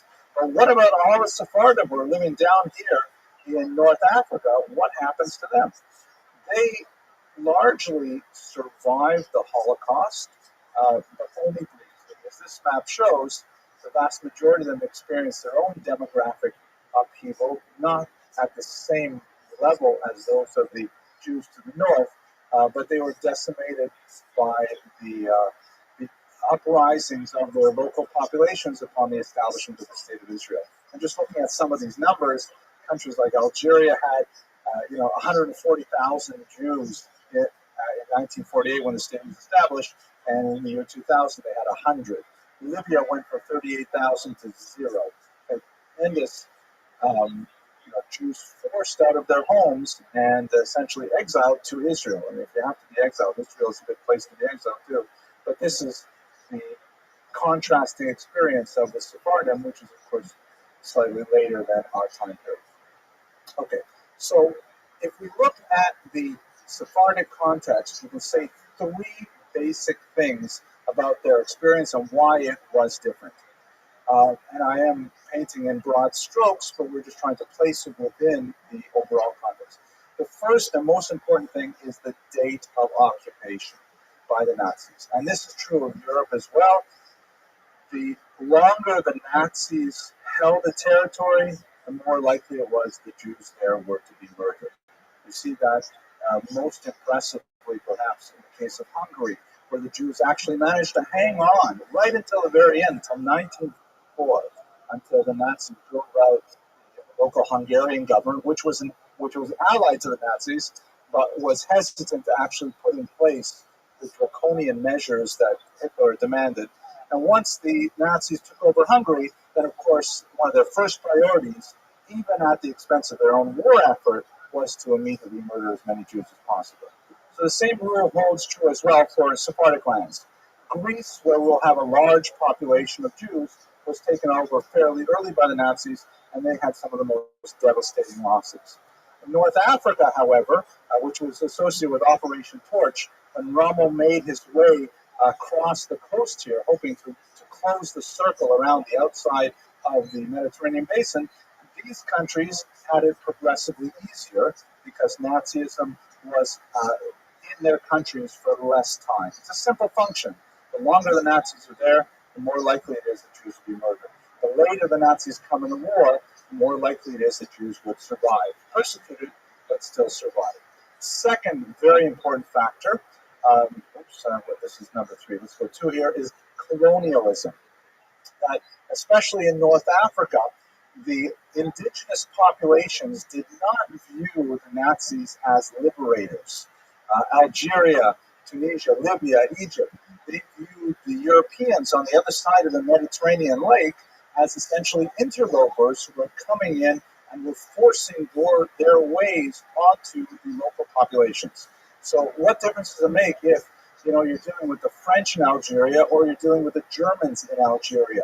There was a tremendous amount of skepticism in the local populations who were not as enthusiastic about cooperating with the Nazis. This is not the same situation that you have in Europe, where, for example, in countries like Lithuania, Latvia, Poland, Ukraine, there is tremendous enthusiasm, honest enthusiasm from the local population who feel threatened by the Soviets. They're welcoming the Nazis with flowers, thinking, okay, with German help, like we had in World War I, we will drive the communists back. This is not something that happens in North Africa because they view the Germans with mistrust. And thirdly, I got these out of order, but I'll go back this way.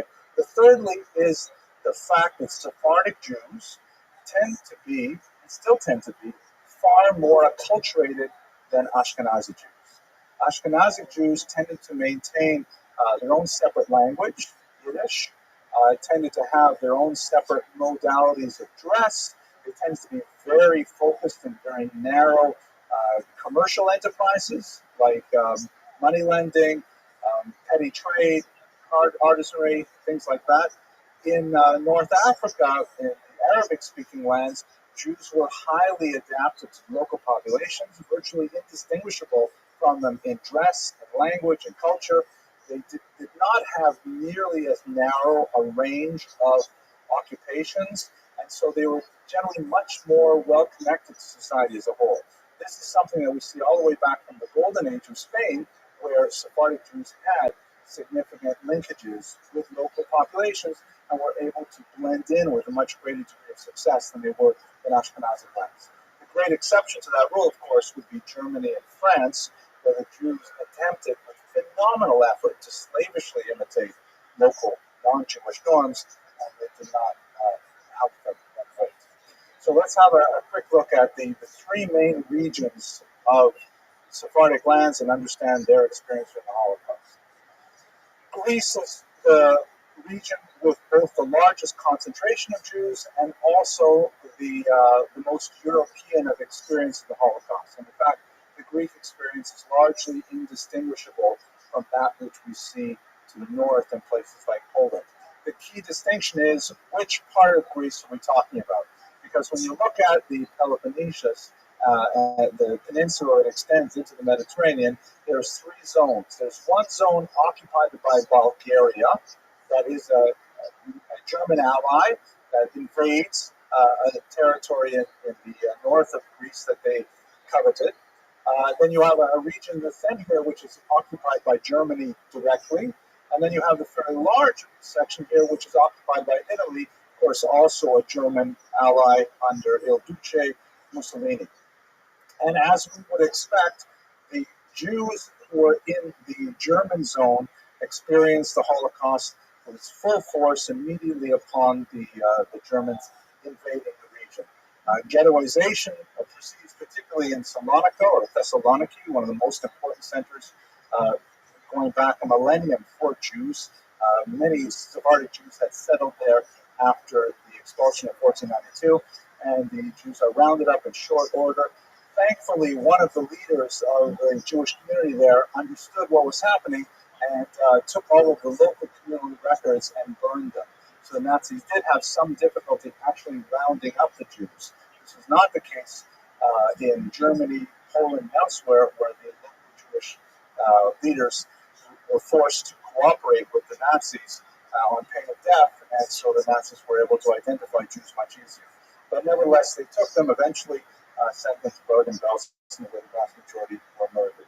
In Bulgaria, there was this phenomenon that we see many places in the Holocaust, where the Bulgarians were not especially fond of the Jews from the central part of Greece that became refugees, and they were very happy to turn those over to the Nazis. But there's a big distinction made with what they considered our Jews, our Bulgarian Jews who have lived here for many centuries. They were not in a hurry to go along with their ally and hand them over. And in fact, only after great pressure did they in fact do so and send their Jews to death camps. This is in contrast, by the way, with France.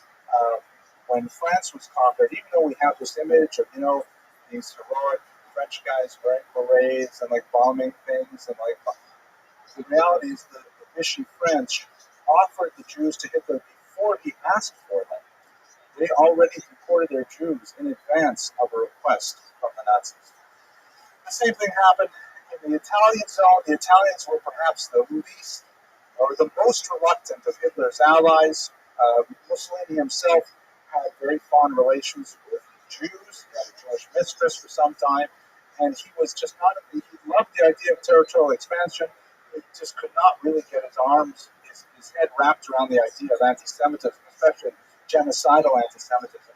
But ultimately, he was forced to turn them over. So Greece had the most traditional of it. One last footnote about Greece, perhaps the saddest emblem of the disappearance of the Jews in Thessaloniki is the centuries-old Jewish cemetery, which was a famous pilgrimage site for many because it really was centuries upon centuries.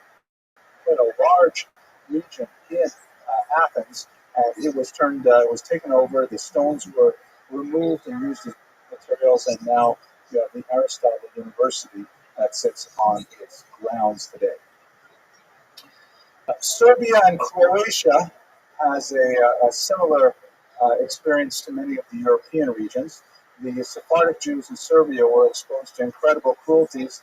The Ustaše, which was the Croat Nazi party, were very enthusiastic about ridding themselves of all minorities. Here is a photograph from the war of the Croatians actually sawing the head off a Serb. And if you were around in the 1990s, you remember the tremendous the war that went on there that America participated in as well. Just incredible fighting between the Serbs and the Croats. So the Jews were easily within that mix, and the Ustaše were very enthusiastic about deporting them. As I mentioned, the Serbian and Croatian Jews were the first to be exposed to gas technology for murder. This van is one of the many gas vans that were constructed. They were vans that were taken off their wheels and put on blocks, and essentially they used in these early attempts carbon monoxide poisoning. It turned out to be not very efficient, and so they had to move to the rat poison that we mentioned earlier. But the idea of murdering Jews at a faster pace was something very important to Hitler, and they experimented with these Sephardic Jews. North Africa, to conclude our discussion, as I mentioned, they primarily experienced a military occupation and not a strong civil occupation. In other words, as I mentioned earlier when we talked about Barbarossa, the Holocaust is a function of the war. The Wehrmacht, although allied with the Einsatzgruppen and aware of what they were doing, nevertheless considered the Einsatzgruppen to be beneath them. The Wehrmacht were warriors and soldiers expanding the Reich. The Einsatzgruppen were like literally exterminators, getting rid of the vermin. So you only had the Wehrmacht in the North African countries. Hitler did not impose in these later territories the same kind of search and destroy missions that you had in Europe. So primarily what the Jews experienced there were the first stages of the the Holocaust. The attempt to collectivize them in ghettos, not very successful because the Jews in Algeria and Libya and so on were much more diffuse, not concentrated in neighborhoods the same way they were in Europe. And the revocation of certain privileges, such as the Kremlin Decree of 1870, that allowed Jews some preferential rights vis-a-vis local Muslims, was removed, and a statute de juif was imposed in its stead that removed their civil rights. But by and large, just when the Holocaust was getting underway, the Nazis were forced to retreat, and so the Jews of North Africa did not experience the same level of persecution. So to bring our lecture to a close, sorry that we could not spend more time on this topic. I'm thinking that perhaps next year for my students, my undergraduate students, we might do a year-long course on the Holocaust because I'm feeling it's a tremendous academic necessity. But I hope that in the spirit of Yom HaShoah, and for the Kedoshim, many of whom we know personally, we've at least participated in commemorating their experience through discussing it collectively tonight. Hope you all have an excellent week. God willing, I'll see you next week when we speak about Emma Lazarus, much more cheerful topic, the great poet of the New Colossus, Statue of Liberty. Thank you very much for your attention.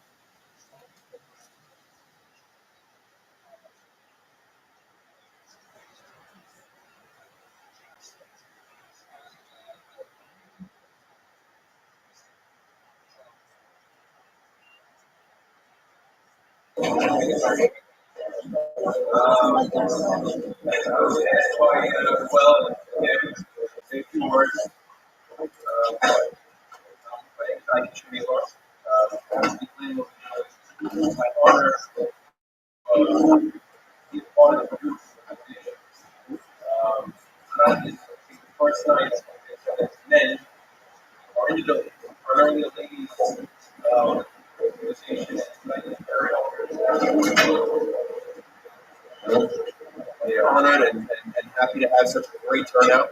So, they asked me to say a few words and to introduce our esteemed speaker. They also prepared for Rabbi Eli Mansour. Unfortunately, wasn't feeling well. Nice work. He said he so, so as I was saying, we have with us very esteemed guest, Dr. Henry Abramson. He's been a wonderful friend and advocate as well.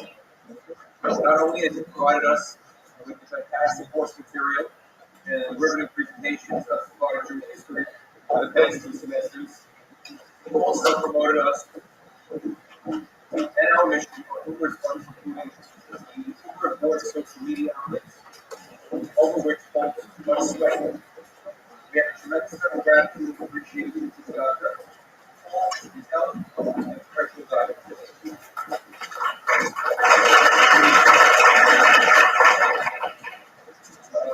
For those that do not know, Dr. Henry Abramson serves as the Dean of the mighty Andrew J. campus of Fuller College in Northern Ontario, Canada. He earned his PhD from the University of Toronto for his dissertation on the Jews of Ukraine. And he held postdoctoral and visiting appointments at Harvard, Oxford, Yale, and Hebrew at the University of Jerusalem. He also wrote 7 books on Jewish history. And taught most recently historical context of the Esh Kodesh, and is the only person ever to have been published by both Harvard University and Feldheim Publishers.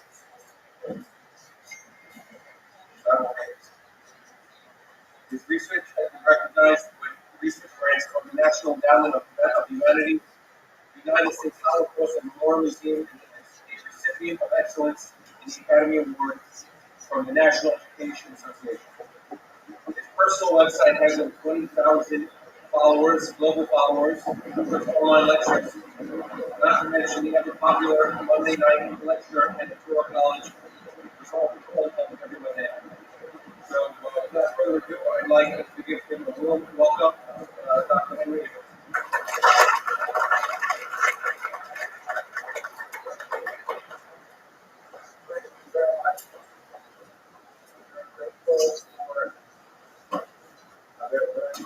those warm words of welcome. I'm so honored to be here tonight, and I'm really disappointed that Rabbi Mansour is not here because that's one of the main reasons I came, because I really wanted to hear him talk. So I'm also deeply grateful for you here. If you don't mind, just take a selfie. Just take a second. Okay, everybody. Okay, because it's such a big crowd. Wait a second. Okay. So I'll bring this. Here we go. Okay, everybody, smile. Okay, I think I got us. We'll tighten this in case. There we go. Oh, good. Wow, that's great. Okay. Wow, I'm going to send it to my wife so she knows I actually was here. Okay. So tonight's lecture is on an absolutely fascinating topic. I'm really grateful for the opportunity to be able to speak to you about it. I hope all of you at the back can hear me all right. Okay, great. So I'm going to speak for about 60 minutes or so. I'll pause at a few moments for questions. Please don't ask any hard questions. This is not really my area of expertise, but I really enjoy studying this material, so we'll do it together. Here we go. Let's just go back to the beginning of the lecture. Right. Okay, so first of all, great thanks to the Well. I'm a big fan of this institution. Ms. Weinberg came to my office while, of course, she's herself a distinct.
fully aware this is like how amazing it is. But I gotta take a break.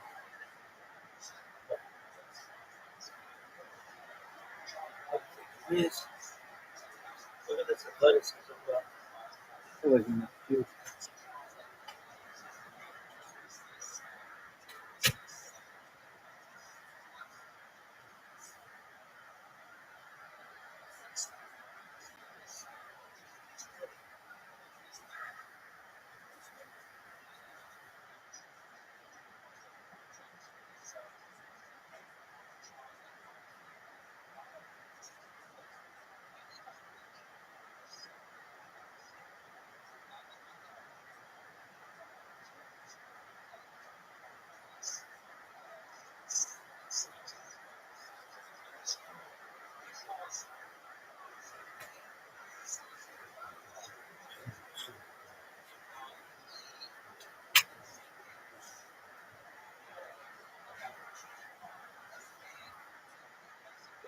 Athleticism.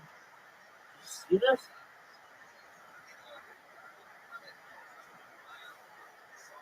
Look at these moves.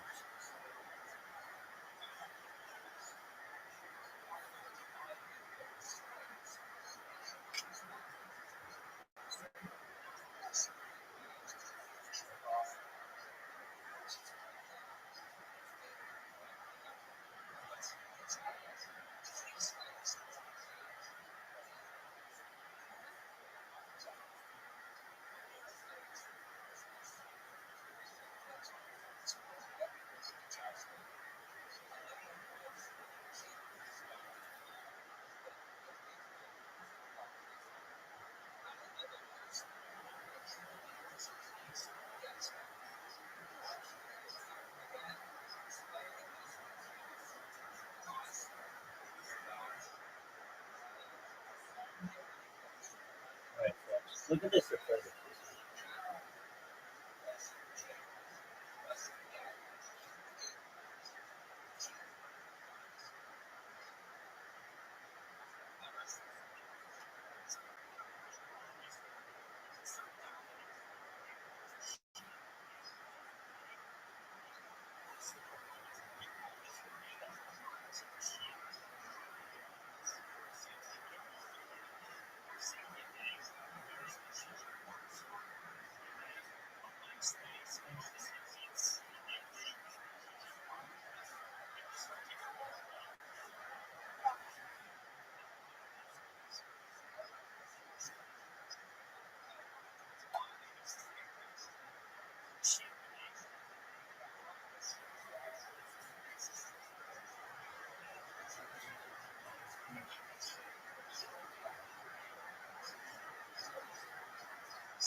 system? Well, really gonna try to summarize it. And like, give us a play-by-play while you're listening to this Great Wall of China podcast. All right, kids. Firstly, I'm trying to get like it's on the spot.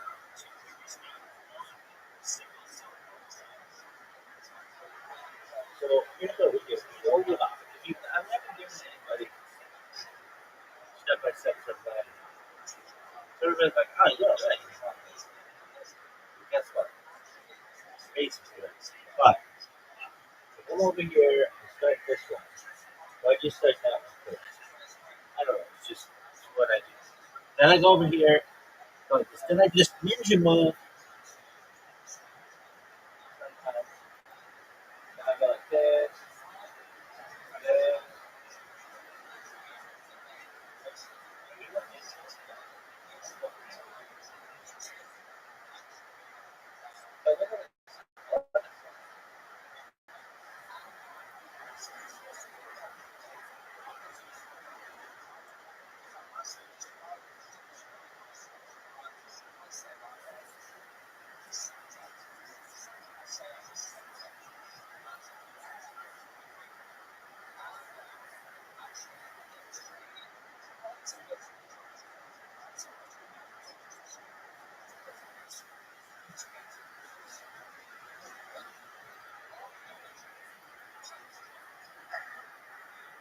This is such a special, like, really,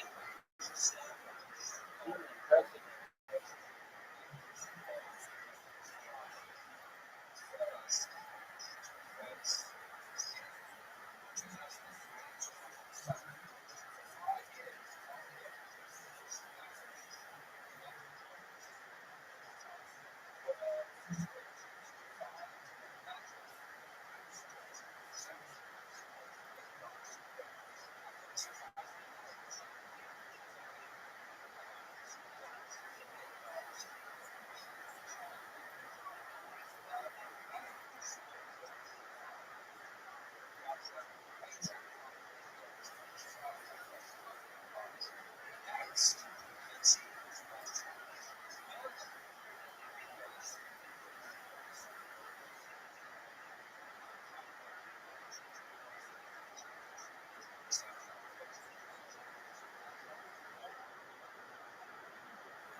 Look at this athleticism.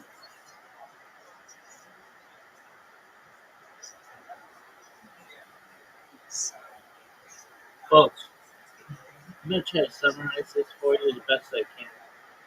I just did ninja move. Look at this move. So I go like this. I go like this. And I go over here. I was like this one because one time me over here. No, I would rather have them shit on me than coming back in. Really? Maybe. I'm really trying to talk you through it. The athleticism that we're witnessing currently. Look at these moves.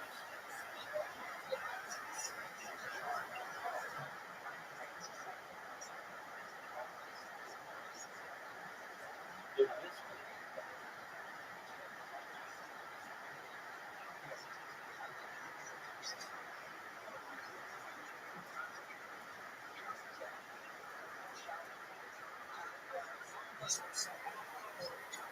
Look at this move.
Look at this, folks. I'm really trying to summarize this for y'all in case you didn't know how athletic this was. It's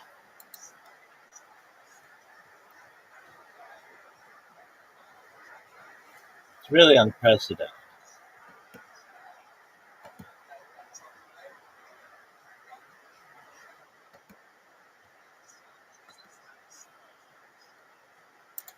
I like how I clipped this guy's fucking thing. I think that's funny as shit. Do you? I mean, dog, if I could stop clipping from you, I probably would.